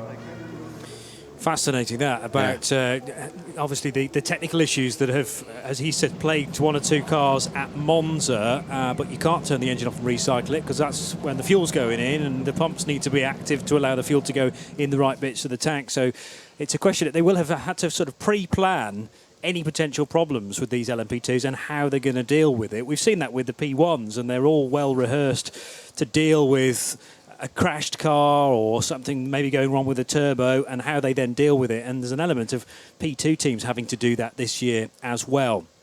IHG Rewards Club keys to the race. Looking at, well, just mention about GTE AM that we've not mentioned a huge amount. These are year-old cars, but still very, very quick. The Ferrari 488 has muscled out the 458, sadly, although we did have a couple of those in the Road to Le Mans race. But this is, again, a delicate mix of co-drivers. You have to have a bronze, you have to have a bronze or silver, and then you can have anybody else you want in it as your third driver, and most have gone for a platinum, if not a gold driver. But again, it's about signing a good trio of drivers to get the combination just right, and Labra Competition qualified the car well, courtesy of their ex-Aston Martin Works driver Fernando Rees. Here's Bruce Jones, once again part of our pit lane team, fueled by Esso. Well, I'm here at an exciting time. All the drivers are now being made to line up across the grid from their cars for the national anthems and so on. I'm just grabbing a driver who's not experienced this before. He's a rookie here. Will Owen, how are you feeling? I'm feeling so many things right now. Very excited, a little nervous. I mean, this is just incredible to turn around and look at all these people. There's so much unknown to me right now with this race. I mean, I know kind of what to expect, but I'm just going to have to push and really be focused for when my stint comes. Yeah, well, obviously it's the wise choice with Hugo de Sadler also being a rookie to put the quick man in there, the man of experience, Philippe Albuquerque, to take the start. Yeah, for sure. That's a good thing. He's going to have a great start, and we'll see how it goes. And then all this week he's been guiding Hugo and I, just getting us ready and telling us how to prepare and what to expect for this race. So having that has been super helpful. Good man. Thanks, Will. Best of luck.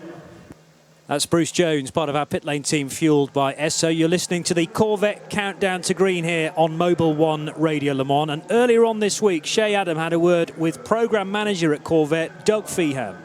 Corvettes have long been considered America's sports car. You see them everywhere on the street. It's the dream of every little kid to grow up to someday have a Corvette in their garage. If it's a yellow one, even better. And part of that is because of Corvette racing. Doug Feehan, you've been watching these yellow cars go round and around. This is the 18th time at Le Mans.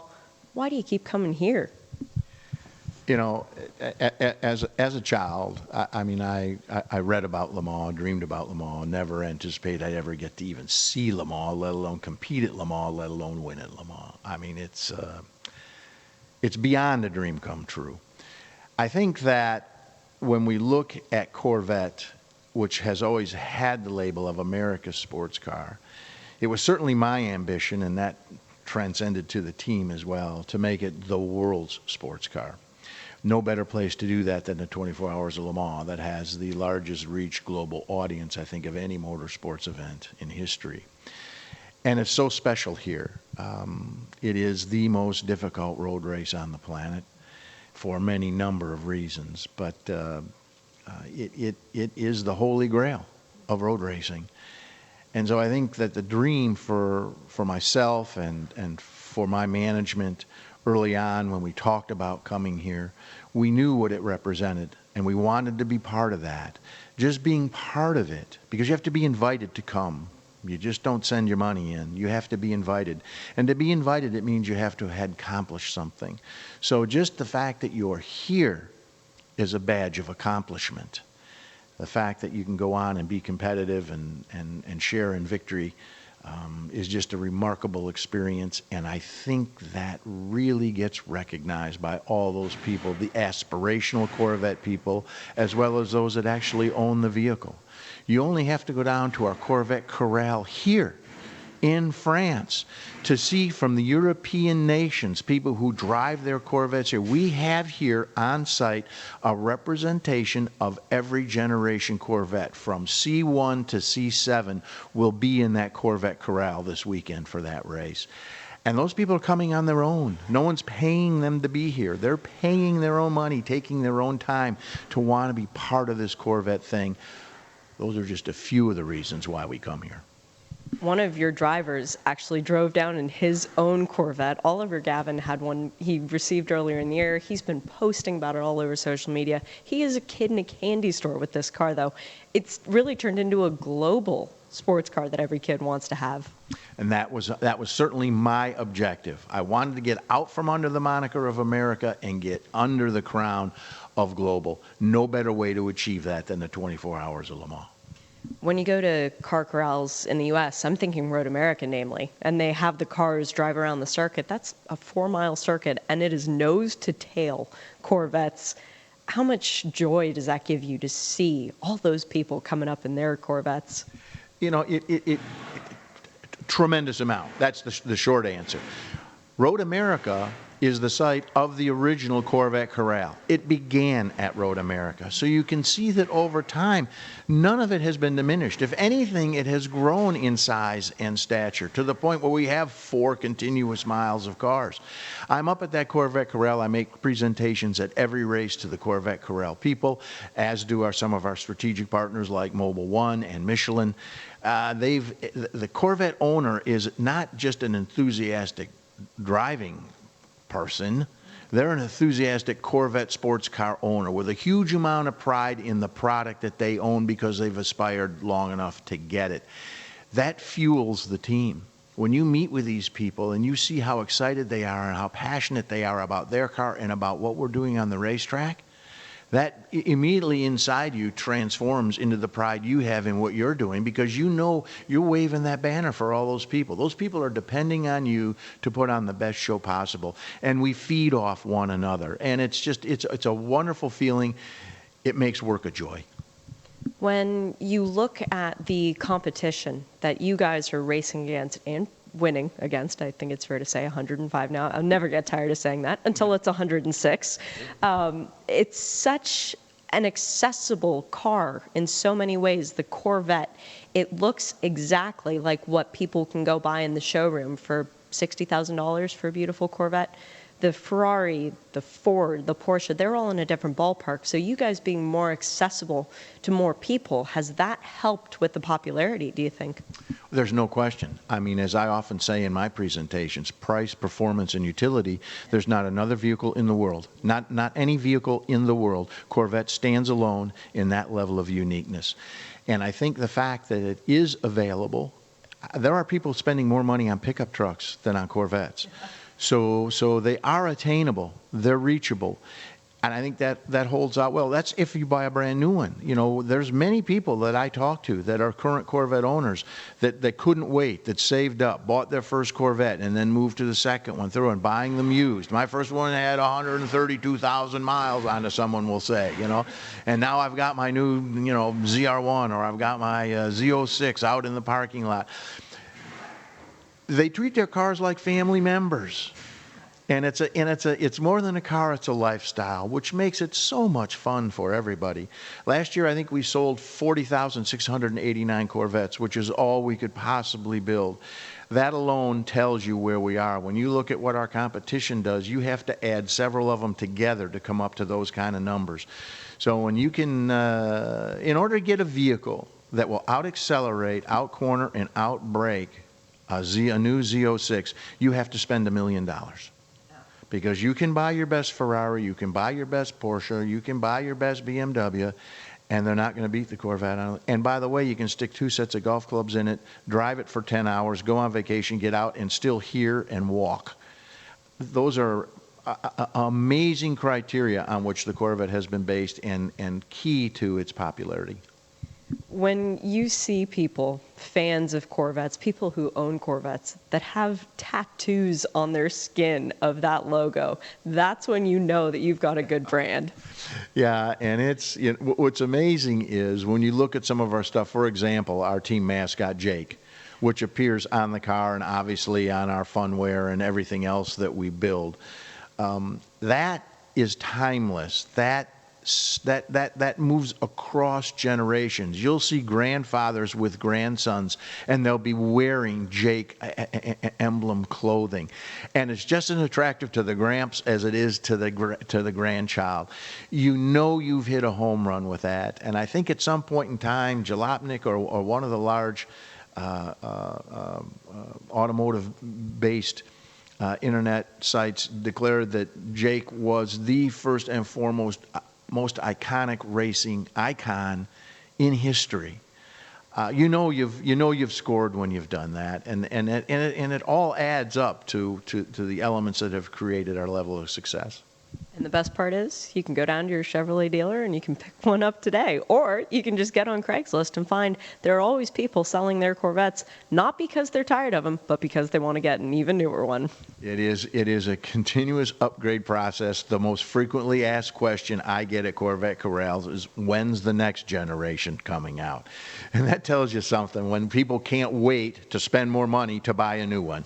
I mean, that's just it. And the level of allegiance that there. People say, well, this will be my 17th Corvette. I've had 32 Corvettes. It's not uncommon. No one has that. There's no other brand in the world that says I've owned that many of one thing. It's just amazing to be part of it all. Well, good luck this year, making it 9 wins in 18 years. There are a lot of Corvette fans all around the world cheering for you. We love to bat 500 at Le Mans, and we're keeping our fingers crossed. This is going to be 25% great car, 25% great team, and 50% good fortune. When you have those things in your corner, I think that success is imminent. Whoever spends the least amount of time in pit lane is going to be the team that comes away with it. You can hear our guys down there right now working on their pit stops. We know how to do this thing. Great engineering and strategy, flawless implementation of pit stops, and some pretty darn good driving will get you there. You're listening to 91.2 FM Mobil 1 Radio Le Mans for 2017 and globally on radiolemans.com. And next, a long tradition here on the station is to remember and celebrate the lives of those people who were around for the 2016 24 Hours, but sadly we've lost between then and now. So with this year's Roll of Honour, here's John Hindhaugh.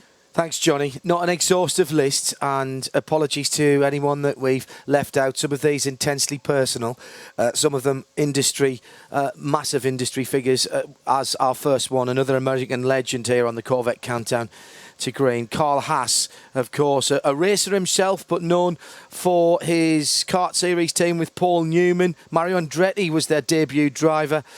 He did Formula 5000, Can-Am, Super V and NASCAR. Chris Amon died at 73. The Kiwi won the 1966 Le Mans in a Ford with Bruce McLaren. 11 Grand Prix podia, considered the best driver never to have won a Grand Prix. Brian Clausen, taken at just 27 in a midget car crash at Belleville Speedway.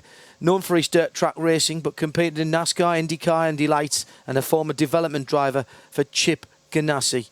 Jack Sears, twice a British touring car champion, British saloon car champion in 1958 and 63. Known as Gentleman Jack, one of the most versatile drivers of the 50s and early 60s. Entered here at Le Mans in 60, won the GT 5.0 class in 65 behind the wheel of a Shelby Cobra Daytona Coupe. Also won the 6 Hours of the Nürburgring in 1965. Bill Alsop died at 78 in the last 12 months since Le Mans. Former IndyCar driver. He was killed in an accident in his home area of the back country of Colorado. Made his IndyCar debut at 40 in 1979 and won the inaugural Kart Rookie of the Year championship and was runner-up in the 1981 Kart IndyCar Championship.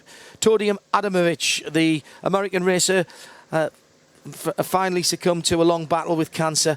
On the podium at Le Mans and Daytona in 1971, started his racing career in 1960 after being on the White House communications team. Ron Mathis, Audi and IndyCar engineer, was involved in an incident, a road traffic accident, when he was out on his bicycle. He engineered wins at the Rolex 24 at Daytona, a pair of podiums at Le Mans, and contributed greatly to the success of the Audi R10, TDI and ALMS. As at the time of his death, was working on suborbital spacecraft after he left motorsport in 2008. Mark Haynes, the man behind Butte Motorsport and the GT Cup finder, also a disability motorsport pioneer, fought to challenge preconceived ideas surrounding disability in racing, and was the first RAC Motorsports Association's licence holder who was a paraplegic. Lon Bromley, a US racing safety champion, kart and Champ Car World Series director of safety from 1988 to 2008, coordinated and trained a team of 27 EMTs for event series work worldwide, was the director of safety at COTA most recently. Friend to us, this station, and a lot of people around here, Peter Fubister. Excuse me. An important part of Autosport's growth in the 80s and 90s. He was my boss when I worked there. Began the Autosport Awards, the Autosport International Exhibition, and the McLaren Autosport BRDC Award. Lodged the F1 Racing magazine in 1996, was CEO of Haymarket in 2004, and then oversaw Racer magazine before he came back to the UK a few years ago and was an irreplaceable motoring secretary of the Royal Automobile Club in London. Also a friend of ours, Peter Stainer, a marketing man with McLaren and partner to Barbara Burns. We lost him after he had a brief battle within us. One of the most careless and selfless men ever to pull on a McLaren shirt, as described by people down at McLaren. The Roll of Honour continues with Joel E. Finn, a motorsport historian, award-winning author, racing car driver for 55 years. Gene Argensinger, At 97, a matriarch, use that word advisedly, of early American road racing, helped create the International Motor Racing Research Centre in Watkins Glen, wife of Cameron Ardensinger, who is credited with the rebirth of road racing in the United States after the Second World War, has a spot in the Legends of the Glen after all of her contributions at the promotion of the track. Jim McQueen, motorsport journalist, photographer, editor and publisher for titles including Road and Track Autosport and Race Car magazine, not with us this year. John Surtees. Sir John Surtees, as it should have been, of course. Motorsport figure, of course. 4 motorsport world titles between 56 and 60. And the 64 Formula 1 world champion. Christian Malty, a Le Mans historian who co-authored the Le Mans Yearbook, who I know many of you have for 40 years, won the Spirit of Le Mans trophy in 2005. Mark Huckelbridge, known as Hook, former world motocross GP rider, lost his 7-year battle with cancer since the last Le Mans. A very successful rider, trainer and organiser, set up the Friends of Hook charity as well to raise money for cancer charities. Eddie Dow, also a 2-wheeled legend, 1955 Isle of Man TT winner, BSA Works rider, renowned in the UK for motorbike sales in the second half of the 20th century. Sir John Whitmore, 79, passed away in the last year. Pioneer of the executive coaching industry, but he was a racer, finished second in class at the 59 Le Mans with Jim Clark in a Lotus Elite, champion in British saloon cars in 61, European touring car champion in 65, and finished his career racing in historic racing events. I raced against him. He was driving a Mini, of course he was, and he was still fast then, certainly faster than me. Preston Henn, Swap Shop founder. Henn won the 1983 24 Hours of Daytona, 5 starts here at Le Mans with a best finish of 10th, and apparently was credited as the first person to buy a Gulfstream G650. Couple of people very close to our hearts here, and I know that there are people who are connected with the next two, so I'll try and keep it together. For Mark Aykroyd, Tracy Aykroyd, founder member of the LMS radio web team and the first responsible adult, passed away at the start of the year. Mark, our thoughts with you and the boy. I know you're here carrying on the tradition. Good for you. That's exactly what Tracy would have wanted. And Holly Job, Alex Job Racing co-founder, lost her battle with cancer as well earlier on this year. Alex and the rest of the team will sorely miss you, as will paddocks all around North America and all around the world. One of the original Flying Finns, Timo Mäkinen, lost his life this year as well, or between the last Le Mans and here. He was winner, 3 times winner of the Thousand Lakes Rally, RAC Rally, of course, and won the Finnish Rally Championship. The Auto Racing Hall of Fame member, Joe Leonard, who started his career in motorbikes, is also not with us this year. Brendan Curley, one of the most talented motorcycle riders ever to take on the Nordschleife, worked as a track marshal, ran the Sliders Guest House, and passed away after being hit with a bizarre accident on the track when he was trying to warn other people about an incident. He will be certainly much missed by the Bridge to Gantry crowd and anybody who's ever wanted to drive around one of the most difficult tracks in the world. Nicky Hayden, former MotoGP champion, another bicycle accident, this time in Italy, took the Kentucky kid from us at a far too early age. Dud Candler, motorsport journalist for Autosport Motoring News, a distinctive tall figure in the paddocks of the world for well over 30 years. David Bowman, English sports journalist, former Sky Sports News presenter, worked with him at Silverstone, one of the nicest men in broadcasting, and we lost him as well since the last Le Mans. And with respect to everyone in orange or white around the world, I've picked out Hazel Harrell, a 60-year-old Road Atlanta worker who we had in the booth at IMSA Radio, worked at Road Atlanta for over 20 years, was struck by a motorcycle at the track when she was working, and she represents anyone of the marshalling community who have passed away in the last 12 months. John Noakes, a Blue Peter presenter who will be known to many in the UK, who often made a point of including motorsport in his reports. And for people of a certain age, of which I am one, Blue Peter was a massive part of my television viewing in my younger years. Lola founder, F1 designer Eric Broadley, MBE, certainly was one of the early pioneers in the boom days of British motorsport, along with Colin Chapman, John Cooper and Major Arthur Malik, and of course inextricably linked with Le Mans because of the Lola Mark IV, which became the Ford GT40, which won here in 66 and 67 to mention just a pair of famous victories. Eric, much missed by the community. Paul Wilson, an ex-Aston Martin GT3 racer, an entrant in the 24 Hours of Spa and the Nürburgring 24. Brian Laban will be well missed this weekend. Big Brian spent a couple of years battling with cancer. He was a superb specialist on Le Mans. He authored the Le Mans 24 Hours books and spent 40 years as a professional writer in the industry. Started in the press office for the British Automobile Racing Club.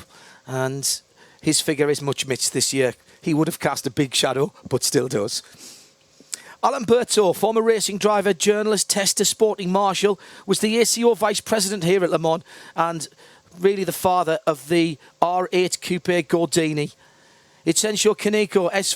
Singer Motorsport team manager, Le Mans entrant with T2M Motorsport and with Labra competition in 2016. Kaneko was a photographer, a pundit on television, driver manager, did just about everything and is much missed by those who knew him.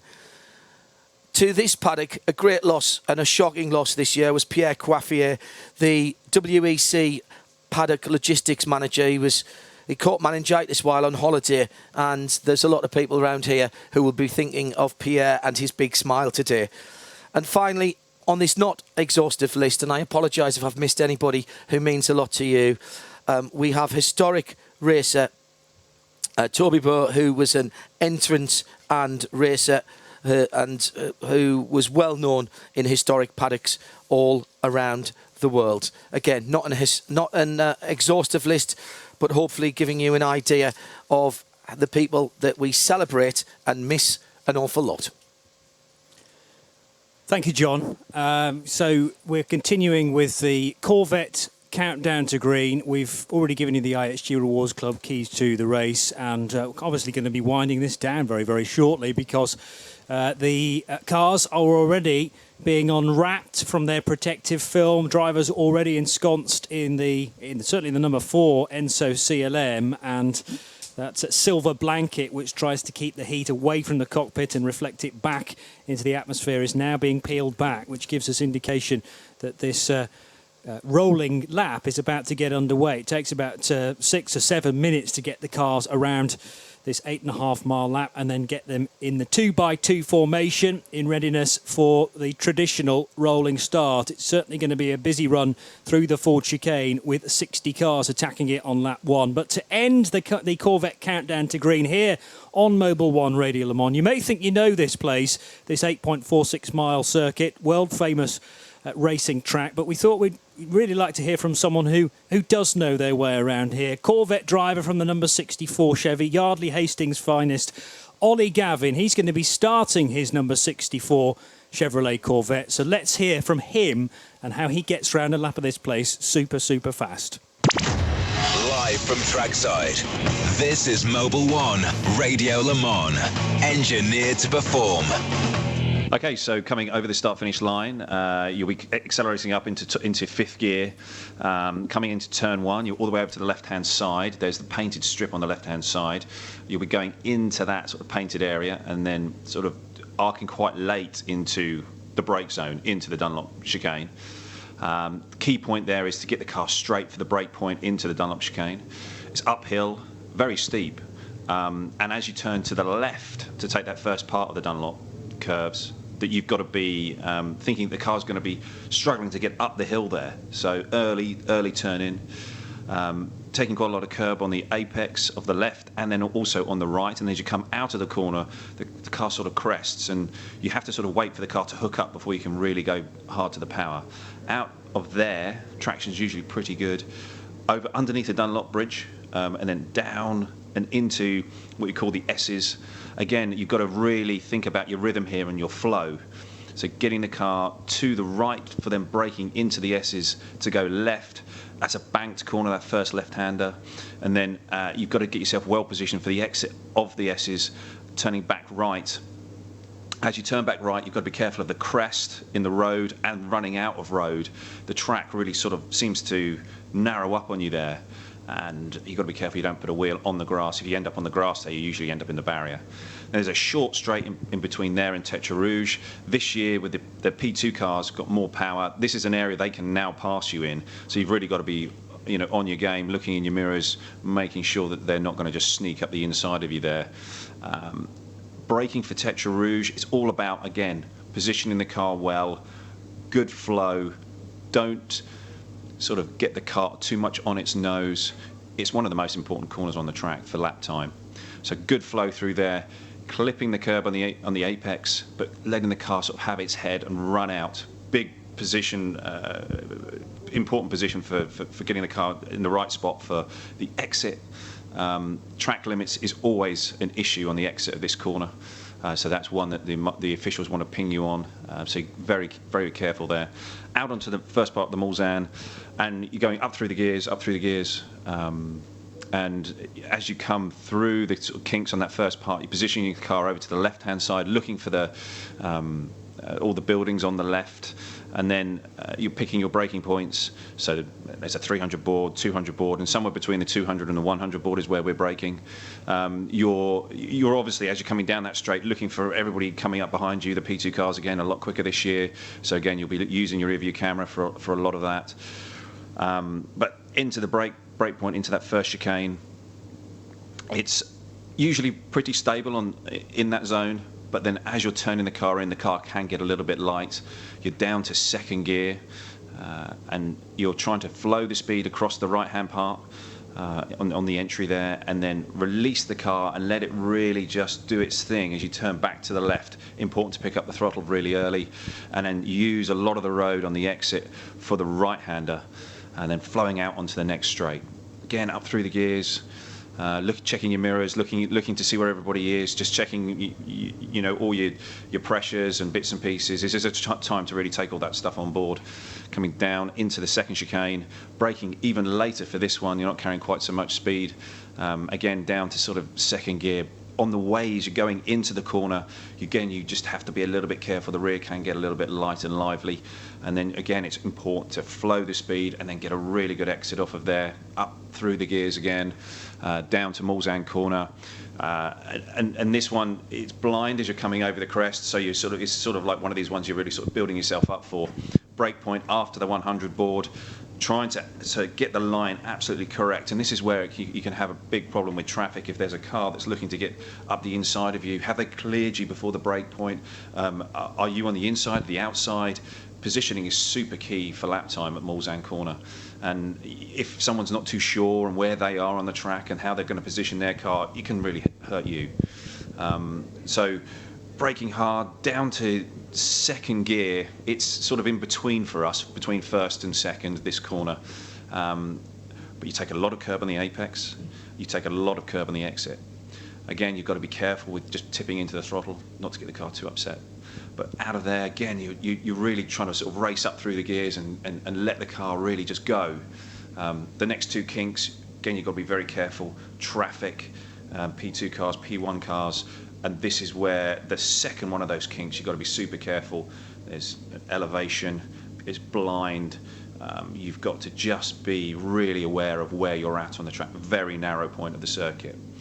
As you're coming down into Indianapolis, this is where at night, or just coming into the night, 10:30, the sun goes down behind the trees. So as you're coming into Indianapolis at that time, you're blinded. And so you've really got to use all your track knowledge at this point. You're braking just after the 100 board, down one gear, really let the car flow through the first part of the Indianapolis for the right-hander. And then off everything, just waiting, just letting the car come out and into the left-hander, braking hard down to second gear, using the banking, get the car down to the apex curb, using the exit curb on the way out, then back up one gear and then braking super hard, slowest corner of the track, Arnage, very slippery. Again, you just got to really sort of just gently massage the car through the corner, because if you try and hustle it, lose time. So off of that corner, again, up through the gears, again, checking your mirrors, checking for who's around you. Usually P1 cars are just blasting past you on the grass, using every bit of track they possibly can. Down to Porsche, this is the bit of the track that you know is the highest speed, you're really relying the most on any aero that you have and the tyre performance. Big bump as you're braking into Porsche curbs, trying to flow the speed in, and this is all about rhythm, getting the speed correct for the right, and then the two left-handers, circuit's really narrow, barriers right there, trying to just take enough curb but not too much. If you do, the car gets really upset, and then you get through those two left-handers and then into the right, fourth gear, you're trying to hug the curb, P cars passing you on the outside, and then they're dive bombing you into the next left-hander, Corvette corner. Again, track limit's got to be careful of that. Coming out of Corvette corner, trying to sort of let the car flow, going up through the gears again, thinking about, okay, do we need to pit, or are we staying out for another lap? Because the pit entry is right there just before Ford chicanes. Braking just as the pit lane entry finishes. The car's moving around on the rear. You take a lot of curb on the left of the first part of the Ford chicane, and then again a bit on the right. And then it's all about really just slowing the car up enough to then take the last chicane and out onto the pit straight. Big curbs on the inside of that last right-hander, but then just letting the car flow and back up through the gears, over the line to start another lap. 24 hours a day. This is Mobil 1 Radio Le Mans. When seconds matter, science matters. This program is a Radio Show Limited production.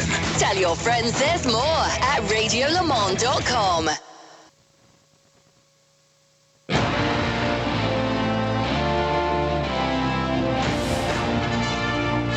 Around the world. Around the clock. Endurance racing direct to you. 24 hours a day. This is Mobil 1 Radio Le Mans. Engineered to perform.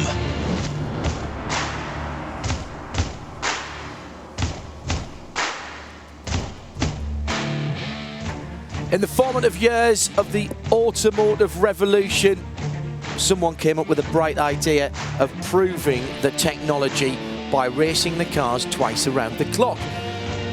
And a city at the top of the Loire Valley played host to a 24-hour race in 1923 that since that date has been an essential part of the motorsport calendar.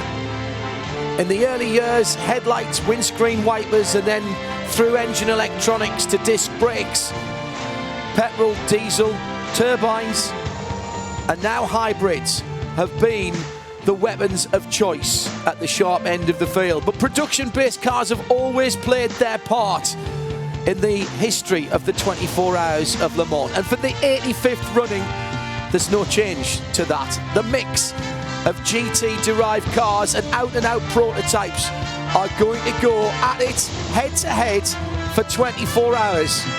And the 85th running of the Le Mans 24 hours, the Grand Prix d'Endurance, is about to get underway, and it's all live on 91.2 FM and around the world at radiolemans.com.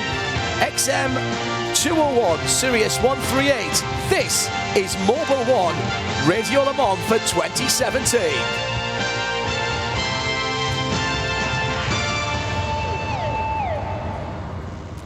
Hello everybody and welcome along to this most fabulous of occasions. It could not be any better in terms of the weather.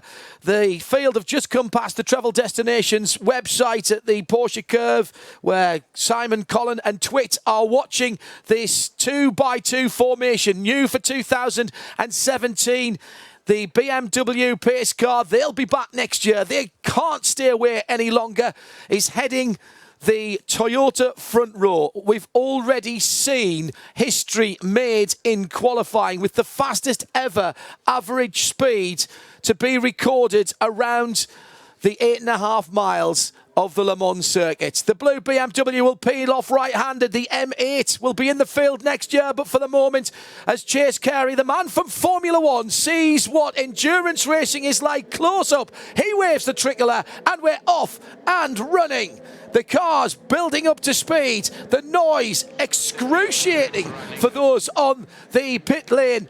And the Toyotas go 1, 2 and three. No, it's still the number one Porsche in third and fourth. And indeed, the Toyota hustled back to sixth position for a moment. Mike Conway, Buemi, Gianni, and then Timo Bernhard ahead of Nico Lapierre and Ollie Webb. And for a moment, Ollie Webb has got ahead of the third Toyota. Graham Goodwin, the editor of DailySportsCar.com, joins me in the Radio Le Mans studio. A nice clean start, and now the Toyotas will stretch their legs. It's been a long wait, but time to go racing. And very wide from Ollie Webb. He almost went into the barrier at Tete Rouge. Has lost position to that Toyota. Is falling now behind the smoke, I think, from the rear of the Bicollis. So drama for the number 4. Drama as well. Oh, it's puncture. It's a puncture on the left front of the Bicollis. I wonder if there was contact there between that and the third Toyota. And also a very early pit call, the number 49, the RC Bratislava Ligier, pulling off at the start of the formation lap. But aside from the trouble for the Bicollis, it looks a nice clean start. Toyota getting away.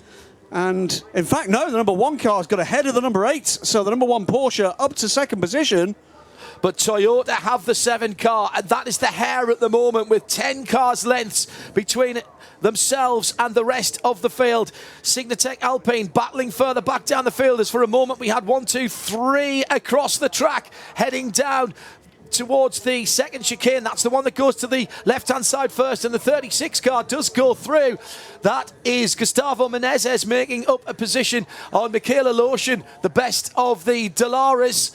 The only Dallara in the top 15. In fact, the best of the non-Oricas, John. Well, yes, good Formula point, Graham. Crazy Gang is LMP2 at the moment as they make their way around the first lap. Leaders going through Mulsanne corner now in the order they left the first chicane. It's Toyota from Porsche, Toyota from Porsche, Toyota. And here at the end of the lap, there's a relatively eerie silence because the cars are 3.5, 4 miles away, but they'll be heading back towards us when they turn right through Arnage, which comes up in a couple of corners' time. It's that brilliant run through that fast right-hander. And at the moment, Mike Conway has made good his escape, exactly as we expected to. Welcome to the race, Paul Truswell. Yeah, just to say, you mentioned the 49 car coming into the pits at the end of the formation lap. He has now exited the pits. That's Rick Breukers in the Jumbo car. So that car on its way, sorry, not the Jumbo car, the ARC Bratislava car, the 49 Ligier. Listen carefully, because shortly the cars will be coming into the range of our FX microphone that's outside of our studio. We're overlooking the pit lane entrance and the last couple of corners through the Porsche curves then for the first time. The best of the Porsches is Neil Gianni, and he's in second place. This is the World Championship car. The number 1, proudly on the nose of the 919 hybrid. Listen for Bruno van der Stig's voice to go up a little bit. Toyota are going to lead the first lap. So that's another tick off the checklist. Fastest lap, pole position. Here it comes. And the Toyota goes through and leads the first lap of Le Mans, with Porsche second, Toyota third, Porsche fourth, Toyota in fifth position, and then a gap. Then come through the LMP2 gang. It's a 38. Jackie Chan DC Racing leads the pack. 6th position overall for ex-Audi factory man Oliver Jarvis. Bruno Senna keeps second position for the number 31. The Viant Rebellion 31 car is second. Vitaly Petrov 25. Manukar is in third. Orica, all the way down, with the exception of the Alpines, which are Oricas. We have to go down to 15th position before we see the first one that's not. And John, now come the GT guys. Yeah, and leading the GT field through. That looks like a Ferrari. It's Alessandro Perghidi ahead of Darren Turner and Nicky Thiem in the 2 Astons, 51, 97 and 95. Then it's Richard Westbrook in the 69 Chip Ganassi Racing car from Sam Bird, Ferrari. Then Antonio Garcia in the first of the Chevrolet Corvettes, Kevin Estre for Porsche. Next up in the 92 car in GTE AM, Fernando Reis back in Le Mans. Delighted for the young Brazilian. The 50 car leading from Pedro Lamy, and Joey Hand is way down, and the 4 car is in the pit lane. Let's head down to our pit lane, fueled by Esso. Bruce Jones, first of all, to give us news of that early pit caller. Not a scheduled stop, Bruce. Yeah, the ARC Bratislava Ligier, a really, really silly stop, because it was a sensor suggesting the belts were undone. They came in, the belts were not undone. They've hoped that it's now fixed, so a silly one, but the Forest car past me should be up with Shea now. Serious is damage to the nose of the 4. It is bouncing along the pit lane as it comes to a stop. The 4 Michelins on this car look fine, but the nose is hanging down completely. It is limber, and the guys in the garage have a new nose ready to go. The question is there more damage underneath the bodywork? There's damage to the right front of Toyota number 9. This is the TSO 50 hybrid in the hands of Nico Lapierre, and those two cars, the 4 and the 9, Graham Goodwin, were very close together on the circuit. Now, has there been front to rear contact there? As that bike has been into or close to the barrier. We didn't see that. We might get another chance a little later, but they've replaced the nose, or are replacing the nose, as the cars. There goes Rick Breukers. That was the noise you heard in the background as he goes from our left to right and heads off onto the start-finish line to complete his first lap. Coming up on 6 minutes of the 24 hours have been completed. We're still on lap number 2, and Mike Conway has made good his escape by some 3 seconds back to Neil Gianni in second place in the Porsche. Toyota Porsche. Now, what have Porsche really got? I'm not sure we've really seen that yet. Porsche have been very canny in the first part of the FIA World Endurance Champion Series. They've been honing the bodywork for this race. They go to their high downforce kit and the Nürburgring, which is next. Talking to Andreas Seidel earlier in the week, down in the pit lane, he said they are expecting to be way more competitive on the shorter tracks. When they go to that, they're very bullish about getting their season back on track. But they need a good result here, Graham, because it's double points. They can't afford a DNF here, otherwise the WEC Championship season is over for them. Well, we're going to find out, aren't we, in the next half hour or so, just exactly what the tactics this side of darkness are going to be for Porsche. Will they let it settle in, Paul Trustwell? Will they chase it? Will they let one car go but try to actually duke it out with the other two? They've got one Toyota with a spot of trouble. They won't want to pit that car this early in the race if they can maintain a decent lap time. No, absolutely. I think from the point of view of what Porsche is doing, and Toyota to come to that, nothing really will become clear for the first 6 hours. It will be far too early. We need to get the heat of the day to start having its impact. We need to have some of those little incidents we've just seen having their impact. And it's far too early to start saying what all this first couple of laps means. Now, if you want to eavesdrop and spy on us here in the studio, our Studio Vision Plus this year is on the RadioLeMans.com Le Mans page. Just click on RadioLeMans.com and then the Le Mans area. Underneath that, you'll see a banner from Motor Trend On Demand for a very special offer. Every sign-up helps Radio Le Mans. You get a great deal on Motor Trend On Demand's comprehensive service. Everybody is a winner with Motor Trend On Demand and Radio Le Mans live from the 24 hours of Le Mans 2016. 91.2 FM is Mobile One. Radio Le Mans for 2017. Graham Goodwin, Paul Trustwell and me, John Hindhaugh, and already the battle's beginning to warm up.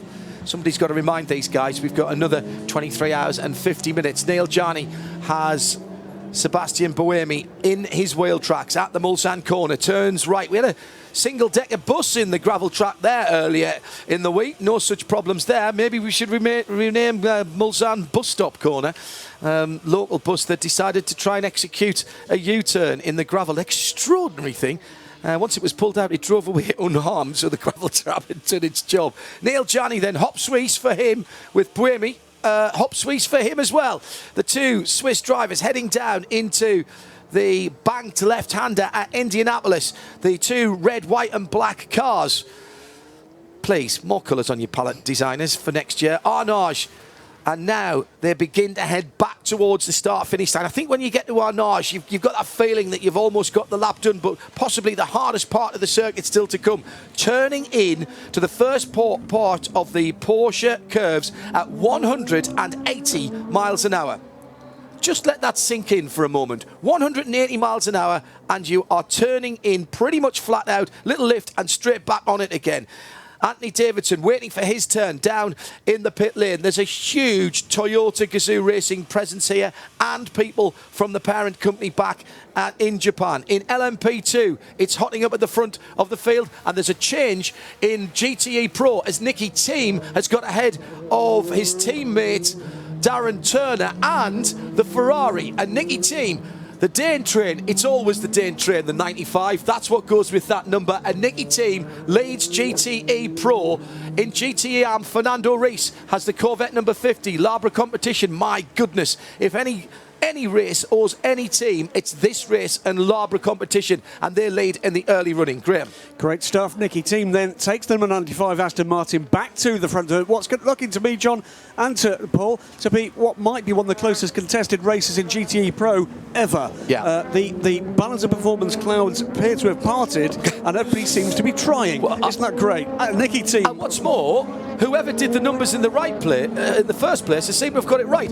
First flying lap at speed at what's that? 3:18. Yes, 3:18 for Mike Conway. That's an extraordinary opening gambit. Through in front of us goes the Dragon Speed, the Evel Knievel car, as the ARC Bratislava car is in problem at chicane number 1. And that's Rick Breukers, who's just been lapped. Gone a lap down and is getting himself turned round. GTE Pro now, Darren Turner's up into second as Pierre Guidi has dropped down into third. Richard Westbrook for Chip Ganassi Racing's number 69 team in fourth position. But the top four together through the Porsche curves. Now this is proper GTE racing.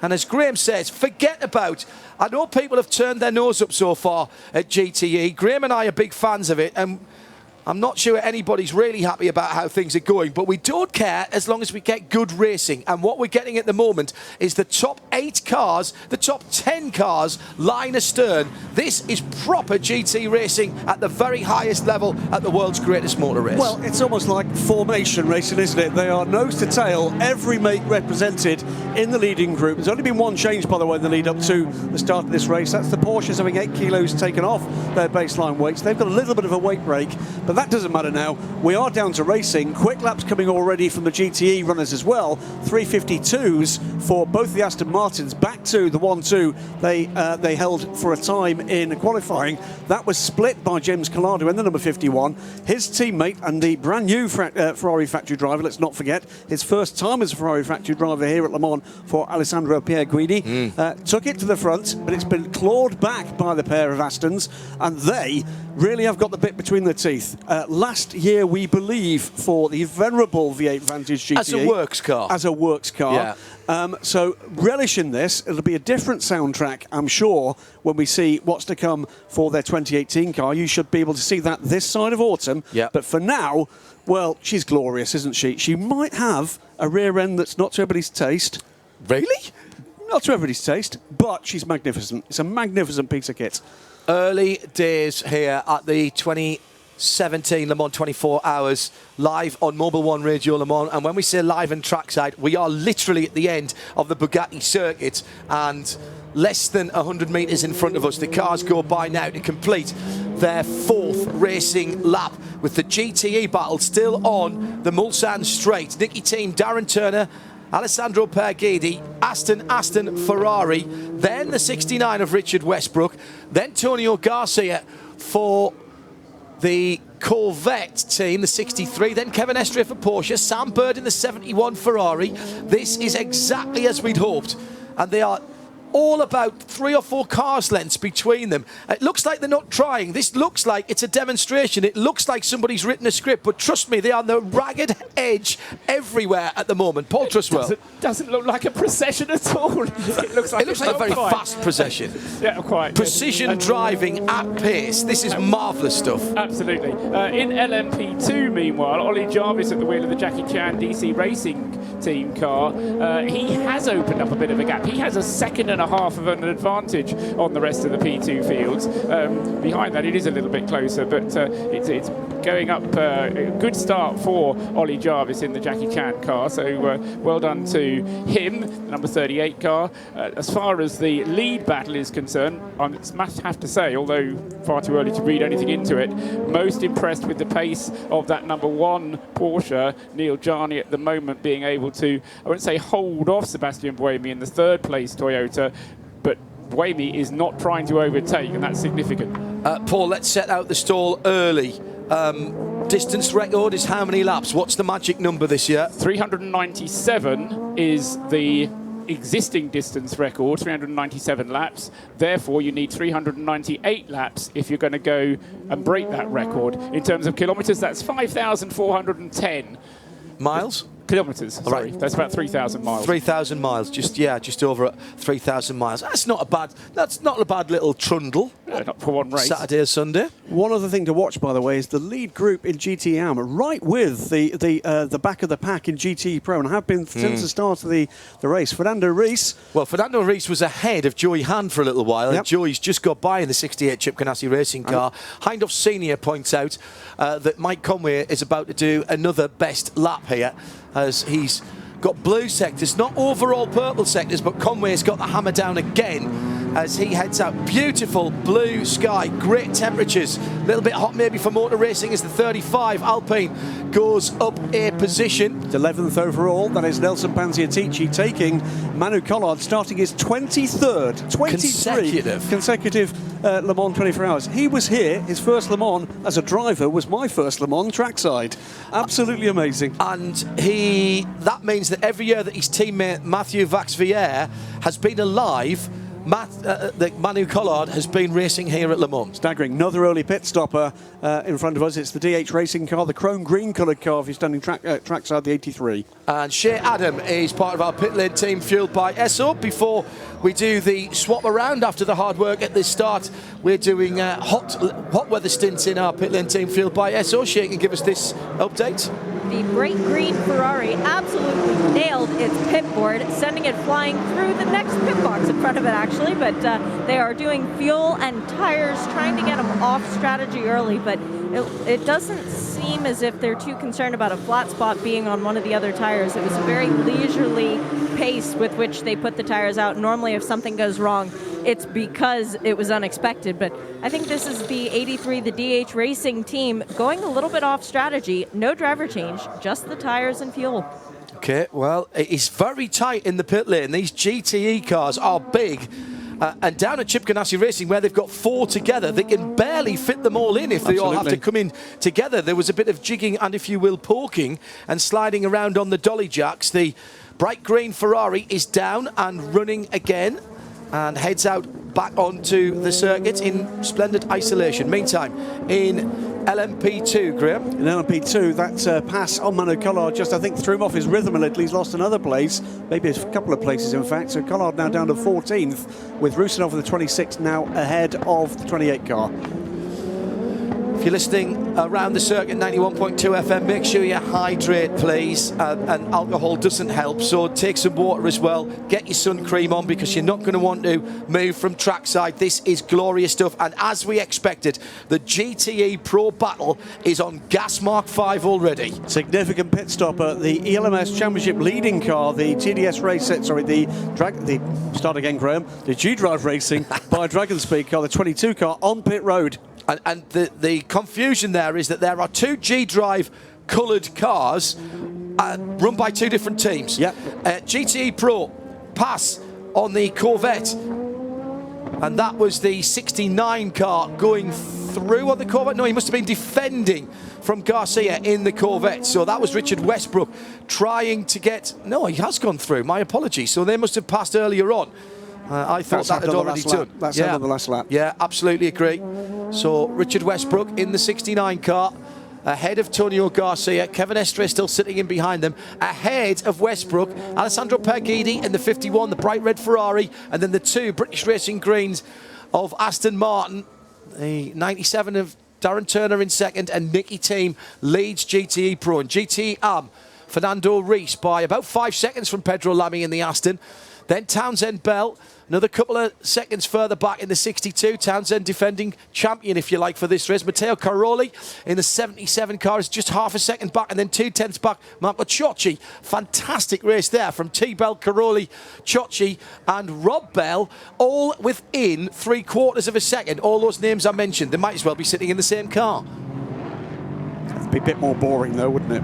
But conversation would be interesting. 22 car into the pit garage. First real big issue is to the number 22 car, Paul Truswell. Yeah, that was Ryo Hirakawa who brought the car in. The leaders, meanwhile, are about to catch up with the GTE. In fact, they already have caught up with the GTE AM battles. So for the next 23 hours and 40 minutes, you're going to see lots of overtaking. And into the gravel, Graham, is one of the Alpines. I can't see which one it is. It's the 36 car. 36 car has got into this the gravel. This is Gustavo Menezes. The yellow flag is out. It's Mulsanne corner. He's done that straight on thing, which is so easy to do. Don't think he hit the tyre barrier. No, he did not. You're coming round that little right kink and then braking at the same time, and it's very easy to lock a wheel up, and that's exactly what he did as he went for the tightening of the right-hander. He tried to get on the throttle and punch out of the gravel, sadly beached, and that will bring, I think that will bring a slow zone. Well, we'll wait and see, John. It is a slow zone. That is last year's winning car, remember, in LMP2, albeit with a different driver squad this year. Menezes still stays on board, but the 36 car not going to have the trouble-free run that it had to win the class last season. So first slow zone of the race comes out with 20 minutes elapsed of this 24-hour race. And traffic at the moment falling the way of the chasing Porsche. Mike Conway now just 1.2 seconds ahead of Neil Janney. Well, Peter Thickett says, can we throw a full caution so he can get his sound and vision properly synchronised? We do have a little bit of a different look to our studio vision here at the Mobil 1 Broadcast Centre, overlooking the final chicane at Le Mans, which includes ability for you to sync up. Thanks to Nick Damon for the technology from RC Racing. And the one or two new features to Studio Vision this year, which I hope you like. Spin right in front of us for G-Drive, and it's blocking the pit lane and reverses out and very nearly hits the 34 P2 car as it comes in. Extraordinary piece of driving from the 26 car. So these are very early stops indeed. That's Roman Rusinov. Rusinov in 37, Tristan Gomedy in, Nigel Moore coming in the 34. Had to make avoiding action as Rusinov had spun.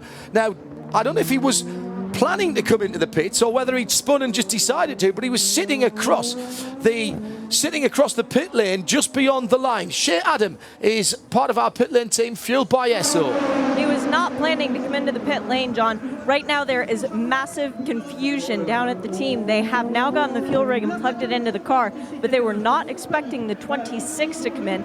The sister car, the 22, up a couple boxes with the same livery on it, has the engine cover off and 3 mechanics working to try and tighten a hose back up.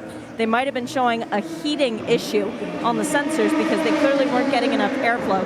The number 37, the Jackie Chan DC racing car, also came in. They did fuel only, no tires. Now there's a new nose going on the number 26. I saw them rehearsing this on the G-Drive car the other night during a pit stop practice, but they changed a few things on the setup for that alternate nose. Don't think that's what's going on here. There was a spin for this car coming through the final chicane. Yeah, there was. The damage that he did, though, that's what the question is. Yeah, there was. Over the sausage curbs as well. Roman Rusinov ended up pointing towards the pit lane, so decided to come in, but then very nearly got picked up by Nigel Moore. Already the lead is getting through the midfield of GTE Pro, such is the pace at the head of the field. You're listening to Mobil 1 Radio Le Mans 91.2 FM. It's Paul Truswell, Graham Goodwin, editor of dailysportscar.com, and John Hindorf with you, live from trackside. I'd forgotten how ridiculously exciting the first few laps of these race has become in the last few years. This is an extraordinary run, and we're seeing the sort of scenes that we are used to at the Nürburgring after a couple of laps, Graham, with these leading cars carving through the GTE Pro field. That right there is exactly what came to mind with me, John. You're absolutely right, but what's happened with the traffic is it has closed that lead battle up. Under a second through the last sector. Quick confirmation, by the way, from Ivo Breukers, is in the ARC Bratislava garage, watching on, of course, proudly the progress of his son, Rick Breukers. The telemetry showed the alternator belt had come off. It hadn't. So it wasn't the belts, it was the alternator belt. Terrifically noisy down there. So that's an easy one to going to miss, but that was what the issue was initially for the 49. Now, if you're going to tweet to us, do it at RSL_studio. It comes up on the big screen on my left-hand side. Still got the slow zone down at the entrance to the second chicane all the way past the Mulsanne corner. Now, if you think it's hairy with the P1 hybrids going through GTE Pro, wait till they get to the LMP2 cars, because those cars are super quick in a straight line, and it will not be the task that we have just seen. Mike Conway leading now by 2.5 seconds from Neil Janney in second, who has 2.8 seconds, excuse me. So number 7 Toyota from number 1 Porsche, from Toyota number 8, from Porsche Timo Bernhard number 2, from Nico Lapierre number 9. Lapierre, remember, delayed early on after coming together with the number 4, who has dropped well away and out of contention after coming into the pits for a new nose. Paul Truswell. Yeah, that was a 2-minute stop for Ollie Webb. He stayed behind the wheel of the car and has gone out on his way and is now chasing back. Just to say, the slow zone over at Mulsanne corner has now been removed. What isn't evident is what they did with Gustavo Menezes' car. I can tell you that it's on back on track and at speed. I thought it might be. Yes. There was no reason for it not to be. Nice to see Alpine, though, going back to their rallying routes. Absolutely. Bit off-road racing. Thank you, too. The damaged Toyota at the moment losing about 1.5 seconds a lap, so the front end likely to be changed next time around, thanks to Sam Collins, our race car engineer. Nick Damon has joined us in the pit lane team, fueled by Esso, and he's up with Viant Rebellion. Well, I saw the car going past. I'm actually waiting outside the Alpine 36 pit lane, but it's a regular early stop for the 13 Michel Vaillant Rebellion car. They've currently just fueled and going out. So it's very interesting how a number of these P2 cars are getting off the normal schedule. Now, coming up towards me is the Spun 36 car, not showing any damage whatsoever. He is looking as though he has, you are right, John, he didn't nose the barrier. He's come in there doing a driver change. So Gustavo Menezes has got out, across the side, I can't see he's got in, we'll have to make that clicks across. It doesn't look like Romain Dumas' helmet, it's going to be the other driver. And they are just currently getting a full service with fuel. They're also, it's a Matt Rao have got on into this one now then. Now, interestingly, they're also preparing for the 35 car as well. So it appears that every single P2 team has decided on an early stop. I'm not sure how this works, what the reasons for it is, but it does seem to be a tactic that's now being employed by at least half of this P2 field.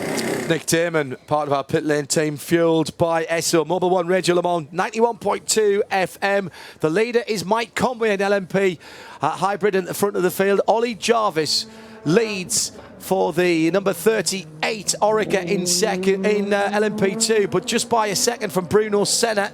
I cursed that car by picking it earlier on in our offer sweepstake. Vitaly Petrov in the 25 Orica is third. The first non-Orica is Mikhail Aloshin in the 27 at Dallara in 12th overall, which makes him, what, 7th? Sixth, excuse me. Sorry, you're right. Seventh, because we lost one of the LMP1s at the back of the field. Correct.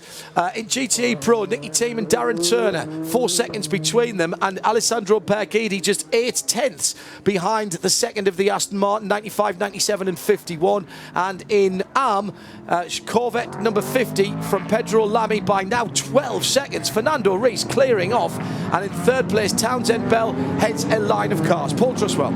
Yeah, just going back to that comment you made about Nicolas Lapierre losing time to the rest of the field. I think Sam Collins it was who sent the tweet in. It's more than 1.5 seconds a lap. It's more like 2.5 seconds a lap that the number 9 car is losing, taken over the 8 laps of the race that we've had thus far. So wouldn't be at all surprised to see that car making an earlier stop. Under normal conditions, we haven't really talked about strategy, but these LMP1 hybrids will go 14 laps on a tank full of fuel, and no reason to suppose that Toyota will do any less than that, except for the fact that they've done a formation lap behind the safety car. And we've got in more, and here's the second of the Vaillant cars coming into the pit lane. It's 1, 2, 3 in LMP2. It's the 38 Jackie Chan DC racing car, the 31 Rebellion, and the 25 Manor car from 1, 2, 3, with the second of the Alpines from 4th. This is very, very interesting indeed. anybody who's in the pit lane suites, by the way, looking down on these LMP2 cars, they haven't lost bits from the top of the wheel arches. That are the great gaping holes that are there for aerodynamic and safety reasons. Oh, it does look, though, that someone hasn't quite finished the Airfix kit. Nick Damon is in the pit lane. A never-ending stream of P2 cars are passing past me. I'm sure they can do more than half an hour on fuel. So this is obviously a tactic that everybody with the computer has worked out exactly the same. The 35 is close to me.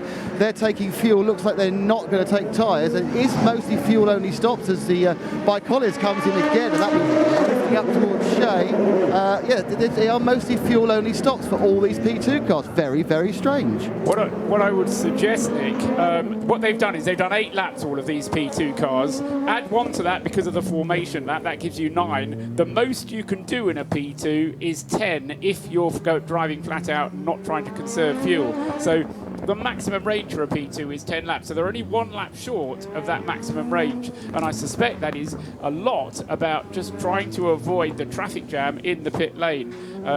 So I wouldn't be concerned. I think it's purely that this is the best way that the teams decide that they can do this first stint. For the same reason, I was just saying a moment ago, the P1 hybrid cars, the two Porsches and the 3 Toyotas, most likely to stagger their pit stops as well. Particularly Toyota, of course, have got 3 cars to bring in.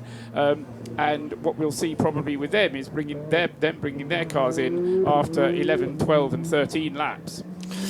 You're listening to Mobil 1 Radio Le Mans 91.2 FM around the track on Sirius 138 XM 201 and around the world at radiolemans.com. The 85th running of this great motor race is underway. Radio Le Mans, when seconds matter.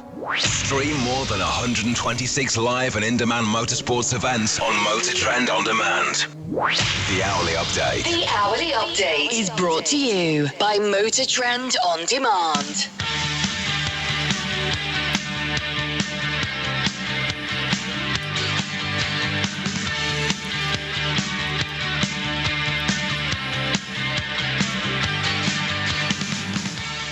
So half an hour into the motor race, we are on lap number 10 and Mike Conway leads by 3 seconds. The number 7 Toyota from Porsche, number 1. Neil Jarney jumping into second place early on. Sebastian Buemi shuffled back to 4th in the number 8 Toyota. He's another 3 seconds further back. Then Timo Bernhard is the second of the Porsches in the number 2 car. He's 4 seconds further back down the road. Nico Lapierre delayed early on. Looked like contact between that and the Collis car. The Collis had to come in for a new nose. Nico Lapierre has damage to the right front of his Toyota that's costing him about a second to 1.5 seconds a lap, and he's fallen 15.8 seconds back from 4th. That's 27 seconds off the lead.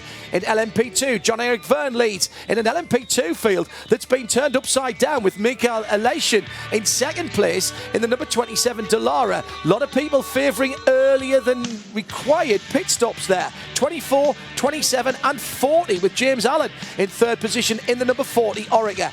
In GTE Pro, it's been a scrap at the front of the field that we were hoping for. Already it's delivering. Nicky Team in the Dane Train. Number 95 Aston Martin leads Darren Turner in the 97. Alessandro Perguidi in the 51 Ferrari got up to the lead at the start of the race, but has dropped back to third.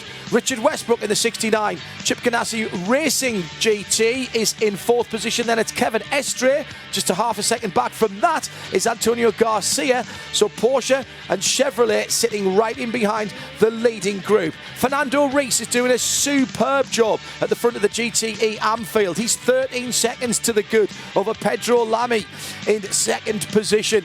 And Pedro, check that. He is 13 seconds to the good over Pedro Lamy. Just reading the wrong line there. Sorry, got overexcited.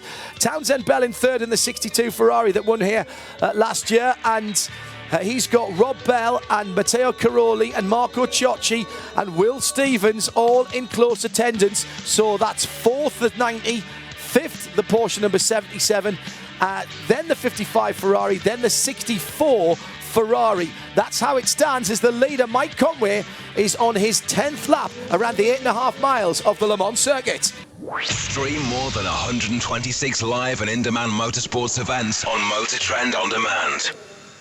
Another car in trouble on the circuit, John. It's the number 39 Graf Racing car, Trillier. I'd say puncture. And let's take a look at the track temperature, courtesy of Dunlop. At the moment, the track temperature in the mid-30s, 35.7 degrees with a Celsius in the air of 27 degrees. It's forecast to get much hotter before the end of the day. Track temperature on Mobil 1 Radio Le Mans with Dunlop. Orica 07 Gibson of the 39 variety touring back. Front left, problem. Yeah, he's done a good job. Can't afford to ride the curbs here at Le Mans. Now, Corvette versus Porsche down to Indianapolis. Paul Trustwell been watching the numbers as the Corvette, well, just for a moment, the Corvette is under pressure. And it is the 66 Ganassi car right up the tailpipes of Antonio Garcia, and then Ollie Gavin's right behind them.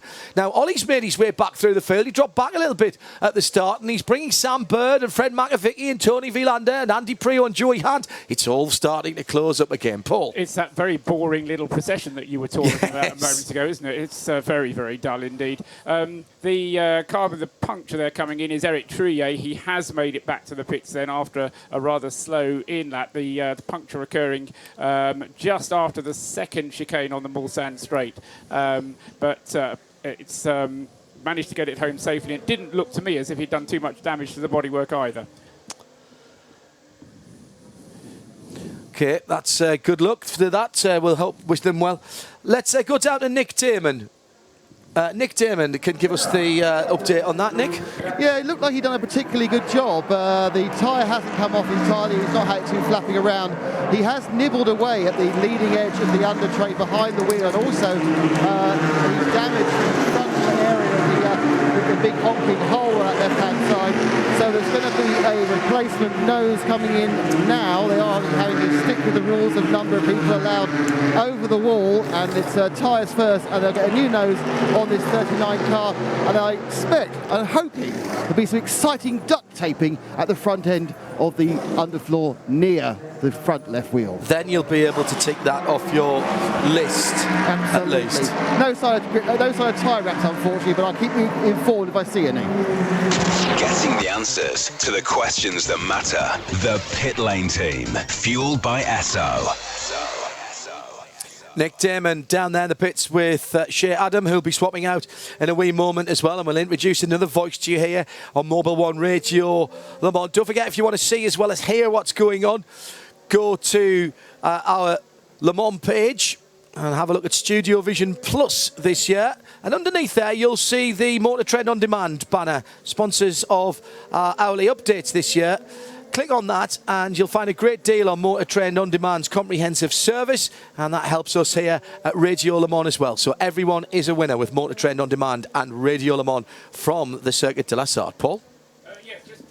Picking out the pit stops that have happened in LMP2, and the guy who lost out was Oliver Jarvis. Remember, he was leading when he brought the Jackie Chan DC racing car into the pit lane. It was a longer pit stop for Ollie. Not quite sure if one of our pit crew, fueled by Esso, will be able to find out why, but it was about 20 seconds longer than anybody else, and as a result of that, the lead of LMP2 has now gone over to the number 30 one car, Bruno Senna at the wheel of the Vaillant Rebellion, ahead of the number 25 G-Drive Racing, the proper G-Drive Racing car, the Russian one.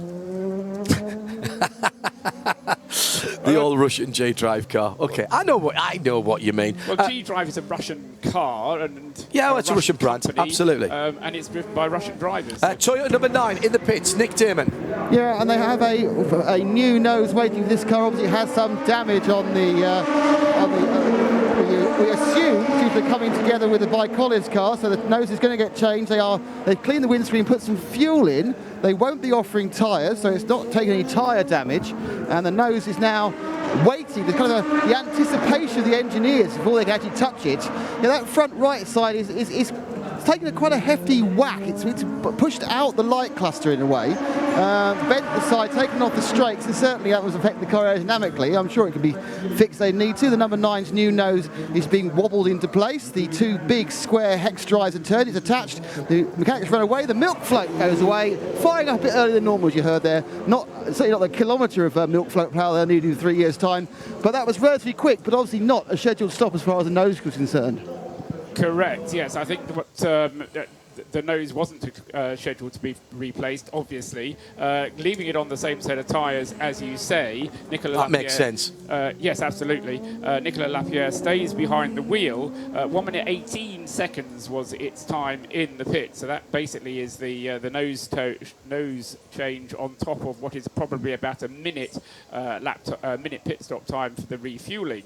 But my suggestion a few moments ago was that Lapierre will come in at the end of lap 11, which he has done. We'll get Sebastian Buemi coming in at the end of lap 12, and then Mike Conway will be coming in at the end of lap 13. What Porsche will do, I don't know. I have a sneaking suspicion they might both come in at the end of lap 12, the next lap. So expect to see 2 Porsches and 1 Toyota in at the end of this lap, but that's a bit of speculation on my part. Hi John, so it's Owen down here in the pit lane, so it's Owen down in the pit lane here, and obviously you mentioned the number 38 DC Racing car had a longer stop on its first stop when Oliver Jarvis came in. Just found out from the team that was due to a problem with the starter. They simply couldn't start the car, so that was where the delay came. So we'll have to keep an eye on that with their next stop to see whether that problem reoccurs. Thank you, Owen. Owen Mildenhall joining our pit lane team, fuelled by Esso. That's now we've cycled through almost all of our pit lane team. Just Joe Bradley still to come when we can manage to wake him from his post-luncheon stupor after he went up to the smoking dog. Thanks to Carlo Daniele, Heather, the rest of the team, Adrian, Nathan. Thank you very much for looking after us so far this week. I have no idea how we existed before you were looking after us here at Le Mans. Thanks very much. I wonder, John, if that is the first, as we see the number 8 Toyota now pitting in front of us. From third. And the number 2 Porsche follows it down pit lane. Whether the starter issue for the Jackie Chan DC Racing 38 is the first of the heat-related issues that we're expecting to see. Nick Damon has Toyota in the pit lane. Yeah, one of the vagaries, those of you who know about the pit lane, is that both the leading LMP1H teams are in the lower half of the pit lane. We always used to have one at both ends. We had Audi, but Porsche surprisingly didn't move to pit out, stayed in their middle pit position, whereas Toyota stayed at the first set of garages and pit in, which, for those of you with long memories, used to be occupied by Peugeot. Well, the biggest problem for the Toyota pit stop was moving all the camera crews. There were 2 people whose sole job was to ush away a clear space for all the camera crews to go. That was an absolute standard stop there for the 8 car. Fuel only, of course. We don't expect to see any tyre changes for at least 4 stints, possibly 5. The Porsche's still sitting there being fuelled. That's not getting tyres either. No driver change. And I would say that was pretty much an honours even stop. I don't think much change there. Both are very clear and easy. And obviously we're now waiting for the number 7 car to turn up any minute now. Hello to Johnny Morlam. Why is Johnny Morlam not at Le Mans? There's something gone horribly wrong with the world. I was hoping to have him in the studio. Asking about the 38 car. If you just joined us, Owen Mildenhall telling us it was a starter issue on that stop for the 38 car. And I think we might have thrown some light on what happened with the Collis car and with the Toyota needing a new nose. Collis went wide at the start of the race. You saw that, Graham. I think it was after contact. I think it hit a cone, is what I'm hearing. The cone was thrown up in the air or a marker post and then hit the Toyota. That's what we're hearing from a number of people on Twitter at RSL_studio. Paul Truswell. Interesting, that information. The other thing that didn't happen quite as I projected it would, the number 1 Porsche staying out for that second stop. So the Nick Damon expecting hopefully 2 cars in the pits, one being the race leader, number 7 Toyota, the other being the number 1 Porsche.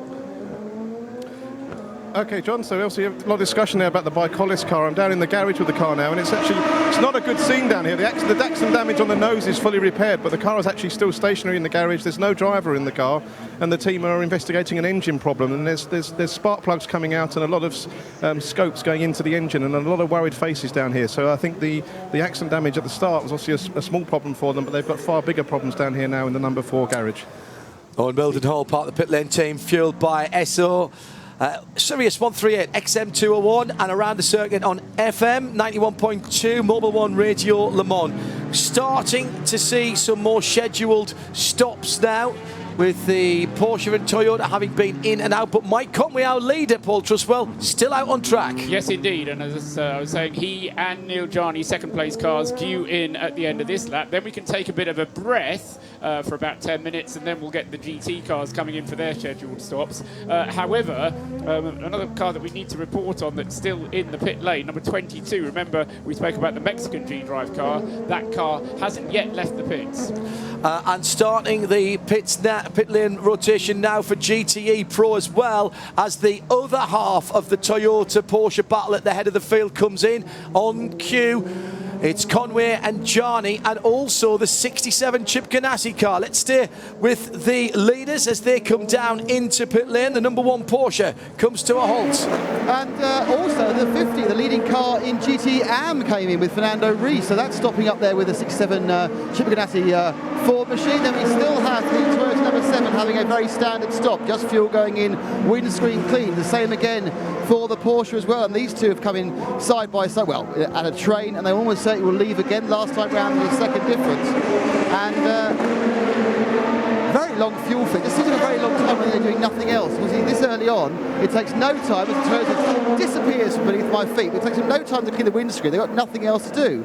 He's now happily away, and there's the Porsche for fuel only as well. And just visually, I think the Porsche gained a bit of time that time.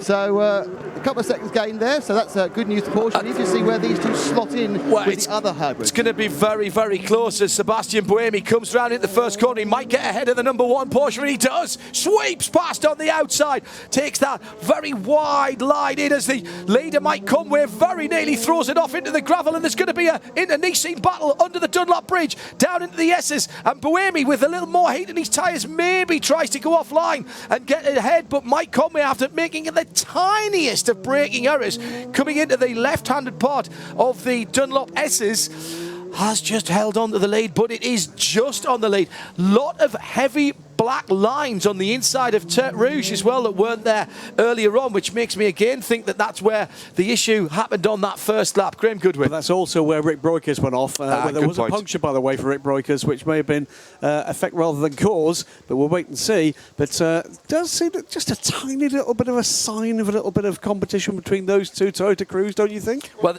they don't want to be delayed, Paul. That's the thing. They've got a Porsche. They've got a Porsche up their tailpipes. Well, indeed, and I think Buemi might have expected to have been able to get back in the lead because he came in a lap earlier. He needed less fuel, so good point. His pit stop would have been that little bit shorter. In fact, it was only a second shorter, so they got the extra laps worth of fuel in a mere second. So, as I say, I think perhaps Sebastian Buemi was expecting to be able to get through in the lead, and then suddenly found out that Mike Conway's pit stop had been a little bit quicker, and of course Buemi had been behind the Porsche, and so therefore was coming from a little bit more of a disadvantage. So we've got the two Toyotas. What is important is, even though we haven't had the change of lead, we have had the change of second place, because Buemi has managed to jump ahead of Neil Jarney whilst Jarney with the Porsche was being refueled. So through the Mulsanne corner, still the 7 from the 8 Toyota. Neil Jarney is about 2 seconds back from this. Timo Bernhard aboard the number 2 Porsche, 6.7 seconds off the lead. Therefore, just under 5 seconds back from the third placed number 1 Porsche. And then it's over 30 seconds back to Nico Lapierre in third position as we get yet another of the Fords, the 66 car this time, making its way down pit lane. And here come the GTE cars, 91 Porsche and the 64 Corvette, followed by the third of the Fords to pass our position here, the 68 Ford GT. It's going to be a busy pit lane indeed for the GTEs, and it's Buemi's gone through into the lead. Yeah, change of lead then at the front as the Toyota's changing place. Buemi now ahead of Conway. I say, remember that Buemi was a bit bottled up behind Neil Jarney before, but Buemi has now got himself ahead of Mike Conway, although he hasn't done so across the start-finish line yet, so I don't count it. In the GT cars, you mentioned them coming into the pits there, Graham. Stefan Mucker brought the number 66 Ford in, Fred Macavici in the Porsche, Oliver Gavin in the Corvette, Joey Hand in the other Ford that came in, and then at a GTE AM, we've also got Pedro Lamy and Ross Gunn coming in the 2 Aston Martins. Absolutely right. So the lead battle for GTM at the moment is the 2 Bells. It's Townsend Bell leads Rob Bell, and watching well, a very busy pit lane at the moment for GT cars. It's getting close stuff at the head of the field as well. Mike Conway falling into the clutches at the moment of Neil Janney as they came past the pit lane. Yes, that was a quick pit stop from, well, I say it was a quick pit stop from Janney. It was a quick outlap from Janney. Was no need to warm the tyres up because they left the same tyres on the car. But it just struck me that Mike Conway took a little bit of time to get going, possibly feeling under threat from Buemi, and whether he was getting any instructions from the team as to what to do. We can only speculate about, but of course we didn't have a Toyota battle before because there was a Porsche in the way. Now we have had the Toyota battle and Buemi has gone through. Mike Conway though made a better fist of traffic down through the Dunlop S's down towards Ted Rouge and out onto the Mulsanne straight, and it's pulled out a little bit more of an advantage. But now the Porsche gets a little bit of clear running. This is proper endurance racing. Anybody who thinks that we should just have prototypes or just have GT cars, tell me that why we have to have mid-class racing here. We have to have it. This is the essence of Le Mans. I'm not arguing with you. I know, but there will be people who say, oh, we've only got 6 prototypes at the front. Bring them here. Bring them here now. Yeah, well, thrash them with a selfie stick. At RSL_studio, hello there if you are just joining us. Hope you've got a note from your mum for being late. It's Buemi that leads from Conway now. That overtake did get done, the 8 and the 7, by just about a second. And then a couple of seconds further back, Neil Janney from Timo Bernhard, who's 3.5 seconds back from his teammates. 8, 7, 1, 2 and 9. Nico Lapierre's lap time is now better than the guys ahead of him, or at least on a par as the guys ahead of him. After that nose was changed on the number 9 car, still waiting to find out exactly how that happened from the guys down in our field by SO Pit Lane team.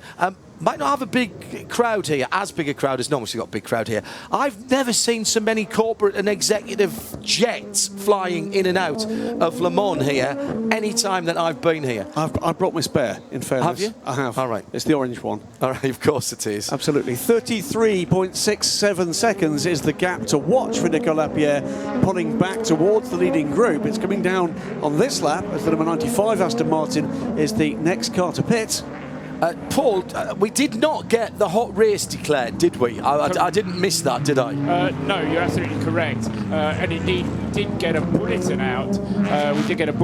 Saying that the maximum forecast temperature is 32 degrees, but that only happens in the final hour of the race. So, in effect, they will not have to have what turned into actually quite a controversial set of decisions. 3 cars wide a moment or two ago as the number 1 of Neil Janney was out on the dirt off the circuit there. And you won't be able to do that too many times. All 4 wheels off the track. And now we've got a race to the pits. The entire lead group in GTE Pro, it's the lead 6 or 7 cars. And let's go down to Nick Damon. And suddenly it was like Hyde Park Corner Monday morning. We've got 10 GTEs of various ilks coming into Corvettes, Porsche and Ferraris. I'm outside the Ferrari garage, the Ferrari complex. There's 7 cars being run by AF Corse, including the 2 pro cars. 51 and 71 are both in. The 55, the 51 gets away at exactly the same time as the Porsche, who's just crept ahead on the pit stop. Across comes one Ferrari, and there's an absolute scrum at the end of the race. But who's going to come in and get out in front? As the 55's got both feet, but it's amazingly the condensedness of how the cars are trying to get away. And interestingly, right at the end of pit lane, the Porsche was very slow. I think the 91 Porsche was very slow getting away. And the constellation AF Porsche, they're not happy about getting jumped in the stops. The pit lane team, fueled by Esso. Nick Damon and Owen Mildenhall down in the pit lane at the moment. And this is where the crews earn their money. It's very hot down there. And 92 Porsche has been the car that has taken the advantage there, Graham Goodwin. I believe so. 92, I think, came out 3rd in that group. It certainly wasn't 3rd when they came in. No, it was not. It's made up some positions there, certainly. Yes, I think the order now is 95, 97, then 92 in third. Then it's the Ferrari, and then 92 Porsche in fourth place. So the two Astons, first and second. I think we'll confirm this at the end of the lap. Yeah, Porsche 5 seconds quicker in that pit stop than the 51 Ferrari. 1 minute 6 to 1 minute 11 for the AF Corsa crew, and much the quickest of that little batch of cars that's just gone through their stops. Which either means it was speeding in the pit lane, or it means they put less fuel in. And if they put less fuel in, that's either because the Porsche is proving to be more economical, or it means that the car just stopped in the right place and they did everything right. So, that sometimes that is an achievement that you can get. Talking of coming into the pit lane, do you remember a little while ago we had the Russian G-Drive car spinning out of the Ford chicane? Roman Rusinov. Because of where he finished up, he then went into the pits because he couldn't really do anything else. Well, he's been reported to the stewards for an incorrect pit entry. Yeah, I wondered if that would happen. It's kind of a bit harsh because he was getting out the way of an, he was at the late stages of an accident. I think the bit that he's been reported for probably is driving across the pit lane and then stopping as another car was coming in, and that was the Tockworth car, wasn't it, that was coming in with Nigel Moore at the wheel of that car. GTE is absolutely outstanding. Nicky Team and Darren Turner back out on the track. But Kevin Estre doing a cracking job at the moment. But he's got a Ferrari right up the rather shapely rear end of the RSR, and the Ferrari pulls out to pass. This is Alessandro Perghini, who started the number 51 Ferrari side by side, heading down towards the right kick before Arnage in Indianapolis. Oh, big slide from the Ferrari, the back end getting very loose indeed.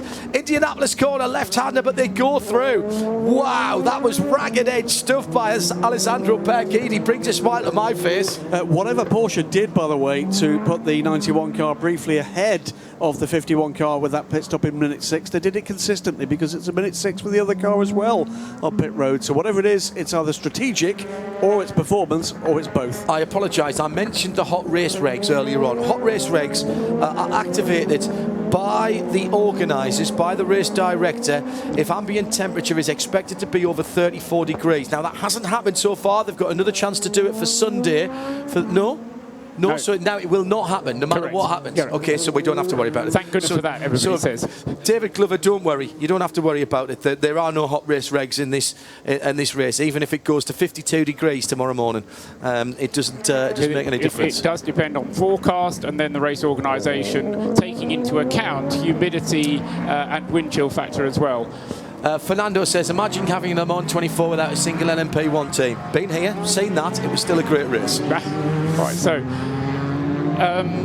I forgot what I was going to say now. Never mind. Big slide right in front of this GTE Pro Battle as they come across the line. That's a 33 car. That's the rebuilt 33 car. And that was ahead of Stefan Mucker and Sam Bird and Richard Westbrook, all coming through there and having, at the end of the lap, the final chicane to get through and avoid the rebuilt 33. Why rebuilt? Well, rebuilt because the car had a hefty off in the hands of Eric Maurice in the qualifying session, and has been built up around a new tub. It was Pierre Nicolet at the moment there. Yeah, I remember what I was going to say now. The number 37 car, which is the undelayed Jackie Chan DC racing car, because it came into the pits a couple of laps earlier, Tristan Gomondy, at the beginning, after just 6 laps. It is very near to its first scheduled pit stop after a full refuel. So expect to see number 37 coming in for its second pit stop, but already a scheduled pit stop, and we haven't even had an hour of the race yet. So such is the pace. And I mean, this is actually good as well for the pit crews, because the first pit stop, you're always a little bit nervous, you're not quite sure how it's going to work. Get that one out the way, chaps. And it's like in football when you get your first kick of the ball. Once you've kicked it once and you realise you have tied your boots up, then you just feel a bit more comfortable with the situation. Let's head back to Owen Mildenhall with another update from our pit lane team, fuelled by Esso. Owen, what do you have? So I'm down here in the 22 G-Drive garage, and the car's been here for quite a long time, as I'm sure Paul's aware. It looks as if we may have one of our first Orica gear actuator issues. Oh dear. A lot of work going on the back of the car, around the gearbox area, and listening to the team, it sounds like they're changing the gearbox actuator. So we've talked about that in the past, but it looks like we've seen the first one of those problems rearing its head. Thank you very much, Owen. And a right rear puncture for the 77 was the problem with that car. Excuse me, left rear for the 77, says Nick Damon. Thank you for that. We don't always get to put the guys on the air because there's so much hectic goings on. Sirius XM, Sirius 138, XM 201, if you are so equipped, around the circuit on 91.2 FM. And don't forget, on radiolemans.com, if you go to the Le Mans page, we've got a special offer from Motor Trend On Demand. Just underneath Studio Vision Plus, there's a big Motor Trend On Demand banner. If you click on that and then sign up, you'll get a great deal on Motor Trend On Demand's comprehensive service, and that helps Radio Le Mans as well. So everybody wins. Coming to the end of the first hour of racing, there's 23 hours and 20 seconds to go. You're tuned to Mobile One, live from trackside at the Le Mans 24 Hours. The weather brought to you by DuraGarages.com. Inspirational garage interiors. Into the middle of the afternoon here, 27 degrees Celsius at our position just on the outside of the final set of corners, just down from Corvette Curve. As we move into the evening time, it will drop temperature, forecast to drop by about 5 to 6 degrees by 10 o'clock tonight. Overnight, low 17 degrees Celsius, but that's not till 4 o'clock in the morning, and 30 degrees by race finish on Sunday. That's how it looks live from Le Mans here on radiolemans.com. Works driver Darren Turner. Thanks to Dura, you could be joining me at Race Performance Simulators in Oxfordshire. It's a full day, including breakfast and lunch, and you and a friend will get to try our GT and single-seater simulators.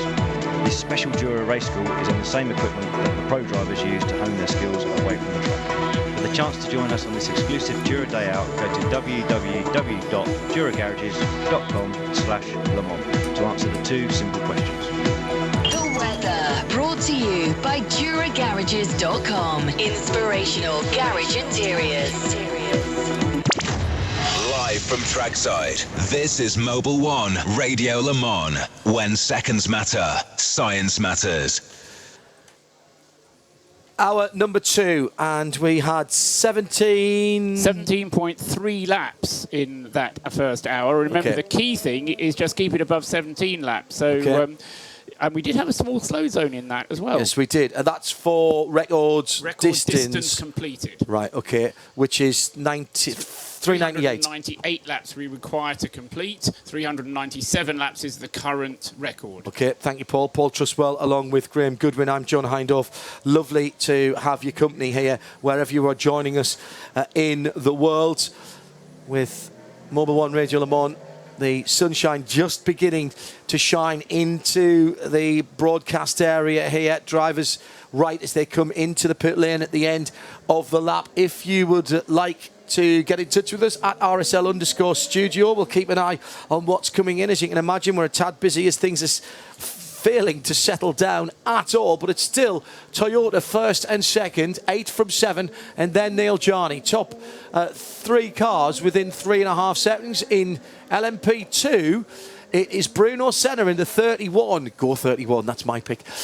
25. Not that I'm being proactive here at all. Vitaly Petrov in the 25. Orica in second place. And then John-Eric Verne in third position in LMP2. In Pro, what a cracking battle that is with Aston Martin 95 from 97. It's Nicky Team and Darren Turner. But the 6 seconds between those two, and they've pulled away from Alessandro Perguidi after those first pit stops now. The 51 Ferrari 3 seconds further back. But then there's 2 cars right behind Alessandro Perguidi, Kevin Estre in the 92 Porsche GT team, certainly the winners at the end of that first stint of fuel in the pit stops, and Stefan Mucker in the 66 Chip Ganassi racing car is next up. In AM, T-Bell now at the front of the field, Ferrari ahead of Aston Martin. But it's not the Fernando Reis car, because he's dropped to third. 62, 90 and 50. Fernando Reis isn't in an Aston Martin. He's in the Corvette. Sorry, in you're the Corvette. too used to seeing Corvette. However, I was right that he's dropped down to third position. No, he's not. He's just recovered to third position. He had a longer pit stop. He dropped him back down to fourth. He's just gone by Pedro Lamy. He's now closing in on Rob Bell for second position. This is the confusion when you've got Aston Martins involved and an ex-Aston Martin driver. It's not an Aston Martin involved in the battle. We are now, though, getting moving back into the, and we're going to see this remarkably often through this race, Paul Trustwell, into another cycle of LMP2 pit stops. Exactly so, yes. I mean, the LMP2 cars, if they're being driven hard, will only go 10 laps. And the reason I kind of paused and said if they're being driven hard is that because all of the LMP2 teams have to have a silver driver on the crew, the silver driver might be able to get 11 laps out of a tankful, but the pro drivers in the P2 cars are almost certainly going to be stopping after 10 laps, and that's exactly what Nelson Piquet Jr. has just done, although slightly worryingly for Bruno Senna in the car, the Rebellion, and Vitaly Petrov, they both came in after just 9 laps. Now that may be a conscious decision in order to quadruple stint the tyres, which is what they're going to have to do. They may be saying, okay, let's do a slightly shorter stint, but then we'll be able to still quadruple them, and rather do 4 times 9 laps equals 36, rather than doing 4 times 10 laps equals 40 laps, and then possibly have a tyre dropping off towards the end of the fourth part of the stint. They are limited to the number of tyres they can use in the course of the race, but they'll still have enough by reducing the stint length, but still being able to quadruple stint. Nick Damon has news. Yeah, I had a few P2 stops, but both the 39 and the 49. The 39 is the Graf Racing machine. The 49 is the oft-troubled Arc Bratislava car. On taking fuel, have been wheeled back into the pits and having various examinations done. It's that front left which had the puncture, which is being examined most carefully by the Graf crew on the 39, and it's like an engine cover off for the 49. Interestingly, the 35 car, the Alpine, did take tyres that time. So far, though, no one has changed a driver apart from the 36, which kicked out Gonzalez and put in Matt Rao. But everyone else, it's the drivers at least double stinting, triple stinting, or quadruple stinting. So it'll be interesting to see how long they run before they start to change the man behind the wheel. Interesting. Nick Damon down there. Graham Goodwin, your thoughts on the first hour? Well, it's very hot and bothered, isn't it, at the front of this race? The top 3 cars within 2 seconds after full hour of running and a pit stop cycle. That's coming to and fro with a bit of traffic. LMP2, it's going to be bonkers. It's as simple as that. It's been bonkers at the front, bonkers at the middle, bonkers at the back, and we've already seen some of the reliability woes we thought might start to affect these cars, particularly in the heat, John. Magnificent shot just been sent in by Robert Sellers, who is in the timing tower at the final corner at Road Atlanta. He's running timing for a club meeting there, and he's got us on at the same time. Fabulous stuff there, Robert. And also, Robert Patterson, that was Robert Sellers, says, why are there no roofless LMP2 cars this year? Easy answer for Trusses. They're not allowed. Yeah, simple as. Is he being ruthless or ruthless? No, roofless, I said. As in with no roof? Yes. Yes. There are plenty of ruthless. First time for some years that there haven't been any open cars in the entry for the 24 hours. Let's go down to the pit lane for a couple of updates. Some good news first for one of the cars down there from Owen Mildenhall. Yeah, so amongst all this feverish LMP2 action down here at the far end of the pit lane, the 22 G-Drive car has now been pushed into the pit lane and looks like it's about to rejoin the race. And Nick Damon. With the 39, of course, this is the car that had the puncture at the front left, and I thought that was a problem. It's not. They've actually snapped a shock absorber. One of the rear shock absorbers, one sitting on the right-hand side of the engine bay, is sitting there, and the shaft has snapped off in the mount where, of course, you would then put the coil-over spring. I've never seen that before. It must have been I can't see how it completely damaged it. It must have been a fatigue weakness. And the 49, as I turn round, is being put back onto the apron. That's the Arc Bratislava car. Thank you, Nick. The Fast and Furious action in the GTE class has side-by-side action at the moment. Blue flags are flashing, and it's Porsche versus Ferrari coming into the Porsche curves. The Ferrari up the inside, the right-hand side of the circuit, and the 51 car just about making it. That's Alessandro Perguidi with Kevin Estre, who we mentioned just how well the Porsche team did in the pit stop, and that's put Kevin Estre in a very, very strong position. Well, Estre must have gone back by him, because we saw Perguidi go by him, 2 laps ago. So the Porsche has fought back, only to lose that place again. Well, no, I think he was trying to get back on terms with him. I don't think that was the Ferrari going by him. I may be wrong. Now there was a pit stop there for Stefan Mucker in the 66 Change car. the lead, John. Change the lead. Number 7 car goes ahead. and that was down the Mulsanne into Mulsanne corner. Mike Conway getting that done on his teammate as the next bunch of cars goes past our effect mic. Might even hear the heli telly as well going through.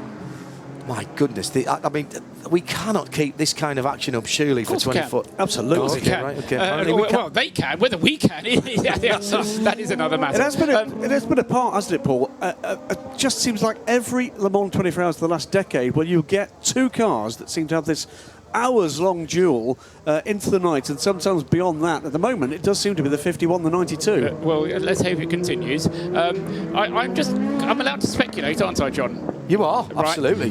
Essential part, I would think. Quite. So, as Graham described, a change for the lead. Now, we're 7 laps into Mike Conway's stint. Now, that's half of his stint. Now, I just wonder whether Toyota are being clever here, and they're taking it in turns to lead for half of the stint, so that the other car can save a bit of fuel sitting in the slipstream of the one car. So, yeah, we had Buemi going through, and you kind of had the impression that it wasn't just a fight. It was a bit of a I won't say team orders, but I just wonder if there is this idea that if we sit behind each other, it's a bit like cycling racing. One sits in front for a little bit, then they swap round and the other sits in front for a bit. And we'll see if this is a pattern forming or whether it's just chance.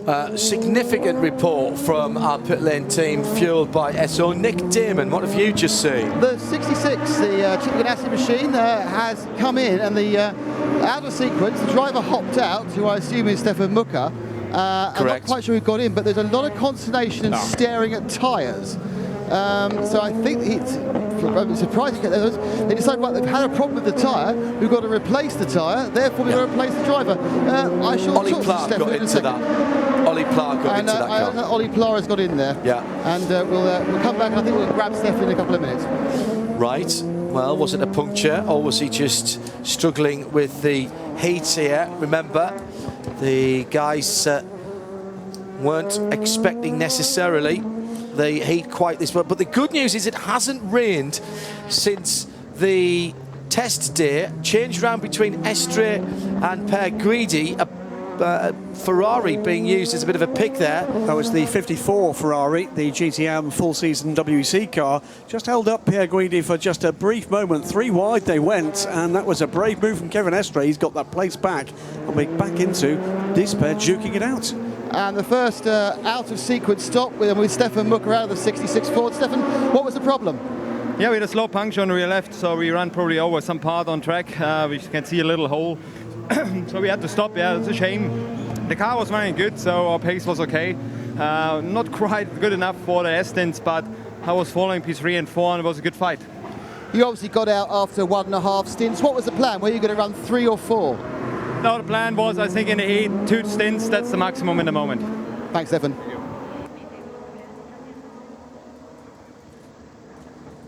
The pit lane team, fueled by Esso.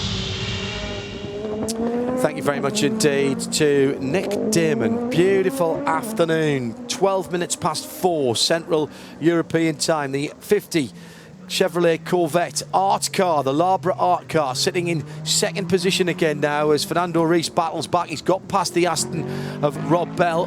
Rob's right in behind him.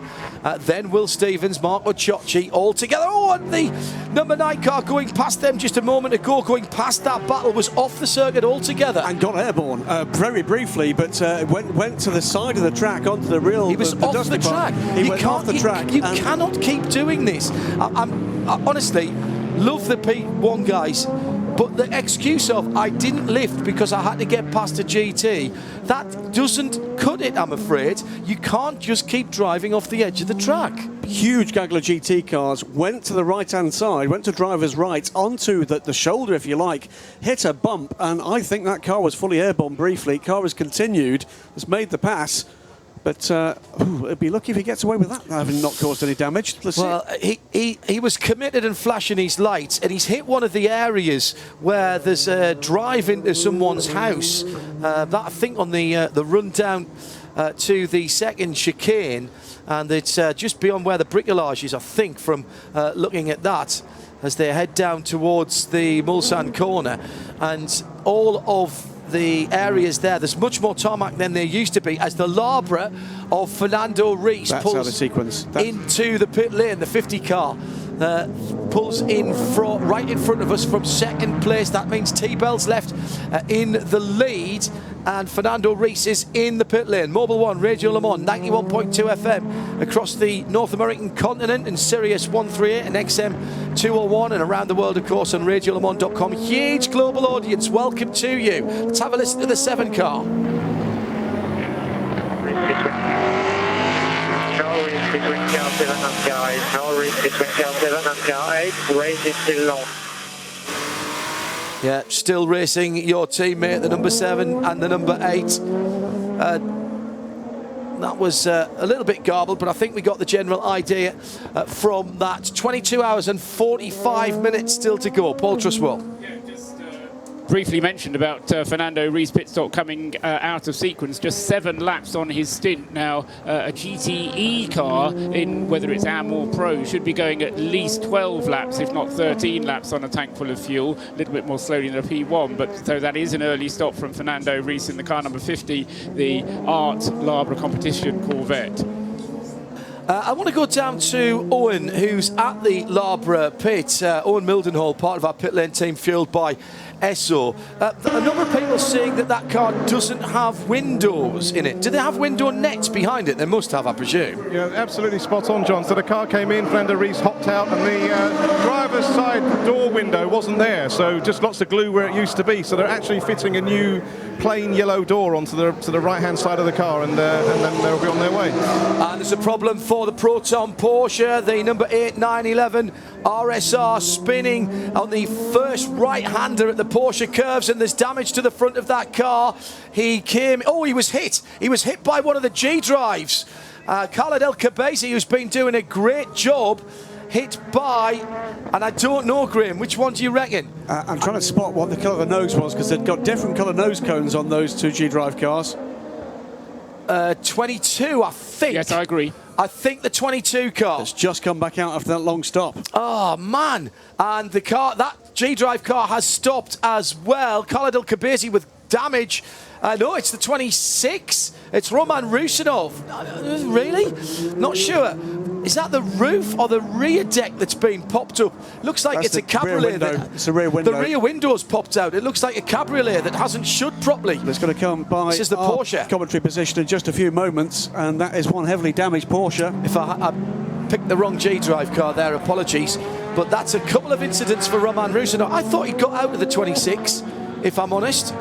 The car has stopped in the new area of tarmac on the Porsche, the exit of the Corvette curves, Porsche curves into the Corvette curves. Rusinov out of the car and having a look at the right front, definite contact, and he looks like he's hit the barriers as well. That car's in a dangerous place. The 88's in the pit lane, and Nick Damon from our pit lane team, fueled by Esso, of course, is there to bring you this live report. Now the live report is he's come to a dead halt, literally on the pit lane entrance line.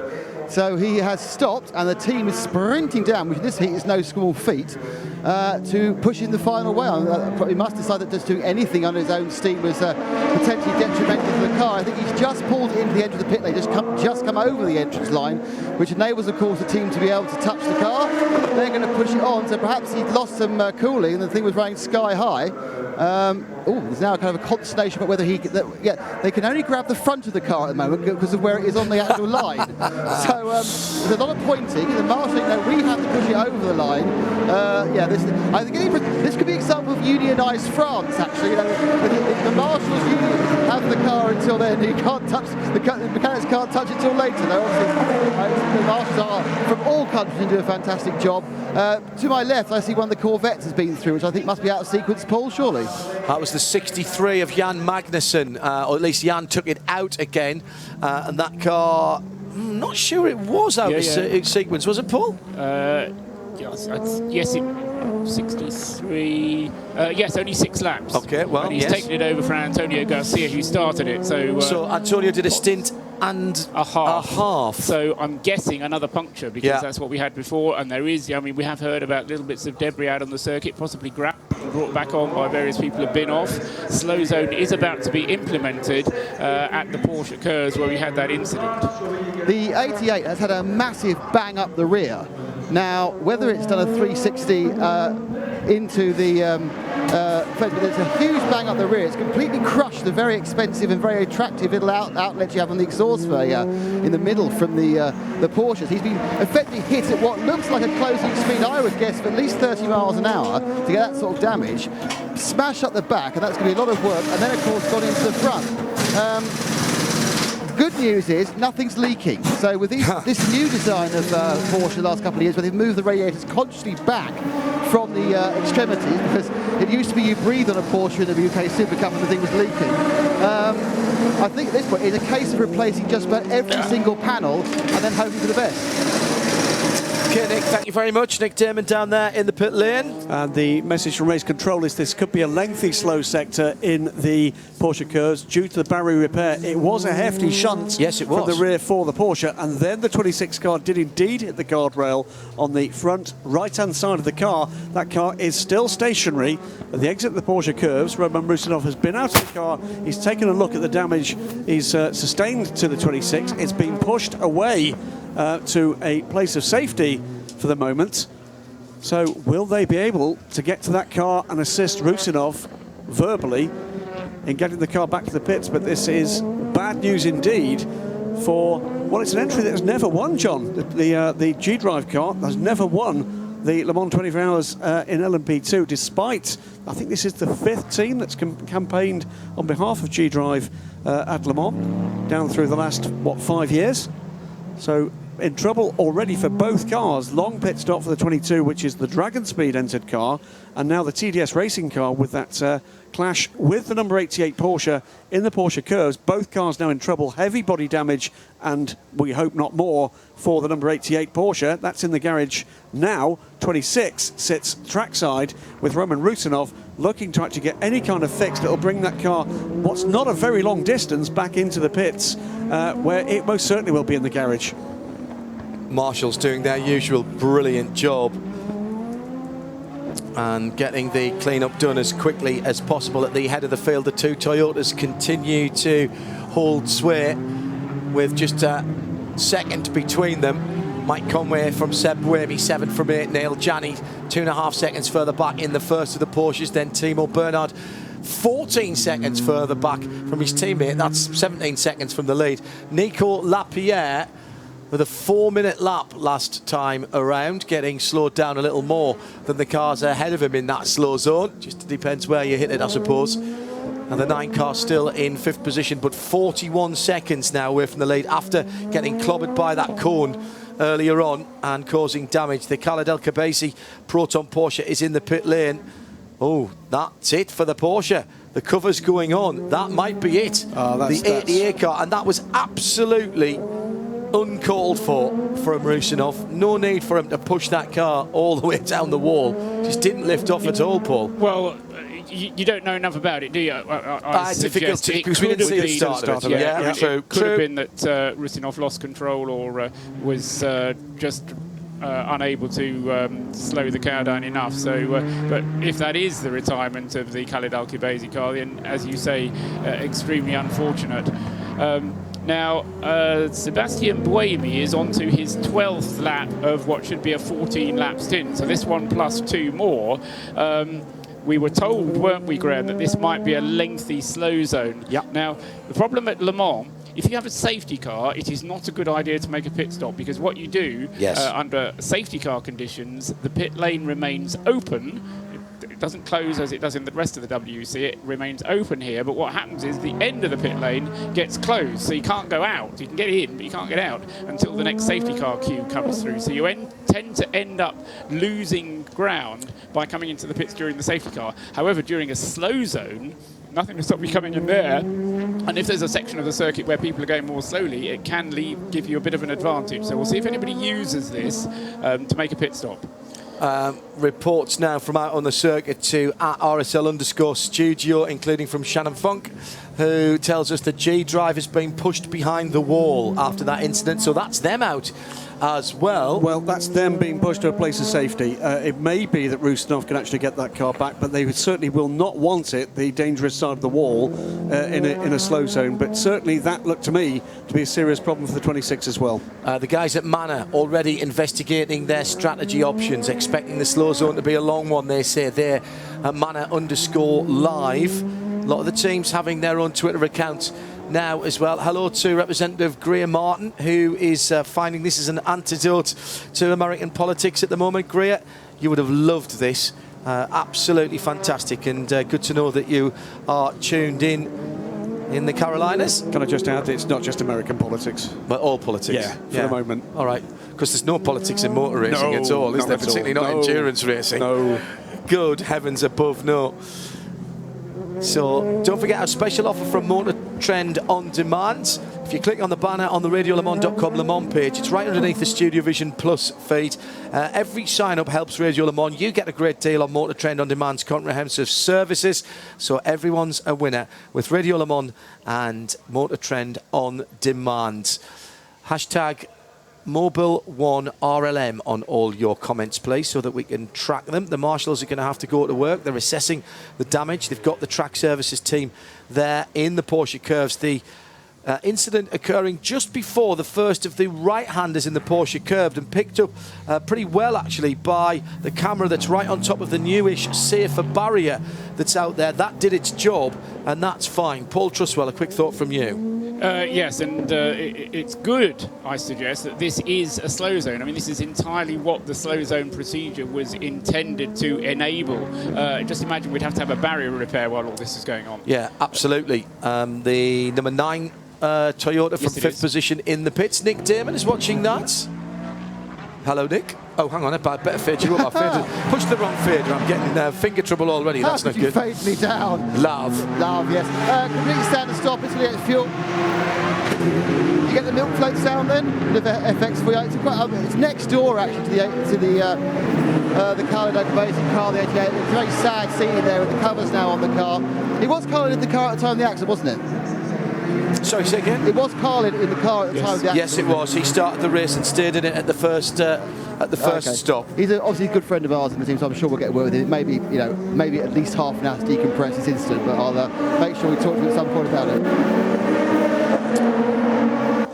Car 26 reported to the stewards. Driving standards is the judgment at this point. So it would look as if Roman Rusinov his afternoon is not going to get any better, is it?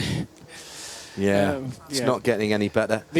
The point to make about that stop from Nicolas Lapierre with the Toyota number 9 coming in, a perfectly routine stop, and he's taken the car back out again. It was fuel only. It came in after 13 laps. Now, we know that Toyotas can go 14 laps, so we'll see whether or not Buemi comes in at the end of this lap or whether he stays out for the full 14. Of course, the other thing that happens whilst you've got a slow zone is you can save a bit of fuel, but I think Toyotas will only be able to go 14 laps even with a slow zone. And the 8 Toyota taking a slightly longer run through the bus stop. Mulsanne corner. The bus corner stop entirely, in fact. Yes, but he didn't hit the gravel. No. He managed to get it stopped and turned. Very difficult to brake and turn in these hybrids when you are harvesting through the front. It's basically like a locker diff in the front, so trying to brake and turn at the same time, not great. Roman Rusinov is underway again, as you suggested he might be, with a deranged front and rear. Yeah, it's the right rear that is the real issue. He's driving it a bit too quick for that. He's off the circuit, though. He'll get that back to the pit lane. And by the way, just as an indication, we do get this car back in, just one very quick way to spot it, if you're listening and watching trackside, is that the nose, the extreme nose tip on the 26 car is yellow. It's white on the 22 car. That from the master artist that is Andy Blackmore, the spotters card. If you didn't print it off before you arrived here at the Circuit de la Sarthe, you're wrong. And we were harbingers of doom. One of the reasons that we're having such a great Le Mans this year is, first of all, it was there's a a mini version. Thanks to Pippa, by the way, from Dunlop. Yeah, of the Spotless Guide, which is laminated and waterproof. And our pit lane team, fueled by Esso, for many years have been asking for rain jackets. When I say about pit lane team, I mean Nick Damon, actually, because he's such a diva. And they've got them this year, so of course it's the hottest Le Mans on record. So it's our fault that we've got the great weather. Aren't you making you wear it anyway? You should. Come on. 26 has made it back to the pit lane. Nick Damon wearing his Esso rain jacket at the moment. I am not. That is a very, very waterproof jacket, which means it doesn't breathe, which is the last thing you want in this temperature. No, it's not too bad. It's nicer than it was on a Wednesday. It's actually quite pleasant out here. It's just a couple of degrees too hot, so I'm not having no moaning. I'm rather enjoying it. Once again, I have the joy of seeing two of the four leading cars here, the 8 and the 2. But again, once again, because we are in this new world of at least 3-hour runs for drivers and the tyres, if not 3 hours 40, they have just fueled it, sent it away. The 8 certainly looks like it's going to be. Looks like it's 2's going to go, and the 2 is a bit longer actually. I think that Porsche 2 stop is going a bit long. The Hourly Update. The Hourly Update is brought to you by Motor Trend On Demand.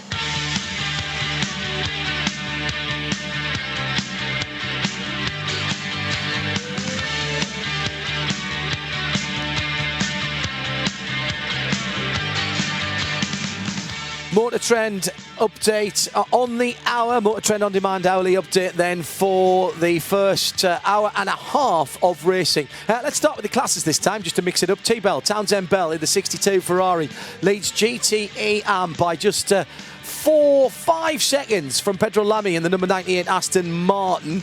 Third position is Rob Bell, also in the Aston Martin, the number 90 car. He's just a half a second further back. 62, 96 and 90. The top three in the AM part of GTE. In the Pro part, it is Nicky Team and Darren Turner, 95 and 97, the two Aston Martins. Now 9 and a bit seconds between them, about 9.2 seconds, and Kevin Estria further 5.3 further back in the first of the Porsches. He's just half a second, 3/10 now actually ahead of Alessandro Pergridi in the 51 AF Corsa Ferrari. Then Richard Westbrook in the 69 Chip Ganassi Racing GT, further 2 seconds back. Sam Bird, half a second further back from that in the 71, the second of the AF Corsa car. And then Andy Prio in the 67, the other of the UK Chip Ganassi Racing cars. He's about another 5 seconds further back. In LMP2, what a battle is going on out there in GTE Pro and in GTM. In LMP2 rather, Bruno Senna has rather got away from the pack. Senna leads Piquet. Yes, really. 31 Orica from 13. The two Vaillant Rebellions looking very strong indeed. There's 22 seconds between them, but there's another there are 2 seconds between them, and there's another 2 and a bit seconds between them, or at least Piquet, and Tristan Gomedy, who's behind the wheel of the 37 Orica in third position. Then Ollie Jarvis next up. The best non-Orica is still Mikhail Aloshin in the Dallara number 27. He's in 14th position overall, which makes him 11th in class. In LMP1H, or LMP1 at the front of the field, Mike Conway by 9.5 seconds now from Neil Janney in Porsche in second because of the 2 pit stops from the Toyota and the Timo Bernhard car. So at the moment it's 7, 1, 8, 2 and 9, a further 33 seconds back. But as I speak, in comes the leader into the pit lane at the end of his 26th lap of the 2017 Le Mans 24 Hours. And here we're live here at trackside at Le Mans. Watch world-class racing Anywhere and anytime. On Motor Trend On Demand. And in fact, the 7 and... The track temperature, gauged by Dunlop. Forever forward. 37 degrees on the track, 27 degrees in the air. That temperature still rising here as the sun beats down out of a cloudless blue sky at Le Mans. The track temperature gauged by Dunlop here on 91.2 FM, Radio Le Mans. We did manage to get both of the leading cars 7 and 1 in the pit lane. Here's the Toyota pit stop with Nick Damon. Well, yes, it's an absolutely completely standard stop again, just fuel and away they go, and to his left here is the Porsche. A more significant thing has just happened, and it's the first of this 85th running. The garage door has come down on the 88, the official sign of a retirement. So whilst a car cover seemed to signify it. It's now official. The garage door has come down on the 88 as both the Porsche and the Toyota completely standard safe pit stops. Paul?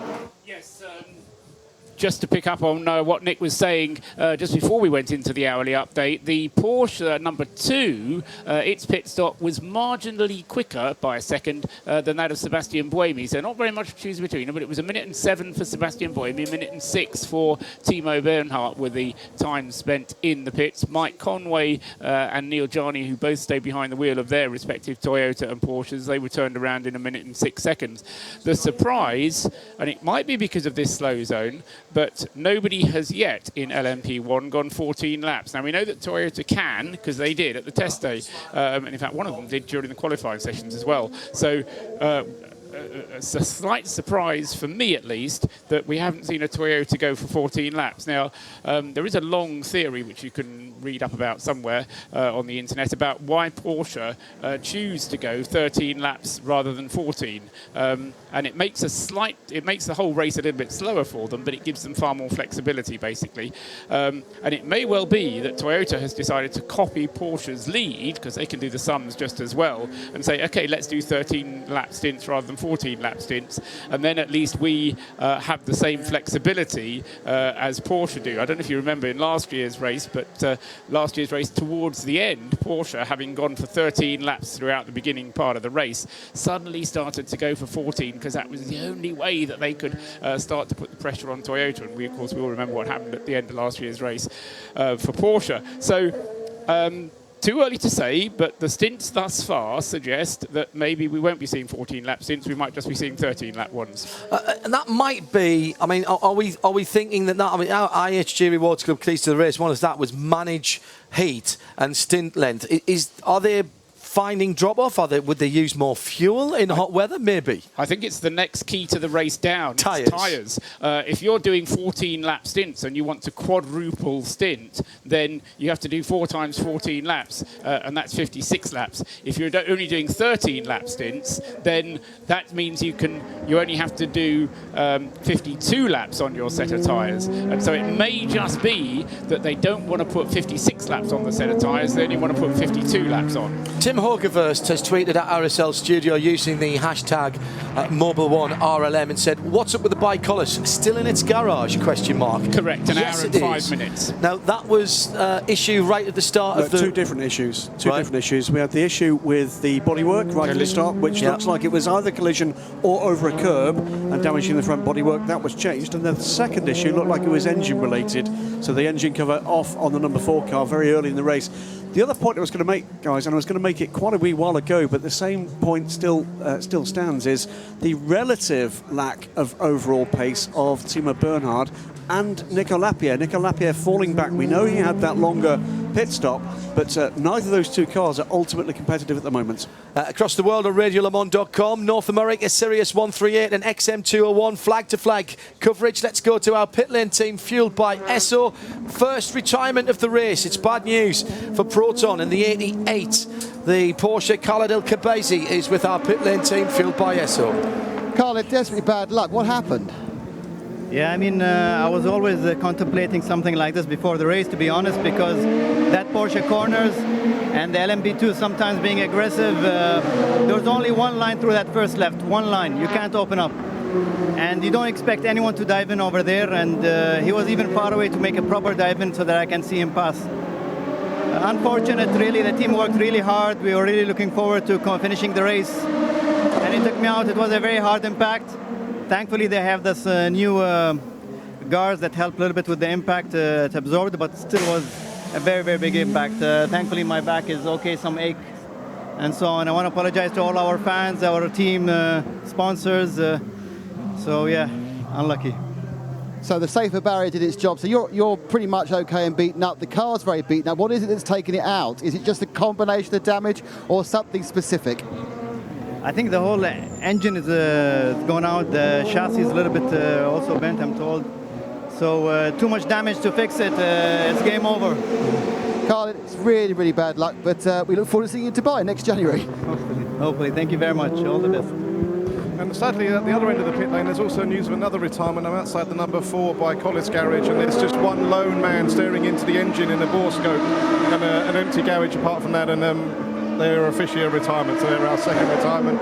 And then next door in the other adjacent garage, the number 26 G-Drive car, the biggest extent of Roman Rusinov's damage was broken rear suspension, and the guys are working to fix that now. So I would say that car will be rejoining fairly shortly. Yeah, it may have a penalty on that. It's being investigated for its driving standards at the moment. So 88 and 4. 88 garage door down, that's definitely 4. We've had Ollie Jarvis tweet, Ollie Webb, excuse me, tweet that they're out. We're just waiting for official confirmation of that, as reported by the pit lane team, fueled by SO. And bad news for both of those teams who came in with such high hopes, both of them. Well, both of them. Calval Cabesi, one of the real gentlemen of, of the gentleman he sounded driver. really down. He did. It's his only race of the year, John. He's not actually doing a full season. It's his only race of the year, and he was, well, it looks like it was exactly what we saw at the end of that incident. He was punted, and he's going to be, I'm sure, down, but actually probably quite angry. So as to what will come of the stewards' investigations into driving standards, we'll wait and see. In LMP2, our leader is still Bruno Senna from Nelson Piquet Jr., from then Ollie Jarvis. That's why I had Ollie Jarvis in my mind, of course I had. Not too far back. You know, where's the 37 car? Oh, just coming 37. out. Chris Montgomery's just pitted. He's just pitted. Yeah, okay, so that's fine. That was on time, Paul. You happy with that?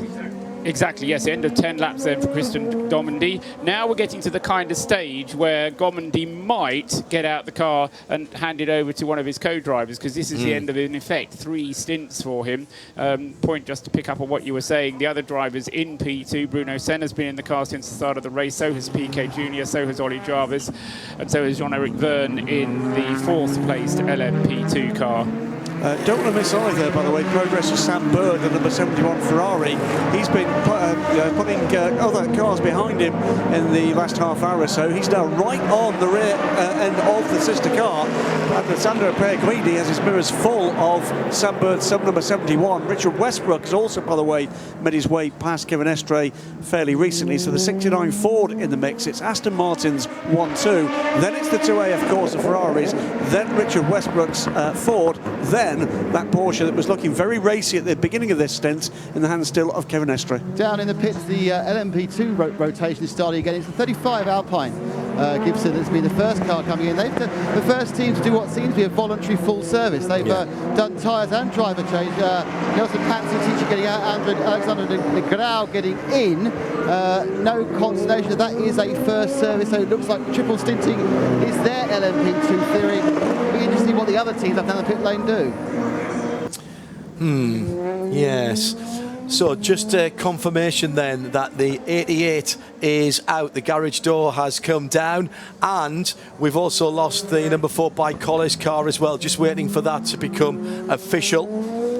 The 37, I suppose we can also take some information from, because Alex Brundle has taken over at the wheel of the Jackie Chan DC racing car. We were suggesting that Ollie Jarvis might be getting out at the end, so Nick Damon rightly again suggesting we're going to be on triple stints for the P2 car. So they've done their triple, and of course in P1 we're still relatively early in the stints, because the P1, the reason why this is happening, this kind of out of sync happened, is because all the P2 cars, or many of the P2 cars, came in much earlier than they needed to for the first stop, for the end of the first stop. And I suspect that was purely logistical. Their P1 neighbours, in some cases, or because there are so many P2s, just decided, well, look, let's stagger this a little bit to give ourselves a bit of space and time in the pit lane. This means that over time we may see the pattern in P2 changing just a little bit. At the moment we've got a Rebellion 1-2 and then a Jackie Chan 3-4, but don't expect that to necessarily stay the same forever. But it's supposition, actually, as to what might have befallen the Bicolis. We saw that that front bodywork in disarray. Yeah. The engine's in trouble. I wonder whether or not that's just overheated. Overheating, yeah. Because it's a very hot day, no airflow through that front aero. I wonder whether or not that's actually been the death of it, unfortunately. That's a shame. Great run at Spa in the 6 hours last month. Really good run in qualifying, and actually could have been even better. Ollie Webb telling us that car's theoretical best lap was a 1:21 as the number 13 Rebellion is now on pit lane. That seems early for that car. It seems like 2 seconds ago that we were talking about it, but such has been... 10 laps doesn't take long in a newfangled P2 car. Yeah, and we're going to have to get used to the pace of the race, aren't we, and the meter of the race as 1, 2, 3, 4 GTE Pros go through, and 2 come into the pit lane as well. 92 and 67, John. A 92 Porsche of Kevin Estre with the 67 Ford right behind him. That was Andy Prio. Now, Prio's made up a bit of time to be right up Kevin Estre's tailpipes. Mark Patterson brings the Ligier number 45 into the pit lane as well. And down at Porsche, Nick Damon is revelling, I'm sure, in the glorious noise of that flat 6 as it came towards him. It's making no noise at all at the moment. It's turned off, and the Porsche mechanics are in the middle of doing a completely full service. Kevin Estre has got out. Didn't see who got in. My guess is it was probably it didn't seem tall enough. I think it might turn further by. I've got a 50-50 chance there. Also, I can see that Andy Prio is getting out of the Ford, about 10 garages up, and everyone else is preparing. And ahead of that, the 27 P2 car, the SMP machine is also doing a full driver change. So we're having that's another out of the Porsche. Good stop, full change, driver and everything else. And it looks now like we're going to get the changeover period for both GTE and LMP2, but it's at least another hour before we expect the hybrid drivers to start getting out. Patrolling the pits, the pit lane team, fueled by Esso. Nick Damon down there in the pit lane. Right, Ferrari, Ford GT coming down the middle part of the Mulsanne Straight, pretty much in a 12-wheeled train of GTE loveliness. And with politics put aside and balance of performance put aside, can't we glory in a Ford and Ferrari battle? How wonderful this is to see. Or a Ferrari Corvette battle, which is just behind them. The 82 going down the inside, and that's Racing Competizione going past the car that Ollie Gavin started. And indeed is still aboard. Yeah, double stinted. Let's stay with LM GTE Pro. Kevin Estre just out of the 92 Manthey Works Porsche. Kevin, an hour and 45 minutes into the race. I mean, what's it like out there? It's very hot in the pits. Is that affecting the way the track's evolving? Yeah, definitely. The track is different than what we drove the whole weekend. But the car was good. I mean, we were good. We were up there. It's difficult to overtake, and it's tough to follow when you are a bit far away. We need a bit of slipstream to match the top speed from the others. But everything was going well, and I did small mistakes on the entering a slow zone, and we lost two places. But we're still in the match. We are there. That's positive. The car feels good. The pit stop was good. We maybe had a puncture now. That's why I made the stint a little shorter. You're talking about moving forward, but how is it being overtaken? We've already seen an incident between a P2 car and a GT. They've got a lot of pace now this year, and you can't overtake everywhere. Is this causing problems? I don't think it's causing problem. I think you have to watch more often in the mirrors. That's the only thing. They are overtaking you easily, which makes the thing simple. Just for sure, they are really quick, so you have to check often in the mirrors to make sure nobody came since the last time you looked. Kevin, thank you. Thank you. So there's the answer to that particular question with a slow puncture. Here's the second of the Vianta Rebellion coming in, and that is a lap after its teammate Bruno Senna already out of the car. From the lead, John. Yeah, from the lead indeed, and that's Nico Prost, the very distinctive eyes of Nico Prost jumping in. 35 years old now, Nico Prost. That doesn't seem right at all. He's just a child, isn't he? New set of tyres to go on that car, standing by, ready and waiting. Of course, they've got to wait for the fuel to be completed, and a brand new set of Dunlops. Looks like Bruno's been close to the wall or close to something else. A little bit of a delay as the wheel gunman got out to the left rear there. That might cost them a wee bit of time. Also in the 33, the Jackie Chan JCDC Racing, second in class. And that car, 38, excuse me. That car, second in class for them, and they're getting a new set, brand new set of sticker Dunlops. Meantime, that three-car battle between the two Ferraris and the Ford, well, Richard Westbrook had made his way by the 71 car, 51 now down pit lane, as is the 64 Corvette and the 91 Porsche. So we're into that cycle of GT Pro pits. We'd heard from Kevin Estre that slightly earlier stop from him might also explain the drop-off in pace for the sister car, with perhaps a slow puncture suspected there for the team. Yeah, it's not quite sure why the Ferrari would choose to come in at that point slightly earlier. They're both on the same refueling schedule, at least they were on the previous cycle through, so might need to investigate that one. Nick Damon has what he described to me as lots of cars. Ah, that's my descriptive powers at their most finest, isn't it, really? The one I'm really watching is the 51 stop with the subtly different red of the Ferrari this year. It's got a bit darker, a bit more scarlet than previous years. Alessandro Perguidi has got out. My guess is, I think that James Collado has got in. And they are, again, I never think that the 51 stops are quite as quick as everyone else. They were a bit slow in the first one. Again, it seemed a little bit leisurely. But you do have to watch these things like a hawk, because you can fool yourself by looking to the right and left too soon. The other Porsche, the 91 machine, is in as well. That's receiving a full service. And the driver and the Corvette to my left, you know where it stands, I think that is also in the pits as well. And from GTM 98, Aston Martin from second position. If you're wondering why these lap times, by the way, were a little off what you might have been expected, still have that slow zone for battery repairs after an incident involving the number 88 Proton competition Porsche of Khaled Al-Kapesi. It was hit from the rear by the number 26 Oreca of Roman Rusinov. Yeah, it's been half an hour since that slow zone was put into effect, so must be coming towards the end of the barrier repair, I would think. And another thing you just noticed as well, Graham, we're getting more and more warnings coming up on the screen regarding track limits. Now, because we don't talk about balance of performance and the controversies that surrounds that, we need to talk about something else which gives us some controversy, and that is track limits. What? No. What do you like controversy, Hindhoff? Anything for a quiet life, mate, Paul, you know that. Oh, no, it doesn't. Oh, yes, it does. Track limits, of course, were an issue certainly during the test day. I have to say, during qualifying, I felt that they were, although we were getting warnings, the drivers were finally learning their lesson, but now, of course, we're in the heat of the battle in all senses of the word. We're getting more and more warnings, and one of those warnings, and in fact it's for the car that's just come out of the pits, number 51, now with James Collado at the wheel, but it was Alessandro Pierguidi who was the offender.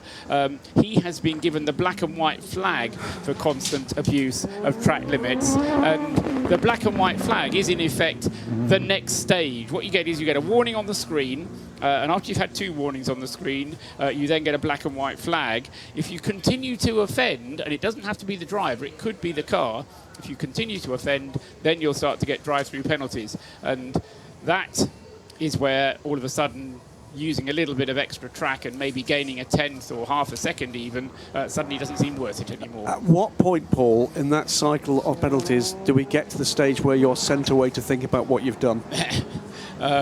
Yes, quite.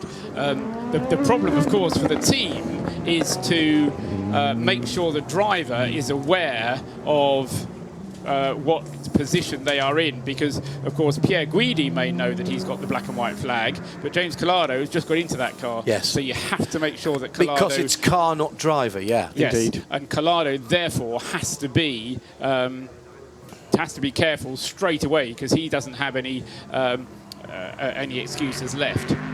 We have a third retirement. That is the number 26. Oreca, not yet officially informed, but Oreca are tweeting that the 26 G-Drive Oreca 07, after Roman Rusinov's shunt earlier in the Porsche curves, which has also led to the retirement of the 88 Proton competition Porsche, the 26 has also left the race.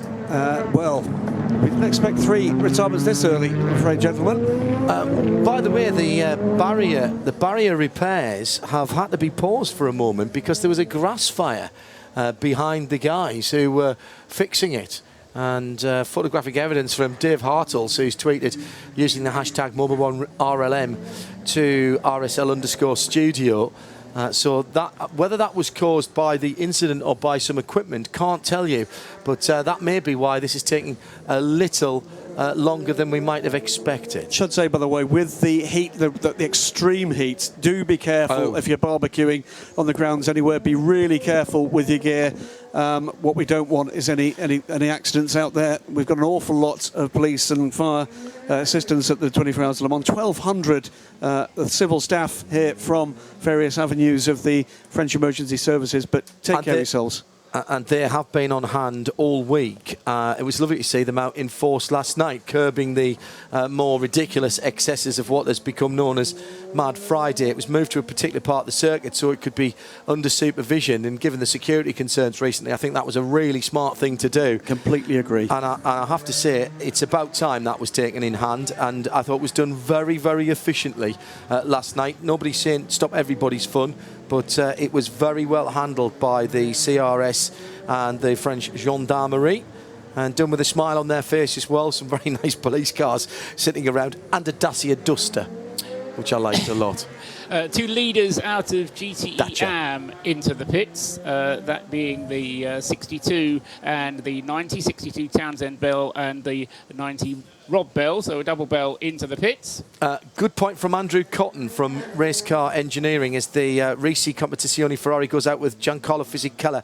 And it does still have that damage to the right rear that we thought we'd seen earlier on. Oh, is that? No, that is... I see what that is now. It's a Dayglow roundel. It's not part of the rear lights, which is what I thought I'd seen this morning in the warm-up. It's a Dayglow roundel where the airline goes in to bring that out of being underneath the rear panel. Andrew Cotton quite rightly says fuel expands in high temperatures. In extreme high temperature, the difference could take them below the 14-lap threshold. That's why we all read Race Car Engineering from front to rear. Andrew, brilliant insight. Thank you very much indeed. P says, man, that slow zone is killing Porsche. And also a number of people asking why the 9 cars dropped so far back. It had a nose issue early on, which gave it a slightly longer pit stop, but also it was losing about a second and a half a lap before it came in to have it changed. That was only in the first stint, though. Yeah. And since that first stint, which Nicolas Lapierre completed, well, he only did 11 laps on it. As you say, a slightly longer pit stop at the end to replace the nose, so that dropped him back as well. But since then, his lap times have been very comparable indeed with the leading group. You're pointing at the sky, John. Yeah, 2 Eurocopters going across in formation there. Very nicely done from that. At RSL Studio, use the hashtag Mobil1RLM so we can trap your comments. We've got Nick Damon down in our pit lane, powered by SO Fuels. And I think Owen Mildenhall still down there as well. 4 minutes to go before we complete another hour of racing. Nelson Piquet Jr. is just out of his car, and Owen can have a quick word with him. Nelson, a fantastic first stint. The battle in LMP2 is frenetic, but you guys are really dominating at the moment. How's the conditions out there? How was that first stint for you? It's pretty hot out there. Tires are, dealing well with the heat, but I mean, the car was starting to get a little bit loose towards the end of the third stint. So, but the team did an amazing job doing a bit of a different strategy compared to the others. I think that will help us a lot, and at least puts us P1 and P2 ahead of the traffic, and we have a better chance of stepping away now. But it's only the beginning, still a long, long way ahead of us. But yeah, it's a good start. Let's keep working because I think it's been only 10% of the race. So brilliant. Thank you very much. Good luck for the rest of the race. And confirmation from the PR guru from Toyota Gazoo Racing about that fuel issue. The high temperatures means that they simply can't get as much fuel into the Toyota Gazoo Racing TSO 50 to get them to 14 laps. This is all about expansion of liquids in a fuel tank that is a finite size, and they just can't get it. And to be honest, 13.7 around here is not much good. No, exactly. And of course, it is all about volume, not weight. People who watch Formula 1 will be interested in fuel weight. This is all about fuel volume, because the fuel tank size is a volume restricted thing, John. First problem from one of the main runners in GTE Pro, Nick Damers down at Chip Ganassi Racing. Where the 69 has disgorged its driver, but has come off on the jacks after fueling and onto some very big dollies. Now they've put it on the dollies, and they're now taking the dollies back out again. So I don't know what they were doing. It was sat on the dollies, no one was touching it for a while, and Richard Westbrook brought it in, but I'm not quite sure exactly why they're in. I see why. They need to change the rear deck. Now, when it came in, I did think they had one of the rear lights wasn't working.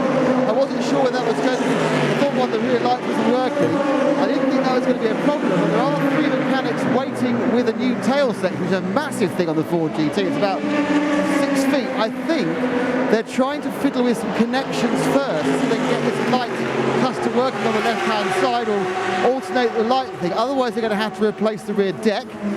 They've currently gone for fuel. So actually they look at the putting it on the dollies before they even started fueling. So they've now cancelled that idea, probably thinking until we get told we have to bring it in, let's not. They are still waiting. It's amazing. That rear deck is enormous. A man can hold it really easily, like 1.5 hands. Obviously, it's all carbon fibre. So we're waiting to see the fourth time. The big question is now, when they put the thing back off the jacks again, will they change the... Yes, they are. They're going to change the rear deck, so this is going to cost them some time. And a weird way of doing it, a bit of indecision. They certainly lost 30 seconds at the start, not quite saying what to do. If they done it this way around the first time, it would have been much easier. Oh, that's a surprise. The deck isn't the whole of the top deck, it's actually a subsection of it. Still quite big for one man to carry. But this is going to cost them a lot of time. The first problem for one of the major runners in the GT, this is 91.2 Mobil 1 Radio Le Mans, live from trackside, the 85th running of the Le Mans 24 Hours. The weather brought to you by DuraGarages.com. Inspirational garage interiors. Another hour of racing completed, and the temperatures hopefully coming down a little bit. The high of 27 degrees was about an hour ago, just dropped a tick or two on the Celsius scale. And as we head into the evening time, our low of 17, it's not much of a low, is it? Not till 4 o'clock on Sunday morning, with temperatures at 29 degrees before the end of the race. The tyre technicians will be scrambling. No chance of rain as it stands. A little bit of cloud towards the end of the race with the pressure well up. It might just bring a little bit of cloud over the circuit, but I don't think we're going to see any rain. That's your weather on Mobil 1, Radio Le Mans 91.2 FM. To Jura, you could be joining me at Base Performance Simulators in Oxfordshire. It's a full day, including breakfast and lunch, and you and a friend will get to try our GT and single-seater simulators. This special Jura race school is on the same equipment that the pro drivers use to hone their skills away from the track. For the chance to join us on this exclusive Jura day out, go to www.duragarages.com/Le Mans to answer the 2 simple questions. The weather brought to you by DuraGarages.com. Inspirational garage interiors. Live from trackside, this is Mobil 1 Radio Le Mans, engineered to perform. So with 2 hours of the race gone, and the Toyotas first and second, but closing in on one another. Sebastian Buemi is 8 laps into the stint, so that's about halfway into the stint, and he's closing in on Mike Conway. And this is a reflection of what happened last time as well, although last time Mike Conway actually managed to get ahead of Sebastian Buemi halfway through, because Buemi took over the lead of the race just after the pit stop. So signs that the Toyotas are well matched but drawing together. However, the 2 Porsches are falling away. Graham can see that little graph I've got down there. I can see the graph. I've been watching the timing screens. It's been happening for some little time. Exactly. Neil Yarni is falling away now. Timo Bernhard has been falling away for some little time, but has actually got back to a more stable gap, I think. Yeah, Bernhard isn't dropping away from Yarni. Yarni is dropping away from Buemi, though, and the gap between Buemi in second place and Yarni in third is 20 seconds. So that kind of 2 hours, 20 seconds, 10 seconds an hour. I mean, in the overall scheme of things, it's still nothing. And, you know, if you continue that over the full 24 hours, you're not going to be, well, it's not even going to be a lap apart by the end. So Porsche are in the hunt, but they need to find a way of closing in purely based on pace. The other thing that's been happening in the last 20 minutes or so, and it's come after that last pit stop cycle, Paul, is some big changes in GTE Pro. And I think that must be that the Aston Martins, I'm guessing, from the pit stop times took tyres last time. Marco Sorensen, though, has fought back to the lead in the number 95 car. So it's Sorensen leads now from Olivier Plas. And the 66 Ford has battled through to be in second position, 13 seconds back from the Aston Martin. Then Michael Christensen in the number 92 Porsche, and again that comes courtesy of a slightly quicker stop than the Fords, than the Astons rather. Daniel Serra then back to fourth, having taken over the wheel of the number 97 Aston Martin. So what had been 1-2 now becomes 1-4 for Aston Martin. Fifth, Jan Magnussen in the first of the Chevrolet Corvettes, the number 63 car. Then we get the first of the Ferraris, which were right in the hunt just a little wee while ago. But again, slightly longer pit stop, and back down the order they go. So still a nicely mixed pack in GT Pro, but a very different looking pack order than we saw maybe 20 minutes further back. And still the slow zone, in fact, it's just been removed. So that slow zone out at Indianapolis has now been removed. We're back to a green racetrack, which means I have to press that button there. So we go back to fully green, and hopefully now we'll start seeing some faster lap times coming in, because remember that key number in order to get to a record distance of 16.6 laps per hour. During the last hour we only got 15 laps completed, so we got more than 17 in the first hour. That got spoiled a bit though by the second hour, which had fewer because of the slow zone. There wasn't quite the pace there that was required, but the slow zone has now been removed. We can able to go fully racing again, Graham. Absolutely. We are getting faster lap times, but at the moment, some of the faster lap times in LMP2.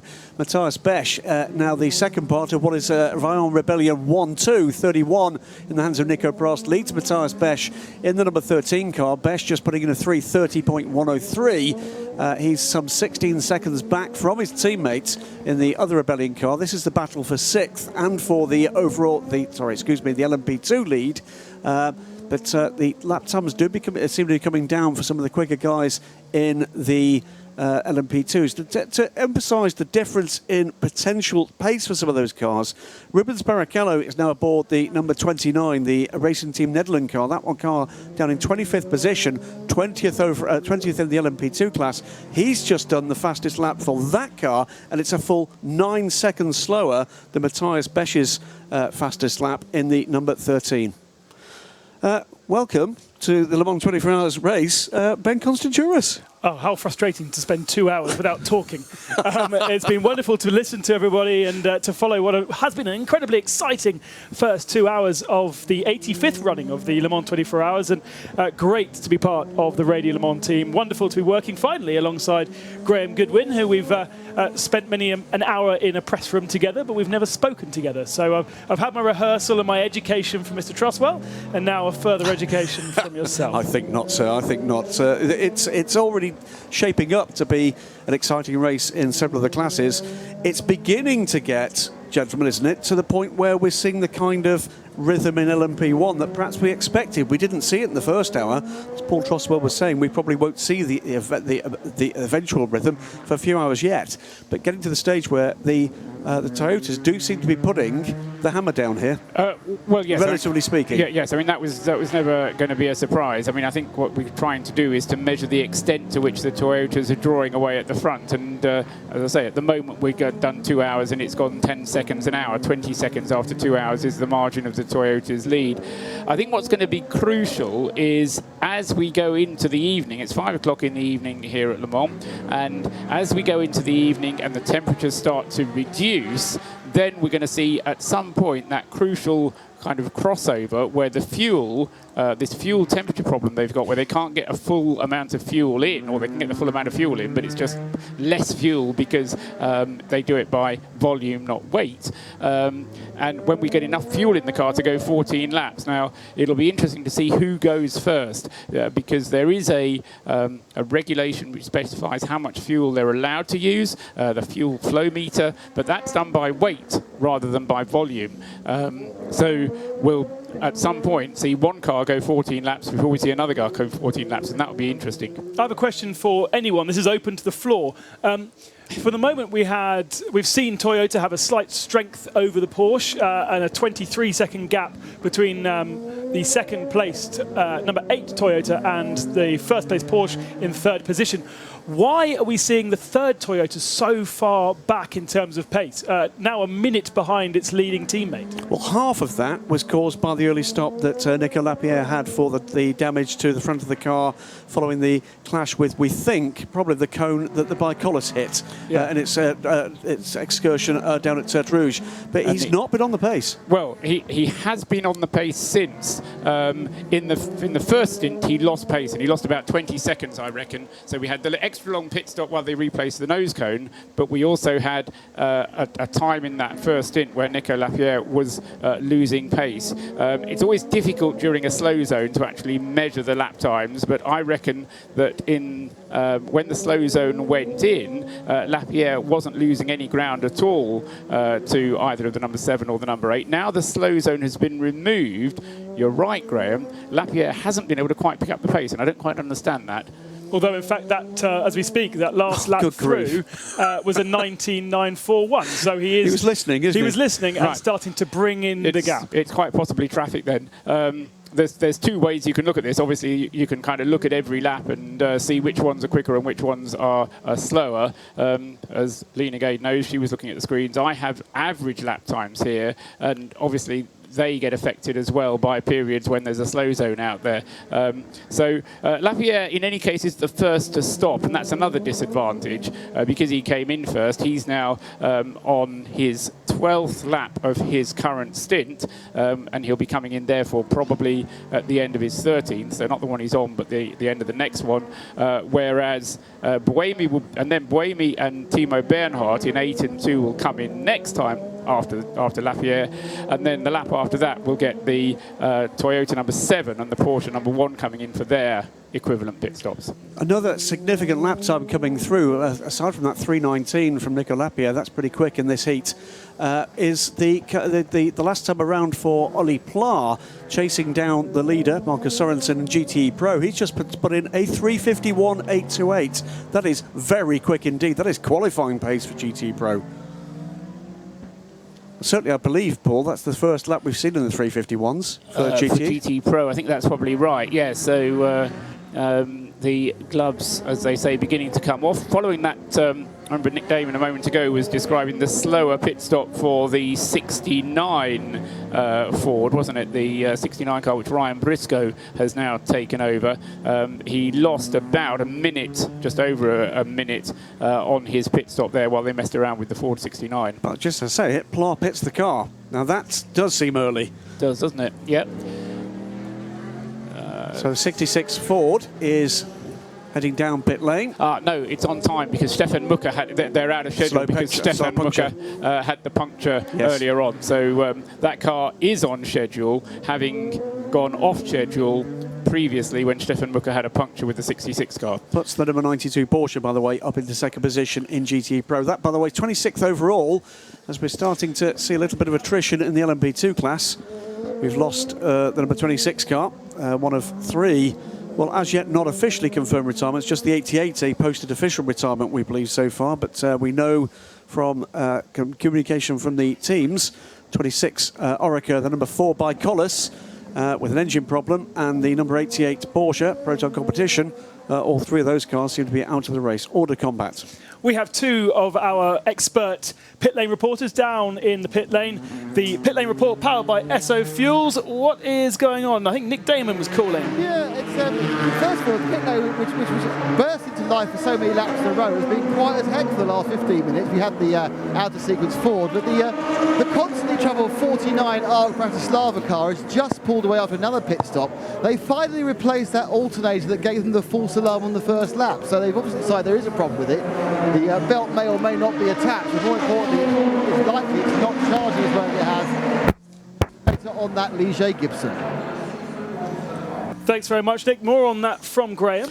Eva Broekers has been in touch to say that this is the third alternator that car's actually had this weekend so far, and in fitting the replacement alternator they found a broken cable, which they think has been the problem all along. So fingers crossed, what's been a real thorn in the side of the number 49 effort should now be done. Let's wait and see. Interesting to see that the Ferrari that was leading the Pro class at the beginning of the race now dropped down to 5th position in that class, with Aston, Porsche, Aston, Corvette, Ferrari down in 5th position now, with James Collado at the wheel of the 51 car. Nice spread of different cars in that class, all running very close together, except for the leading Aston Martin, which has a gap now of 14.5 seconds, and sort of obviously now found itself on a different part of the track, so dealing with traffic in a different way and finding advantage in that. It's certainly been a great ebb and flow in GT Pro. Fantastic stuff in the first couple of hours of this race. Is it settling down yet? Well, not really, because we're getting some of these cars, some of these drivers putting in the fastest laps of the race so far. Latest to do so, James Collado last time around. He's in that number 51 car, 5th in class, and behind him, and just behind him, 1.1 seconds back, is Harry Tinknell in number 67 Ford.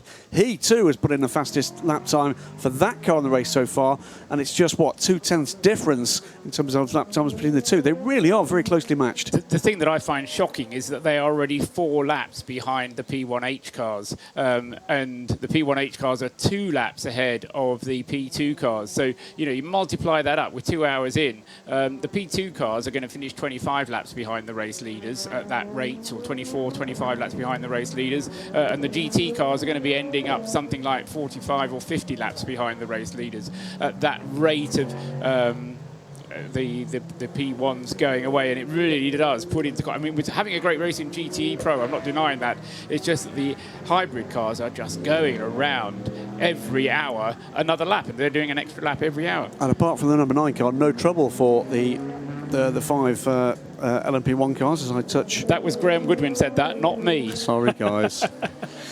And the best sector of all in Sector 2 from Nico Lapierre. So although he did lose a little bit of time on the last lap, he is now beginning to claw that back again. So clearly when he gets clear track, he is able to push on the pace of his teammates Conway and Buemi. Certainly nothing wrong with the car, no. But what you kind of instantly think then is, why is Lapierre doing that? Why are Buemi and Conway not doing that?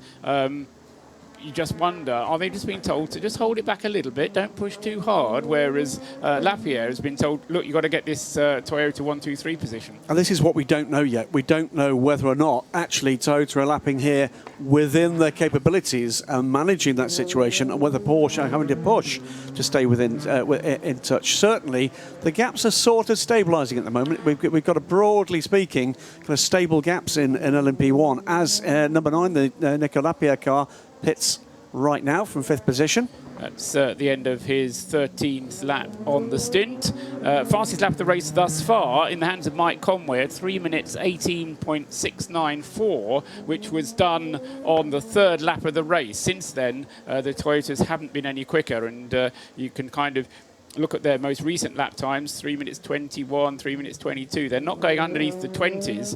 Obviously, partly that's due to traffic, but I suspect as well there's a degree of caution in getting past the traffic. And we're about to see the next phase in the Toyota story, because replacing Nico Lapierre aboard the number 9 is one of the 2 Le Mans rookies for the number 9 car. Pachito Lopez, Jose Maria Lopez.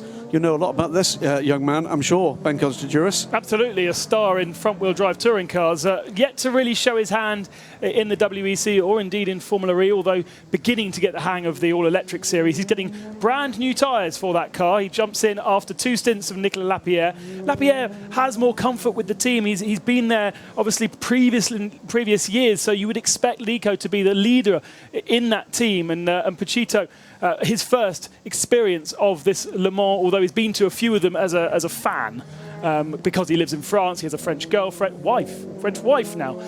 So it'll be interesting to see how Pachito matches Lapierre. Lived here in Le Mans, because part of the Dammers team back in the day, but lived here in Le Mans. So yeah, that's one of the reasons why he's been to this great race a number of times. But he's had a troubled start to his season, Paul. We saw the big accident for the car, a hobbled car, it has to be said, in his hands at Silverstone. The injury he suffered there counted him out for Spa. So this is big pressure for Jose Maria Lopez in what is a very big opportunity for him to take a different direction in his career. Yes, and what I'm also interested to look at is the pit stop times for a full service pit stop, because what we've seen in the WEC is Porsche being able to do the tyre change as well as the refueling more quickly than Toyota. So the pit stop time for Lopez to take over from Lapierre was 1 minute and 24 seconds. Make a note of that. And then when we have a Porsche into the pits, we'll see if they'll be able to match that time. As into the pits now comes the number 8 Toyota, that of Sebastian Buemi. And he pulls out the cord that attaches his radio and sticks it on the top of his helmet, which is a good sign that he will be jumping out of the 8 car. And it is Nakajima jumping into the car. That is Ant Davidson, isn't it? Yeah, that's Davidson. Yeah. In fact, let's go down to Bruce, who is with the car. Fresh back into the pit lane, yes, and indeed, good call. It is Nakajima who's climbed on board. Nice leisurely looking stop. Of course, they practiced them a whole host of times, and a set of rubber going to be applied to the number 8 Toyota as soon as the refueling is finished, which it is now. In the lowering sunshine, those new tyres absolutely gleam. So let's see if Nakajima can make them really fly, make the most of them. And the pit lane started them coming in, refreshing themselves. Getting the answers to the questions that matter. The Pit Lane Team, fueled by Esso. So the 2 Porsche is also in the pits, and a similar strategy call from them, a change of driver, and it looks like there's a brand new set of tyres waiting to go on that car as well. So they've done 2 stints. Is that correct? The tyres have done 3 stints at the start of this race in this heat. And an interesting progression that we haven't seen in WEC. We now have tyre information from the cars that goes to the TV graphics. So we know what they are doing if they decide to show us, but we don't have all of that information. No, I found out how it works, though. And it's all done by a telephone call being made from the TV producer to the RFID people, and the RFID people will then tell him, and it then gets manually typed in. So it will be right, but it's a bit like the radio transmissions we get. There'll be a bit of a delay on it. But it is a useful thing because it also gives us the number of laps completed by the tyres, and that's easy at the moment because we're on the first set of tyres. So it's 38 laps completed on the set of tyres for the leading runners. Would you like the answer to your question you asked earlier that we didn't know the answer to, Paul? Go on. Which is all 3 of the cars that we've just seen from the LMP1 hybrid category, both of the number 8, number 9 Toyotas and the number 2 Porsche, having completed full service stops, driver change, fuel and tyres, all did it in 1 minute and 24 seconds. Okay, so there's not much to choose between them, is there? But we can now write that down and say, okay, if they're going to do it any slower than that, they must have made a mistake. If they go quicker than that, then they either forgot to do something or it was a very good piece of work. One other thing to be aware of is that we've had another tranche of warnings on the screen warnings. This is not a black and white flag. This is just on the screen warnings for track limits. But 2 of those warnings pertain to the number 1 car. And this is Neil Jarni, of course, coming towards the end of his triple stint. Assume that he's going up to do a triple stint because everyone else has done. And at the end of this lap, we should be getting Mike Conway and Neil Jarni coming in. But as I say, Neil Jarney with a bit of a blot on his copybook, 2 warnings for track limits. Indeed, Mike Conway on pit lane as we speak, Ben. Absolutely, and we expect to have Kamui Kobayashi, the pole man, the man who set that outright fastest lap, to jump into the car and eavesdropping on their radio transmission. The car, absolutely fantastic. A tiny bit of understeer, they're saying, in the first corner, but the message is clear across the whole Toyota board. The cars are set up well. They're just struggling a little bit with understeer, and that was also Lapierre's quote when I was eavesdropping on their radio transmission. He was saying, would you like to pass anything on to Pachito? And he said, no, car's perfect, just feels a little bit understeery into turn 1. Now the number 1 car is in, and again, all the same strategy from these top runners, these LMP1 drivers, going with a triple stint on the hard compound tyre and a driver change with 21 and a half or 21 and 40 minutes still remaining of this race. We're early in, and it's the second drivers now getting a chance to go at it. Now that looked like Andrea Lotterer, I think, getting into the car. Yep, correct. And so that's getting into the Porsche number 1. No, I think that's Nick Tandy. That's Nick Tandy. Right, sorry. Andre's eyes. Yeah, okay. Kobayashi, it was getting into the number 7 Toyota. And the number 13 from the LMP2 category, the Michel Vaillant Rebellion, from second in class into the pits, and presumably it will do a similar driver and tyre change. Is that no? Because what's happened with the P2 cars is that they are already on their 4th stint. Because the P2 cars only do 10 laps. Nelson Piquet Jr. started the car. He did a triple stint. Matthias Besch took the car over at the last pit stop. So expect that car to do fuel only, and for Matthias Besch to stay behind the wheel of the car. And the same pattern for most of the P2 cars, because the P2 cars have done 3 pit stops in the same time. They're now on their 4th pit stop. But they've done 3. They're now on their 4th pit stop, whilst the P1 cars are just coming up to their 3rd stint, the end of their 3rd stint. And a quick question, I think it was from Mark Guess, saying, can you mix and match compounds on tyres? You can, wouldn't necessarily want to, but that's where that little graphic that, if you can see a stream, helps you, because it tells you H for hard, M for medium, S for soft, as to what sort of compound you've got on each of the 4 corners. And as I say, there's then a number which tells you the number of laps that each of those tyres has done. And all of them are on hard compounds from LMP1? For the moment, and I couldn't imagine them doing anything else. What they don't have to do is to decide before times which compound they're going to use, so they can decide at the very last minute, let's go to mediums. They don't have to kind of declare which tyres they're going to use up in advance. Pit stop times, Graham, is that what you're about to tell us? That is exactly that. They have improved for the second tranche of LMP1 hybrids. They maybe learned something from the first lot, because the number 1 Porsche team turned the car around.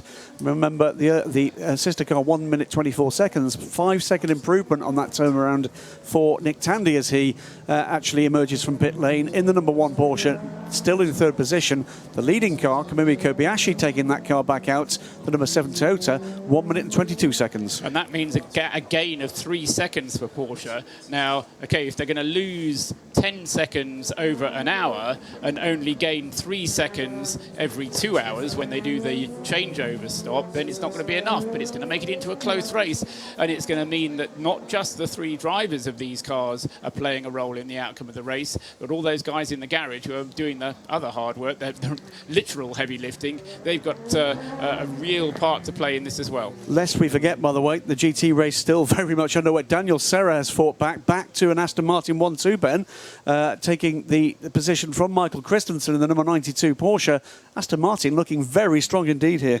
Yeah, so just a reminder then from the pit stops, we've got Kamui Kobayashi in the number 7 Toyota, Anthony Davidson now aboard the number 8 Toyota, Nick Tandy is in the number 1 Porsche, Earl Bamber in the number 2, and Jose Maria Lopez, or Pachito Lopez, is in the 9. Those are the top 5 who are all LMP1 hybrid cars. We've obviously lost, or at the bottom of the timing screens is the LMP privateer, the Bicoles, who's retired. He's gone. He's retired already, missed that one. And the leading LMP2 cars now coming into the pits. Nico Prost in the 31 Michel Vaillant Rebellion, and the 38 car as well in the pits. Those were the front 2. That's Thomas Laurent after his stint in the number 38 Jackie Chan DC racing car. the championship leader in the WEC. Remember, that's the car that was leading the LMP2 class when Oliver Jarvis was driving it, but it lost about 5 or 10 seconds in the pit at its first pit stop when the car wouldn't start again following the pit stop. So if you want to say who should be leading P2, and that's not really a fair thing to say, but it was the Jackie Chan car 38 that was leading early on, but has now fought back into second place thanks to Thomas Laurent. So new leader in that class is Manor in the number 24 car. Jean-Eric Verne, another Le Mans rookie, another team looking to really make a splash here. Been doing so through practicing qualifying the two Manor cars, but Jean-Eric Verne, a very welcome addition to the grid here. The sister car, the 25 car, pits from 5th position. Simon Trummer, another Swiss driver. And Jeff does owe us a pit stop, doesn't he? He's leading the category, but he's only done 3, whilst everybody else has now done 4 pit stops. So we expect to see Jeb in any moment, which would promote, presumably, Matthias Besch back up into the lead of that class. Which is where he was before we went into the pit stop cycle, but that number 13 Vaillant Rebellion Orica came into the pits after a stint of just 7 laps at the beginning of the race, whereas the 24 car, the Manor car, did 9 laps on its first stint. We think a lot of those early stints were the teams merely trying to play the logistics and come into the pits when it wasn't busy, and nothing more serious than that. What we do have, though, in GTE Pro, and this could be significant, Graham, is that the Aston Martins have gone longer on their tankfuls than either the Porsches or the Ferraris, or indeed the Fords have. So when we get the GTE Pros making their pit stops, expect to see the Aston Martins staying out longer than everybody else. But out on track at the moment, we've got one hell of a battle underway, and this is Harry Tinkler, the 67 Ford, looking to get by the second of the Ferraris. He's already dispensed with the 71, but Harry Tinkler battling away for 4th position in class with James Collado, and well, I think they would be going wheel to wheel if he could actually get alongside, but there seems to be a little bit of well, in traffic at least. James Collado is defending strongly, I think it's fair to say. Amazing changes of direction even in these road cars as they come into the Mulsanne corner, these very low slung GT Pro cars. The Ford dwarfed there underneath the back of the somewhat bulkier looking Ferrari. He is in the slipstream, though, the 67 Ford, and as they go towards the Indianapolis section of turns, he jinks to the right-hand side, which will be the inside for the kink and the inside for the first kind of braking zone for the GT cars, but he does manage to get through even before that point. So Tinknell up into 4th position then. Now he brakes into Indianapolis, that banked turn, and is comfortably ahead. And that this is shaping up to be a very quick lap indeed from Harry Tinknell. The Tinknell and Prio combo together with Pipo Derani has been pretty good, very good indeed this season. And that was a decisive move from Tinknell. Goes past his countryman James Collado, Ferrari factory driver. It's a very, very good lineup, that, isn't it? It's a very broad lineup. It's got the experience of Andy Prio, it's got the youth and exuberance of Tinknell and Derani, and both of those two are incredibly fast, and Andy Prio is not slow in the slightest either. Well, it'll be interesting to see what happens with Pipo Derani after this race. This is the final race he's due to have this season in his Ford programme. Has raced in both the WEC races in preparation for the Le Mans 24 Hours to learn everything he can about the team and the car. Obviously comes to this with a great record in North American racing, winner with Extreme Speed Motorsports at both the Daytona 24 Hours and the Sebring 12 Hours last year. Interesting that Kamui Kobayashi in the leading car, number 7, I was wondering whether he was going to be able to beat the fastest lap of the race thus far. He was quickest of all purple sectors in Sector 1 and Sector 2. This is a couple of laps ago, not on the last lap. Sorry, it wasn't Kobayashi, was it? It was Mike Conway on his in-lap. Yeah, Mike Conway on his in-lap did purple sectors in Sectors 1 and Sector 2, and then obviously Sector 3 was a slower one because he was coming into the pits, but showing a little bit what the Toyotas are capable of. Well, we've just passed 5:30 local time here at Le Mans, and therefore it's time for our hourly update with Motor Trend On Demand.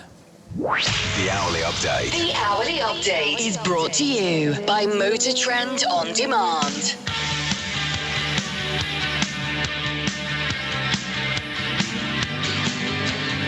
2.5 hours into the race then, the Le Mans 24 hours, and Kamui Kobayashi leads for Toyota Gazoo Racing. The TSO 50 has completed 41 laps now and has a 17-second advantage over the sister car, number 8, in the hands of Anthony Davidson.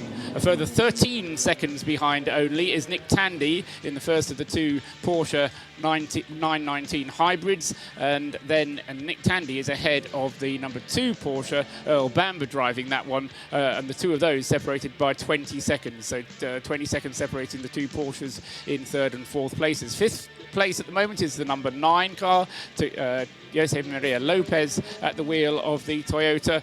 He is a further 26 seconds behind the two Porsches up ahead of him. That's P1 because the other car in P1 is the number 4 by Collis CLM. That car, or Enso I should say, that car has now retired. So those are the only cars left in P1. In P2, leader there at the moment, but due to make a pit stop if he hasn't done already, is the number 24 Manor Orica of Jean-Eric Verne, and in second place, and also due a pit stop, is the number 31 Rebellion Orica of Nico Prost. Those two cars separated by 25 seconds but due into the pits. In 3rd place, and due to take the lead back therefore, is the Valianti Rebellion Orica of Matthias Besch, number 13. Behind that, number 38 Thomas Laurent at the wheel of the Jackie Chan DC Racing Orica, and in 5th place in LMP2 at the moment, Alex Brundle in the other Jackie Chan DC Racing Orica. In GTE Pro, the leaders there, 2 Aston Martins. Firstly, number 95, Marco Sorensen driving, and 97, Daniel Serra in 2nd place, some 18 seconds behind, separating the 2 Aston Martins. In 3rd place in GTE Pro is Michael Christensen at the wheel of number 92 Porsche. He is right behind the second of the Aston Martins, and then immediately behind that is Harry Tinknell with the Ford GT. That's number 67. So, and then in 5th place in GTE Pro is another Ferrari, another AF Corsa Ferrari, number 51, James Collado. So Aston, Porsche, Ford, Ferrari are the top 5 in GTE Pro. In GTE AM, another Aston Martin leading the way. This is Paul Dallanana at the moment at the wheel of the number 98 Aston Martin. He has a 28-second advantage over Bill Sweedler at the wheel of the Scuderia Corsa Ferrari number 62. In 3rd place in GTE AM is Sally Yoluk at the wheel of the TF Sport Aston Martin, and that's car number 90, which is right behind the Ferrari at the moment, the Scuderia Corsa Ferrari. 4th in GTE AM is Dries Van Tour at the wheel of the JMW Ferrari, number 84. 5th is number 55, Aaron Scott in the Spirit of Race Ferrari, and 6th in GTE AM is Marvin Deans driving in the number 77 Dempsey Proton Racing Porsche. That's the hourly update just after 5:30 in the afternoon. Motor Trend On Demand is the only all-automotive video on-demand app for car enthusiasts and motorsport fans. The track temperature, gauged by Dunlop, forever forward. The temperature with Dunlop is 36.7 degrees, with the air temperature at 30 degrees, and continues to rise as the sun beats down on the Le Mans circuit. Now, Paul, since the hourly update just a few moments ago, there has been a significant change in the GTE AM order. That's seen Dries Van Tour overtake, I think, two cars now, actually up now into 3rd position in the brand new JMW Motorsport Ferrari 488, the 84 car. Sally Yoluk now just behind the 84 Ferrari. So we've got 3 cars battling away for 2nd position in that class. Bill Sweedler in the 62 Ferrari, the Scuderia Corsa car. Then Dries Van Tour in the yellow Ferrari, the 84 car, and Sally Yoluk in the pearlescent blue TF Sport Aston Martin, separated by under a second last time through. It is Kobayashi leading by 20.4 seconds. It's just going up to 20.5, so 20.5 seconds. And let's go down to our pit lane team. Joe Bradley's down there. Yeah, the number 35 car, that's the Signature Alpine car. Not sure who's at the wheel, whether it's Mazziotici, Rags or Negrao, but he's just pulled up outside of his garage, and that was to the complete and utter surprise of the Alpine Gibson team. There was consternation, they didn't know what to do, and I'm not sure they've actually done anything. They clipped the earth clip to the car as if they were going to refuel it. But they quickly took it back off, and now the car's pulled away again. So confusion here in the number 35 pit. Yeah, it's always very difficult. You may have heard some of the radio communications between a team and driver, and if they try and do any radio communications around the back of the circuit with the trees, especially dependent on the systems, the messages can be very muffled at times. So a little bit of a communication error. Perhaps so. I mean, the difference between what we've heard on the radio comms, for instance, for a standard 6-hour race around a much shorter track is much, much better than some of the radio comms we're hearing here this afternoon. And you know what? Sometimes heat doesn't help there either. Big battle still underway for this GTM second position, though, Ben. Yeah, and the GMW Motorsport Ferrari right in the mix of Lafargue going on with LMP2 cars in there and GTM and GT Pro. It's plenty of action as they sweep round the Dunlop S's. And in fact, Bruce Jones is down with JMW. Well, I feel very guilty about getting Will Stevens away from the screen because Will, Dries van Tor, took over from where you left off and is absolutely flying, getting into the thick of the battle in GTE-AM. Yeah, I mean, the first stint we had to just stay out of trouble, to be honest. Obviously, all the pros mainly started the race. We opted to put Dries in second. We thought most people would probably put their AMs in at this point, which most people have done, so hopefully we can start to make a little bit of leeway. But the car feels good. We got a little bit held up by the slow zone, which came out when we were approaching, so the cars in front got through, but everything feels fine so far. Trying to look after the car a little bit, and we'll see where we are in a few hours' time. You enjoying it at the moment, though?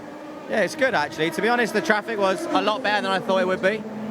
I'm more used to the P2 cars here at Le Mans, so to be honest, I actually got some clear laps, and was good to fight with some other cars, some different manufacturers, to see where they're strong and where we're strong. Because it's the first time I've been around other cars in GTE, so we're learning as we're going. Obviously, the car's new to the team as well, but I feel confident in what we've got, and hopefully we can come away with a good result.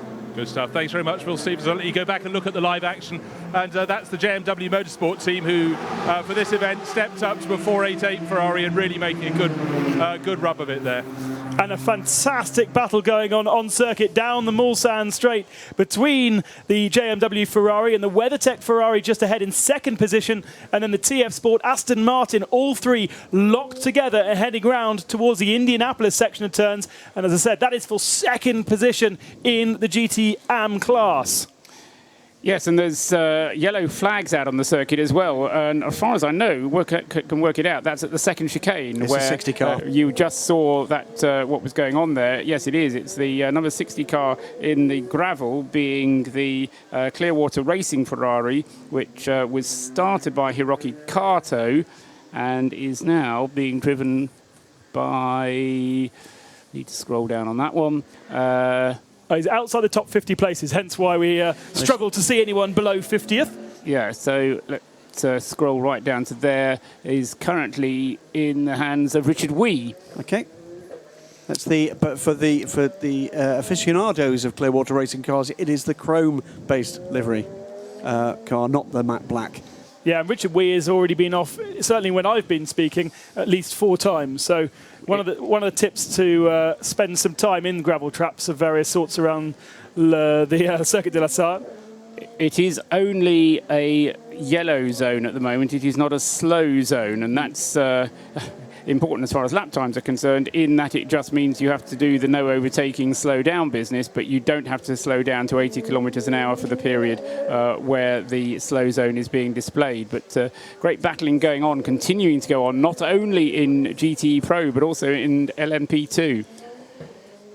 Absolutely, and that's what we're looking at the moment out there is a 4-car battle, but one of those cars is a car that's in the process of being lapped. That's the 21 Dragon Speed car.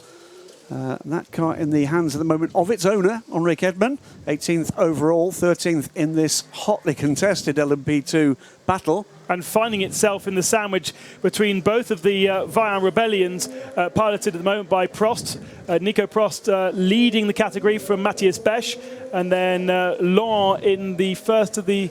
No, the Alpine's not in that battle, is it? It's not in that battle. No. In fact, that I think is the recovering Alpine that had trouble earlier on. Is that the 36? That's 36, yeah. That is the 36, recovering back. in the hands of Matt Rao at the moment. I mean, what a lineup. Matt Rao, Romain Dumas and Gustavo Menezes, who, this car was victorious here last year. It was indeed, and had that problem off the circuit just briefly in the hands of Gustavo Menezes into the gravel at the Mulsanne corner. And it may well be that this is part of the story of this race that begins to emerge, because we had 4 cars actually in close contention, but all on different laps in LMP2. So we've had problems with the 36 car. The 21 car, that will be Henrik Edman getting through some of the laps that are some of the time that's required of him at the wheel of this car, for the race. But he is already a lap down the leaders. This is the 36 car of Matt Rao looking to grab back one of those laps from the leaders. In the process of doing that from Henrik Edman right now, tucking in behind one of the 2 Jackie Chan DC Racing cars. They're capable of blinding speed. There's no doubt about that whatsoever. What we don't know is whether or not they can sustain that over a 24-hour race distance. These cars have got a little bit of development under the wheels with the season we've seen so far, but they are still very, very new motor cars and have certainly done nothing like the mileage that's going to be required of them in the heat we've got today. Richard Wee has got going again, so the yellow flags that were being waved out there at the second chicane have been withdrawn. I noticed in that LMP2 battle, we had both of the Vaillant Rebellions going through past the lap traffic. Obviously, they were being helped by the blue flag, whereas for the Alpine, he wasn't getting the same help from the blue flag as the others. So it seemed there was a small advantage gained by the 2 Rebellions, just thanks to the blue flags, although you don't see the same reactions in WEC as you might see in other categories to blue flags. They don't kind of pull over and stop. No. There's a certain amount of respect, but not quite the same as maybe other categories that are single-seaters. If you're looking in medieval terms, it's like putting down your sword and picking up a stick for a short while, and then picking the sword up back again very quickly. It's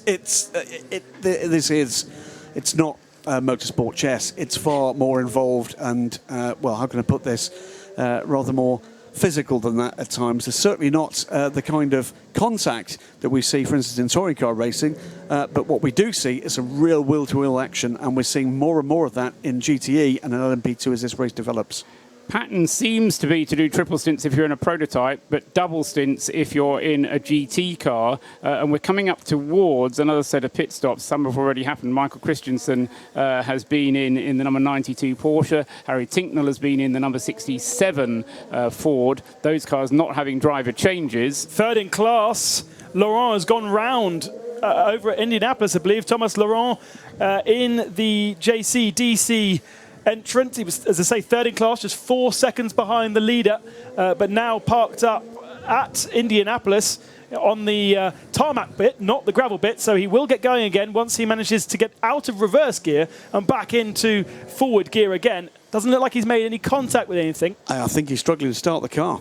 It was rolling backwards, I presumed, by gear. I think he has made contact with something, because I think the nose is deranged on that car. I think you're right. It's not quite where it ought to be.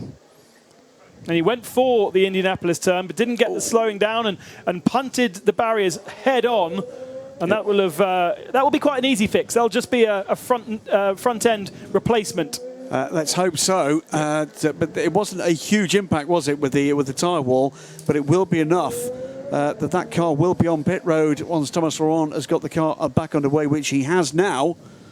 And it will promote its teammate, which is Alex Brundle aboard that car, into third position. But Brundle at the moment is 25 seconds off the lead in class. So really, it's Vaillant Rebellion 1-2 in at the moment a pretty comfortable position. It is. Which one of the 2 Jackie Chan DC Racing cars was it, Paul, that struggled to restart? 37 or 30? 38. 38. So it's the same car that's had now 2 problems. Already had a delay, not of the driver's making, because the car not starting is not his fault, but that one.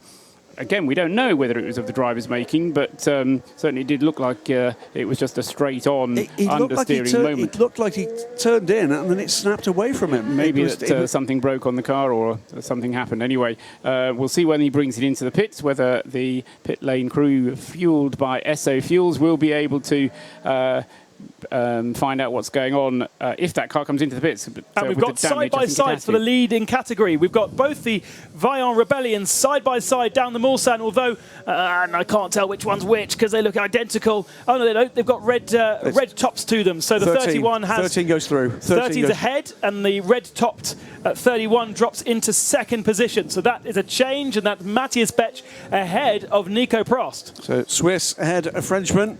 The gap was about 3 seconds not long ago. So Bech has been flying. Bech has been flying in this part of the stint. He's been absolutely flying. Matthias Bech looking to really put a smile back on his face after a difficult couple of seasons. But Matthias Bech into the lead of LMP2.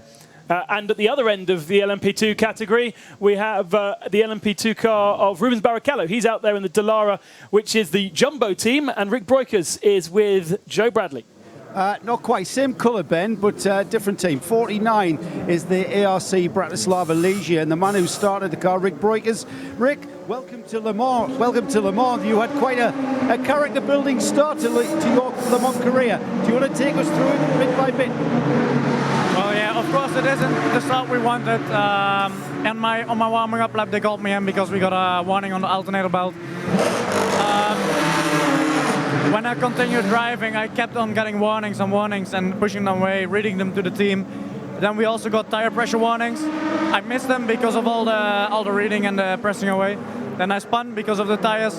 I came in, they replaced the tires which was coming, the pressure was getting low on one tire, they replaced it. We got out again, but the warnings are still popping up, and we are still trying to fix it and going in and out the garage. Your dad's just showed me the alternator, the brand new alternator that was put on. Is that the alternator that was coming off? It's turned out to be a wiring problem. The car's just left the pits now. Do you think the team have gotten to the bottom of the issue? Well, I haven't been able to talk to the team yet, but I hope they will have solved the problem by now. At first we thought it was the alternator, but apparently it was something on the cable, so it's looking good now. Let's hope we can continue. And all of that aside, Rick, it was your first Le Mans start. You were lucky enough to actually take the car at the start. What was your feelings? What was going through your head on that pace lap? The crowd, the atmosphere? Well, the warming up lap was amazing to see all the fans. Unfortunately, I wasn't being able to actually run the straight on the start because I had to come into the box earlier. But it was still amazing experience. Hopefully I can do it again sometime. I'm sure you will, Rick. Best of luck for the rest of the race. Let's stay in the SO pit lane and up to Bruce. But importantly, I saw the 38 Jackie Chan DC Racing entry come in. That was the one that Thomas Laurent had a spin. The pit stop wasn't scheduled. They put a whole new nose on that, and he got underway. But don't forget, this is a car started by Oliver Jarvis. Really went well in the first part of the stint. Hit problems there, so even some of the crews that are running really well went on track, having their hiccups, and their hopes will now be resting on problems for others, even at this early stage in the race. 98 still sitting static, being refueled, just waiting. I think a fresh set of tyres about to be brought up, but a hiccup for the 38 crew.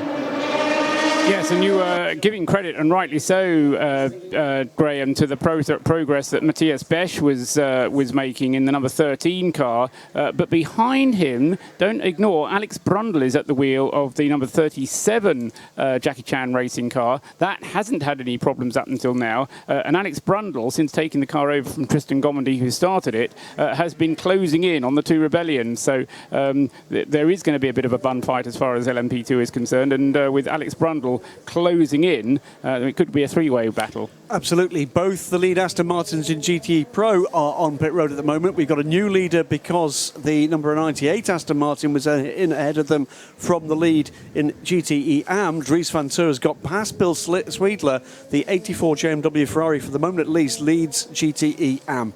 And just to finish off that LMP2 story with the two Vaillant Rebellions, we did hear from the pit radio from Nico Prost that he was concerned of a left front puncture. The pressures, the team said, were okay, but perhaps that message was recorded before we saw the pit stop, before we saw the change. So Nico just being a little bit more careful, probably just avoiding more curbs, and therefore that's why we saw the change. And it's now 1.4 the other way with Bech ahead of Prost. We did see, remember, those two Vaillant Rebellions side by side. And I wonder if perhaps what he's feeling is a little bit of pickup from the car offline as that passing manoeuvre actually took place with Matthias Besch. Just a little bit of pickup on those tyres. Maybe it'll clean it up. There's certainly nothing wrong with Nico Prost's. Well, I look at that, and he's 3 seconds away from the pace of the 13 car. So we'll keep an eye on that one, Paul. In terms of which car's coming into the pits next, we'll be getting the 27 SMP car coming in next as far as that P2 battle is concerned. Then Alex Brundle in the 37 Jackie Chan car. Then the Rebellion of 13 Matthias Besch. But Nico Prost will be the one who stays out the longest, I reckon, in the 31 Rebellion. That's been a really, really solid early run from the SMP team. Remember, at the test day, we saw the top 13 times taken by 13 of the 14 Oreca chassis cars here. What we're seeing now is that SMP Dallara up now into 6th position. Yes, a little bit of attrition involved with that, but they've had a good, solid, quick run into the top 6. We're seeing all of the GT cars heading into the pit lane to do another cycle of pit stops. It was the Aston Martins that first went down there, and Bruce was watching them. Very clean pit stops for 95 and 97, but as 95 tried to go away with Marco Sorensen still on board, he was held by the mechanic in front of the car to let the Scuderia Corsa 82 Ferrari go past, and therefore lost a couple of seconds relative to, well, certainly to the 82 car, but also to the sister car, 97, which is Daniel Serra on board. So on these little mishaps, the balance changes, but generally looking very good and tidy from Aston Martin Racing at the moment.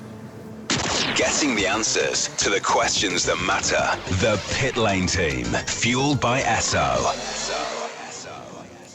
And so the GT cars now cycle through their third pit stops. Most of them have done what they need to do. And I was just reminded by a small message from the Toyota team. Have a look at the gap now between the two leading cars. Kamui Kobayashi has pulled out up to 28-second lead over Anthony Davidson. I think the last time we checked in on that, just 35 minutes ago, it was about 12, 13 seconds, Paul? Yes, I mean, Kobayashi's average lap times 3 minutes 20.4 compared to Anthony Davidson's average lap times of 3 minutes 22.1. So more than a second and a half is the rate at which Kamui Kobayashi is pulling out. Remember, the other aspect to it is Mike Conway, remember, when he was doing his in-lap, it was going to be a fastest lap, but for the fact that he came into the pit. So, yes, the credit goes to Kobayashi, but hand a little bit of the credit as well to Conway, who did a very fast in-lap. Very often the critical parts of these races, not just the time spent in the pits,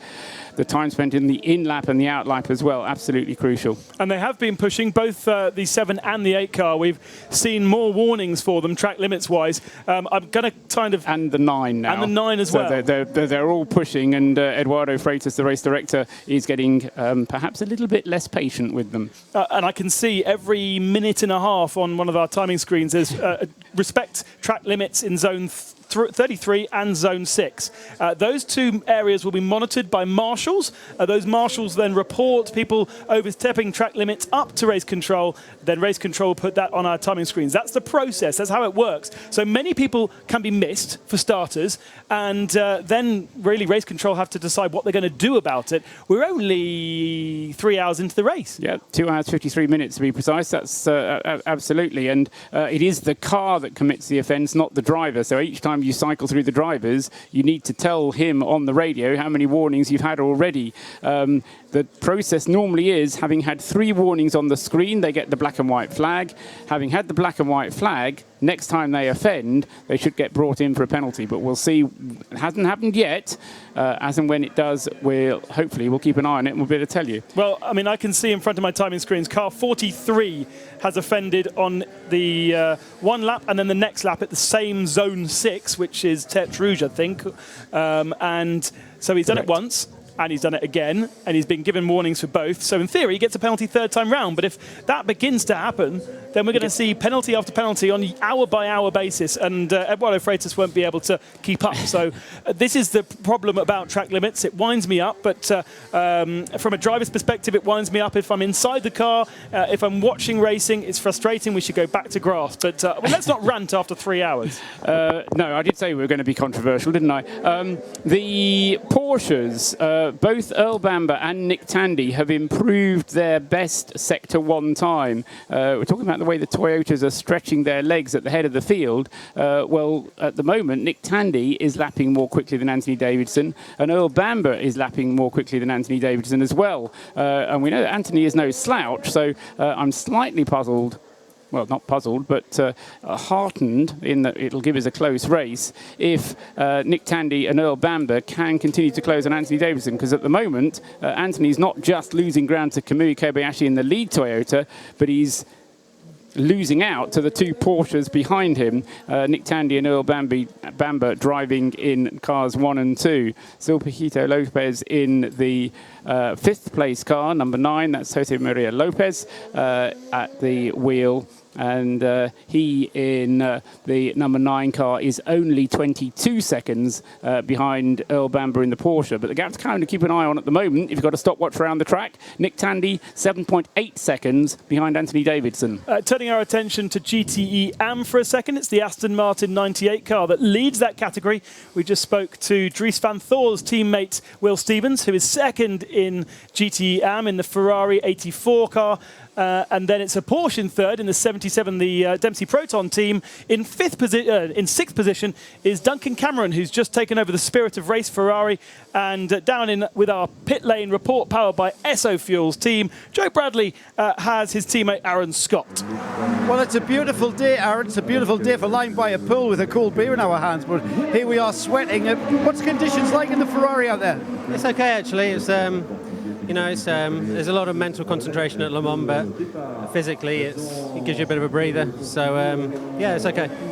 And so far, so good? So far, so good. We switched the strategy slightly there. We weren't sure if we had a small problem with the car, but everything seems okay. I think we seem to be still in good shape. I just noticed the tyres as they came off the car there. They looked the right colour, the right sort of consistency of melting that's gone on there. Yeah, I think the engineers are happy, so we're good to go, and we'll just keep pushing on. Long way to go yet.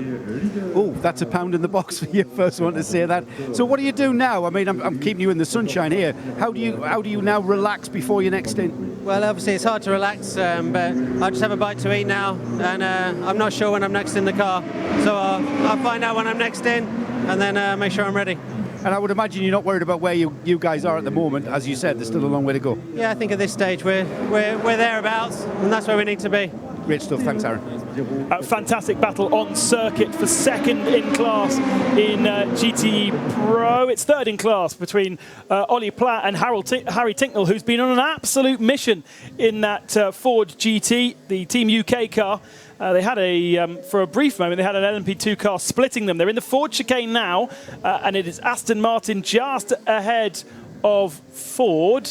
So it is for second. I was correct. It's Sarah in the second place, Aston Martin, and Ollie Platt in the third place, Ford. Harry Tinknell 4.5 seconds down the road, but he is catching. So keep an eye out for those two out on circuit. They are now at the Dunlop Bridge, and it's 97 ahead of 66. 67 was being investigated for a pit lane infraction, but the message came up and then disappeared quite quickly. So I'm entirely sure what's going on there. No, certainly as far as those cars are concerned, Ollie Platt coming towards the end of his stint, that car 66 is slightly out, well not slightly, it's completely out of sync with everybody else, because Stefan Mucker had a puncture with the car earlier on in the race, and that's put it onto a different refueling schedule. So Platt, although he's up in third place at the moment, will fall back again when he comes in for his pit stop, which will be due in for not at the end of the lap that he's on at the moment, but the one after, whereas Harry Tinknell in the 67 car, as you say, he's flying along. He's on a much fuller tank of fuel. He'll be able to go a lot further. And we have an accident at the very start of the lap. It's the number 43 being squeezed even before the first turn. He was on the racing line, and one of the works Porsches, can't see exactly who that is, pushed him onto the grass, and it was a wild ride into the barrier on the right-hand side, even before they got to the chicane. Who is aboard the 43 car at the moment? It's the only Riley that we have in the race. Ben Keating. And Ben Keating has destroyed lots of the marker boards, kissed the barrier on the right-hand side, but it looks like he may be able to continue moving. Yeah, although it was a long and leery moment, wasn't it? It didn't actually seem to hit anything. He took a barrier with him, but it was one of those barriers that just detaches straight away.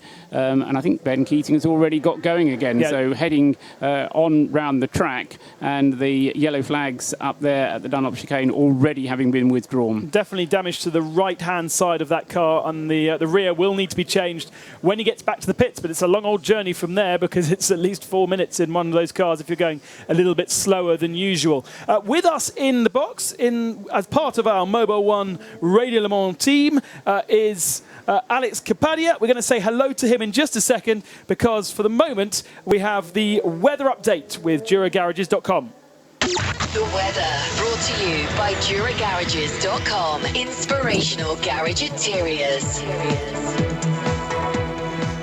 Well, it is looking absolutely beautiful here at the Circuit de la Sarthe, topping a 27 degrees Celsius at around now, in fact. The air temperature being measured by our track team at 30 degrees right now. Humidity expected to rise up to 96% overnight. The temperature will drop to only about 18, 17 degrees, so not too cold.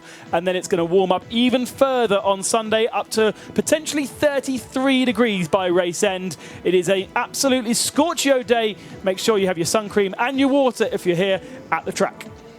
Hello, I'm Aston Martin Works driver Darren Turner. Thanks to Dura, you could be joining me at Base Performance Simulators in Oxfordshire. It's a full day, including breakfast and lunch, and you and a friend will get to try our GT and single-seater simulators. This special Dura race school is on the same equipment that the pro drivers use to hone their skills away from the track. For the chance to join us on this exclusive Dura Day Out, go to www.duragarages.com/Le Mans to answer the 2 simple questions. The weather brought to you by DuraGarages.com. Inspirational garage interiors. 24 hours a day. This is Mobil 1 Radio Le Mans, engineered to perform. So they're just repairing the Sector 1 barriers, so a slow zone there, and they'll have a slow zone all the way past the start and finish by the looks of things. Alex Kapadia is with us, racing in the Road to Le Mans race this morning, and now joining us for a whole hour as part of our pit lane, part of our Mobil 1 Radio Le Mans team. Alex, how are you? How was your race? It wasn't the best of days for you as a racing driver. Not the best of days for us today, no, but I have to say it was a pretty cool weekend. Got my first Le Mans podium this weekend on Thursday evening, racing with Martin Rich and Team RLR in the LMP3 car. We went into today's race starting third, and we thought this is going to be potentially another top 3, maybe even a win. Martin went first, did a great job in his stint as a bronze, and we came in about 4th or 5th.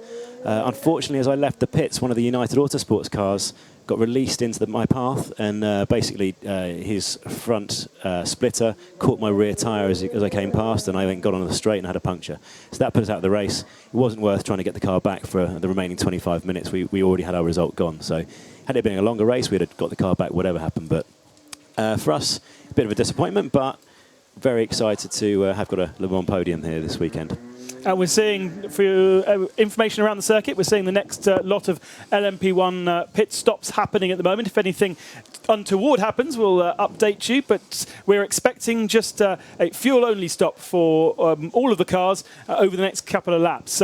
You've got plenty of experience now at the Le Mans circuit. I remember a couple of years ago you coming here on the test day for your first time to get some time in the Murphy prototype.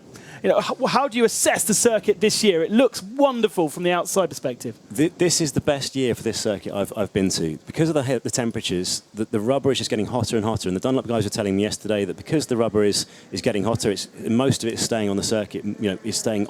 The track is rubbering in better. We haven't had any rain this year. Most years you get a rain shower at least once or twice during Le Mans week. That hasn't washed any of the rubber away. So this track is just getting quicker and quicker every single hour that the cars are running on it.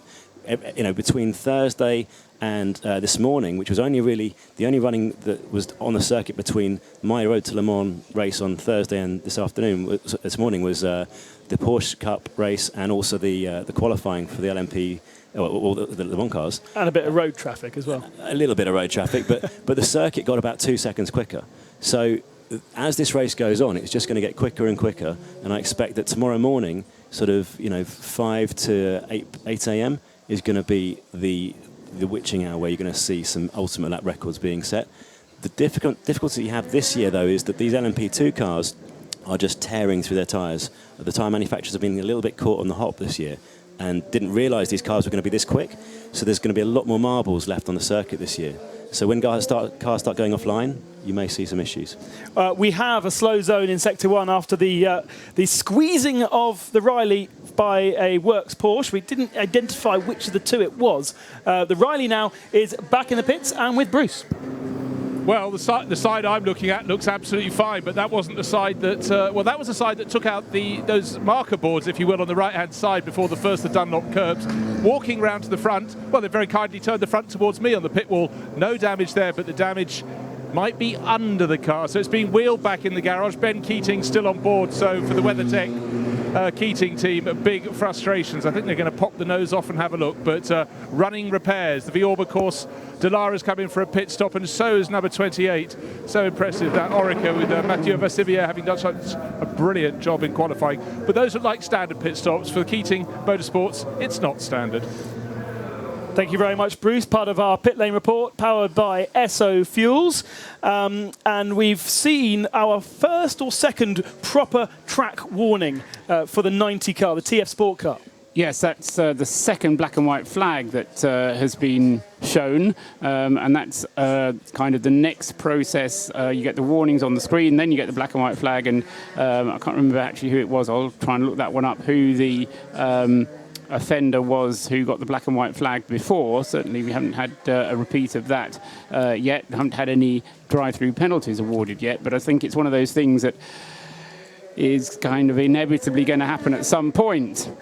And as a driver, Alex, it must be hugely frustrating, because I presume you're following cars that are doing exactly the same kind of line as you, perhaps slightly running wide at karting if you've had a bit of a wiggle on, especially as that particular corner is so off camber.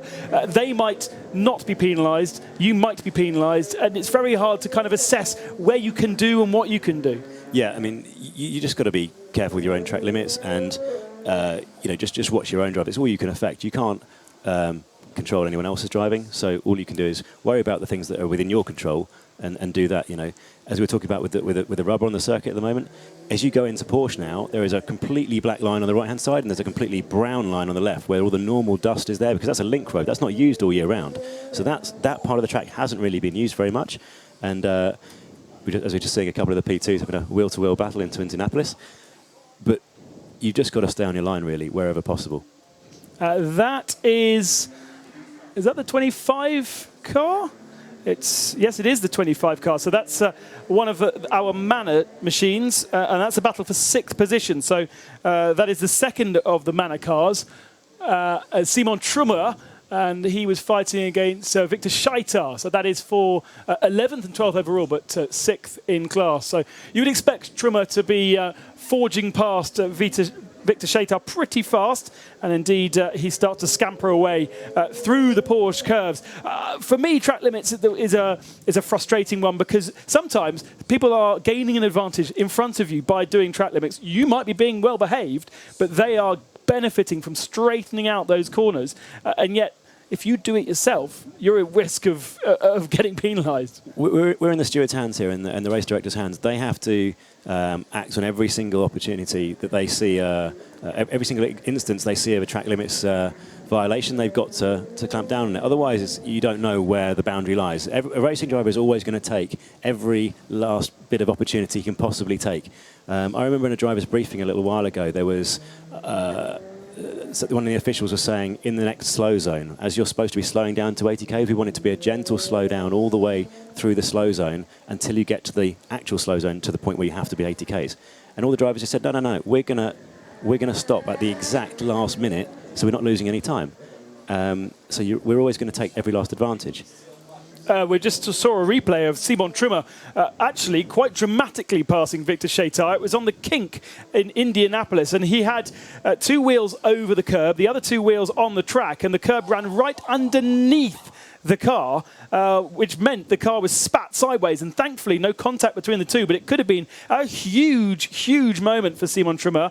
As they came to the slow zone at the end of the lap, the yellow flag zone, all of a sudden, Victor Chater was a bit later on the brakes by the looks of things and managed to get alongside Simon, so they ran side by side for the first couple of turns. Slow zone has now been removed, though, so we're back to a green track. The black and white flags we were just talking about, number 90 car having received one. The other car that received the black and white flag is the number 51 car, which was Alessandro Pierguidi, who was the offender, that being the AF Corsa Ferrari, which James Collado is now behind the wheel of, Michele Rugolo being the third driver of that car. And the problem with these black and white flags often as well, Alex, is it's the car, not the driver. So you have to be in touch with your engineer, or the engineer, more importantly, has to be in touch with you to say, due to the incompetence of your previous driver, you're now on no more chances. The first offence, you'll get a penalty. Exactly. You could have been asleep and you get back in the car and you need an update. Have we had a track limits penalty? Have we had a contact warning already? It's a bit like coming to the commentary box, really, isn't it? You need to have an update to catch up with what's going on. Exactly right, yeah. So the LMP2 battle continues, although I must say it looks like Simon Trimmer has scampered away now from the Victor Chater SMP car. So that probably is calming down. At the top of that battle, Nico Prost leads ahead of Matthias Besch, but that's because Besch went into the pits. And presumably, once Prost gives us his pit stop, that will change round again. The gap is 13 seconds, so actually Besch has quite a good advantage over his teammate at the moment. No change in the GT Pro category. Marco Sorensen for Aston Martin ahead of Serra with Harry Tincknell. Now just 1.3 seconds behind Serra. He is absolutely flying in that Ford, that 67 car. No further news on the pit stop that was being investigated, so hopefully Harry is in the clear. And we might well see a Ford split those two Astons within the next couple of moments because the pace of Harry Tincknell is quite remarkable. And we've also lost one of the Fords that was ahead of him, having gone into the pits and taken a pit stop because he was off schedule. That's right, because it's a Stefan Mucker car. Precisely so. Pit stops did happen. You described that they would be happening for the leading P1 cars, Ben, and that was Kamui Kobayashi staying in the wheel of the number 7, Nick Tandy staying behind the wheel of the number 1 Porsche. But again, the Porsche pit stop was a second quicker. Now, it's only a second, but as you know, Alex, I mean, getting a second on the track is really hard work. If you lose a second in the pits, that's ever so easy to do. These cars travel 90 metres per second, so you can work out, you can do half a stint to find that. On a really good driver ahead of you. And again, that must be frustrating for you as a driver, or do you just put it out of your head and say, I don't care, I'm just going to get on with it? Well, again, focus on what you can control. You can't control when you get released out of the pits. So all you've got to do is work on the things that you can do. If you lose time, you can't try and regain it by braking later somewhere else because you're already braking on the absolute limit anyway. There's nothing to be gained. All you're going to do is make a mistake if you try and push past it. You've got to. It's damage limitation. You put that away and then just focus on what you can do. Compartmentalising in the head somehow, yeah.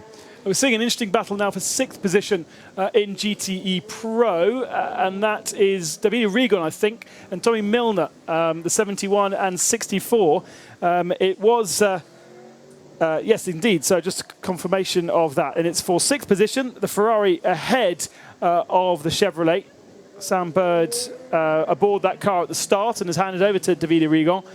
And it was Ollie Gavin that's handed over to the Tommy Milner in the 64, and a wonderful battle as we've seen many times already in GTE Pro. The slipstream absolutely paramount with this such a balance between all of these cars. Now the Chevrolet fights back, goes to the outside of the first kink at Indianapolis and breezes past so that Rigon now sits in the slipstream of the Chevrolet as they come into the braking zone at Indianapolis, but isn't close enough to do him under brakes. It was down the Mulsanne straight where the positions changed, and that looked like a bit of a slide from the Chevrolet Corvette. All this fighting is allowing a GTE Am Ferrari to catch up just behind, although I'm not quite sure which that is. My car recognition is poor at the moment. It's the 62 Ferrari, I think. And now, as they come towards the Porsche curves, let's see what Davide Rigon can do in the more technical sections. The Ferrari so good through this section of turns. The great thing when these guys are racing together now is that In high-speed corners like this, the prototypes normally get a bit of aero wash. The GTs less so. And they have aero, but not as much as a prototype. So these guys can follow each other really closely through these high-speed sections. Okay, well, as we continue to watch this fantastic GTE Pro battle, let's get an update from Ben Keating as to what exactly happened going into the first turn just a couple of laps ago in the Riley. Ben, hugely dramatic moment not so long ago for you. A wild, wild ride. Did you get pushed by the Works Porsche, the GT car? It was a miscommunication, really. It's my responsibility to make the pass cleanly in the faster car. I was under the impression that he was staying wide and slowing down early to give me time to go to the apex and get by him. And as soon as I committed to do that, he turned right for the apex. And I knew that that was not his intention at that moment, but there's nothing I could do about it. So we touched a little bit, and I got spun around. Hopefully he did not. We've got our... I don't think we hit anything, and we got back around, got some new tires on the car. We're back out. Hopefully everything's okay. It certainly looked incredibly dramatic. You might not have hit the barriers, but you took about 3 of those marker boards, gathering them on the left flank of your car. But importantly, what's been the damage to the car? You changed the nose cone, but was that it? I had a vibration, and I wasn't sure if it was flat-spotted tires or if it was a loose nose. I just got to the radio and told them to replace all of them just in case. Yeah, so who's on board now? Jeroen. Jeroen's in the car now, and I haven't been on the radio yet to hear what he thinks. Well, just tell him he's doing 5 stints. That's the sort of challenge he likes. Yes, he does. He likes those things. Good stuff, Ben. Anyhow, thank you for talking to us. Thank you.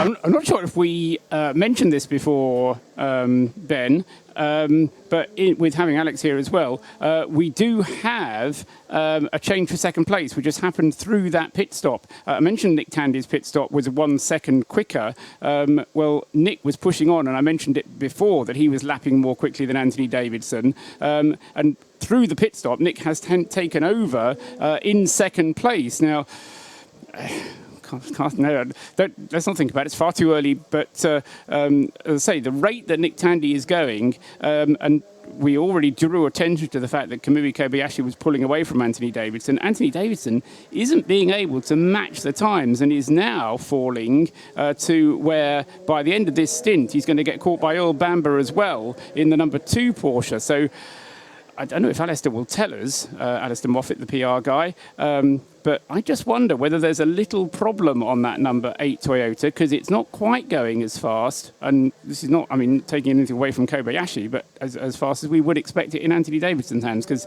as you well know, Ben, Anthony is no slouch. Absolutely, and just 4 seconds separate them at the moment.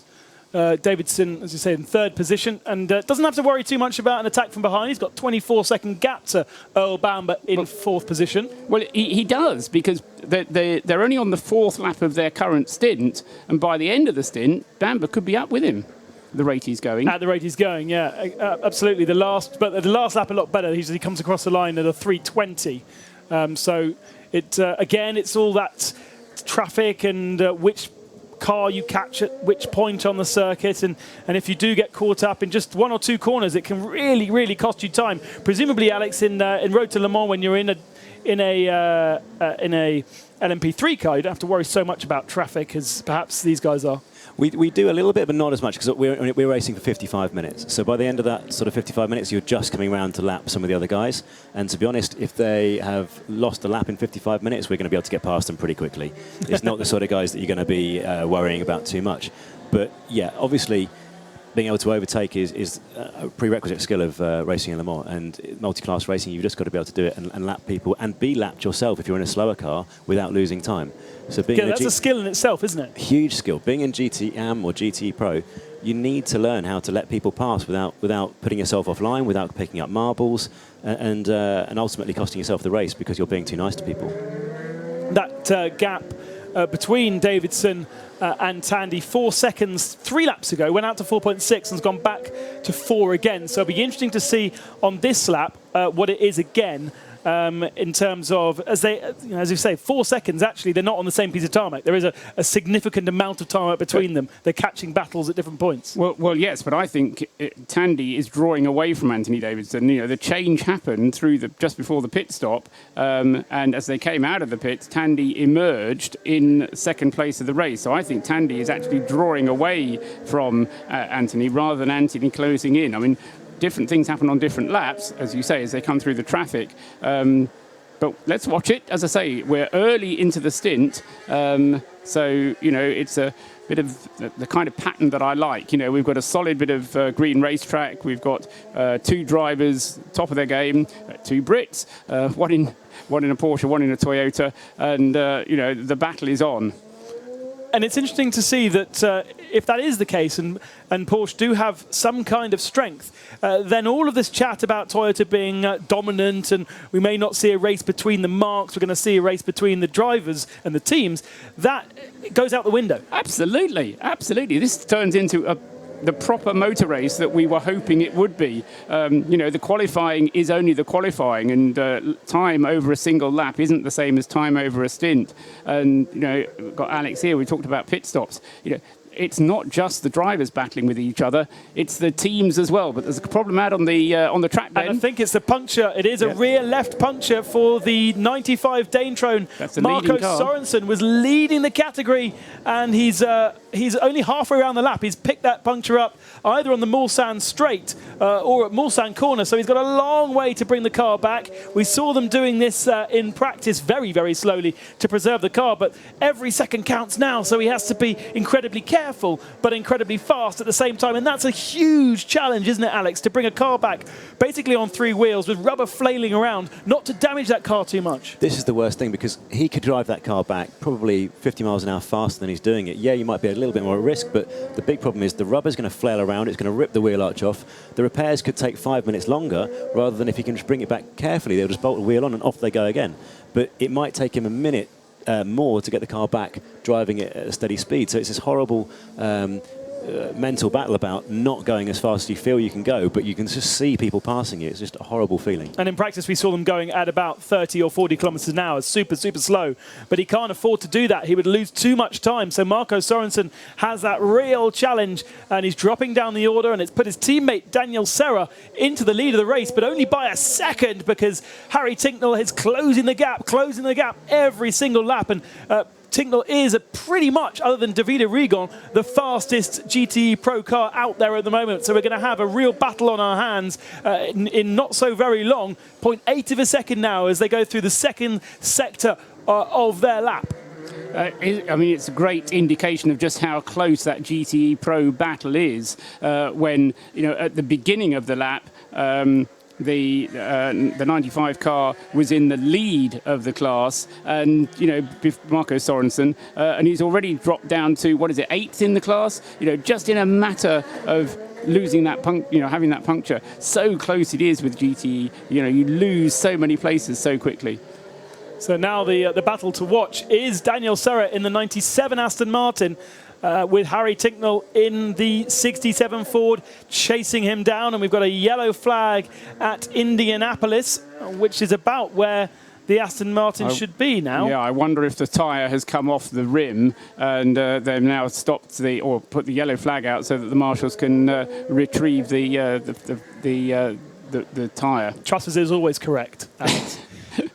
Even if it doesn't say it on the screen, he's always correct. So yes, indeed, the race control completely and utterly clarify that. And we're going to have a slow zone because it's in the middle of the circuit.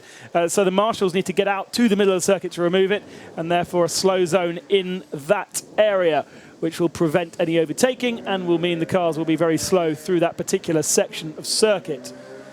Which is where I think our leading GT cars are slowly coming to. Daniel Serra ahead of Harry Tincknell. The gap then 10 seconds down to Michael Christensen, but fantastic to see 3 different marques of GT cars in the top 3. Christensen, of course, aboard the 92 Porsche, and then it's James Collado in the Ferrari. So it's 4 out of 4. And 5 out of 5, because Tommy Milner's 5th in the Chevrolet Corvette. And they are all on the same lap.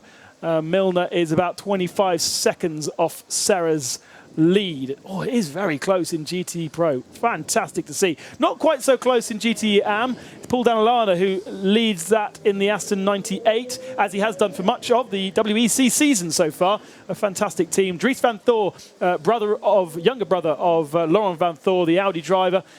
He is in the Ferrari 84 and he's second, but some 18 seconds back. And then Will Friedler is in 92. Let's go down to Bruce, who's got the 95 right ahead of him. Pulled into a stop about 2 seconds before you threw. Tattered left rear, as you can imagine. Marco Sorensen has climbed out. Looks like he's got a bit of a cramp, I think. It was a concentration as he came in, and that will be Richie Stanaway going on board. But on these small things, a race can turn. Looking so strong for the 95 Aston Martin crew. They're just doing the refuelling now. The car goes up onto the jacks. But how much of that tyre is left? Well, it's in many bits of component form. They will obviously do new tyres all round. Joe Bradley. Yeah, right in front of you, Bruce, at the back of the car. And I can see that there's damage to the rear bumper. There is no damage to the all-important diffuser, though. The diffuser is completely intact. We're missing the rear wheel arm. And that was the car leaving. That's how quick these boys have been. Fantastic job to get that car back with very little damage. The bumper's just for aesthetics. It's just to make it look pretty. It doesn't do anything.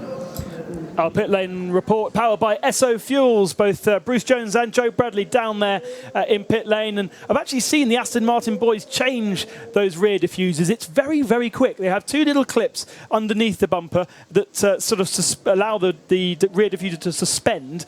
And then there are two holes that the front of it goes into. So really like a tray, slots under the car in the front, clip, clip, and it's done. But it didn't need doing. But it doesn't need doing. Yeah. So, but Alex, you were furrowing your brow as Joe was saying the rear bumper doesn't do anything. It may well affect the aerodynamics. It would be interesting to see the speed traps over the next couple of laps. It probably won't do much until they get over 200 Ks, but then you may well see it just knocking 5 or 10 Ks off, in which case they'd probably need to change it. But it may not do anything. It's just one of those pieces that it will affect the air around the back of the car. Right, okay. And could it get worse? Could the air start to do further damage and it start to disintegrate, do you think? You'd think that if the bumper was sticking out on one side, but it's not, there's a whole section that's come away. So actually there's nothing that's going to catch the air, right? But it just might slow down the way the air falls off the back of the car. Okay. 0.3 of a second between Daniel Serra and Harry Tincknell as they come into the Porsche curves.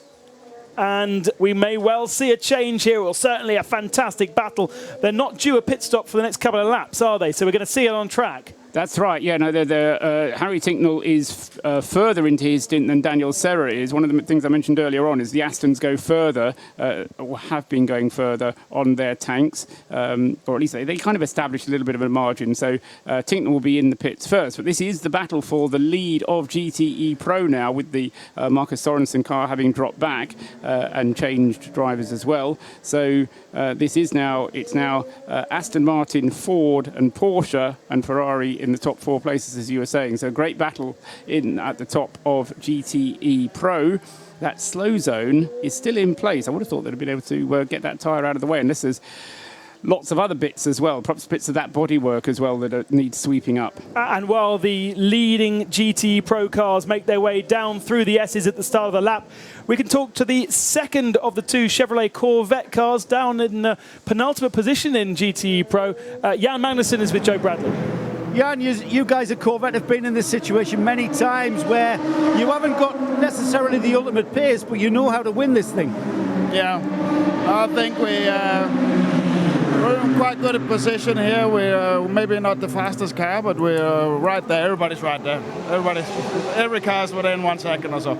But at the moment it's going quite well, I think.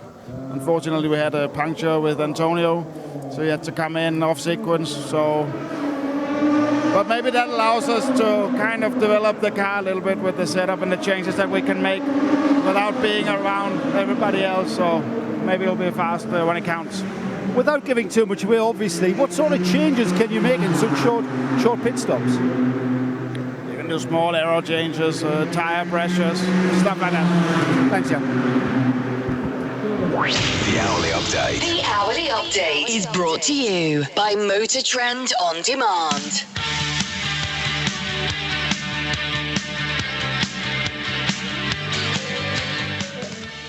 It's 6:30 in the evening at Le Mans, 3.5 hours into the 2017 Le Mans 24 Hours. It's a Toyota 1 at the moment, not a Toyota 1-2, because got Porsche in second place. Kamui Kobayashi is at the wheel of the leading TS050, and he has a gap of 33 seconds over Nick Tandy, who's second in the number 1 Porsche. In third place is Anthony Davidson, who has slipped now to 25 seconds behind Nick Tandy in the number 8 car. And then in fourth place is number 2, Earl Bamber, in the second Porsche 919 hybrid, and he is just over a minute behind Anthony Davidson. Fifth place is the number 9 Toyota, Jose Maria Lopez behind the wheel of that one. And in sixth place overall is the first of the P2 cars. It's Nicolas Prost at the moment leading a Valiante Rebellion Oreca 1-2. Nicolas Prost just ahead of Matthias Besch, 2 seconds ahead of Matthias Besch in the 2 Valiante Rebellions. In third place in LMP2 is Alex Brundle in the Jackie Chan DC Racing Oreca. He is a further 35 seconds behind. And then in fourth place in LMP2, Jonathan Hershey at the wheel of the first of the 2 Manor Orecas. Behind Jonathan Hershey is Simon Trummer. He's driving the second Manor car. He's in fifth place in LMP2. And in sixth place in LMP2 is the Signatech Alpine with Andre Negrau at the wheel at the moment. In GTE Pro, it's the 97 Aston Martin, Daniel Serra at the wheel, who just leads from the 97 Aston ahead of 67 Ford, Harry Tinknell at the wheel. Nothing to choose between those two. They're nose to tail out on the circuit. And in third place is the number 92 Porsche of Michael Christensen. Very quickly in GTE AM, it's number 98 Aston Martin leading from 84 JMW Ferrari and 62 Scuderia Corsa Ferrari in third place. That's your hourly update at 6:31, thanks to Motor Trend On Demand. Hours of motorsport and popular car shows with the Motor Trend On Demand app. And the track temperature, sponsored by Dunlop. The track temperature, gauged by Dunlop. Forever forward. Just under 30 degrees air temperature, 37.8 degrees on the track. And drama down in the pit lane with our pit lane report powered by Esso Fuels team, because the number 2 car, Earl Bamber, has been pushed into the garage. Joe Bradley's been watching. Totally unscheduled. This is a clear indication when a team bursts into life, they're bound into life, and we're clearly not ready or not scheduled to take and receive the number 2 Porsche. Sure enough, the number 2 peeled onto pit road. It's been swiveled round on the jacks, and it's now backwards into the garage. Mechanics tugging at the front suspension and looking mainly at the front end.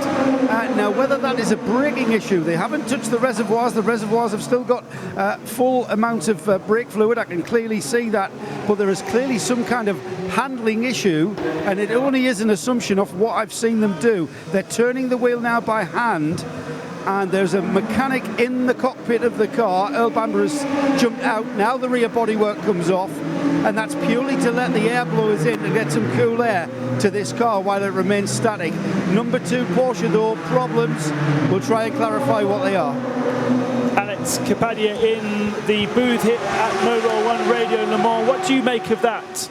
So I was just looking at the screen when that came on, but I think they obviously have the braking issue. They're trying to work out when there's a mechanic in the car and they're turning the wheel like that. It just says to you that when they want the mechanic to feel what's happening with the brake there.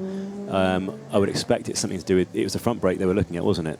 So it's not necessarily something to do with the recharging system there. Sometimes they're messing around with the rear. That can be the recharging, but I didn't catch all of that to see what was happening there. And we had a replay of the car locking up, but that was simply going into a slow zone. So I wouldn't have thought that was any kind of clue as to what might be the problem with the car. But Earl Bamber, early problems for the number 2. Bearing in mind all the harvesting is done while the car is braking, it's a tremendously complicated part of the car, the way that the braking interacts with the harvesting process. And you have to have a means whereby when you've harvested all the energy that you want, you turn the brakes back into proper brakes rather than electrical generators. So very often braking issues are associated with that kind of a problem. So yeah, it's the first chink in the armour for one of the leading LMP LMP1 cars, discounting the Collis car, which is already retired, but the P1 hybrids. And what have we had? 3.5 hours of the race before the first chink appears. That's somewhat less than I expected, Ben. We are seeing a pit stop for the JCDC run by Jota Racing. Alex Brundle getting out of that car from second, I believe they were, and handing over to, didn't see the helmet. David Cheng. David Cheng, thank you very much. Top job by Brundle there, I think. It was third place when he came in, but they were within about 13 seconds of the overall lead. Yeah, he had been closing in on the two Rebellion cars, so yeah, it was a good stint from Alex. One thing that is slightly concerning, and I was going to say that before we had the even more concerning incident that affected Earl Bamber, who incidentally is still in the pits. That car now coming up to 5 minutes in the pits. We've had a lot of punctures already as well, and that's something that sometimes happens at Le Mans, but we can have an update from the Esso pit crew, powered by Esso Fuels. Well, for once I felt a bit intelligent. All the photographers and camera crews crowded around the garage of the number 2 Porsche. They failed to notice that Earl Bamber jumped out of the car, ran to the pit wall. I tried to grab him as he was talking to his engineer, but he didn't take his helmet off. But he hasn't gone back to the car. He's gone to run to the very back and beyond of the garage. So we think it might be a big braking problem. You've been guessing around those points as well. But it's a big, long delay, and the normally affable Bamber not wanting to play the talking game, I'm afraid. Thanks very much, Bruce. Part of our pit lane team, powered by Esso Fuels. And you can get in touch with us if you want to ask the studio any questions. RSL_studio and at Radio Le Mans is where you will find us. And on YouTube, you can come and have a look at what we look like. I've already disappointed a couple of people by looking much younger than I was before. We've got a car in the wall at Indianapolis. And that is the 28 machine, not heavily in the wall. Again, it looks like it just kind of kissed the barrier. It's a TDS car, Francois Perrodo at the wheel of it. And I think, Ben, that was another understeering straight-on moment, which we saw earlier on, didn't we, from, who was it? The, which car? The number 38 car, which did that earlier on. The... Thomas Laurent had a similar moment. And the difference being that Francois Perrodo has gone into the gravel trap and kissed the barrier at a slightly different angle. He's kissed it on just the right-hand side, but the gravel trap slowed him, but will delay him getting out because they've got to be snatched out there. And that will mean that we have another slow zone. I'm really hoping we can keep these slow zones down, because the rate we're going at the moment, we're heading for a record distance and by a significant margin. So the fewer slow zones, or if we have them, the quicker they can be. It's always nice if you can get a record distance, isn't it? It makes it a bit more of an event. We've already had a record speed in qualifying. You know, these things are important, aren't they, Alex? I mean, you know, if you're part of a crew, and to a large extent it's luck, but if you can break a record, you know, that's always massive, isn't it? Of course, it makes your whole program much more exciting if you can come away and say we did the fastest lap ever of Le Mans, even if it wasn't at the moment the lap record because it wasn't done in the race. Correct. It's still, you know, really exciting. The fastest ever LMP2 times we've seen as well. That mistake there for Perrodo was just a typical Indianapolis move. As you brake into Indianapolis, the left-hand side of the road falls away into a banking. It's very, very easy because your front left tyre goes very light. It's very easy to snatch that left-hand tyre, and then you just go straight on with the understeer. So the trick is there just to release the brake completely and just try and roll around and let the camber keep the car going around, but unfortunately he had the wheel still locked and it just went straight on. Now, racing drivers go around the track and they have a look at all of these curbs, and a long old lap to walk around the track here at Le Mans, but we've seen a lot of punctures. We've seen a lot of GT punctures, specifically with the Aston Martin. Garcia a bit earlier on in the race, that's why they're down. Stefan Mucker in the Ford as well. Was there any parts of the circuit when you looked around that you thought, especially in the early part of the lap, because that's where they seem to be happening, oh, that looks a bit dodgy?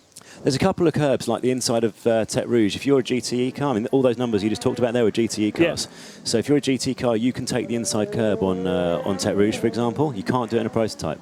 As you go over the other side of the curb, coming back onto the track, going back up the sharp side of the curb often can be quite sharp. Now, I don't know, because I didn't look at it that closely, because I'm not a GT driver at the moment, so I didn't need to look at that. But it could well be something like that that's catching people out. It could also just be that because the track is gripping up more, you're going to get more lateral grip. You're going to get more roll. The cars are going to try and run a bit more camber on these rear tyres. They're going to tilt the top of the wheel in a little bit, so that when the car rolls over, you're going to get the full tyre being used. You don't want it to lean onto the outside edge of the tyre. Now, all tyre manufacturers will give them a camber limit that they can run to, but some of these teams may just be pushing that limit a little to gain speed, but obviously it can gain you punctures as well. Yeah, John Hindhaugh spoke a little bit when he did his track lap about the curves being very flat, so very inviting to run, but as you say, very serrated on the higher edge, and that definitely can cause problems. And the curbs now really look like motorbike curbs all the way around this circuit. In previous years, especially around the chicanes, we've seen short curbs that you really don't want to get anywhere near, but now they've been replaced by these big, flat, wide curbs, which, as you say, can be used at certain points by certain cars, depending on who you are. But as we saw a little bit earlier, in fact, in LMP2, if you put the plank of the car on that curb, then you'll come suspended in midair. Yeah, you're just skating. You're a passenger from that point on. But I think it's the inner edges of those curbs that may be causing it, or it may just be camber or excessive load on the tyre because of the loading up of or the gripping up of the track. So we do have a slow zone round in, well, actually all the way from Mulsanne through to Indianapolis. So they're slowing the cars down very, very slow. And into the pit lane then has come Harry Tinknell. So it'd be great to hear from him, because he'll be buzzing after that stop. Driver change for both the Ford. We've got Michael Christensen in the pits. We've got James Collado in the pits. All of these GT cars are pretty much on the same strategy if you haven't had a puncture. Yeah, exactly. And the one that will benefit as a result of this is the 95 car, which having just had its pit stop, will be able to make up some ground, and also number 66, which Stefan Mucker had his puncture win in very early on. So we'll see how that affects things. Jose Maria Lopez, there may be a slow zone at Indianapolis, but Jose Maria Lopez has just put in the fastest time of all down the Mulsanne Straight. 1 minute 15 seconds to get all the way down the Mulsanne Straight. It was a very slow lap time. And that's because he's had this, because he has to go through the slow zone. But that's the beauty of slow zones. And we've got a moment while we've got this in place, Alex. How do you feel about slow zones? I mean, it gives the rest of the track. It means you can go racing on the rest of the track, and you don't have to all close up behind a safety car. I think it's a great system. I was here watching in 2013. It was a wet, dry race. Yeah. And obviously, we had the incident with Alan. But even after that, there was a whole load of just full course yellows or safety cars the whole way around, and that was just so frustrating because the cars. There's an incident on one part of the track, but they have to go around the remaining part of the track ridiculously slowly. Yeah. They lose tyre temperature, and then when there is a green, the guys are more likely to crash anyway. Exactly, yeah. The slow zone system neutralises the race. In theory, you don't have anyone win or lose from it unless somebody is halfway through a slow zone when it's released, in which case you do, but you're always going to have some chink in the armour of the system. We had an absolutely fantastic battle going on between Daniel Serra and Harry Tinknell out on circuit, which was eventually for the lead of the GTE category, and Bruce Jones has found Harry. Harry, looks like hot work out there. Your battle chasing Daniel Serra's Aston Martin with your Ford GT was absolutely mighty. Did you enjoy it? Yeah, I didn't really realise I was sweating that much, and I've got out of the car and the suit feels about 3 kilos heavier than I did when I got in, but yeah, it was a good fight through the field, actually. Good fight with the Ferraris and the Porsches, and caught up to the back of Serra, but just they've got so much acceleration, so much top speed. Like I could catch in the high speed, but out the slow speed corners pulled away. But interesting battle, and gave it everything. And great to have the 67 up and in contention this year. Yeah, but from the outside, the GTE Pro battle has been the battle of the race so far. Great to be part of it. I'll throw on to Joe Bradley down the pit lane. Harry, go and have a rest. Cheers. Glad to be part of it. James Collado just out of the 51 Ferrari. James, is that the right colour red or is that soaking wet? You're soaking wet, man. No, I'm fine. That was easy. I mean, barely sweating. That's funny. Your suit's wet, but your hair's dry. That's bizarre. Yeah, I'll let you work that. I don't want to know. No, I mean, a bit off the pace in general, but just trying to save the car, trying to avoid punctures and any damage to the suspension. So it's early days yet, but it's clear to see that we're really down on straights. Now everyone's turned up the motors. So we'll just see what we can do. I think on pace alone we're not good enough, but on strategy or on maybe some lady luck, maybe we'll get a good result.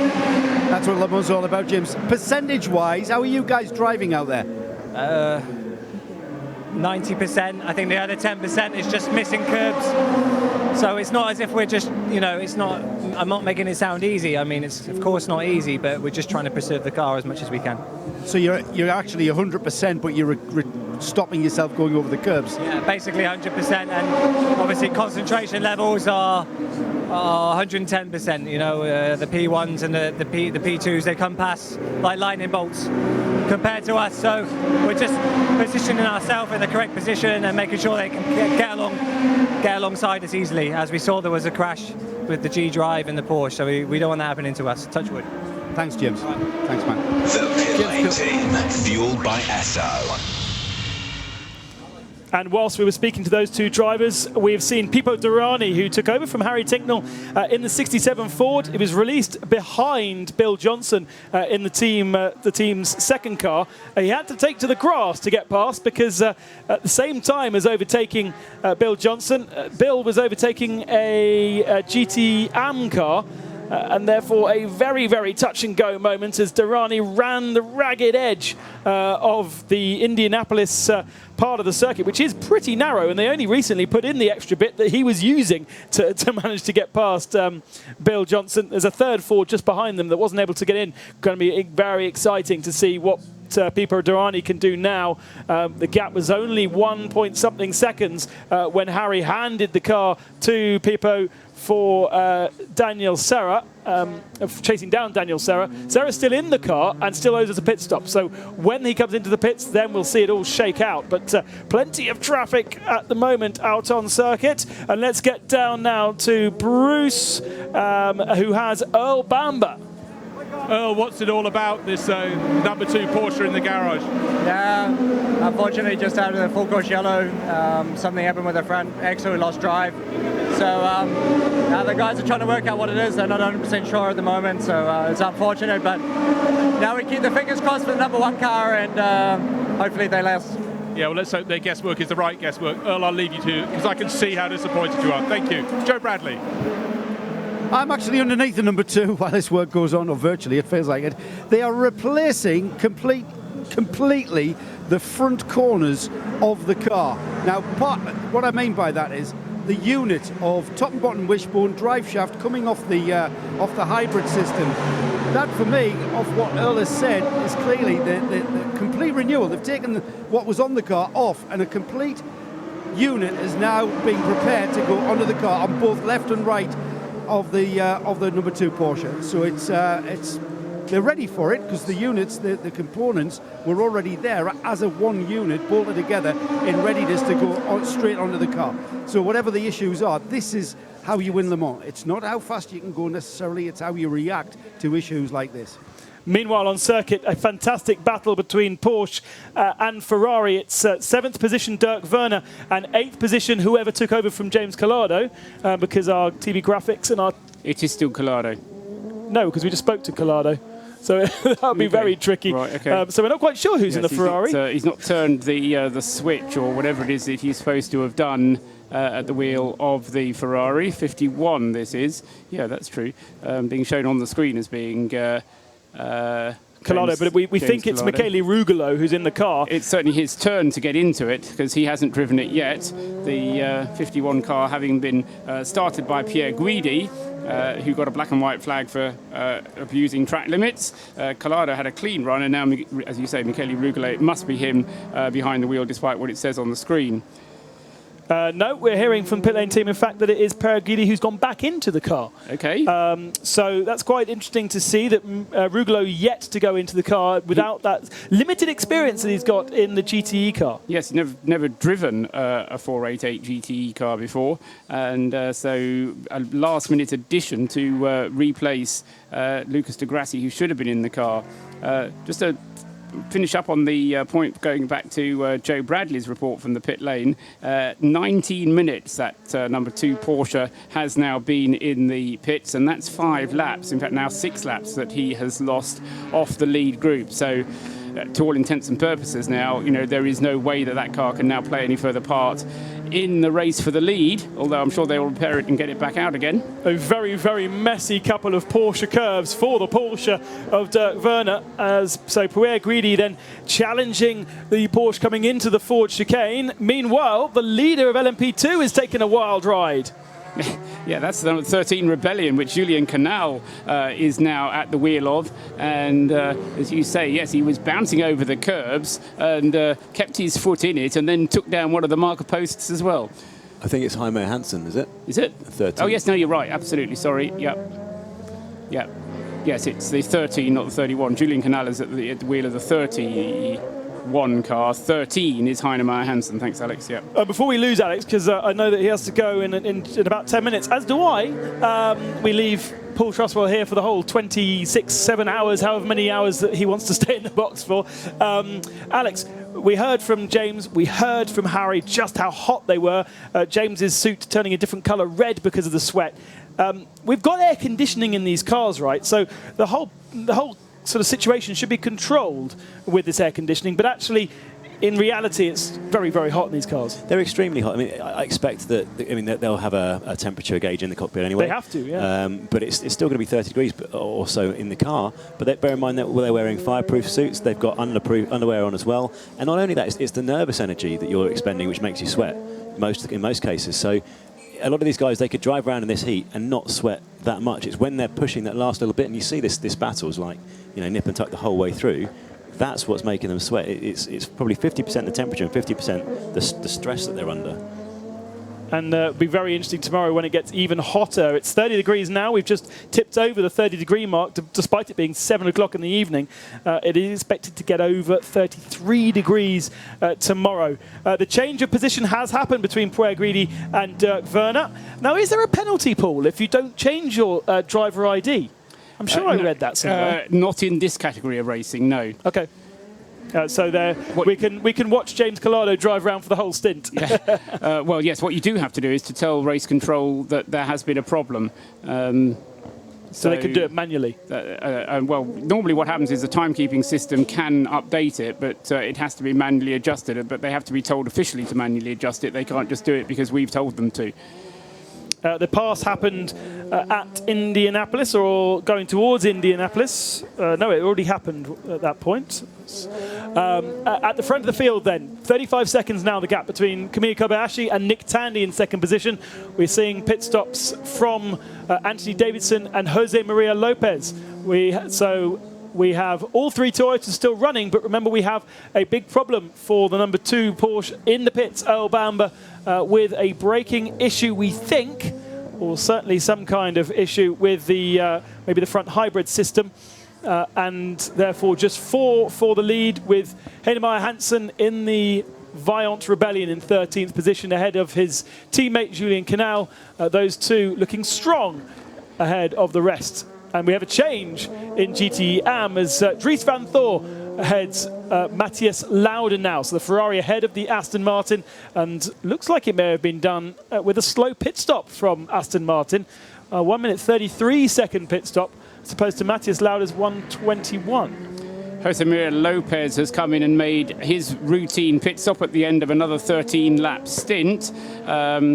and back out again, so it was fuel only for him. Anthony Davidson has come in the number 8 car. Still no real explanation for why he lost so much time. Maybe we'll find out from Anthony as and when he finishes his stint. He's going on to his 3rd stint now. And into the pits as well comes the race leader. This is Kamui Kobayashi coming in.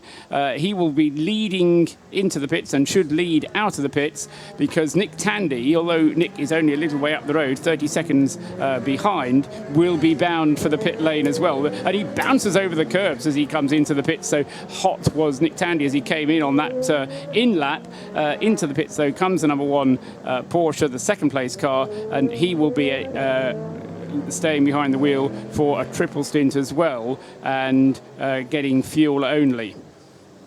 So now we've had the Aston Martin 97 in the pits, and Daniel Serra has handed over to Johnny Adam. It's Bill Johnson in the lead of the race in the 66 Ford.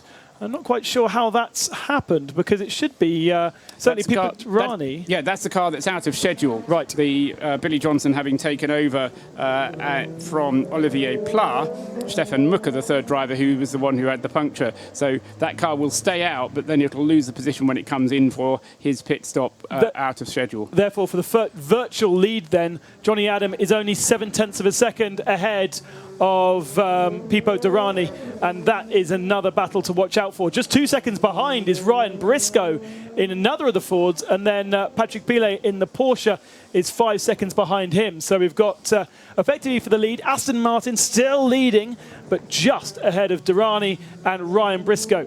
The 3 separated by 2 seconds after just under 4 hours of racing. And Ryan Briscoe due in for a pit stop, as is Davide Rigon if he's not in already, and Billy Johnson in the 66 due in a couple of laps' time. So slowly these different pit stops are evening themselves out, although what's interesting is that because the 66 Ford on a different schedule, as you say, it's virtually, it leads, but the virtual leader is going to be Johnny Adam. He's already made his equivalent pit stop at the wheel of the number 97 Aston. So, in fact, the Astons, touch wood so far, looking good at the head of GTE AM. They're, as I say, got this advantage on the pit stop, even if they're not leading all the way, but they do have a pit stop advantage. I don't fancy being Danny Serra, because he's going to be swarmed by Ford GTs as they now that battle heads round towards Indianapolis.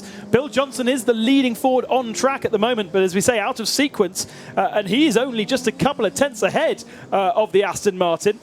And then Derani pushing Johnny Adam into that battle, and then Derani's rear end being watched by Ryan Briscoe. What a fantastic battle we're seeing here on circuit, coming towards the Porsche curves, but the board is ready for the 69 Ford, so that'll be Ryan Briscoe vacating that battle. And as we say, we expect Bill Johnson to vacate as well, to leave just Pipo Derani and Johnny Adam together.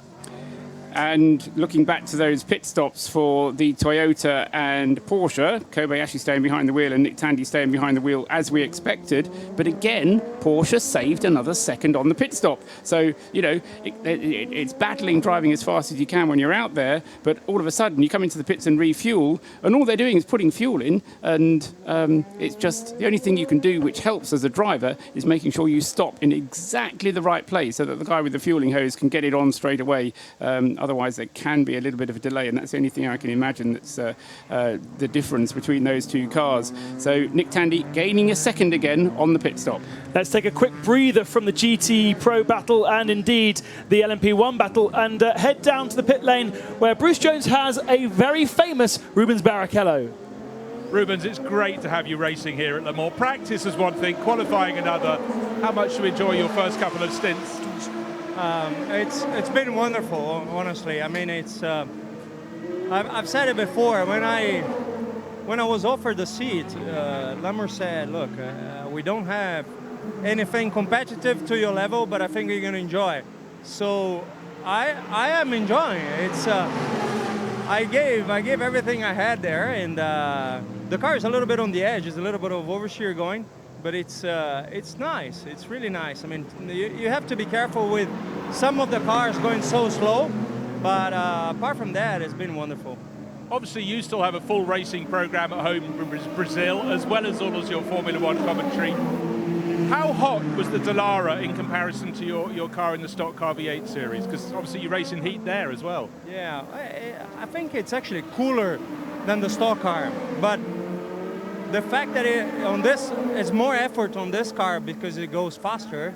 So that's where my body still needs to adapt a little bit, and I wish I had more testing or maybe the Monza race or something just for me to have done another seat or different paths, just so I was more adapted to the car. So I had to adapt it all the time on this configuration. But I honestly, I'm happy. Honestly, you look at Rubens' face, he's a man who wants to come and do the whole season. Speak to you again later when it gets real in the night time, Rubens. All right, thank you. The weather brought to you by DuraGarages.com. Inspirational garage interiors. A wonderful evening here at Le Mans, just above 30 degrees air temperature, and the humidity beginning to rise as we go into the night. It's expected to get up to 97% as we hit 18 degrees in the middle of the night, and then expected to clear again on Sunday, where we're expecting a top temperature of 33 degrees. Make sure you have your sun cream and your water and enjoy everything that Le Mans has to offer. Live from trackside, this is Mobil 1 Radio Le Mans. When seconds matter,